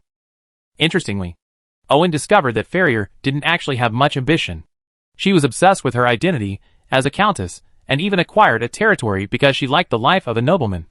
So Owen made a big pie for her and promised her help her become a female noble of the empire and enjoy the true top life in this empire in exchange for her support. Just as Owen thought, Farrell, as a witch, also had something wrong with her. So she actually agreed. In fact, if Owen was willing to support her and allow her to enjoy the luxurious life of a noble, Farrier wouldn't care about the problems of his subordinates and territory at all. This kind of thinking is obviously abnormal. But the witch who can't stand it probably has some psychological problems. From the rebellious witch to the little witch at school, they all have psychological problems. And the more powerful they are, the more serious they become. For example, Dale, with Owen's support, has become as powerful as Emil. But she is still addicted to the canary's life. Let's talk about Emil. She looks normal. But in fact her huge size has brought her huge psychological problems. If she hadn't found her daughter, her partner, and the meaning of life here, she would not be better than Farrier. How good it is. The most serious one is of course Owen's mother Gila. She is a big boss. And she went to find a man to marry and have children because she was angry with her mother. She tried to be a good mother and slapped her mother in the face. How could this be done by a normal person? Something to come out of? Although she has some psychological problems, Farrier is not stupid. She can actually monopolize the fur trade in the north and build a foundation on the border of the north. Her ability should not be underestimated. If it weren't for the Empire's appetite this time, and its desperate plan to fatten the north to share the cake, she wouldn't have ended up in such a passive position. First of all, the area of cooperation between the two parties is intelligence. Because intelligence is so important. If Farrier knew Owen's identity in advance, she would definitely not hit this iron plate. Thinking about Farrier's misfortune, Owen felt that investment in intelligence needed to be increased. Owen was actually quite helpless, because the route development time was too short and there were too many aspects that needed to be covered. As a result, except for Akita town and a few places on the border with Northland, the intelligence network was completely blank. Moreover, Owen couldn't buy some information from Black Hands, because it would reveal his own details. In order to create a mysterious background, he also worked very hard. Okay, Farrier's joining helped Owen a lot, and she became the white glove of the territory. Some matters that were inconvenient to come forward could be left to this graceful woman who was good at dancing. What Farrier lacks is the foundation. Now with Hydra's support, she can break through the restrictions of the north, truly step into the Empire, become Hydra's tentacle, and explore the secrets deep in the Empire. Therefore, in addition to the exchange of intelligence, Irving also gave her the semi-discarded muskets and artillery from Mara Town, and asked Howard to help her train a firearms army. The purpose is to cause a military competition, sell more firearms, and completely muddy the waters in the north. Farrier didn't care how much trouble this would cause. She just liked this feeling. The attention and probing made her feel like the protagonist on the stage. So she agreed without hesitation. Of course, Farrier is not stupid. She agreed so happily because she knew that there was a rebellious witch behind Owen. No one knew the power of a legendary witch better than she did. Obviously at this moment, Farrier attributes Owen's achievements to Gila. But she doesn't know that Owen was the one who was abandoned back then. If she knew, she would be even more excited. Because this means that the power to support her is stronger, and she can step forward earlier, enter the imperial aristocratic circle, and experience the life of the upper class. Owen doesn't care what Farrier thinks. If she really just wants a noble life, Hydra can completely satisfy her. Anyway, she won't lose money, but can use her to achieve her goals. At this point, the revenge operation ended perfectly. No one was killed during the period, but everyone got what they wanted. This is much better than annihilating the whole family. Chapter 219 Firearms Trading. The satisfied farrier didn't sleep all night after returning with a bunch of luxury goods given by Owen. She tried on dozens of clothes alone, not to mention a bunch of jewelry, all of which were displayed in front of the gorgeous fitting mirror. Once again, I even thought of being taken care of. In the next year, I will be the most dazzling one at the banquet, Farrier said confidently, especially when her eyes were on the dazzling array of cosmetics. Her eyes almost dazzled. This was also the first time she knew that makeup and skincare were so complicated. No less complicated than brewing a magic potion. But I have to say that the lethality of these things for women is definitely at the level of mushroom eggs. Farrier, who had not slept all night, worked very hard. She started selling arms the next day, and generously showed that she was training to use muskets and artillery. Soldiers, although firearms are rare in the Empire, they are not unheard of. After all, at that time, large-scale equipment was only cancelled instead of completely destroyed. Instead, many people fled from the army. Now many remote nobles like to give their subordinates a small amount of equipment. This is scary. The weapon is very effective. With a single sound, those mud-legged people will fall to their knees on the spot. Even the Imperial border troops would choose to equip some patrolling soldiers, because firing a shot is equivalent to a warning. However, there are really not many large-scale equipment, because the barrel needs to be hammered by hand, and it must be a skilled blacksmith. Otherwise, if the hammered barrel is slightly off, the bullet will not know where to fly. Such a waste of time and energy is enough to make 7 or 8 gun heads, or 2 or 3 one-handed swords. Moreover, the service life of the musket is too short. Apart from training, it will be scrapped after only 100 rounds. If it really encounters a fierce battle, the battle will be over in one fight. Moreover, there are high requirements for maintaining firearms and storing ammunition. Therefore, with many problems and shortcomings, coupled with the high cost, not many people will choose to buy them in large quantities. At most, nobles will use them for hunting. But things are different now. The Northland is in chaos. All the Northland nobles, and even some small nobles on the border of the Empire, are eager to find a weapon that can protect themselves. After simple training, farmers can use it. Firearms that are both easy to train and scary have become their first choice. They can't kill people anyway, but just hearing the sound will make them more courageous. Therefore, the newly opened arms business in Farrier Town is very prosperous. As soon as Farrier's arms business started, Count Solari knew about it. As one of the only earls in the north, Count Solari has always looked down on Countess Farrier, not only because she is a female figure, but also because she has gradually monopolized the north through her connections based on her beauty. Defamo has created a foundation, so he looks down on the other party from the bottom of his heart. But last time the other party used cursed flesh and blood to lure away the aberrants, which made him a lot more vigilant and sent a lot of extra manpower to Farrier Town. That's why he found out so quickly that the other party was selling firearms, and even asked people to buy them. A batch of discounted goods. These discounted items were used in the Battle of Mara Town. They were 5 or 6 layers new and well maintained. There was a danger of exploding the barrel after a few rounds with a full charge. But it would be fine if they were used for training with a half charge. Because it was cheap, a lot of people bought it. After all, they could choose to lie down and avoid struggling if a few shots couldn't solve the problem, which they didn't mind. As for why Count Solari bought the discounted goods, it was mainly because he wanted to see who made these muskets. New goods can be disguised, but old goods cannot. Looking at the guns one by one, Count Solari wiped his hands with his cloak, his expression thoughtful. It's not used by the Empire's military. Where did she get the supply from? Count Solari found that although the quality of these muskets was average, they had uniform specifications. They were obviously manufactured in batches. And there were not many people with this ability. There were not many people nearby. Only the Imperial frontiers have this ability. But judging from the style, it's not the case. It was obtained from somewhere else. But who is behind that woman? After thinking about that person's connections, Count Solari felt his head growl.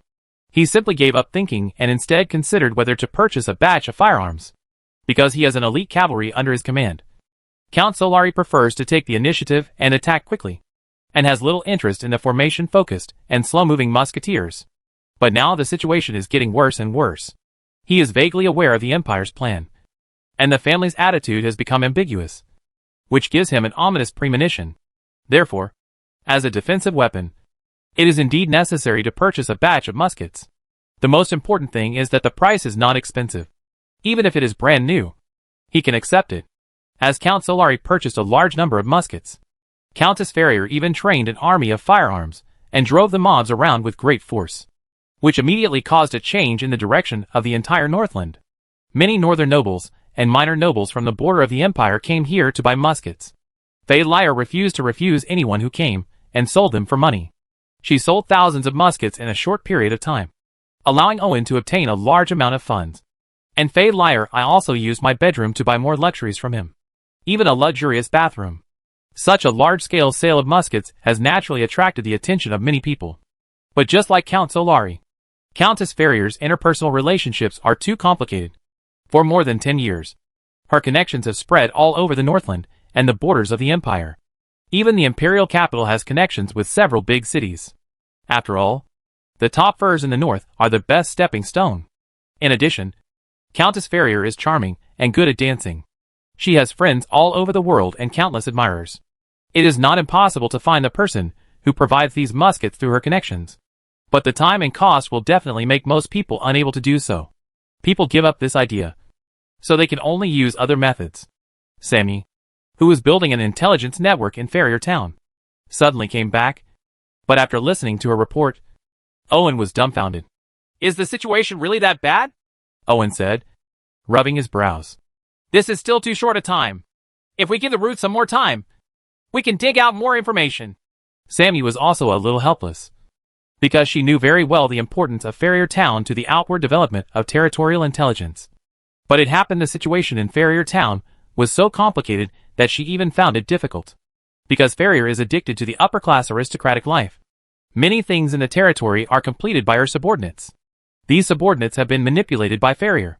There is no problem with their loyalty, but their abilities are average and their number is too small, causing them to, even if you want to do something, you have to find more people to complete it. So dominance gaps will inevitably occur. However, there are frequent exchanges of people here, and powerful people from the Northland and the Empire border often communicate with each other. Therefore, Farrier Town has become a place where various forces deploy people to inquire about intelligence and collect information. Over time, almost all the merchants in Farrier Town have become the informants of various forces, and they have many associates. And these associates have developed more civilians to serve as informants. Let's put it this way. If you arrest 10 people at random in Farrier Town, if you kill them all, they are probably unjust. But if you kill 9, some of them will definitely slip through the net.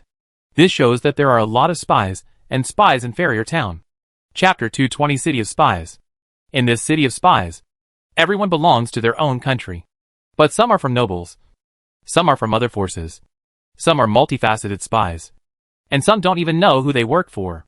Everyone is entangled with each other, no matter how complicated it is. I'm afraid it's hard to figure out who is behind the group meeting.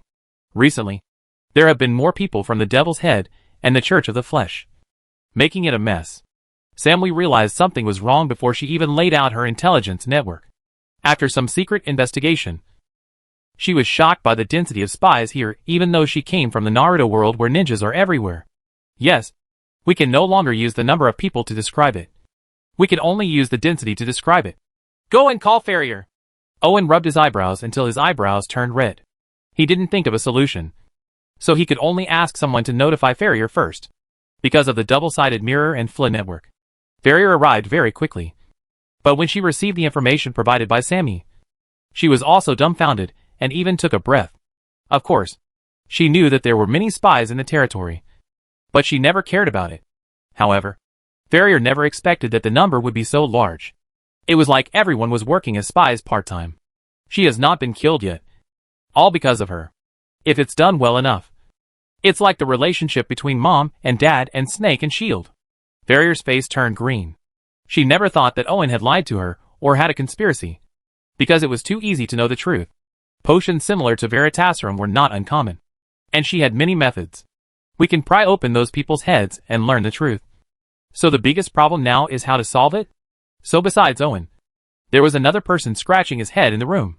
Kill them all, arrest them all, and investigate thoroughly. These 3 items were eliminated one after another, because if they really did this, it would be easier to abandon everything and start over. If you kill them all, there will be no one in the territory. If you arrest them all, everyone will be offended to death. A thorough investigation will be impossible to find out. It is unreliable to let spies check the informants and catch undercover agents. The winery in Conan world still only mixed water, but she changed the brand to a tap water factory. If not, let's settle the matter between the Devil's Head and the Church of Flesh and Blood first. Owen finished his last cup of coffee and said to Farrier, who drank a lot of black tea. Farrier, who was originally coaxed and semi-forced to sign the covenant, now began to feel grateful for her previous experience. Otherwise, it would have been up to her alone, let alone solving the problem. It would be good if she didn't get killed. Even if she couldn't be killed, she would be exposed. Even though she was a witch, she couldn't please him. So she immediately nodded in agreement.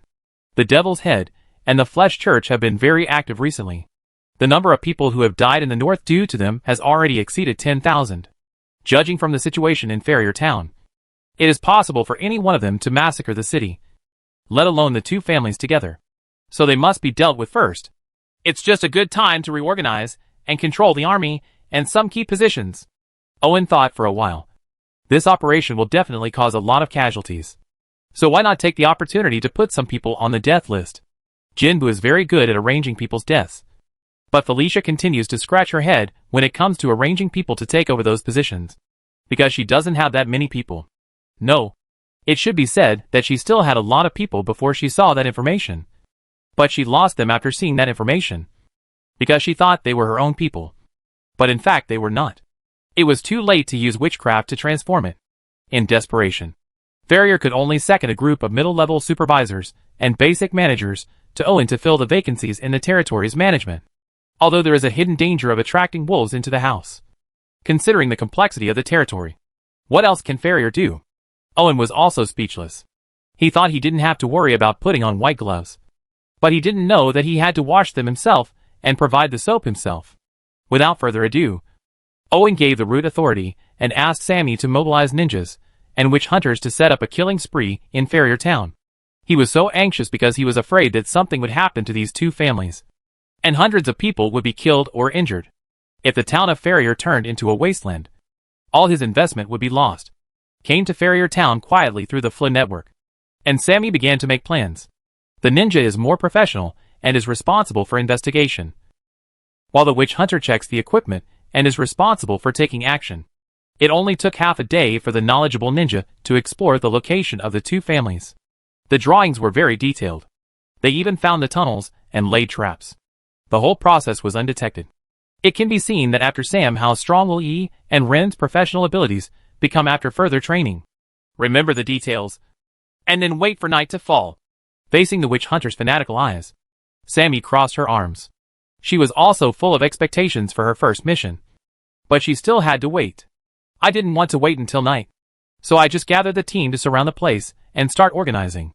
The problem is that even Farrier doesn't know how many trustworthy people there are in the army. If the information is leaked, and the Devil's Head and the Church of Flesh and Blood break up, who knows how many people will die? So they can only wait until night. Damn. People at the route take action. When it was late at night, the ninjas were in charge of the perimeter, while the witch hunters took out a bunch of bazooka-like gadgets. This is the territory's new product, Dragon's Breath Bomb. In fact, it is a primitive rocket launcher, but the SHL is filled with a mixture of kerosene and black glue, so it is the luckiest to be killed on the spot. Otherwise it will be burned alive by the flames that can never be extinguished by water. The disadvantage is that the range is only 150 to 200 meters, and it starts to drift beyond 30 meters. After 100 meters, no one can predict how much it will deviate from the target. Even so, it can be a big killer when used in certain places, such as now. Witch Hunter, who was wearing a tight leather jacket, put the rocket launcher on his shoulder and walked swaggering towards the opponent's building. Naturally, he was noticed by the other party. But before the other party could react, the rocket launcher on Witch Hunter's shoulder spit out a fire that was more than 1 meter long. A flame, because the distance was close enough. And Wu Hunter used his mental power to correct the trajectory. More than a dozen dragon's breath bullets were fired into the building at a tricky angle, and his skills were comparable to Owen's. As the SHL shattered, the mixed fuel inside exploded into mist, and was then ignited. Then you saw that every gap in the building hit by more than a dozen dragon's breath bombs was spitting out flames and high temperatures.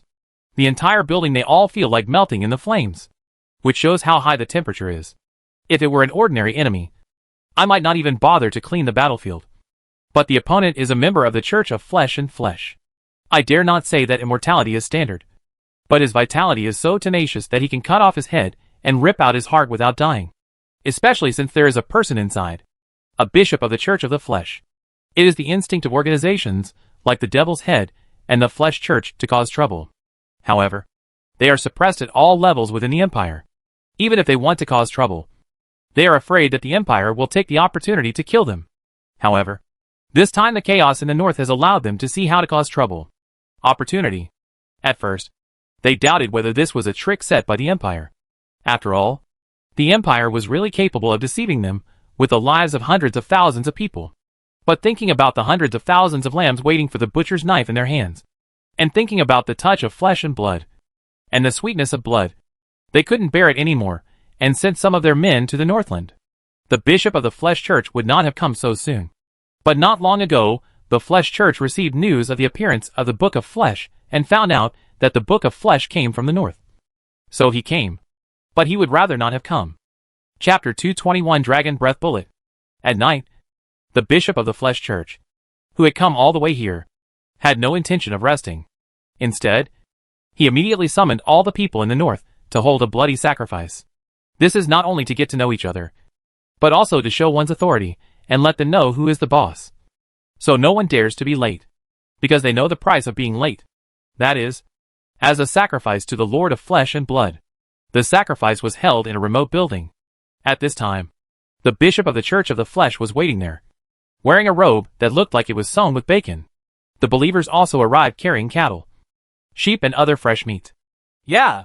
The bishop was very satisfied with the believers' self-consciousness, but also a little regretful.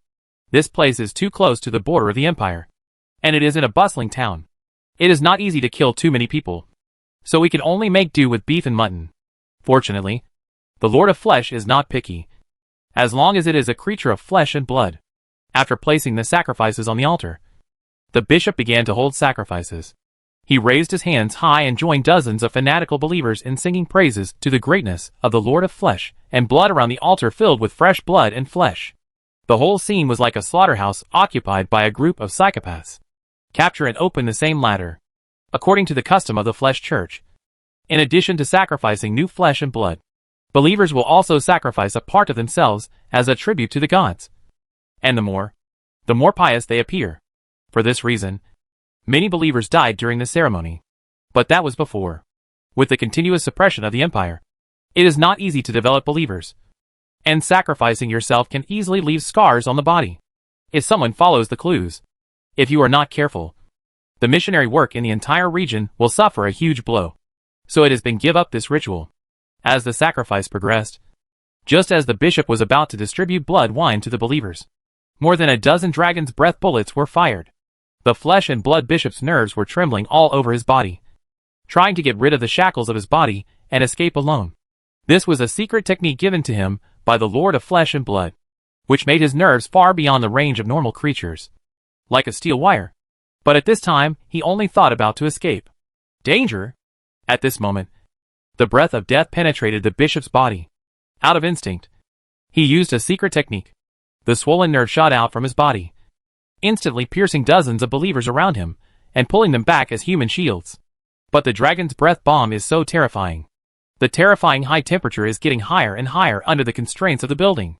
The outermost believers are carbonized in the blink of an eye before they can scream. As the heat radiation continues to penetrate, it is still destroying a large amount of flesh and blood. Active. Feeling the deadly threat approaching, the bishop made an immediate decision and rolled directly to the altar. Where was the Lord of Flesh and Blood's dinner plate? He could use the power of the Lord of Flesh and Blood to protect himself. As for the consequences of rolling into the Lord of Flesh and Blood's dinner plate, then we have to wait until he can survive. This is definitely a very bad decision, because the Lord of Flesh and Blood is chaotic and mostly instinctive. and the altar is the underworld where food is sacrificed to God. But the food is mixed with inedible bishops, resulting in flesh and blood. The master chewed it twice, and then spat it out. Therefore, although the bishop survived, he inevitably turned into a monster. As for what it looks like, put a piece of meat in your mouth, chew it a few times, and then spit it out. That's it. The flesh and blood and believers in the altar were decomposed and reorganized under the influence of the Lord of Flesh and Blood and merged with the bishop. However, it was obvious that this process was not intentional, and the appearance was impossible to see. What's worse is that after being spit out of the altar, the bishop still has to face thousands of degrees of flames. And the flames will roast you regardless of who you are. The fierce and passionate flames greedily licked every inch of the monster, taking away life every moment. At this time, the monster only had the instinct of survival. It struggled against the burning crisp wall, under the burning flames, and escaped like a fire dragon.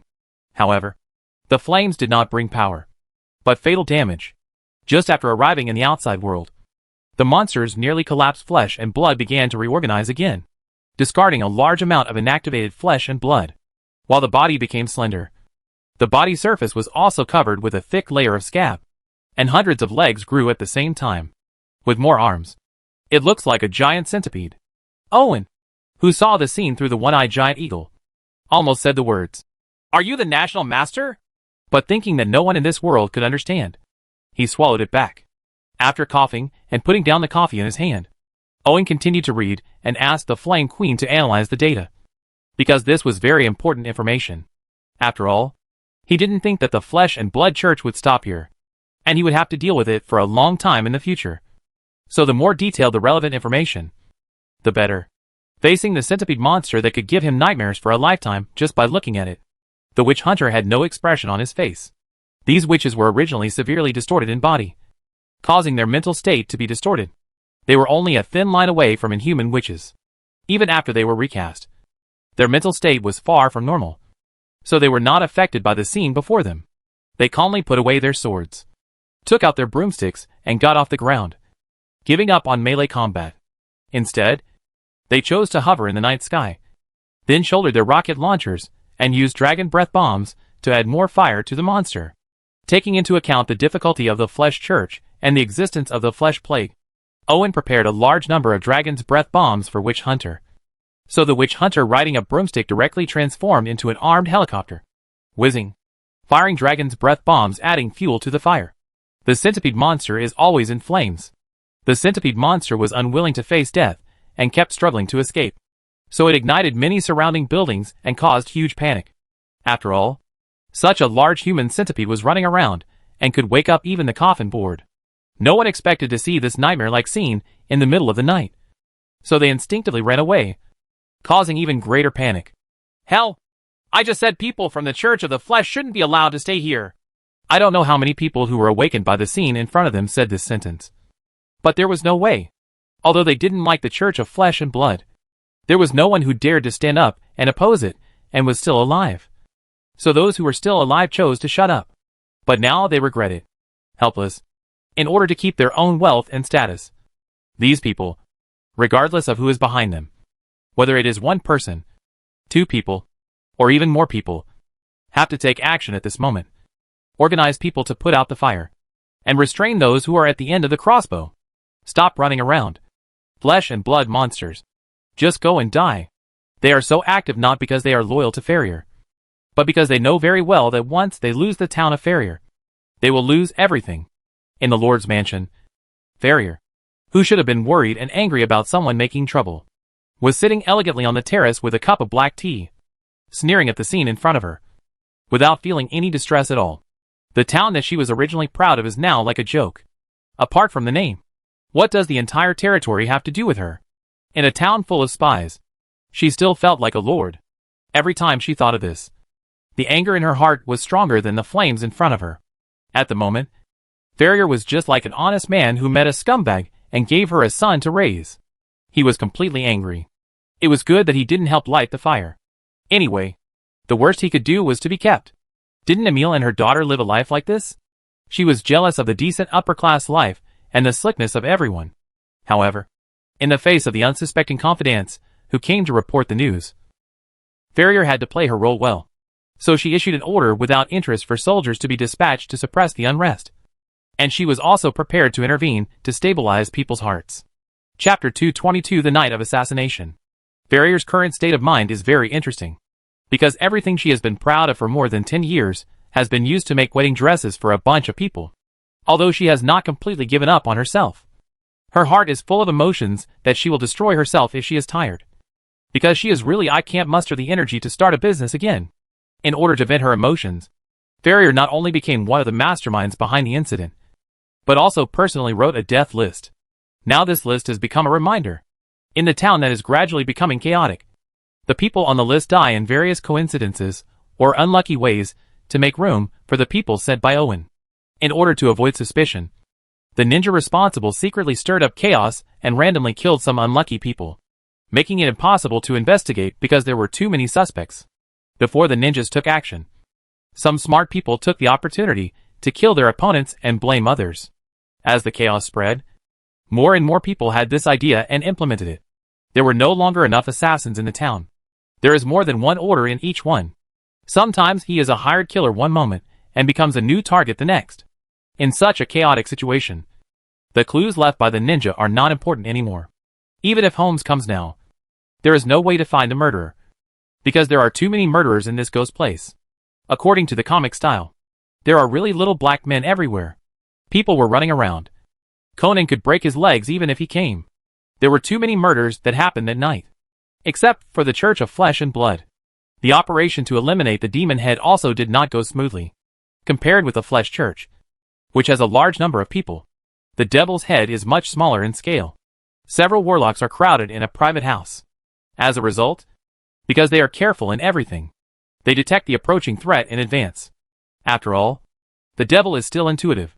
Very advantageous. So escape in time. But they never expected that the ninja had already done something in the tunnel where they retreated. As a result, they stepped on a landmine, killing one and seriously injuring two on the spot. The three demon warlocks who were still alive were ruthless enough and did not escape immediately because they knew very well that they had fallen into the opponent's trap and would definitely die if they just escaped. So they killed the three companions without hesitation, sacrificed the soul to the demon together, summon dozens of demons, and activate the monsters hidden nearby, causing even greater turmoil. Due to man-made accidents, the town of Farrier is facing destruction under the unknowing promotion of everyone. 1/3 of the buildings have been destroyed. Countless civilians chose to flee in panic, but many people still fell to the flesh and blood monsters, in the hands of the devil. It wasn't until dawn that everything calmed down. Sitting on the terrace, Farrier listened expressionlessly to the bad news brought by her sweaty cronies. Nearly half of the entire town was destroyed, with hundreds of casualties. The management suffered the heaviest casualties, almost completely destroyed. Those who didn't know thought that the management was on the front line last night.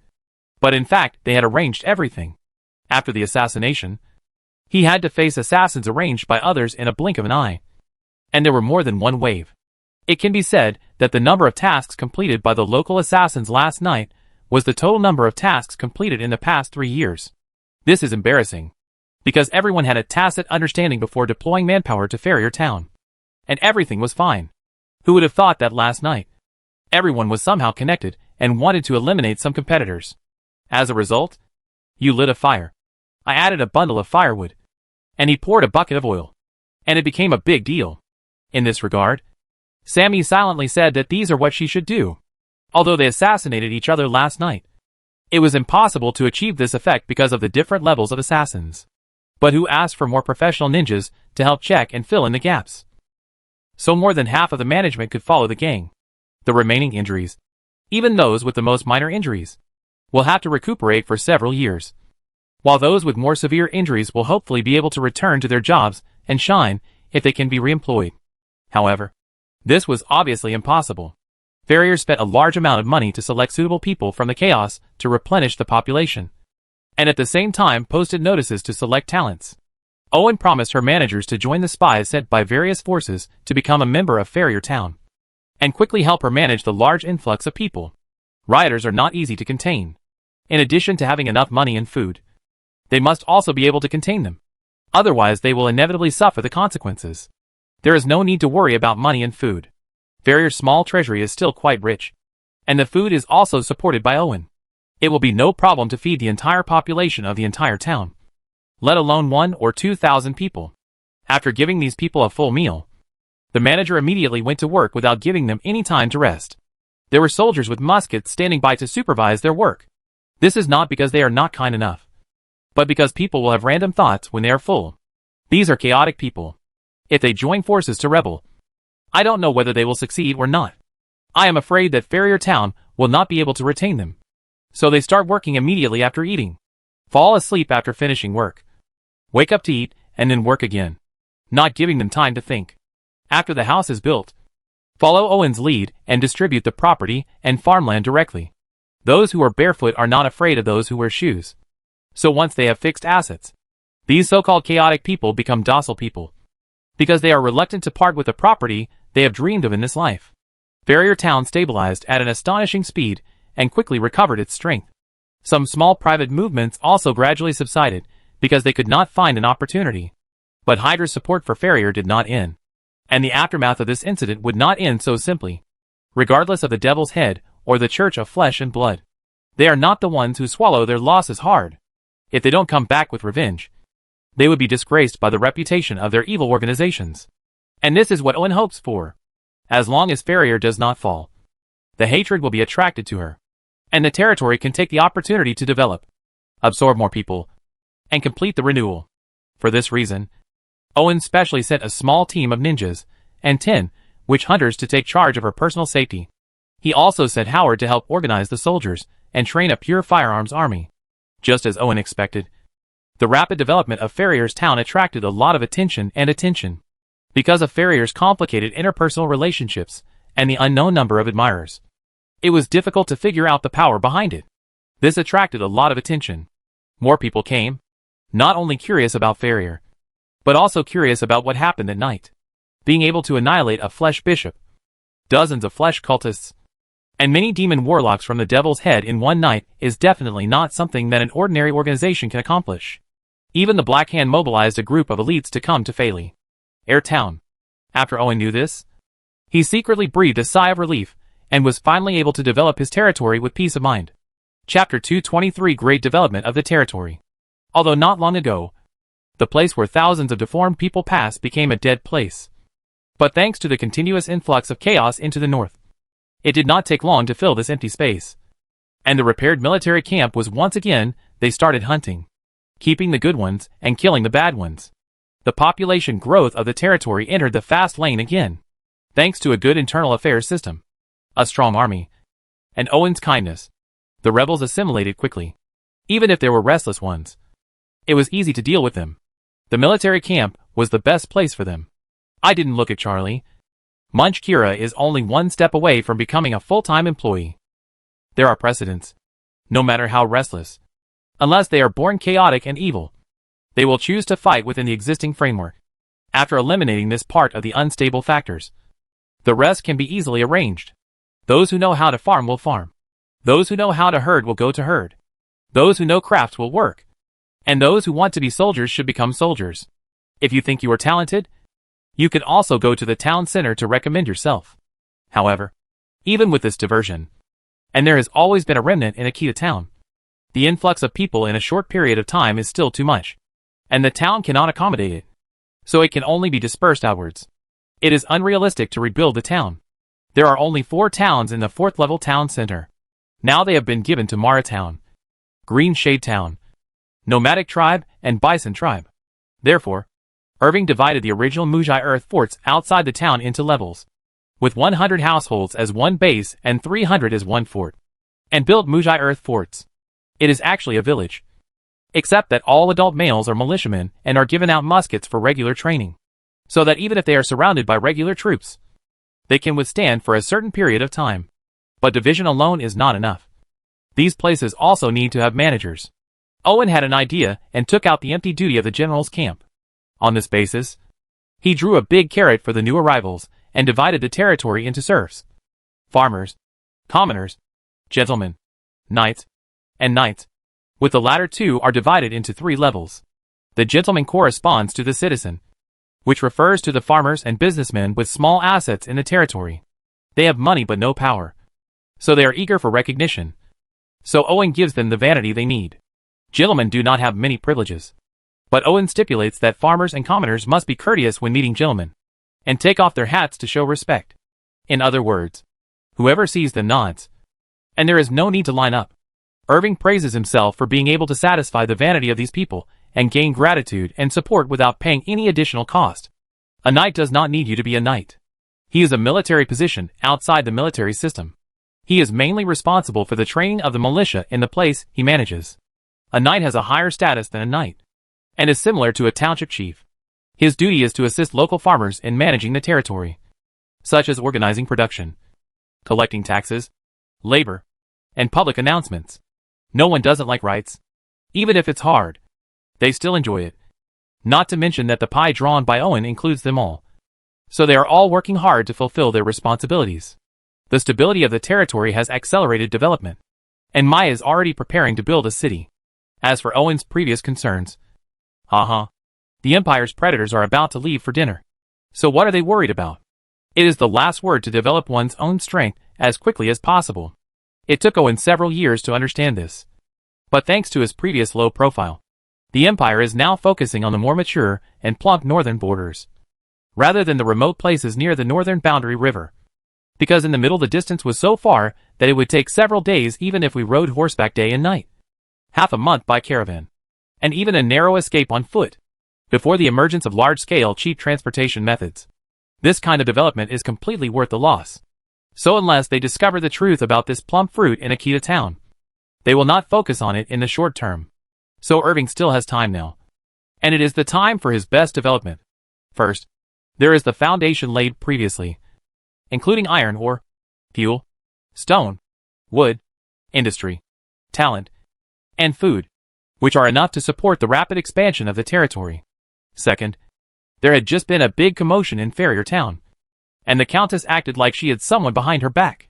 Not only did she spend a large amount of money to recruit rebels and train firearms troops, but she also held grand banquets one after another, inviting everyone to participate and show off your luxurious clothing and accessories.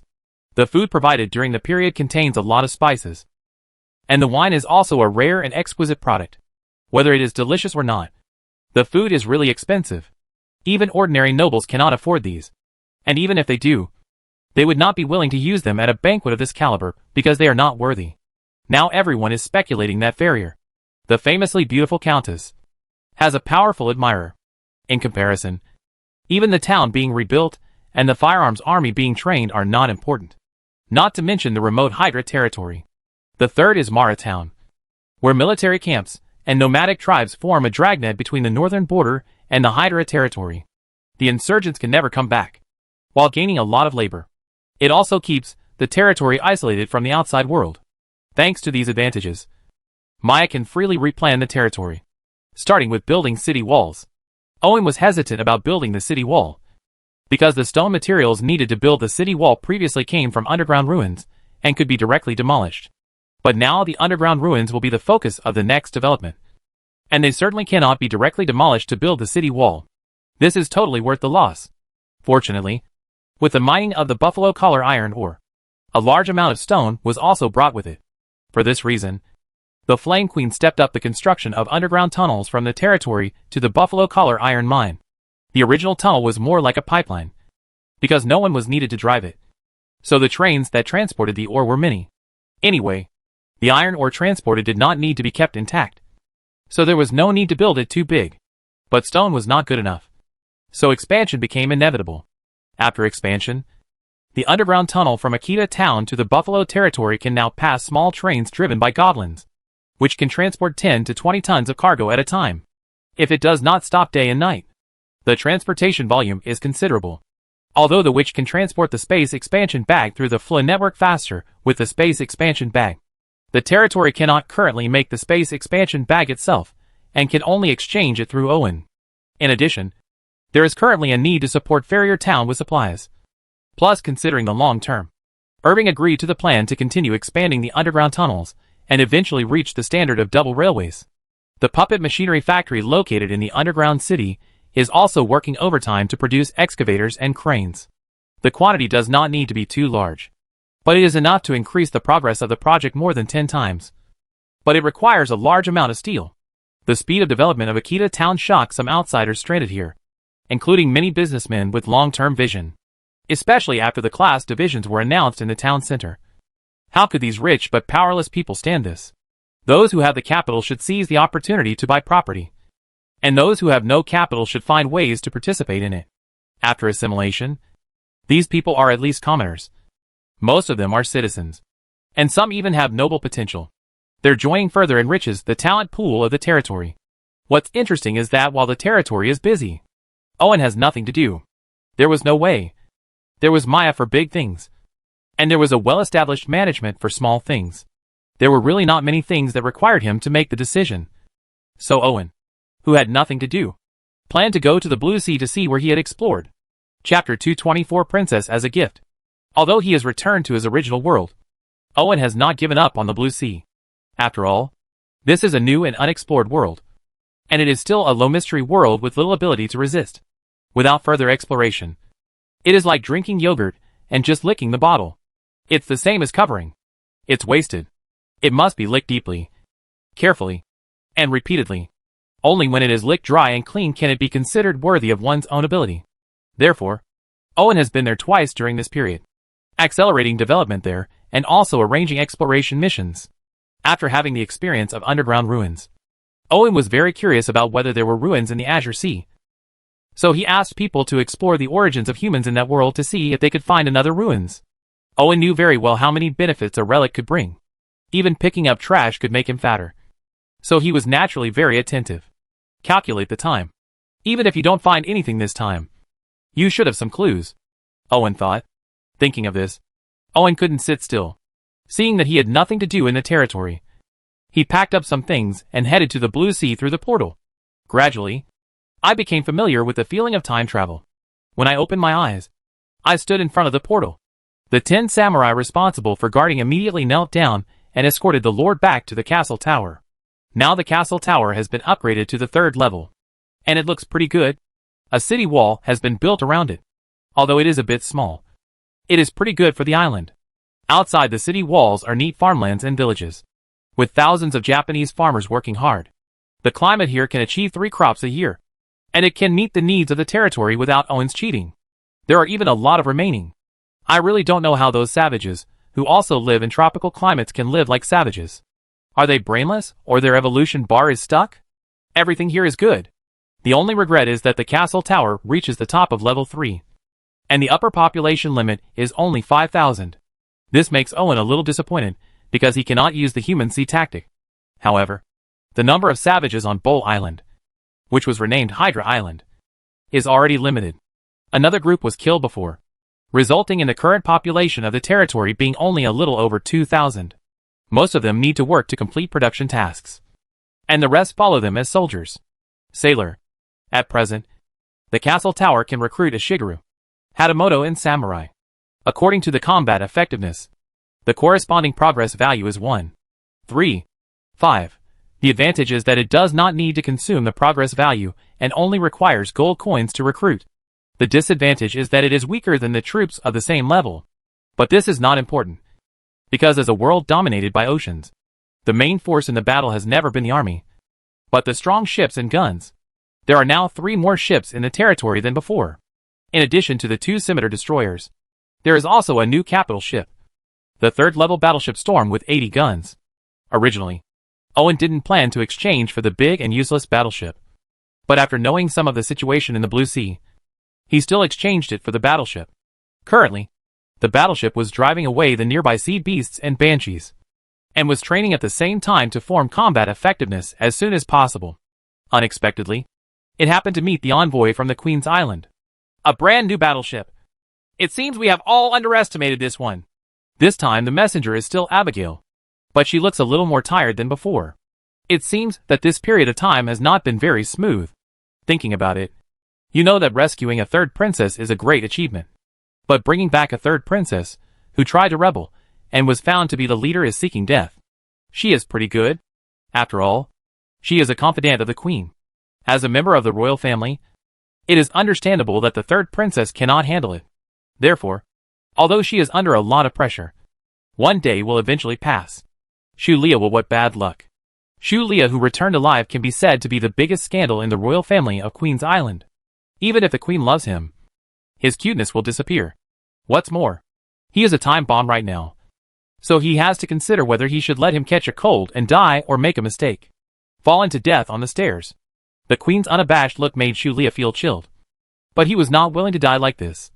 So he exaggerated Owen's strength, and then said that he was valued by the other party and planned to accept him as a student. Originally, the secret black magic book of the royal family fell into the hands of the other party, which was enough to give the queen a headache. When she heard about the other party's strength, the queen couldn't help but feel her heart beat. Although the royal family of Queen's Island does not practice black magic now, it does not mean that they do not understand magic at all. The more they understand, the more the queen understands how powerful a person who can control that black magic book is. So she goes along with the flow and sends this troublesome third princess to coming to the door is regarded as the sincerity of Queen's Island. As for food or use, they don't care. This was also the reason why the Queen's Island messenger ship came to visit. But even Owen didn't expect Shulia, an elf ghost, to think of dragging him out to be used as a tiger's skin. Compared to Shulia, who was still in the cabin and being closely guarded, Abigail was carefully recording the information about the battleship in front of her. Humans in this world have mastered the construction of battleships. But no matter which world they're in, building such a large ship is still time-consuming and laborious, especially since this world lacks land and is mostly islands. And how productive can an island be? Therefore, building a battleship like the Tempest not only requires the efforts of the entire island, but also takes years to build. Not to mention the heavy artillery needed for the battleship. It can be said that it is all money. So a battleship also represents a force. Comprehensive strength. Even though Queen's Island is more than one battleship.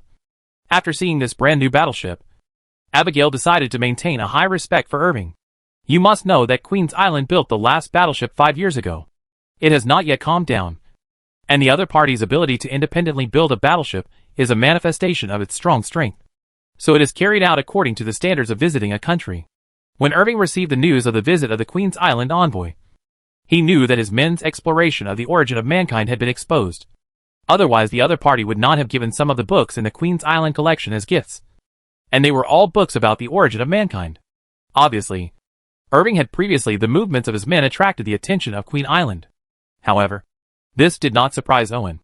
After all, his men who were responsible for inquiring about information were all a gang of robbers, and they had no sense of confidentiality at all. After a few glasses of wine, he no longer knew anything. So why should he keep it a secret? In fact, Irving didn't care about the leak of the news at all. On the contrary, this was the bait he threw out. You see, it was not taken. Naturally, Irving would not refuse the cooperation from Queen's Island, because in comparison, the people from Queen's Island are local snakes and have more and more comprehensive information about the origin of human beings. Cooperating with them can save a lot of time. But he did not expect that the other party would be so sincere and actually put a person princess as a gift, although he was his student in name. In reality, all he could say was that he understood what was going on. Chapter 225 Student Shulia. I accept the gift without courtesy.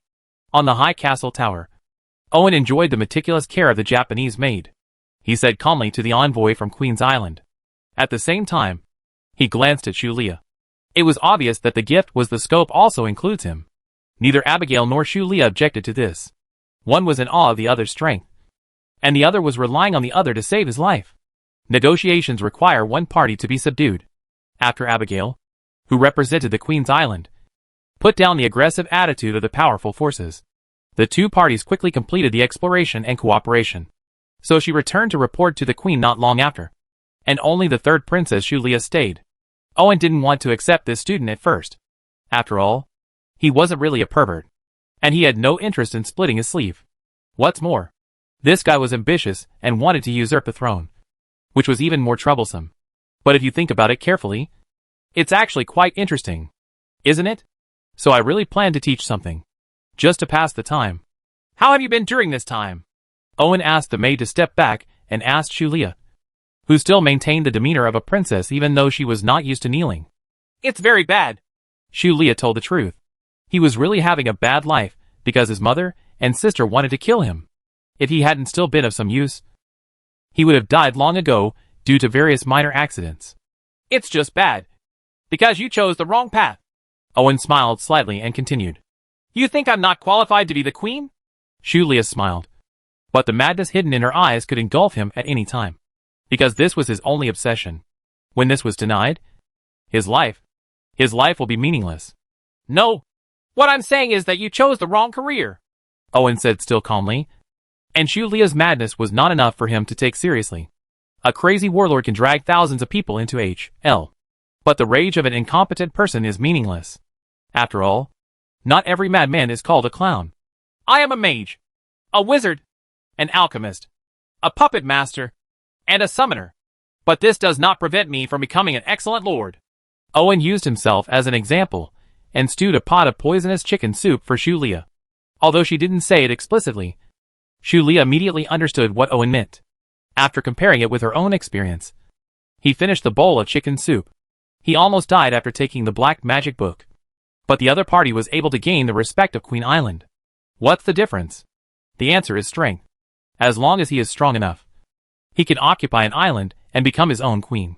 Who would dare to object then? Teacher, I want to learn magic. Shulia knelt on the ground imitating the movements of the maids, expressing her submission while also showing her own ambition, for which he did not hesitate to pay any price. The corners of Owen's mouth couldn't help but turn up. But he was serious about teaching. So let's start with body modification. Owen carries a modified synthetic furnace with him, which can do everything from synthetic materials to bloodline fusion and genetic modification. So it is called a universal furnace. It's a good thing to be ambitious, but you must have relative strength. If you want to have strong strength, you must have enough potential. Bloodline fusion is the best and fastest way. Owen released the shrunken universal furnace and restored it to its original state. Then he said to Shulia, "Leave everything to the teacher." Shulia thought with her buttocks and knew that as long as he went in, he would definitely be manipulated. But the question was, did he have the right to refuse? Shulia, who had no choice, thanked Owen with a smile, and then walked into the cold and thick universal furnace. Owen looked at the progress value and began to select synthetic materials for his students. The all-powerful T-virus was arranged first, and then Irving had trouble choosing what to choose. As the upper limit of progress value increases, more and more games are opened, giving Owen more and more choices.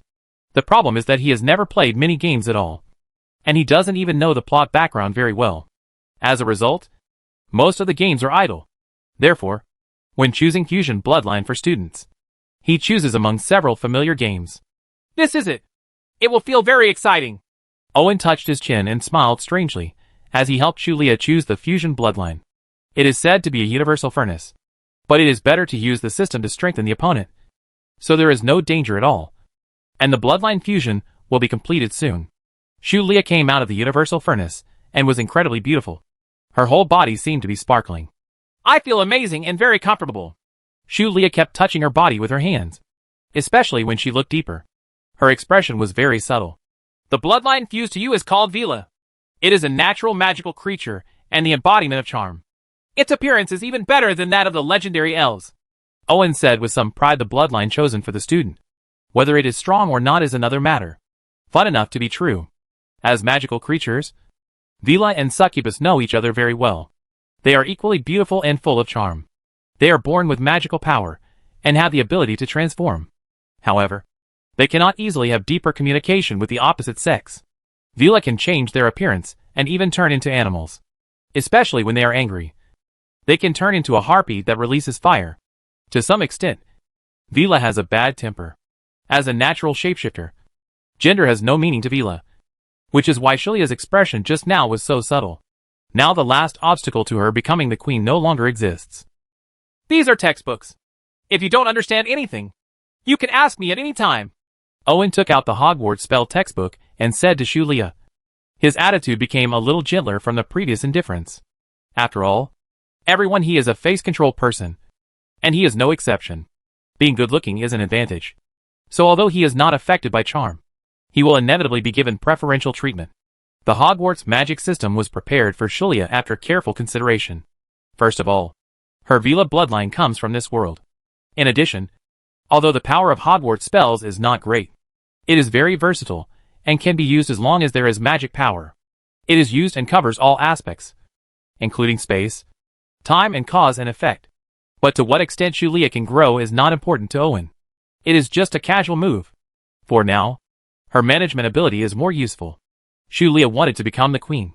Even though she was usually regarded as the queen's pet, she still studied secretly and carefully observed how the queen managed it. Therefore, a territory of more than 2,000 people was not difficult for her. But she was very happy. But after seeing Owen's indifferent look, Shulia seemed to understand something again. She no longer focused all her energy on territory management, but settled down to learn magic spells. Chapter 226 Female Fire Dragon.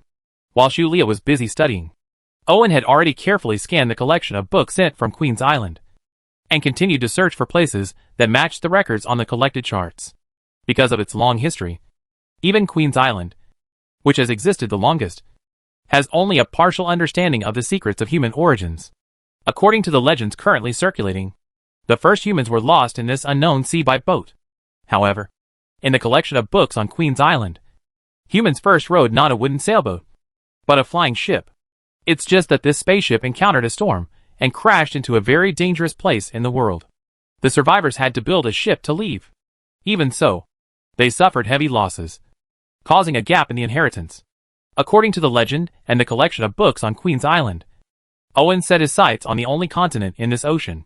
The Orc continent has a very sloppy name, and judging from the name, it is clear that it does not belong to humans. In fact, this is indeed the case. In the past, humans have tried to land on the Orc continent countless times, but they have never succeeded. It's not that they were blocked by the Orcs. On the contrary, those Orcs welcomed humans. The main reason was that the living environment there was so harsh. The accurate name of the Orc continent should be the Wilderness continent. According to limited records, there are a large number of giant beasts living there, each of which can be called a moving natural disaster. The most terrifying ones are the lizard people living in the endless swamps and forests in the center of the continent. These lizard people have their own civilization and country, and their numbers are extremely large. The so-called orcs are just slaves and sacrifices of the lizard people. So the orcs welcome the arrival of humans so much, because they can help share the pressure. And humans are clever and good at making tools. These are urgently needed by the orcs. In addition, there are frequent storms around the wild continent, and there are also a large number of sea beasts living there. It is difficult to get close to it, let alone occupy it for a long time. In fact, whenever encountering certain situations, the humans who land will face a dangerous situation where they are unable to advance or retreat. For this reason, humans have sacrificed countless lives. But there is still no stable colony. Even if they are lucky enough to survive, they can only survive hiding in Tibet. Owen estimated that among the several ships, only the storm and the swift wind could withstand the storms and noisy sea beasts around the wild continent, and the other ships might not be able to withstand them. However, to be on the safe side, Owen decided to wait until the time travel energy was fully charged before setting off. If he encountered danger, he could escape in time. In addition, the progress value accumulated during this period could also be exchanged for a powerful subordinate. As the progress value continued to increase, Owen began to select suitable redemption targets. Because of the quantity, it was indeed difficult to choose. After accidentally clicking on Monster Hunter, Owen suddenly thought of Daenerys, the mother of dragons, who was doing nothing in the space of authority. Now this person is living a very nourishing life. Although Green Shade Town and Hydra Island do not provide much faith, after being filtered by the authority's space, it is like sewage turning into pure water, making the long-lasting dragon mother feel like drinking nectar. It was so comfortable that I didn't want to come out at all, because he couldn't stand anyone who had more time than him. Owen exchanged it for a female fire dragon, and then threw it into the power space to be transformed by the dragon mother. Strange but inferior bloodline. Daenerys, the mother of dragons, said with disgust when she saw the female fire dragon that was bigger than a dump truck but had 2 wings and 2 legs. The dragon clan attaches great importance to bloodline. Only pure blood dragon clan can obtain the inheritance derived from blood. Female fire dragons can only be regarded as pterosaurs, only slightly better than dragon beasts. Not to mention blood inheritance, they don't even master the dragon language. The only difference from the beast is that it looks more like a dragon. And this is not a shame for the dragon clan. So it is not surprising that the dragon mother has such an attitude. But after all, it is a job assigned by parents to provide food and clothing. And the dragon mother is not confused about the importance. Even if she is a demigod. If it were 1,000 years ago, even if she was not a demigod. As the most ill-tempered red dragon among the pure-blood dragons, she would not have given a human a second look. It's a pity that the 1,000-year confinement has made Dragon Mother look away from it a long time ago. She feels that it is good now. Not only does she have a safe place to live, but she also has a pure faith that flows smoothly. If this continues, it will only be a matter of time before she becomes a god. But this does not mean that the Dragon Mother will become ambitious because of this, let alone despise Owen, or even dream of turning over and becoming the master. Just kidding. Someone who is not tempted by divinity, but can also control the authority space of a true god as a mortal. Would such a person be an ordinary person? The dragon clan is just arrogant, not brainless. So the mother of dragons doesn't believe that. Saying that she is the incarnation of a certain true god is more or less the same. So she plans to hold her in peace and wait for Owen to take her flying. Therefore, she would still complete the tasks occasionally given by Owen seriously. So she began to carefully look at the female fire dragon, who looked like a quail in front of her. The physical strength is not bad, and it can barely withstand my blood essence. The mother of dragons looked like she was taking advantage of you. Stretched out her hand and dripped a drop of blood essence, and blended it into the body of the female fire dragon.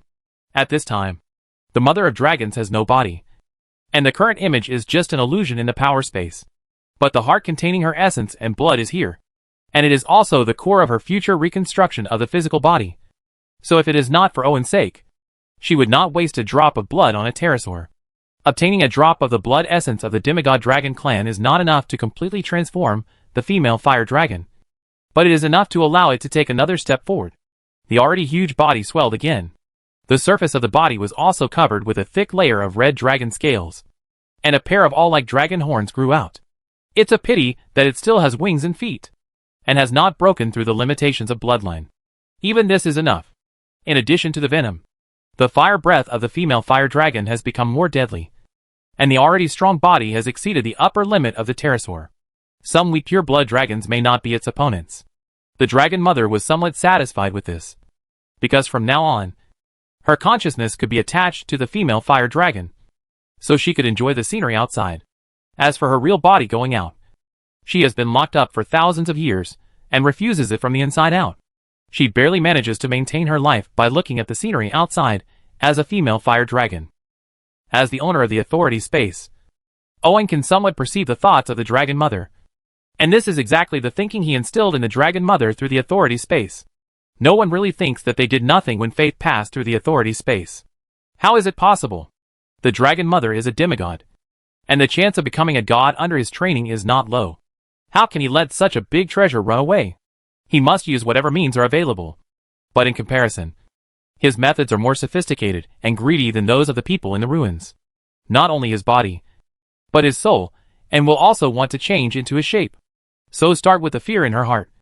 Train the dragon mother into otaku, and then put his mark on her, and finally be able to have sex. Chapter 227. Irving wants to take risks. Just when Owen was about to go to sea, the ancient blood suddenly boiled, making him almost lose control and cross over again. However, he had a hunch that this crossing was not random, because he clearly felt the coordinates. Owen, who didn't understand why, was trying to suppress the surge of ancient blood, and while checking his body, he suddenly saw the portal glowing. It was only then that he understood what was happening. Guanfa's space coordinates? Damn! Who is so fierce? Owen was stunned for a moment.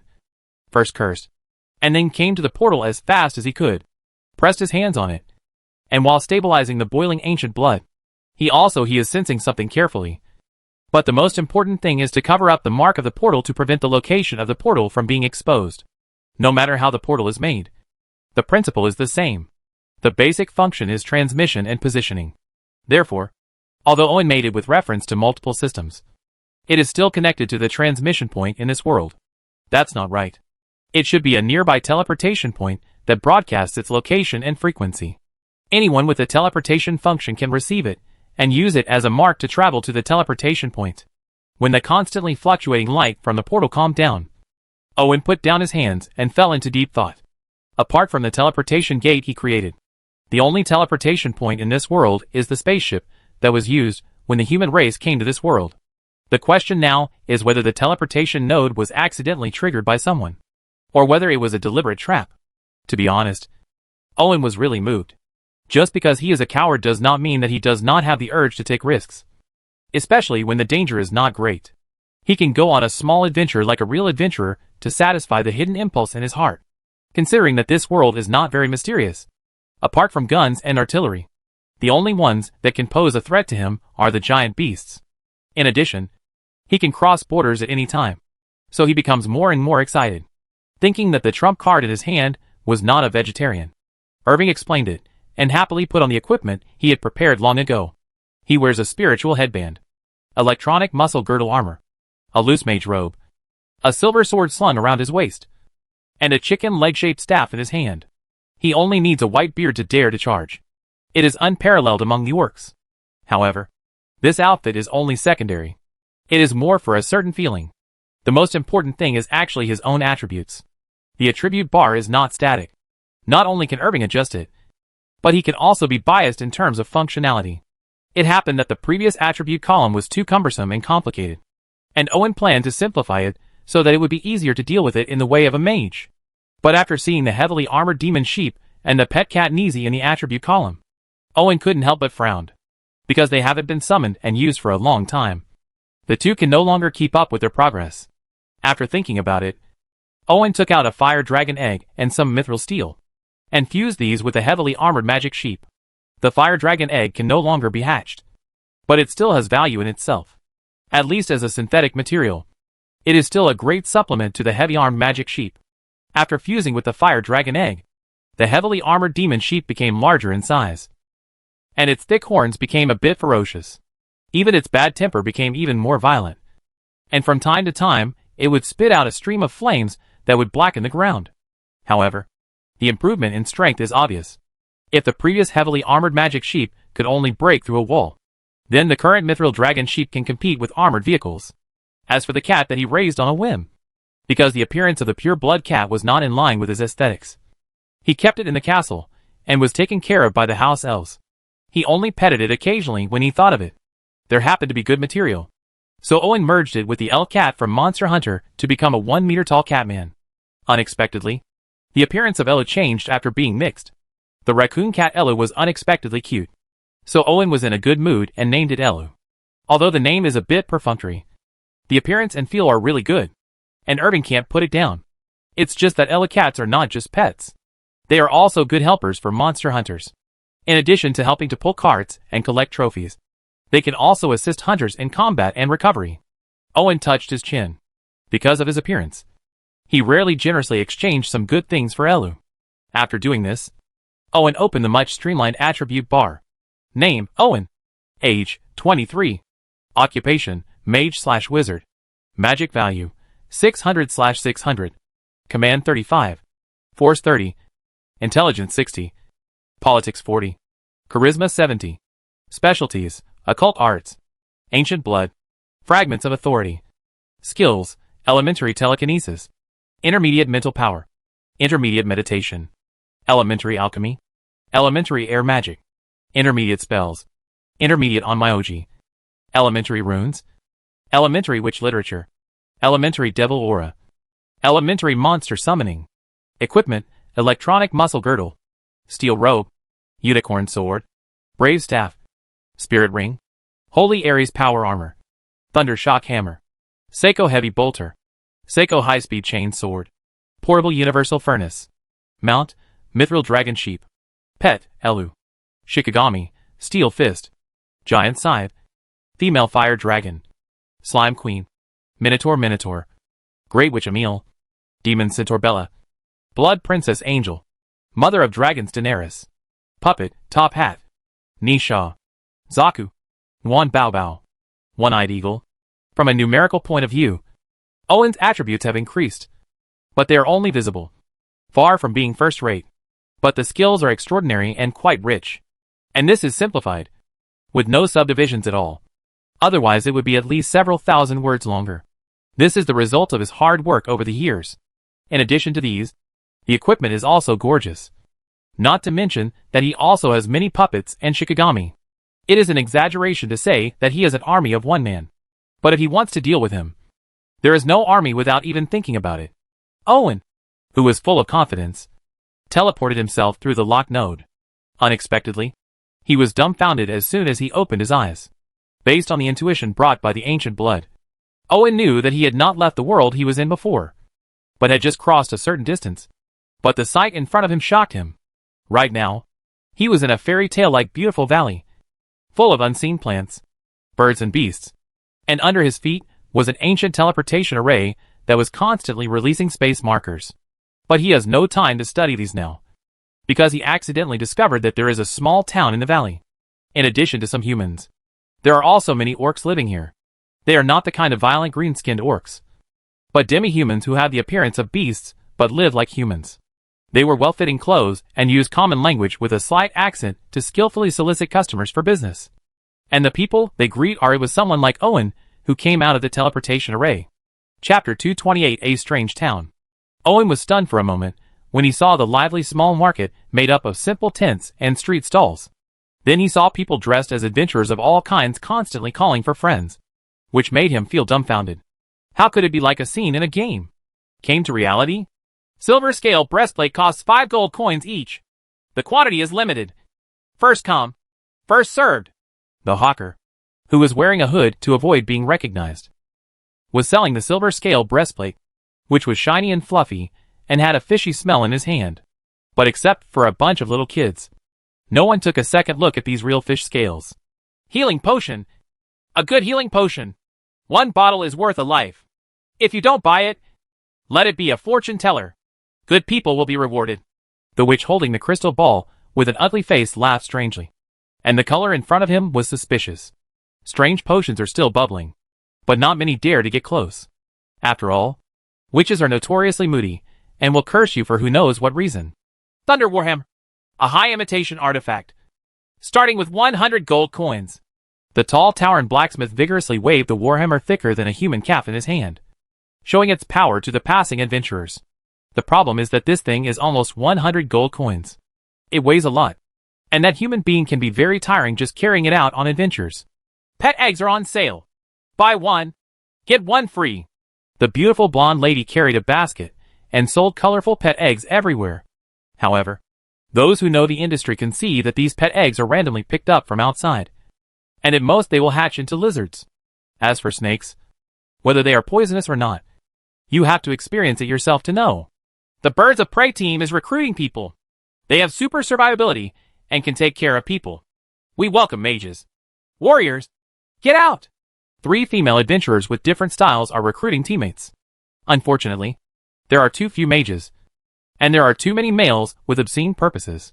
They were so angry that they unleashed their dogs to bite people, causing a great deal of trouble. It's the 100th anniversary of the establishment of the Macho Men's Guild. Join now to get a secret oil to make your muscles shine. A group of hairy berserkers wearing bearskin and only a T-shaped clothing showed off their majestic bodies. He smeared animal oil on his body to make his muscles shine, but not many dared to get close. Occasionally, a strong man with a tomahawk and a sledgehammer stopped to watch, but he would be dragged away by friends or teammates with earth-colored faces, for fear of going astray. Seeing the scenes in front of him, Owen was full of doubts. But he did not stay still, because it was too conspicuous, and people appeared from time to time in the teleportation array behind him. So he walked along the stalls as if nothing happened, trying to blend in. Owen soon noticed that the currency used here was still gold, silver, and copper, with various styles. The value was mainly estimated based on weight and purity. He was relieved. At least the money could be used. Then Owen discovered that the situation was not as complicated as he thought, because someone took the initiative to help introduce the situation. Apparently there were many people like him who were here for the first time. According to the details of the news, it was divided into an introduction to copper coins, a detailed explanation of silver coins, and a kneeling and licking of gold coins. So with only a few gold coins, Owen learned a lot of useful information, and then said goodbye to the tour guide girl whose mouth was dry. Through the girl, Owen learned that it turned out that the teleportation node here was not open for the first time, but only once in the first 100 years, and it only lasted for 1 day. Apart from trapping some unlucky people, it did not play any role. Later, I don't know when it became open once every 10 years, and each time lasted for a month. Many people who came here were able to return alive, and they gradually became famous. Since then, More and more orcs and humans from this world have discovered this place, relying on the safe areas cleared by these outsiders to slowly settle down, forming the small town in front of them. In recent years, the teleportation array has been opened more and more frequently, almost once a year. So there is this lively little market next to the teleportation array. As for the people in front of them, they are adventurers and businessmen from different worlds. The only thing they have in common is that they all discovered the teleportation array. This really opened Owen's eyes. He thought he was the only one, but he didn't expect that there were so many time travelers. However, Owen also discovered that the origins of humans in the world where these people live are also problematic. And some people are aware of this, and are also looking for the origins of humans. Unfortunately, either he didn't want to go into details, or he also had a little understanding, and even made many mistakes. So Owen soon lost interest. After all, this matter was not very important to him, as long as it could ensure that it would not pose a threat to him. Human beings, it makes no difference to him what the origin is. Although the teleportation here was different from what he imagined, Owen did not intend to go back immediately because this place fit his fantasy of adventure very much. Just from Owen's careful construction of Greenshade Town, we know that he also has a dream of adventure deep in his heart, especially when he has taken a fancy to a team of adventurers and plans to join in an exciting adventure. Thanks to Owen's aristocratic temperament, mage's dress, and rich man's approach, he is very popular. At least 3 members of the Birds of Prey team were very satisfied and introduced themselves enthusiastically. The captain of the Birds of Prey team is called Ya. She is a wild brown beauty with long legs and big breasts. She can show tiger teeth when she smiles. She is a hunter by profession and a part-time veterinarian. She has a forest wolf. She is good at traps and short-bladed melee combat, as well as keeping pets. It is said that this skill is actually a skill developed on the farm in my hometown. The vice captain is Bai, a fair-skinned and beautiful blonde elf with an upturned front and back. He wears a simple armor that looks a bit defensive but is useless. He carries a bow and arrow on his back and wears a rapier. He is a radiant-looking elf. Strange ranger. The remaining one is a small and exquisite rat assassin named Shi. I don't know how he grows. He is soft and furry, has big eyes, round rat ears, and a slender pink tail. Not only does he not look like a rat with sinister eyebrows, but it makes people feel a little cute. Would you like to eat dried fish? Owen smiled and took out the dried fish and waved it in front of Ji's face. He didn't care about her identity as a rat. After all, she looked good, so he naturally looked at her differently. Ji turned her head away disdainfully. She was a ruthless rat assassin who killed without blinking an eye. She was not a domestic pet. She was just a small fish. Who are you looking down on? She kept her head down as she silently ate the cheese cream stick, as if she could avoid the strange gazes of her 2 companions. Little did she know that she was hiding something from others. But this cheese was so good. We didn't expect that there would actually be a mage joining us. When we came to a stall, we asked for a few glasses of juice. He handed one of the glasses to Owen and said curiously, although mages are a legal profession, compared to adventurous warlocks and traveling wizards, they prefer to squat at home and do research. It is common not to go out once a year. Therefore, except for some mage apprentices, there are very few formal mages show up, let alone be an adventurer. Although the Birds of Prey team is under the banner of recruiting mages. In fact, they originally only planned to find a mage apprentice, because they still knew how small the chance of meeting an official mage was. And the chance of being willing to join their team was even smaller. Chapter 229 Customs of Another World. The 2 parties introduced each other. Compared to Owen's somewhat concealed statement, the Birds of Prey were more straightforward. After all, they were just adventurers. They couldn't be expected to have a high vision of the overall situation, let alone a sense of confidentiality. Therefore, Owen was asked. I learned a lot about the situation in the other party's world. But after listening to it, Owen somewhat understood the other party's straightforwardness. The world where Birds of Prey is located does not have a unified empire, but multiple kingdoms coexisting, including many countries composed of non-human intelligent races. People cannot live in harmony with each other, let alone between countries, just because they are opposed to each other. Each kingdom cannot relax, and is very focused on cultivating strong people. In addition, the prevalence of adventurers and professionals has led to the emergence of strong people in their world. In its thousands of years of history, there have been countless legends, and demigods have appeared from time to time. And there are still many demigods confirmed to exist today. If you want to invade such a world, let alone whether you can succeed, The cost alone is enough to make anyone retreat. From this perspective, the world level of birds of prey is higher than that of Owen's previous world. But it's not certain, because Owen has not set foot in the Empire until today, and he only knows a little about this huge empire. Who knows how many secrets this bloated and decaying empire conceals? It may be more terrifying than the world where birds of prey lives. In any case, it is a fact that the powerful people in the world where the birds of prey are located are more active, especially in terms of adventure. Every time a new teleportation array is discovered, it will bring about a wave of adventure, attracting many high-level adventurers and even demigods to come and participate. In contrast, the kingdom is not very concerned about this, because it is impossible to colonize and occupy the new world through teleportation arrays. Not to mention that only a few people can be teleported at a time. The consumption alone is not something the country can handle, but it is a good place for demigods, because in such a world, they can collect faith without any scruples. Of course, the disadvantage is that the laws of this world are generally imperfect. It is easy to collect faith, but the difficulty of lighting the divine fire has increased tenfold or 100-fold. So there are gains and losses. The birds of prey team is very lucky. The teleportation array connecting this world is located in an underground cave in a corner of a forest. She accidentally discovered it. So until the teleportation array is not exposed, they are the only ones who can come to this world. As for the reason why Ya and the others wanted to find a mage teammate, they also told Owen after signing the temporary teammate contract. You have discovered a tomb that is suspected to be that of a legendary mage? Owen did not show any excitement after hearing this, but instead frowned. Because of Brian's relationship, Owen didn't know anything about the mage community, and he showed such an expression just because he knew about it. Mages are a rather solitary group of people, because they need stable mental power to cast spells. They avoid communication and feelings. In addition, they are obsessed with research all year round.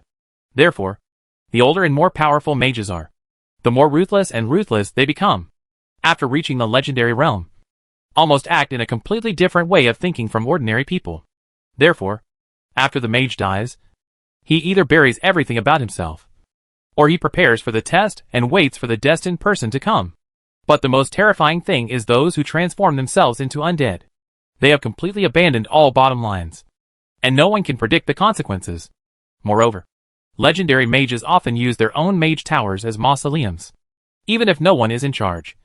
Trying to break in is a matter of narrow escape. The birds of prey team also understands the danger of the legendary mage's tomb, but it would be a pity to give up. So they plan to find a mage to cooperate and try to see if they can break through. If not, they will have to sell the news. Let's discuss the situation later. Irving thought about it for a long time, but did not give a clear reply.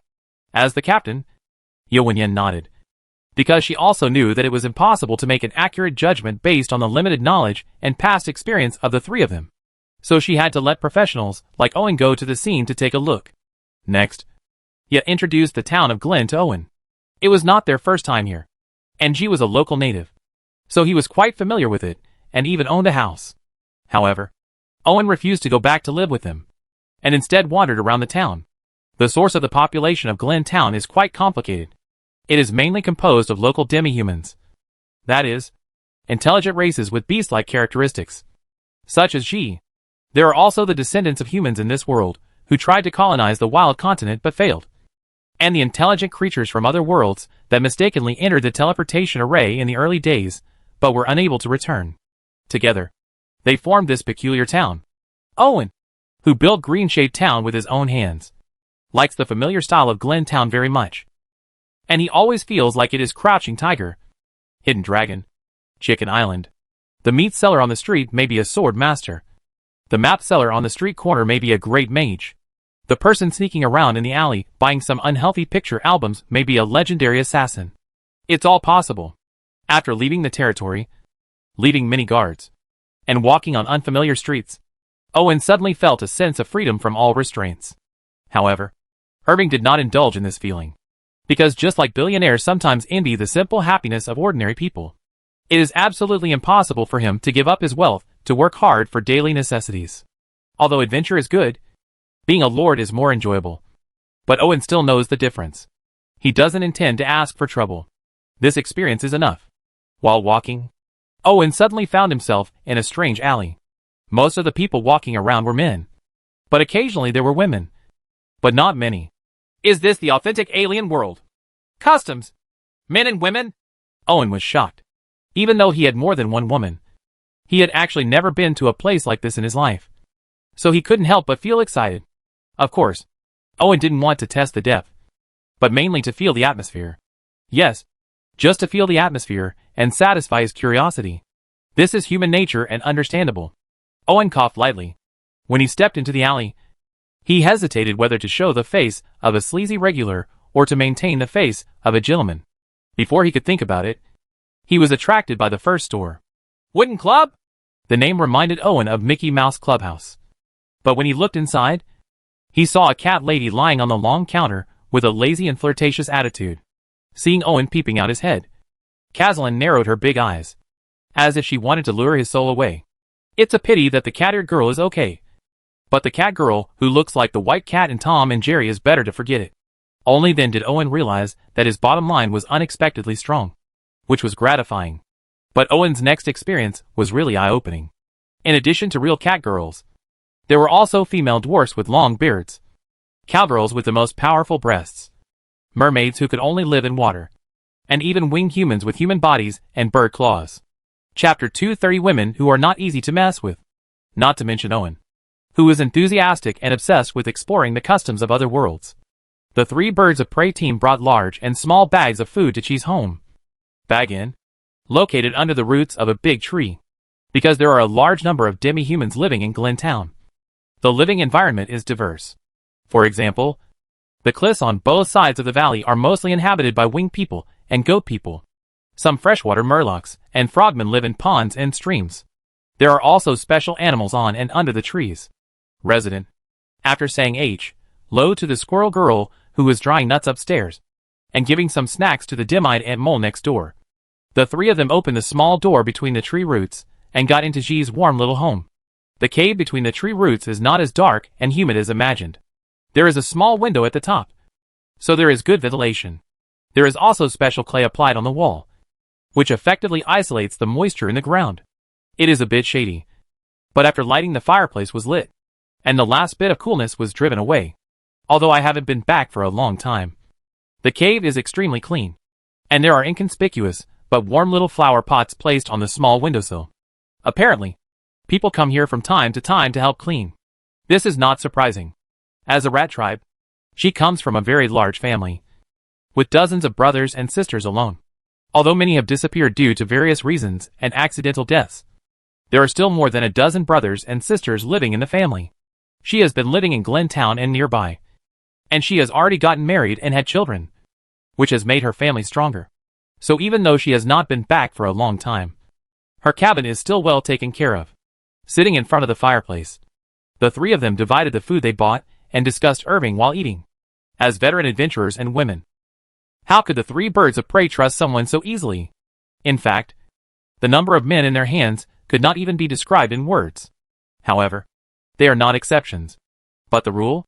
Therefore, many experienced adventurers will not easily provoke female adventurers, because many times once a conflict occurs, the male adventurers will fight and go drinking together, while the female adventurers will, generally speaking, they rarely hit you directly. They will only trick you unknowingly, which will make you feel heartbroken and regretful. So it seems that the three people talked a lot before, but if you think about it carefully, there is almost no truly valuable information. Instead, they use this to win some favor and trust from Owen, which is not something that silly Batian can do. I'm really lucky this time. I met a big fat sheep. Yaheo took a big bite of the barbecue in his hand, not caring at all that the grease dripped onto the thick front armor. After wiping it casually, he said carelessly, he looks like a gangster. But it is said that you actually worked as a robber for a period of time before becoming an adventurer. Later, he found it boring and changed his profession to become an adventurer. It turned out that it was highly overlapped with his old profession. Don't say it so harshly. And the other party is not a simple big fat sheep. Bai elegantly drank the juice, played with the fruits in front of him, and said with a meaningful smile, Okay, we all know that you are the smartest among the three of us. If you find anything, just say it. He raised his hand full of grease and was about to pat Bai's shoulder.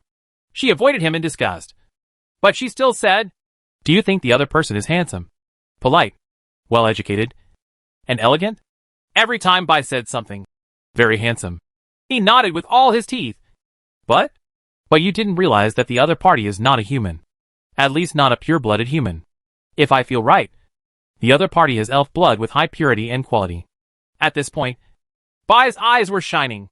That drooling look made it almost hard for the teeth to stand. The appearance of an elf can easily confuse people. Bai, for example, looks silly and sweet. But in fact this man is a master he has seen before. He is experienced in many battles, and is more skilled than the average man. I have a lot of pimples on my face. So when I saw Owen's appearance, I was immediately moved. After sensing the purity of his bloodline at close range, I fell in love with him like a wave. I almost performed a duck sitting on the spot to moisten the ground. Elf? Apart from being good-looking, I really didn't notice it. But the smell on his body is indeed very clean. Cleaner than you. Yes, said stunned for a moment. Get out. Baiduya rolled his eyes, very dissatisfied. Why did she work so hard? It was not to improve the bloodline and screen it. So it was not random. She continued to lick the cheese and cream stick, not interested in the topic between the two. In fact, except for eating, she was not very interested in anything. And she didn't care about the two people who were talking passionately. After some discussion, the three finally reached a consensus and came to the conclusion that Irving is a good person and can be trusted. This conclusion is not based on looks. Ya's intuition is amazing. Bai's perception is not weak. And she has inhuman instincts. He can hide his true side in front of the three of them without leaking any flaws. Even the devil may not be able to do it. Yet, although they are sure that the other party is a good person, whether the cooperation will continue depends on the other party's ability. Therefore, the three birds of prey team will not take Owen directly to the destination, but will deliberately take a detour and test him before taking him to the destination. Land. As for whether to sit in a row and share the fruits, or directly kill people and seize wealth, it depends on whether the other party can meet the requirements. Everyone is a mature adventurer. No one will make a decision based on their own preferences. As for killing people and taking wealth, you only need to find a reason, such as asking for too much or having evil intentions against them. As long as the reason is reasonable, no one will take it seriously. Even finding a reason is just to retain the qualifications as an adventurer. Otherwise the dead people in the wilderness would be normal. It seems cruel, but adventurers have a few merciful masters. If they don't want to die, they can only be cruel and send others to death. If you take the last step, leave it to me. Bai licked the juice from the corner of his mouth and said a little impatiently, Why? I also like handsome guys. Not to mention it's rare to meet one with such a clean smell. Ya said dissatisfiedly, putting down the clean bones he had chewed. Just because I'm more attractive than you. Bai crossed his arms, making the pair of giant objects even more spectacular, then raised his head slightly and said confidently, I also have a lot of suitors. No less than you. Ya pulled up her collar, revealing the tip of an iceberg of something more powerful than Bai's capital, suppressing her increasingly arrogant arrogance. Really? I thought those were your drinking buddies. Bai Qingqing complained. After all, Ya's personality makes it easy for men to treat her as a brother. After a few glasses of wine, they become even more intimate. How many good things have been missed? It left her speechless. Ya swallowed a glass of ale with some embarrassment. Why did those men have such a bad drinking capacity? Bai looked at his teeth proudly and gave in. He turned around and saw Ji, who was still licking the cheese cream stick. When he saw her long pink tail twisting happily, his face turned slightly red. He grabbed the confused girl and walked into the room. Ji, lend me your tail. Bai Yu's urgent tone made Ji's hair stand on end. She suddenly remembered her past experiences and danced about trying to break away. Unfortunately, all she saw was Ya's helpless expression. In the end, she gave up in despair, watching the door being closed. Chapter 231 A Showdown with Lu Xiaohui. In the early morning, Owen walked out of the alley with a cheerful face, not showing any signs of fatigue, but showing off his youthful vigor like the rising sun. This is not because Owen's ability is bullish, but because although he stayed there all night, he did nothing. He just satisfied his curiosity about the beast-eared girl and enjoyed the special programs here, such as the singing of foxes and the dancing of snakes. It was indeed an eye-opener, secretly thinking that Tang Sun was afraid that this was the kind of treatment he would receive back then. As for why Irving chose to have a showdown with Lu Xiaohui last night, it was mainly because there were too many people in the same group and he didn't like to join in the fun. especially when crowding the bus. And there were safety risks. This is not nonsense. It is mainly because although the body shape of beast demihumans is not much different from that of humans, their physiques are completely different. Such as cat girls. Cats are natural predators. And almost no one of the same weight can beat them. So even though the cat lady is delicate and weak, when she gets really angry, she can teach you how to behave with just one slap. What's even worse is, who can say that one can predict the cat's temper? What's more, he is setting off with the 3 ladies from the Birds of Prey team today. If he has big dark circles under his eyes and moves sloppily, everyone will know what he did last night, which is not conducive to maintaining his good image. So Owen made a difficult choice to be Liu Xiaohui in this world. In fact, Owen even doubted whether Liu Xiaohui had watched Liao Shai back then. Otherwise a normal man would not be able to bear it. Walking on the street, feeling a little hungry, Owen looked around for where to have breakfast. There is also a breakfast shop in the town. But Owen is not interested in the grilled lizard and bug set meal. He only ordered the special fruit soup here. In the end, he couldn't hold back a mouthful, and gave it to the drooling little goat man who was looking at it. In the end, he still had it. Bringing your own dry food solves the problem.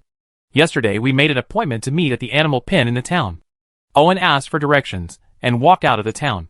The animal pen is actually a place where mounts are stored. As for why it is called an animal pen instead of a stable, the main reason is that this world is quite special, and there are no horses. Therefore, there are many kinds of mounts. Some are ferocious in nature, and can easily hurt people. For safety, they are stored in the stable animal stable column. The animal pen was just outside the town, and Owen didn't go far before he saw it. Although it was still early, there were already many merchants and adventurers ready to set off, and Owen felt dazzled by the various mounts. After asking casually, Owen knew that they were going to collect specialties from this world, because too many peers gathered in the town. The competition was too fierce, and the profits were naturally divided. Therefore, some bold businessmen hired adventurers to go to other places. The acquisition of the aboriginal residence is because the farther away it is, the more dangerous it is. They are all rushing to buy specialties from the nearby residents. Owen was not interested in these. He was more curious about the mounts here. There are 3 main types of local mounts: Stonejaw, Chocobo, and Velociraptor. Stonejaw is similar to an Ankylosaurus, but it does not have a tail like a meteor hammer. It is characterized by a thick jaw, a broad body, and thick limbs. Its size is comparable to that of a short-legged Asian elephant. Therefore, it has a strong load-bearing capacity and good endurance, making it suitable for use as a pack animal. Beast. The only problem is that the stone-jaw beast is too edible. Although it does not cost much to be a vegetarian, it also means that the efficiency of nutrient absorption is lower, so it spends most of the day eating. Only in this way can it meet its needs. So even if someone helps to feed it, spend a lot of time harvesting the plants. In comparison, chocobos are the most cost-effective. As omnivorous animals, chocobos, like large ostriches, are notoriously not picky eaters. Grass, fruits, grains, insects, rats, and snakes are all in the chocobo diet. It is fast, flexible, and has almost no shortcomings except for the heavy weight. It is very suitable for travel. As for the Velociraptor, it looks both handsome and ferocious, and has a cunning and ferocious temperament. Ordinary adventurers may not be able to defeat it, so it is a very good mount. The biggest problem is that it eats meat and has a large appetite. If the rider cannot provide enough food, it has to hunt on its own. As for whether or when it can come back, it depends on luck. Owen had just learned a little about the situation when the Birds of Prey team arrived and were fixing the salute on the chocobo. He simply rode the mithril dragon sheep over to join them. The strengthened dragon sheep is as big as a bull, and it is also covered with a layer of carefully crafted mithril armor with mysterious patterns. It is unusual at first glance, and at least the 3 members of the Birds of Prey team were restrained. Mithril steel was given to the mount. Ye was jealous.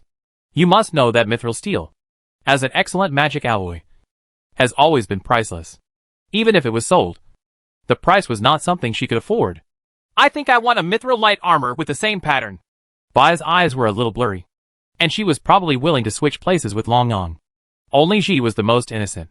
She kept staring at the cheese cream stick that Irving took out casually, completely ignoring the 2 jealous teammates. After swallowing their saliva, the 3 of them protected Owen and set off. As soon as he walked out of the valley, Owen felt a cold wind blowing. When he looked up, he saw that the valley was located in the mountains. And the height here was obviously not low. Many peaks had ice and snow that would not melt. Turning his head to look at the valley behind him, Owen guessed that there might be geothermal heat somewhere. Otherwise it would be impossible to be immune to the influence of the outside world. But Owen was more interested in the adventure ahead. The merchants and adventurers who had set out before had already dispersed along the path. And as they walked, only the 4 of them were left. The terrain was getting lower and lower, and the surroundings were getting flatter. It was obvious that they were going out of the mountains. He was not idle along the way. Many times he had to break away from the team and go to the front to check the situation. I explained to him that although lizardmen and most giant beasts don't like cold environments, there are also unexpected situations. So pathfinding and reconnaissance are essential. Owen is no stranger to these. In fact, whether developing territory or building an army, he attaches great importance to intelligence and spies. For this reason, he not only established a base, but also maintained a considerable proportion of spies in the army. Damn it! I found the troll's footprints and feces. And there are more than one. Next, we have to be careful and try not to make too much noise. The tooth that returned cursed, obviously hating the troll very much. Trolls are monsters similar to ogres. They are larger and dumber than ogres. They are extremely hungry and will eat anything, including pebbles. However, this does not prevent trolls from becoming the most hated monsters among adventurers. An adult giant monster is more than 3 meters tall and weighs several kilograms. Just moving can pose a fatal threat to most creatures. Not to mention that the giant monster can also use simple weapons, such as broken tree trunks. The astonishing destructive power of trolls is only a trivial reason why adventurers hate them. The most important reason is that trolls have no value from head to toe, unless a lord offers a bounty to kill the trolls that invade the territory. Most adventurers will choose to do so. Ignore them, because the price/performance ratio is too low. There is no benefit if you win, and there is no future if you lose. So avoid it if you can. Chapter 232 Super Large Slime Queen.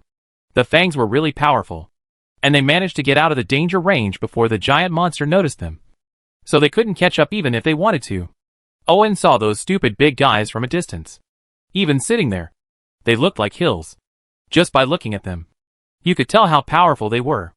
If the giant monsters weren't too stupid, with their physical advantages, they would definitely have the potential to be at the level of a hegemon.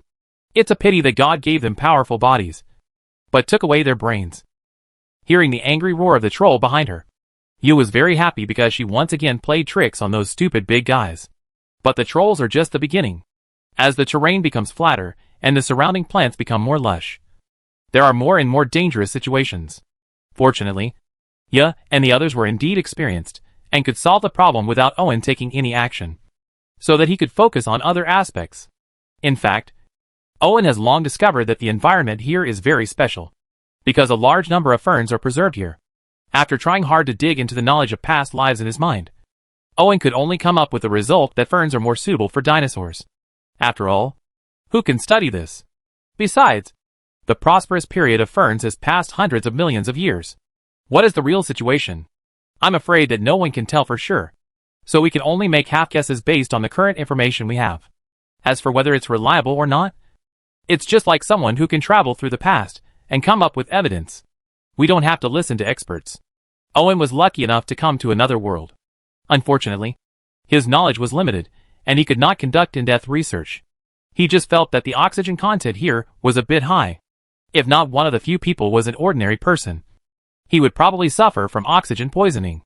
No wonder there are so many giant beasts here, Owen suddenly said, because the larger the body, the higher the demand for oxygen.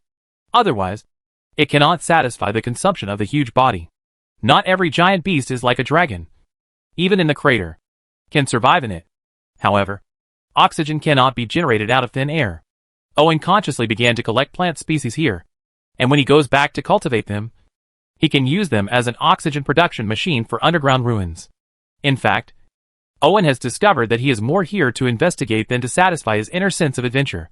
It was still too early for colonization, but if the teleportation array here was connected to Green Shade Town, he could collect a lot of information from those adventurers and make preliminary preparations for colonization. As for the problem that the cost of teleportation is too high and colonization is uneconomical, Owen is not without foundation in this world. The strength of Hydra Island is still not good enough. The problem is that he cheats. As long as he strengthens it, he will still be able to serve as a vanguard. Of course, these are just Owen's immature ideas. How to implement them depends on the subsequent inspections. The three of them are not surprised that Owen collects these ubiquitous plants. Legal professions are famous for having many problems. Warlocks are crazy. Wizards are weird. And mages are difficult. Warlocks are crazy because they have very poor emotional management. It is common to set off fireballs when they disagree. They always feel that they are missing a pair of Sharingan. Wizards are weird because they are too repressed, taciturn, and mysterious, making it difficult for people to like them. However, the difficulty of being a mage is really difficult to describe. It is difficult to get started, difficult to progress, and difficult to break through. It is not easy from beginning to end. In fact, this is normal. Both warlocks and wizards rely on blood for their livelihood. They are born with magic power. All they have to do is learn to use it. Just like the second generation of rich entrepreneurs. What they need to consider is not how to make a comeback after losing money, but how to learn lessons and make persistent efforts. Can ordinary people be the same? If you lose money once, you will basically have to work for the rest of your life to pay off the debt. A few will have the chance to do it again. The same goes for mages. To put it bluntly, they are just ordinary people.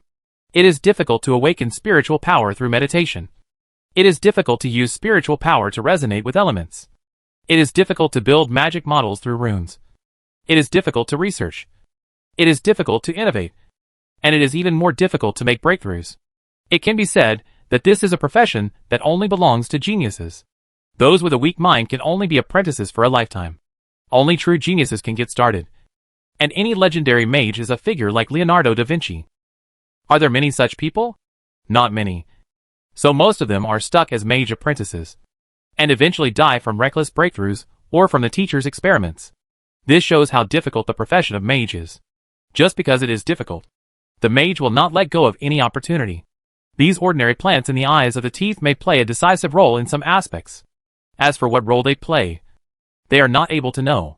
By the time Owen completed a round of collection, it was almost dark. Yeah, and the others had already set up camp. They just cleared an open space and lit a campfire to heat hot water. As for the tents, they were not suitable for use in the current environment because it was too dangerous. If there are too many, the tent will not only bring some psychological comfort, but will only reduce their perception and reaction. So they simply don't set up the tent. Owen frowned. He was no longer the unlucky little nobleman who cried in the cold castle. After getting used to the life of a nobleman, it was really difficult for him to sleep in the wild. Come out, Queen Slime, and use the skill Underground Castle. Owen didn't care about exposing a trump card. So he summoned the Queen Slime, which was getting bigger and bigger. As soon as the hill-like slime queen appeared, the hair on Ya's body stood up in shock. Bai even put his hand on the bow and arrow. Shi's reaction was the most direct. In the blink of an eye, he disappeared into the bushes. After hearing Owen's order, the slime queen quietly penetrated into the ground as if it were drilling into a floor drain. Its powerful corrosion and digestion capabilities allowed it to easily hollow out the ground and support and strengthen it. So from the ground can't tell at all. Come in! Owen waved to the hairy teeth and the others. But a hole quietly appeared under his feet, and the fluorescence lit up. Damn it! I never knew slimes could grow so big! He kept rubbing his arms with his hands and muttered at the same time. Shiro and she had similar expressions. It's either that they haven't seen slimes before, or because they have seen them and are familiar with slime's properties. They understand how terrifying such a big slime queen is. Slime is immune to some physical attacks, but is limited by its own weakness. Even an ordinary person can solve it with a wooden stick. After all, slime is not immortal or a liquid metal terminator. Once most of the body is if they are scattered, slimes will also die. Not to mention methods such as burning and salting. There are many ways to deal with slimes that are usually only the size of footballs. But when the slime becomes as big as a hill, it can only be described as terrifying. The huge size makes physical attacks completely ineffective, because even the giant beast cannot destroy most of the super large slime's body in one breath. And the gelatinous slime wants to recover, which is no more difficult than the fusion of water droplets. As for energy attacks, except for the legendary mage, other professions cannot evaporate a slime the size of a hill. Even the legendary mage must specialize in destruction. This shows the horror of the super large slime, which also makes Ya and the others afraid of Owen. and they begin to doubt whether their previous plan has the possibility of success. Chapter 233 Cat and Mouse. None of these thoughts were expressed by Ya and the others. But they neatly packed up the camp and led their mounts into the cave entrance one by one. Owen is not very clear about how big the Slime Queen is, because the slimes he summoned have already become part of the Slime Queen. And as long as there is enough food, the slimes will continue to divide and reproduce. Less than the upper limit. Right now, the Slime Queen has split up so many slimes to reproduce in this place with abundant food. And she will gain weight when she returns. Even if she split into many pieces. The Slime Queen was still huge. After hollowing out the ground in one breath, it formed 3 major areas. One was the animal pen near the entrance of the cave, which was used to house the chocobos and dragon sheep. The space was spacious, and the slime maid is responsible for feeding. And all the food is concentrated feed. The middle area is the largest, with the circular living room as the center, surrounded by kitchen, storage room, toilet and bathroom. The last area is 4 independent bedrooms. All areas including the furniture inside are part of the Slime Queen, which means that they are actually in the Slime Queen's belly. If something goes wrong, it will be digested in minutes without even the dregs left. The 3 of them knew this very well, so their smiles were a bit forced. It felt like they were invited to spend the night in the belly of a giant beast, which was quite exciting. But everyone is curious, and the 3 of them are no exception. And they explore everything here unconsciously. The walls here are made of a material similar to reinforced plastic, which is hard but full of flexibility, firmly supporting the underground space. The ground is similar to the rubber of tables and chairs, a little soft and a little elastic, but becomes stronger as you go in, like a rubber-covered police baton. What the 3 of them like the most is the sofa. It feels like they are sinking into it, as if they are lying on a cloud. This is the adjustment of the hardness of the body part by the Slime Queen. It is not difficult for the current Slime Queen. Some slime mates can even be assigned as internal service staff, so it is not necessary to eat, drink or clean. They need to use their hands and even introduce some of the equipment here, such as faucets, toilets and bathrooms. Although it is inside Queen Slime's body, the source of the water is very serious. It is high-quality pure water collected and filtered by Queen Slime from the ground. You can drink it directly from the tap without any problem. Even in extreme cases, the Slime Queen can convert underground organic matter into nutrient solution. So she will not starve to death even if she does not carry any supplies. After eating and drinking, Ya and the others followed the slime maid to the bathroom and took a refreshing bath, and then returned to their respective rooms. As for getting together to discuss how to deal with it, don't be stupid. They are staying in each other's stomachs now. Discussing and dealing with each other here is something that no ordinary idiot would be able to do. So they just communicated with each other using brief gestures and actions while taking a shower. Previously, his attention was attracted by the adventure that was about to unfold. Now Owen has somewhat come back to his senses. At this time, he has realized that he is judging people by their appearance. The birds of prey are not as innocent as he thought. In fact, this is normal. So silly and sweet.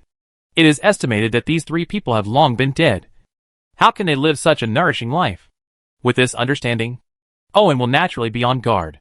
Among the 3 people, Ya and Bai, who are the captains, are actually not a threat to Owen. The biggest threat is Ji, who is like a pet. As a rat man, Ji is about 1.2 meters tall and weighs 40 kilograms.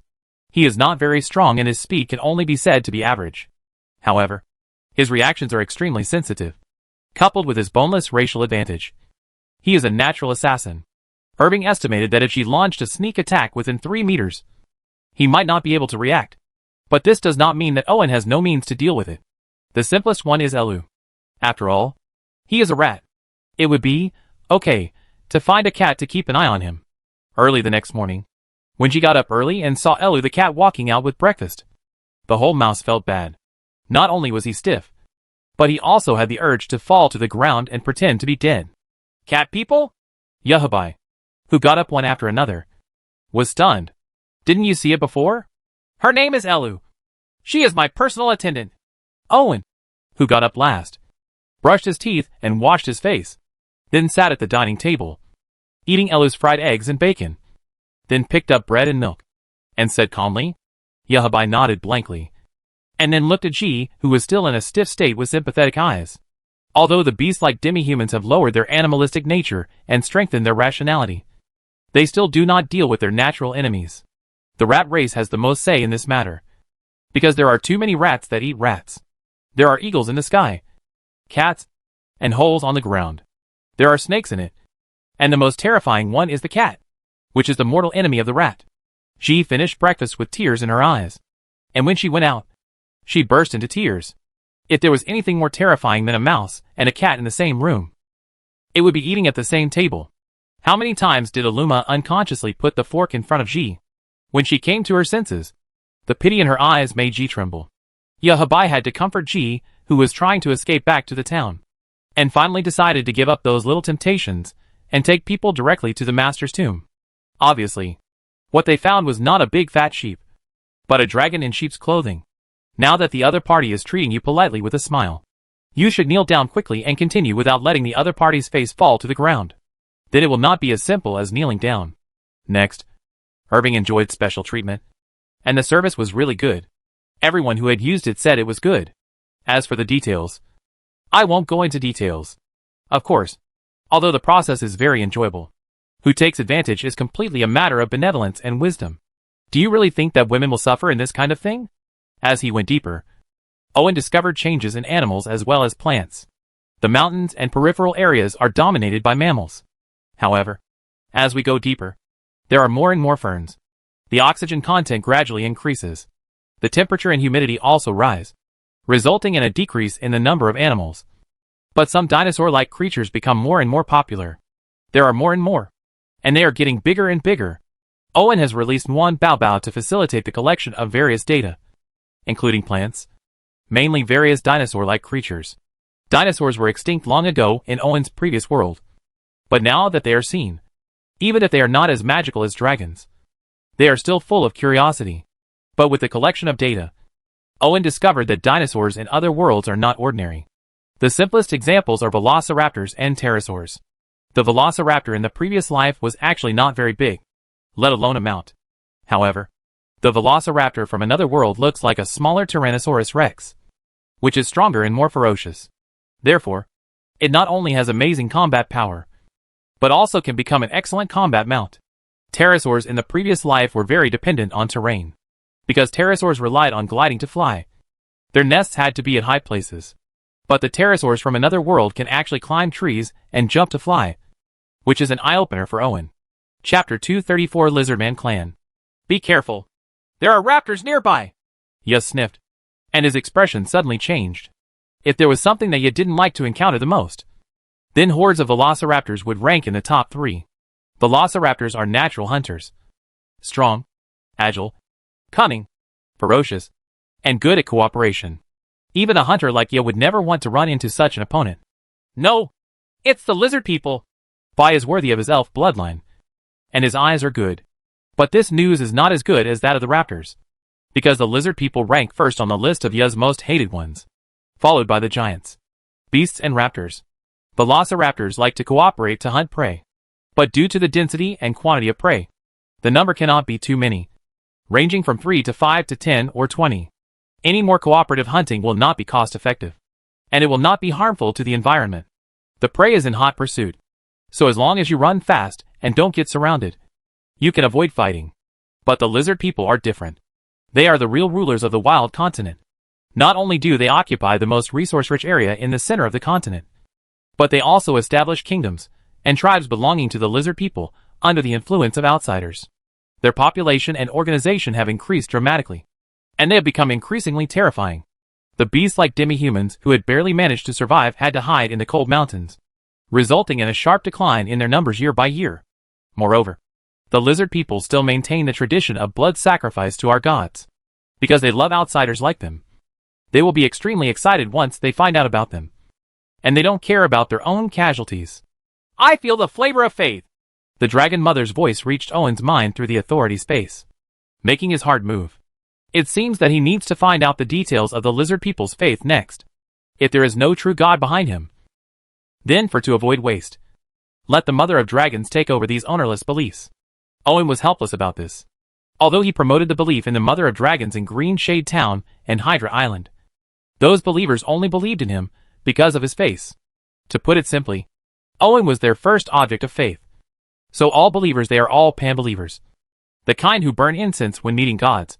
And the beliefs they offer are quite limited. There are many lizard men, and their beliefs are primitive. You must know that the more primitive the faith, the purer it is. They are the favored lambs of the gods. If planned properly, it may not be impossible to obtain a new land of faith. And it can also be used to develop the wild continent and extend the territory's sphere of influence here. Ever since he knew that the world was not the only one, Owen planned to open the base to all the worlds. Only in this way can he cut off one head and grow two heads. No matter what kind of blow he suffered, it was the same as pruning excess branches and leaves to his power. Beneficial and harmless. This is a qualified Hydra. Soon Owen had no time to care about this because they were almost surrounded. The lizard men were familiar with the terrain and had already set up traps. Even Ya felt tremendous pressure when they were blocked from all sides. As a last resort, he could only jump off his mount and throw off his two long legs.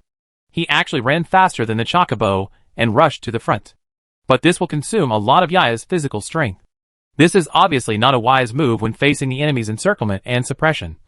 But only in this way can they have a chance to escape the lizard people's pursuit. At this time, the Birds of Prey team truly showed the strength of outstanding adventurers.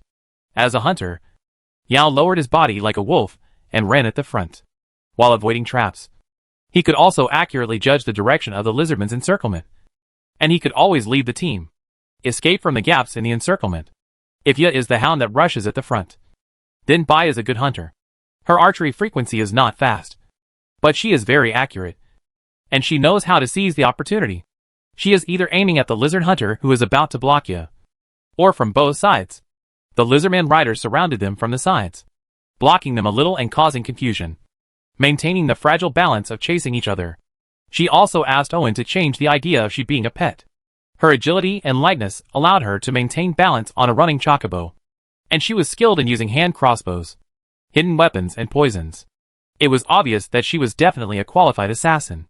But these are not enough to escape the lizard men, unless luck is on their side.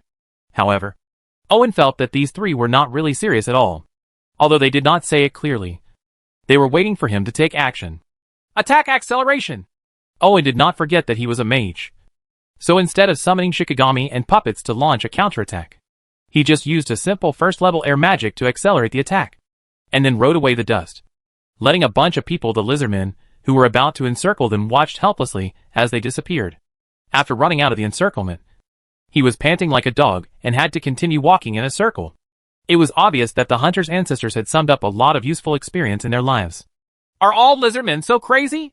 Owen comforted Long Nong, who was not yet satisfied with running, and said to Bai, who was adjusting the bowstring, although it's always been crazy, this time it's just us who are unlucky. Bai said helplessly, obviously knowing something. The Voodoo clan and the Mother clan are preparing to go to war, and we encountered the advance army, she said calmly, jumping out of nowhere. Have you heard the news? Bai Bunji said, patting the weeds on his body. Well, I saw traces of the Rat clan nearby, so I went to inquire about the situation. It was very bad. Those Rat clan were preparing to migrate to avoid the war between the two lizard clans. She frowned and said, migration is not as simple as walking a distance, nor is it going camping. After leaving a complex cave and a familiar environment, attrition is inevitable. One bad thing is the end of heavy casualties. So no one will choose to migrate unless they have no choice. Which also shows that the conflict between the two lizardman clans is not as simple as a conflict, but a real war. Are these two lizardman clans very powerful? Owen, who was planning something, asked. It can't be described as powerful. Bai sighed and explained to Owen. Although the original lizard people were divided into different tribes, they were all named after their mothers. To put it simply, they were still in a matriarchal society. This was also related to the fact that the female lizards were larger and stronger. However, with the opening of the teleportation array, external forces invaded the world and divided the lizard people into different forces, among which Voodoo, Blood Skull, Black Claw, and the oldest Mother clan were the main ones. Just by listening to their names, you can tell that the first three lizard clans are ruthless characters, not to mention that they are 3 against 1.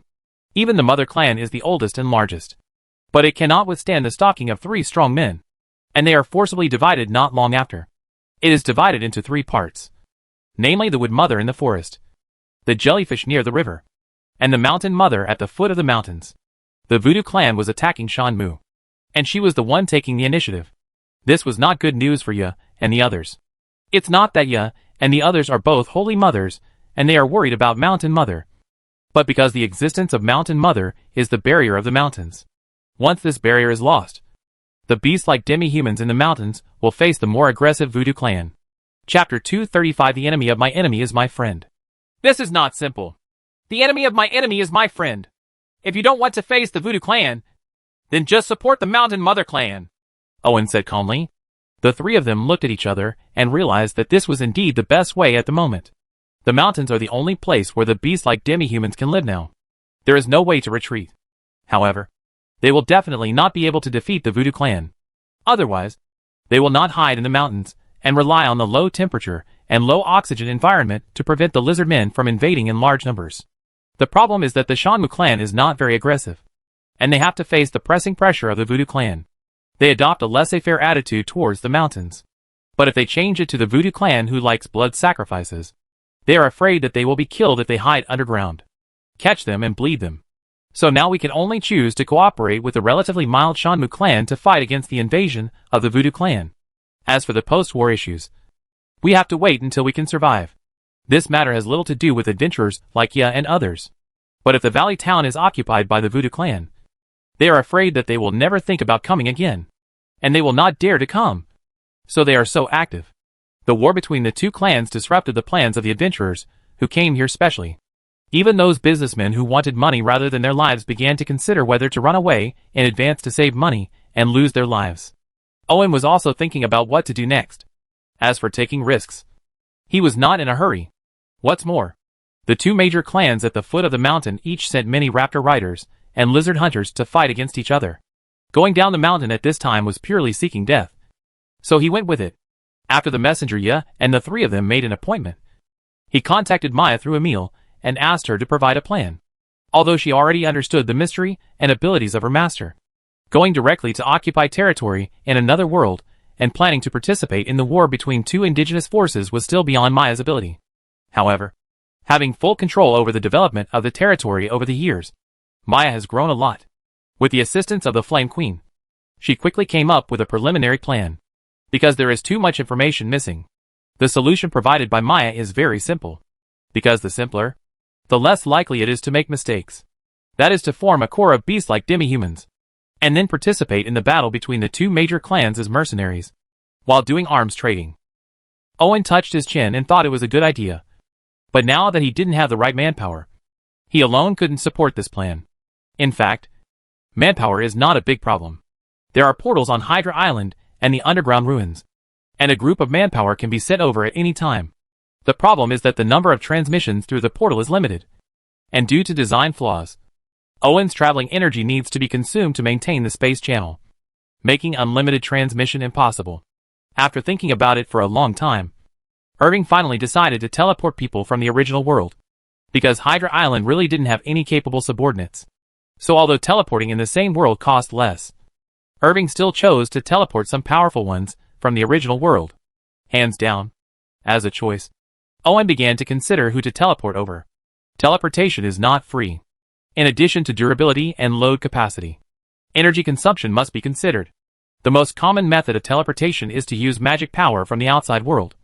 But it takes time to accumulate, so it can only be used regularly, such as the teleportation array in Glen Town. This method is not very convenient, so you can also use magic stones or your own magic power to activate it. It is convenient and fast, but the farther the distance, the greater the consumption. Most people really can't afford it. For this reason, Owen built the portal on the third floor of the underground ruins, directly connected to the magic well of the underground city, and obtained a steady stream of magic power. In theory, it could be open for a long time and transport a large number of people. In practice it doesn't work, especially for cross-border teleportation. The longer the space channel is maintained, the more variables there are. If there is a slight change, who knows where it will be transported? And it is not impossible to be thrown into the void and become a mummy. Besides, both the teleportation array and the teleportation gate have upper load limits. It is easy to be overloaded if left open for a long time, and overloading cannot be done by just changing a fuse. Therefore, space transmission must be as short as possible, just like a bullet. After arranging the candidates, Owen went to the teleportation array, intending to open the space channel, but found that he had to queue up, because many outsiders were busy returning to their own world. This reaction is normal. They are here to take risks and make a fortune, but they have no intention of participating in a war. Of course, some people choose to stay, because the mayor of Glen Town has issued tasks with generous rewards, and wealth and danger can be found anywhere. Owen met the mayor of Rivendell Town for the first time, and he didn't expect that he'd turn out to be a Gorgon. It was obvious that the other party was also an outsider, but he chose to stay here for some reason and became the mayor. The Gorgon is a very rare magical creature, and with higher intelligence than humans. It is the last person that adventurers want to provoke, especially the Gorgon mayor in front of him. He has grown to a very high level. Even with his eyes wrapped with rune cloth, there is still a faint gray light revealed, making anyone who faces her feel that their body gradually becomes stiff. This feeling is definitely not a good one. No wonder she can't see the other party in normal times. No wonder the other party can become the mayor of Glen Town as an outsider because she has this strength. Owen watched with great interest as the other party gave a speech about defending his homeland, safeguarding his own interests, etc., and trying to keep outsiders here and contribute to the town. The effect of the words was average, but the reward offered by the other party was really exciting. The mystery of this world is indeed not high, but it does not mean that it is a barren place. On the contrary, this continent produces precious resources such as mithril, fine gold, and magic crystals. Some people have even discovered that star iron makes demigods a treasure that is jealous of. The former Devil Blood Princess and she once told Owen that she suspected that this world was originally the fragment of a higher world that was shattered. Otherwise it would be impossible to breed resources of this quality. And there are deeper secrets buried in this wild continent. The evidence is true, and the fragments of authority of the god of illusions. These secrets are still too far away from Owen, unless the dragon mother grows up. After the crowd dispersed, Owen activated the teleportation array and locked the teleportation gate in the underground ruins. As the magic power was consumed, Maya, Emil, 20 witch hunters and 10 ultramarines walked out of the teleportation array. Owen's time travel consumes most of his energy, and the magic well in the underground ruins also needs time to calm down and accumulate magic power. In other words, Owen will have no reinforcements in a short period of time. It's a nice town. If the information is true, there is indeed value in cooperation. Maya made an assessment of Glen Town as soon as she came out, and the result was not bad. Then let's talk to the mayor. If we have the other party's help, our operation will be much smoother. Irving does not intend to participate in the war between the two clans on his own. It is most cost-effective to use the help of others. The mayor doesn't want to lose his town either. Chapter 236 Cooperation with Glen Town. When Maya returned home, she took off her hat. The snake hair that had been restrained in the hat suddenly danced happily and made a hissing sound. If you have trypophobia, you will be scared when you see the snake hair on the head. It was not meant to be slapped on the spot, but Maya had long been accustomed to it, and was even a little tired of it, because she knew very well that everything she said in front of the teleportation array was bullshit, and the only thing she had was to spend real money to hire those profit-seeking adventurers. There is no way to win. Maya knows this very well. Unless all the beast-like demi-human tribes in the mountains unite to form a large army and support the Mountain Mother clan unreservedly. Only in this way can the Voodoo clan's attack be repelled. The first one alone cannot be completed. If you want to gather the beast-like demi-humans scattered across the mountains, you can't just rely on a slogan. No one is willing to die. What's more, those guys are short-sighted and have not defeated the mountain in the Voodoo clan. The Mother clan has invaded the mountains, and even before putting it on their necks, don't expect those bastards to listen to her. What's more, there is a deep blood feud between the beast demi-humans and the lizard people that cannot be washed away. I don't know how many beast demi-humans have been used as slaves or even blood sacrifices by the lizard people. If you want to make these beast heads put down their hatred and help the lizard people. Just thinking of this, Maya felt that every hair on her head was hurting, and she had a vague feeling of hair loss. Now Maya is already considering a way out, but she can't go back to her original world because the coordinates have disappeared, and she doesn't know if the teleportation array is damaged or something worse. Maya carefully considered which world was more suitable as a retreat. With the wealth she had accumulated over the years, she could spend the next long years in luxury. It's just that there are too few worlds that can tolerate aliens. People like her are classified as Warcraft in many worlds, once they appear with a large amount of wealth. She is sure that she will definitely become the favorite of all adventurers. Even better than dragon treasure. The appeal is still high. It's true that she is a Gorgon. But that doesn't mean she's invincible. It's not impossible to kill her. When the time comes, her head will be mounted on a shield. Her skin will become a tight-fitting leather garment for a certain lady. And even her meat will be cooked into rare delicacies. Thinking of this, Maya suddenly shuddered, then froze, turned her head in the direction of the door, and whispered, "It actually tastes like the same kind."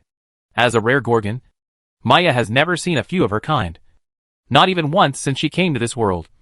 So even if she was in a bad mood, she still braced herself to go see her kind. Judging from the smell, he is still a very young member of the same species. Maybe she should teach him how to adapt to human society. Maya, who met Owen in his group just after going out, was suddenly stunned. A hybrid Gorgon. A huge witch. And these strange warriors. I hope you are here for peace. Maya's tone was not good, because she felt a huge threat, which made her uneasy. The snake's tail is waving. Beautiful lady. Let me introduce myself first. I am Hydra 3. You can call me Owen. I am a lord. The ancient bloodline originating from elves gives Owen a pure aura, which is ideal for non-humans who rely more on instinct. Innate favorability plus 10 is also the reason why creatures in the wild rarely harm elves on their own initiative. At this time, he is wearing glasses, which adds a bit of elegance to him. Although Maya doesn't know what glasses are. With the pure aura and the fact that she didn't feel any hostility, Maya softened her attitude a little and invited them in. Owen took Maya and Emil inside, while Witch Hunt and the Ultramarines were waiting outside. This made Maya's expression more relaxed, because those tall and strong warriors made her feel a lot of pressure. As a Gorgon, Maya is not small, so the room is large enough to accommodate Emil. However, when Owen and Maya sit down, they look like children sitting at the adult table, which looks a bit strange. Originally, I just came here for a small adventure, but I didn't expect to encounter something like this. Owen opened the topic first and thanked the other party for the juice and snacks. Yeah, no one likes war. As the mayor of the town, Maya certainly doesn't like war. After all, most of the income of Valley Town comes from outsiders. Now that there is such a big problem, let alone the future, the year was wasted. Are you interested in cooperating? Owen said with a smile, as he held up glasses that could resist the spell of the basilisk's petrified eyes. Are you not restricted by the teleportation array? Maya's eyes narrowed, and she suddenly became wary. But thinking about it, she was already thinking about running away, so it didn't matter anymore. Of course it will be affected. That's why we plan to cooperate with Glen Town, or even form an alliance. After all, madam, you can also feel our blood, Irving said calmly. Maya nodded. She could sense that none of Owen and the others were pure humans. Even those half-giant warriors had a different aura about them. Because of human greed and aggression, non-human intelligent races will take the initiative to form groups in order to resist humans. At the same time, human beings are also equated with cunning and deception. Even if they sign a contract, they dare not trust the other party too much because there are too many examples of suffering losses. On the contrary, non-human beings are simpler. Except for a few. Most of them directly express their attitude. Human beings, among others, believe in aliens more than the same kind. Then what can you bring?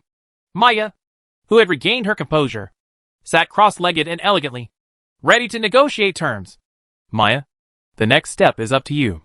Owen picked up the juice and said to Maya with a smile. Next, as a junior, Maya taught Maya a good lesson. Even as a Gorgon, she almost experienced the feeling of sweating. Now she only has one thought. What a terrible feeling!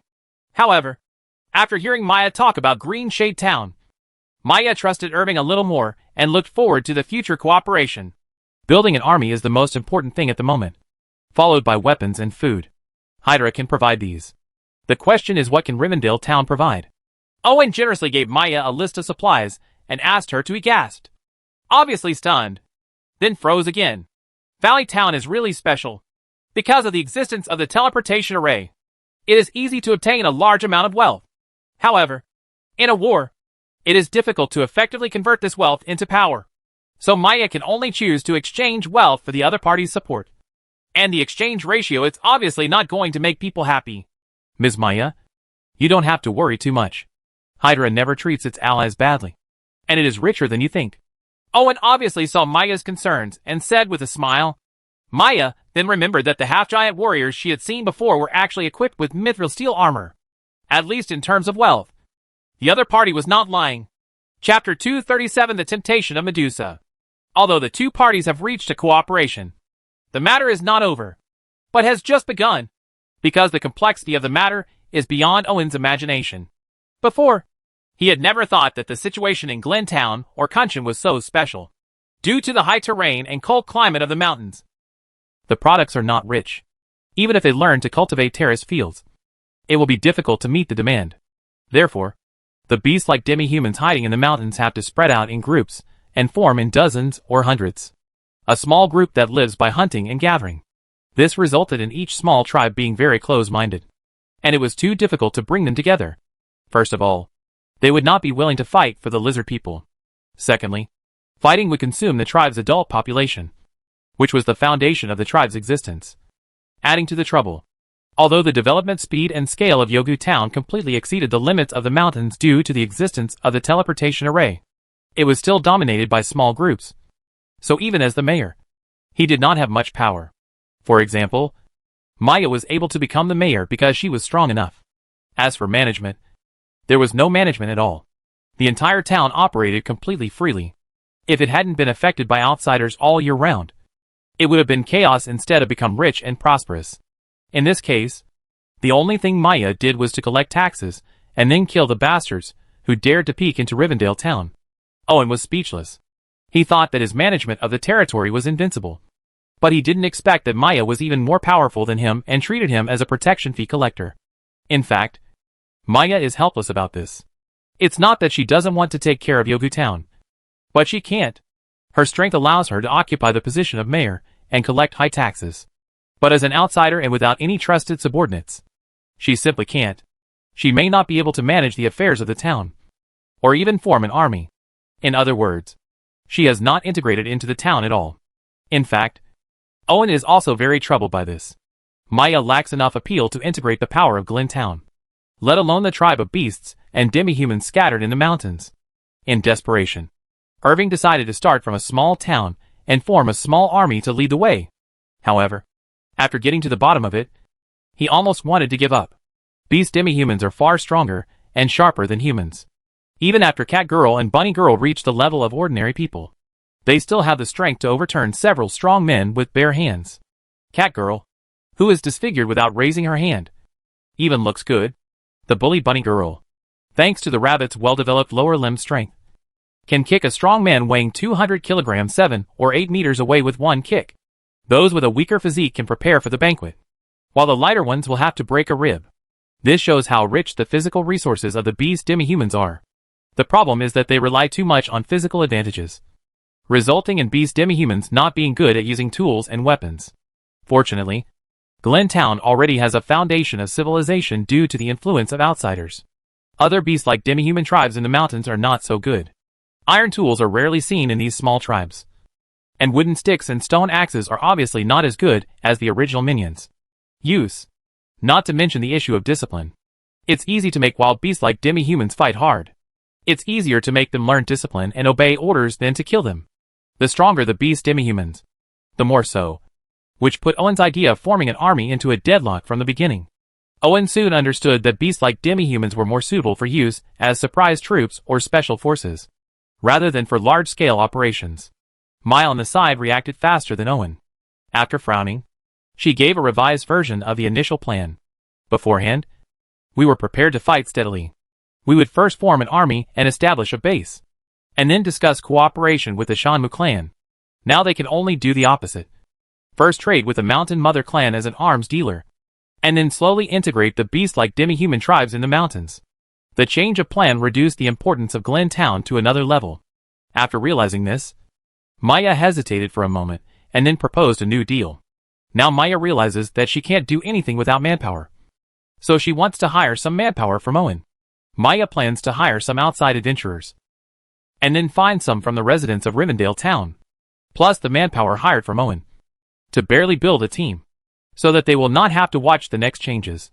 Owen was very interested in this. After all, he was not afraid of his subordinates being bribed and betrayed. Therefore, The more Maya hired, the more benefits he would get. So he changed his mind and came up with a unit that the opponent simply could not refuse. The Gorgon. The 4 monsters in the dungeon have different advancements. Among them, the advancement of poisonous snakes includes Gorgons and even stronger Medusas. Sure enough, after seeing someone of the same race, Maya decided to hire him without even thinking, because she was confident that he would truly become her teammate. However, the Gorgons hired by Maya require Owen to spend progress points to redeem them, and they are not cheap. So ordinary gold and silver will not work. They must be rare resources such as mithril and fine gold. Maya didn't care about this. She waved her hand proudly and sent 10 people to inspect the goods first. This move made Maya's eyes light up, and she reevaluated the wealth contained in the mountains. In fact, this is normal. The mountains lack food, but they never lack resources. The continuous mountains contain countless high-quality wood and minerals, including gold, silver, gems, crystals, sulfur, saltpeter, as well as precious magic crystals, mithril and fine gold. The mountains are quite huge, of mineral veins. This place is worth occupying. Maya's eyes were shining, and she was constantly calculating something, while Owen nodded with satisfaction after checking the quality of mithril and fine gold. Ordinary minerals such as gold and silver can be exchanged for supplies. As for mithril and fine gold, in addition to hiring Gorgons, you can also choose to exchange some of these. Owen rewrote a list to Maya and took out some sample. Because mithril and fine gold cannot be measured by ordinary materials, he will not deceive the other party in this regard. I want the blood potion. Maya took a fancy to the bottle of emerald green potion at a glance, because her blood was sending out signals of desire, and she couldn't wait any longer. Yes, there are basic blood potions, advanced ones, and even the perfect potion that can make you become Medusa. Although Owen's tone was calm, it was full of temptation for Maya, just like the relationship between the nine-tailed fox and the vixen. Medusa and the Gorgon also have a huge class gap, not in terms of strength, but in the evolution of life levels. So no Gorgon can resist becoming Medusa. The temptation of Shah is just like how few fox demons don't want to be dodgy. Maya instinctively sensed that she was about to fall into the other party's trap. But this was a conspiracy. As long as she could not resist the temptation to become Medusa, she would inevitably fall into the trap. The key is that the bottle of blood potion in front of him and Maya are not fake, which further confirms that what Owen said is true. Chapter 238 Shushu Tunnel Engineering Team. Obviously, Maya's unreliability made Owen have little confidence in her. In addition, she entered a state similar to hibernation after drinking the blood potion. Therefore, after taking away a lot of her private money, he hired a large number of rats through Xi. People plan to build their own forces. As for Maya, she is intervening in the management of Rivendell Town on Maya's behalf. Wherever the Ultramarines are, the residents of Rivendell Town will know what it means to dare to be angry, but not to speak out, and to be submissive. It is not difficult to recruit rat men, although there are not many rat men in Rivendell Town. That is because too many rat men are not allowed to live in the town. This is mainly because the rat people are so prolific. If they are not restricted, the entire Rivendell Town will be filled with rat people before long. Therefore, the people who can live in Glen Town are all rat people with some status. For example, G. Her family is very large, so she just gathered nearby tribesmen to gather hundreds of them. And they are all related to each other, which amazed Owen.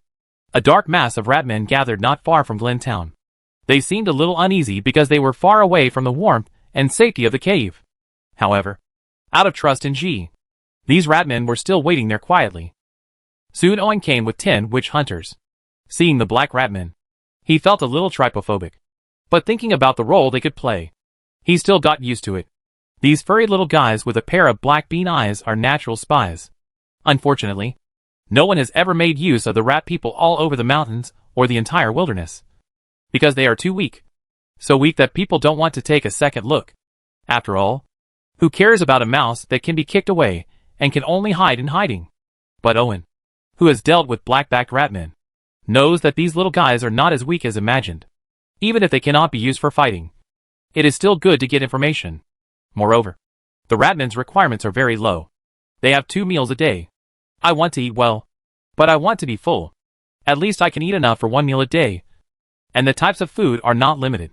From Owen's point of view, this condition is almost free of charge, because he has summoned the Slime Queen a long time ago, and has already stored a considerable amount of nutrient blocks. Slime is a nutrient block synthesized by devouring organic matter. It looks like gray-white soap and tastes quite bad, like finely ground sawdust mixed with starch. It is not only choking on the teeth, but also has a bitter taste. It does not need to be boiled in water. It feels like chewing on plywood.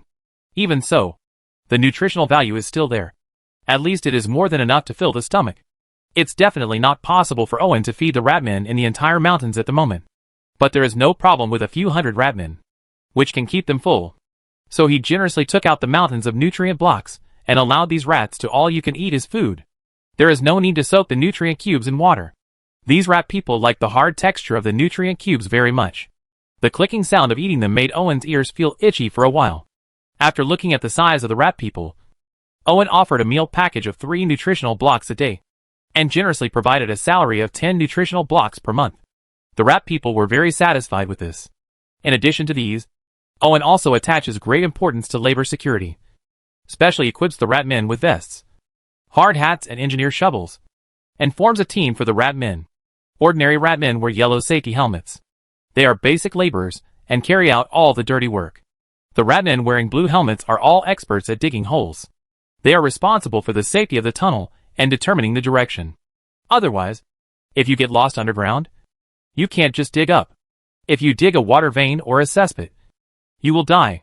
Those wearing red hard hats have a slight reputation among the ratmen. They are organizers, and are responsible for leading a group of ratmen to complete the tasks assigned to them. As for the white helmet with the highest status, it is of course Irving's only one. After the distribution, the rat people put on their vests and helmets, carried backpacks filled with nutritional blocks, and carried engineering shovels. The Rat Tunnel Engineering Brigade was established. These ratmen will go deep into the mountains to inquire about the lizardmen's fighting situation, and dig complex underground passages and underground spaces to prepare for Owen's next plan. Although rat people like to dig holes, they don't do it intentionally in normal times. Firstly, although their claws and teeth grow quickly, they cannot withstand grinding all day long. Secondly, their physical strength cannot keep up because they can't fill their stomachs. But with the nutrient blocks provided by Owen and the sturdy and durable engineer shovel, the rat man completely unleashed his nature. When he was hungry, he gnawed the crunchy and delicious nutritious blocks. When he was full, he happily wielded the engineer shovel to dig holes. Hundreds of the rat men advanced rapidly at an astonishing speed of tens of thousands of meters a day, and soon penetrated deep into the war zone between the two lizardman clans, and brought back a lot of the latest news. The battle between the lizardmen was far more cruel than Owen imagined. The two sides were not like the same race at all. Javelins, copper knives, stone axes, traps, poisons, curses, everything was used. The hunting teams of both sides looked like life and death enemies as soon as they met. Likewise, the difference in numbers and strength does not matter at all. It must end with the complete death of one party. Therefore, after the brutal fighting, all that is left behind are corpses and broken arms. However, Owen strangely discovered that the lizardmen of the Voodoo clan would take away all the relatively intact corpses, and only the remaining corpses would be eaten by the raptors. Oh, that's because the Voodoo tribe wants to refine Voodoo zombies. Maya, who woke up after absorbing the blood potion, ran to Irving without even having time to bask in the sun, intending to buy a bottle of higher quality blood. After hearing this said casually, Owen didn't expect Maya to know, but at least she had been in this world for many years, so it wasn't surprising to know. So he continued to ask. Maya also felt that she played too little role. It was rare that she knew something that the other party didn't know, so she explained it carefully. The reason why the Voodoo tribe is feared by the beast-like demi-humans is that they believe in the king of Voodoo. In addition to liking blood sacrifices, they are also good at refining corpses into Voodoo zombies. These Voodoo zombies are not affected by low temperature and low oxygen. It can directly threaten the mountains. Next, Maya focused on this special zombie, which opened Owen's eyes. In addition to being extremely powerful and invulnerable, Voodoo zombies are also poisonous and cursed. They are unbeatable and untouchable. They are very difficult to deal with. If it weren't for the cumbersome refining process and the high failure rate, they would have been no problem to other clans. This is also the reason why the Shanmu clan fights bravely and is not afraid of death. Because if you die with missing arms and legs, you will be spared the punishment. But if you die completely, you will suffer the old punishment. You must know that refining voodoo zombies will imprison the soul of the lizard man in the corpse soaked in voodoo, constantly suffering inhuman torture, and watching you kill your tribe, and even relatives with your own eyes. No one can bear this kind of blow. But then the voodoo clan was no longer picky, and wanted all kinds of corpses, including their own, which made Owen feel the urgency of the impending war. Chapter 239 Voodoo Clan. The main tribe of the voodoo clan has moved to a place not far from the mountains. Erected totems, pitched densely packed tents, and countless lizardmen were busy. The busiest people here are not the warriors, who are always preparing for battle, nor the serious-looking priests, but the tired hunters. The lizard people don't know how to plant, and they can't grow anything in the swamps and forests. They don't raise many livestock, not even enough to feed the raptors. Their main source of food depends on hunting and gathering. This method can only meet the needs of tribes with small populations, but cannot meet the needs of large-scale wars. Thousands of lizard warriors can pile up a hill just by the meat they consume every day, and they can eat all the animals within a radius of dozens of miles in one day, not to mention the velociraptors they use as mounts. They are not vegetarians either. Therefore, in order to keep the war going, tens of thousands of lizard man hunters continuously transported the captured prey here, even in order to ensure that it would not rot. The lizard man hunters also tried to capture the prey alive as much as possible, which added to the excitement of hunting. The difficulty consumes a lot of manpower and material resources of the voodoo clan and causes serious internal friction. Failure to know how to plant means a lack of food reserves. In order to maintain the war, each tribe of the voodoo clan has deployed many lizard man hunters. As a result, the number of prey obtained by these tribes has been greatly reduced. Hunger has inevitably come, taking away the old and weak of the tribe, leaving the tribe in a state of weakness. What's even more deadly is that as the war continues, this situation will continue to worsen, and the tribe's population will decline like a cliff. The test of war is never just about combat power, population, reserves, and production. These are the keys to determining the outcome of the war. Obviously, the lizard people do not have a mature war mechanism. Fortunately, most of the lizard people have one virtue, and are all self-consuming. This is why the lizard people have existed on this continent for so many years, but have never encountered a population expansion crisis. Not enough. Not enough. The king of voodoo needs more sacrifices. The high priest of the voodoo clan is an old lizard man who has lived for an unknown number of years. His teeth have long been lost, and he can only eat pulpy gravy. Its back is not straight, and it always looks up at people. Even the tight skin of a cold-blooded animal has become loose and full of wrinkles. But its spirit is still good, and its eyes are still sharp. Even if the voodoo clan, the leader of the clan, a monster over 2 meters tall and as strong as a dinosaur, still felt tremendous pressure in the eyes of the other party, and often had to compromise. The clan has sent out enough warriors and suffered heavy losses. Several tribes have had to merge into other tribes because they lost all their adult warriors and hunters. The clan is becoming weak. The leader of the voodoo clan has been under constant pressure from the other party, very dissatisfied. You must know that the clan has lost thousands of adult lizard hunters and more warriors in order to meet the sacrifices needed by the other party. This means that many tribes have completely disappeared. This is your problem. The king of voodoo has defeated the god of the mountain mother clan. As long as he recovers through the blood sacrifice, the voodoo clan can completely eliminate the mountain mother clan, seize their territory, enslave their population, and let the voodoo clan, the poison clan, has grown stronger from the fallen bodies of the mountain mother clan, the high priest said, staring at the clan leader with cold eyes. Give me the voodoo zombies. Otherwise, the warriors of the clan can only use their lives to break the defense line of the Shanmu clan. You must know that they have no way out and will only fight to the death. I will not let my warriors die in vain, the clan leader said, to reach the final bottom line. This is also his purpose, because he knows that the sacrifice to the voodoo king is not something he can stop at all. The voodoo zombies are still being refined, and I can only give you a batch of defective products. The high priest didn't care about the defective products. He waved his hand and asked his priests to wake up the defective products and prepare them for voodoo. The king brings more and fresher sacrifices. Under the huge totem pole in the camp, there are 2 huge pools, one behind the other. The priests of the voodoo king are busy pouring the cooked voodoo soup into the pools to let the voodoo zombies soak in them, accelerate growth. However, there are always zombies that cannot withstand the increasing concentration of voodoo before they are about to be dissolved by voodoo. These unqualified zombies will be fished out by the priests of the king of voodoo and put into the second pool. This is what is called defective products. The so-called defective products are zombies that can no longer withstand the transformation of voodoo. In order to avoid waste, the priests of the voodoo king poured more plague into the second pool, making these zombies a source of pollution that spreads the plague. That is, swelling of plague zombies. It stands to reason that plague zombies are the most terrifying weapons of mass destruction. The problem is that lizardmen are cold-blooded creatures and are not easily infected with plague, unless it is a specially enhanced voodoo plague.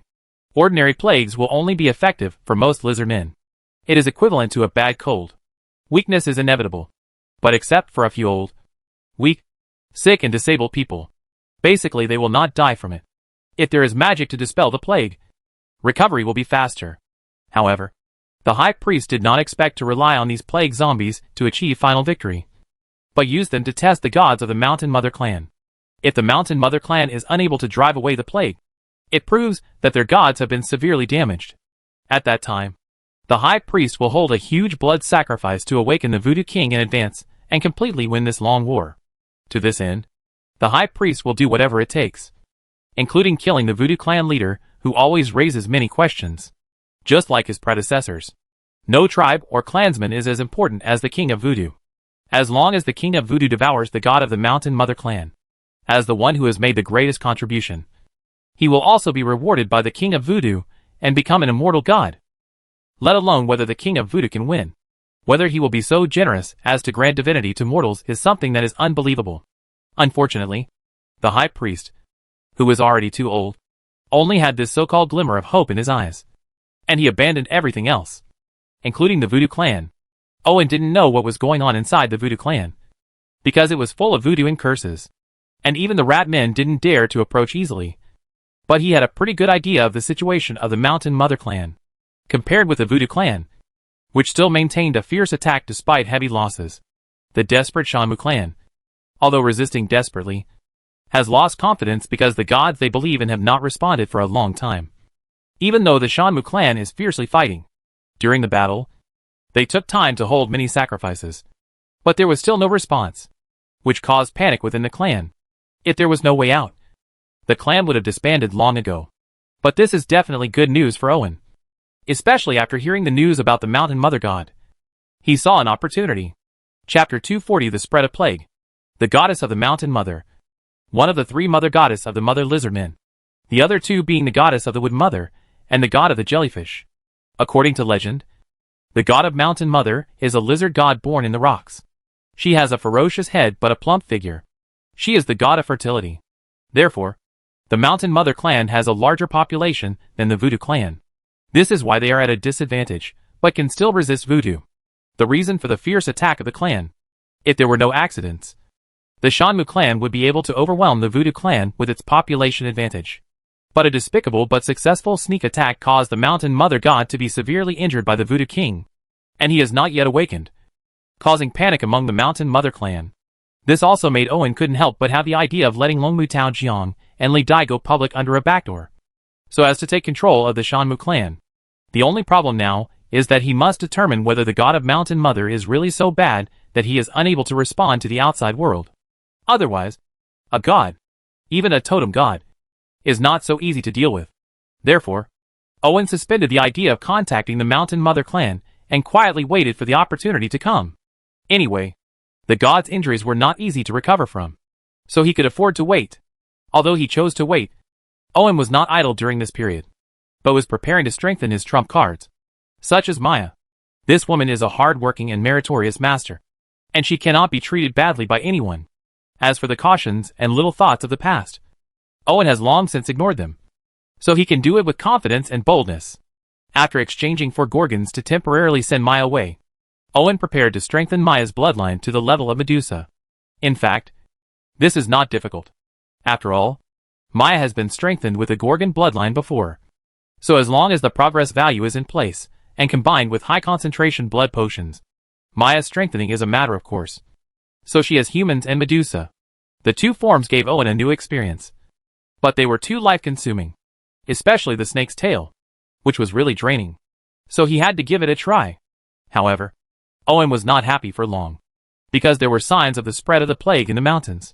When plague zombies first appeared on the battlefield between the two clans, Owen didn't take it seriously. However, he ignored the harm and spread of the plague to mammals. Even the highly resistant ratmen had a large number of infected people, fell into a weak state. But this did not make Owen confused, because he knew that the beast-like demi-humans in the mountains lived quite scattered, and the low temperature made it difficult for the plague to spread quickly. As for the large-scale infection of ratmen, it was not what a big deal. Ever since time travel, sanitation has always been Owen's focus. When the territory expanded, sanitation was upgraded to environmental sanitation and became more comprehensive. Nowadays, the territory not only has an excellent sewer system, but also has public bathhouses, toilets, garbage stations, hospitals, etc., which are also disinfected regularly, greatly reducing the chance of disease transmission. However, Owen did not become careless because of this, and still paid attention to epidemic diseases and plagues. After all, this is a world with extraordinary power, and it is not impossible to play with viruses and plagues. Therefore, as early as a few years ago, Owen asked Dale to refine targeted potions. After Emil joined, the research went further. So after obtaining the plague sample, Emil, who followed Owen into this world, began to brew the corresponding potion. It is not entirely correct to say that it is a magic potion, because Emil uses many original materials from the mountains, which greatly reduces the cost. Although the efficacy of the medicine is inevitably reduced, it makes it possible to use it on a large scale. Moreover, the physique of the beast-like demi-humans is stronger than that of humans. It only requires a little external force to break the stalemate with the plague and allow its own immune system to work. After drinking the decoction at least 2 or 3 times, the ratman can recover and eat 2 more meals. After a full meal, he returned to work and acquired antibodies against the plague for a long time. Let Maya tell the beast-like demi-human tribes in the name of Glen Town that here can provide decoction to cure the plague, and then take the opportunity to recruit some suitable people. Owen would not let go of such a good opportunity. He never gave up on this opportunity. The idea of a piece of land. And what he wants to do now is to use the skin of Glen Town to expand his influence on the mountains. The Rat Man is just the beginning. With Maya here, any of Owen's orders can be well executed. Not to mention that in addition to Emil, Witch Hunt also knows how to refine potions, which can fully meet the needs of nearby beasts and demi-humans. Owen wanted to take this opportunity to select some suitable soldiers, but he soon despaired. It turned out that he was completely wrong in using Rivendell as an example. The vast majority of beasts-like demi-humans live an extremely primitive life. It is very common to eat raw meat and live in caves. There is no soil for civilization at all, so let alone words. Even the vocabulary is surprisingly small. In other words, even if you understand, effective communication cannot be achieved in the other party's language, because these things simply do not exist in the other party's language. This is not something you just need to create a vocabulary. It is like introducing the sea to someone who has never seen the sea. Apart from water and big, you can't say anything else at all, and the other person doesn't understand it. So let alone complicated vocabulary. Although it doesn't reach the level of introducing computers to primitive people, and it's not much better. Under such circumstances, asking the other party to learn to observe discipline and train them into qualified soldiers is simply a dream. Owen wanted to exchange military buildings for direct conversion, but without a suitable building core, just like the town center of the territory or the castle tower on Hydra Island. Military buildings cannot be built without a core, and these military buildings are all aimed at humans. Owen couldn't tell whether beast demi-humans were human beings. Feeling helpless, Owen could only recruit a group of catmen and goatmen first, intending to try to see if he could replicate the miracle of the ratmen. Cat people are not cat girls. Their bloodline is more primitive, so they show more animal characteristics. Like a cat that can walk upright. It's cute, but it's cute. So the question is, where did the hybrids of cat humans, like cat girl, come from? Full of doubts, Owen asked Elu to train the cat people. The intelligence of Elu cats is not low, and their strength is not weak. These cat people can be trained into qualified scouts and good helpers. There may not be a possibility of training to become assassins or thieves in the future. When the time comes, they can be given to the root for further training to fill the gap. Manpower shortage. As for the goat man, don't think that the goat is weak. In fact, the goat man is very aggressive and is especially good at putting his head on his chest. His specialty is moving freely on cliffs. But Owen hired the goatmen not for fighting, but to transport goods. The battleships on Hydra Island have arrived at the savage continent according to Owen's guidance. The only problem now is that they can't get in. However, places close to the mountains are full of cliffs, making it impossible to pass through normally. If you try to land elsewhere, let alone whether the two clans who are fighting for a pot of porridge will give way, just lengthening the journey is not cost-effective. So Irving specially hired if you get the goatman. Let the goatman carry the goods to the warship docked on the shoal, and then take a shortcut back, which can shorten the round-trip time to 3 to 4 days.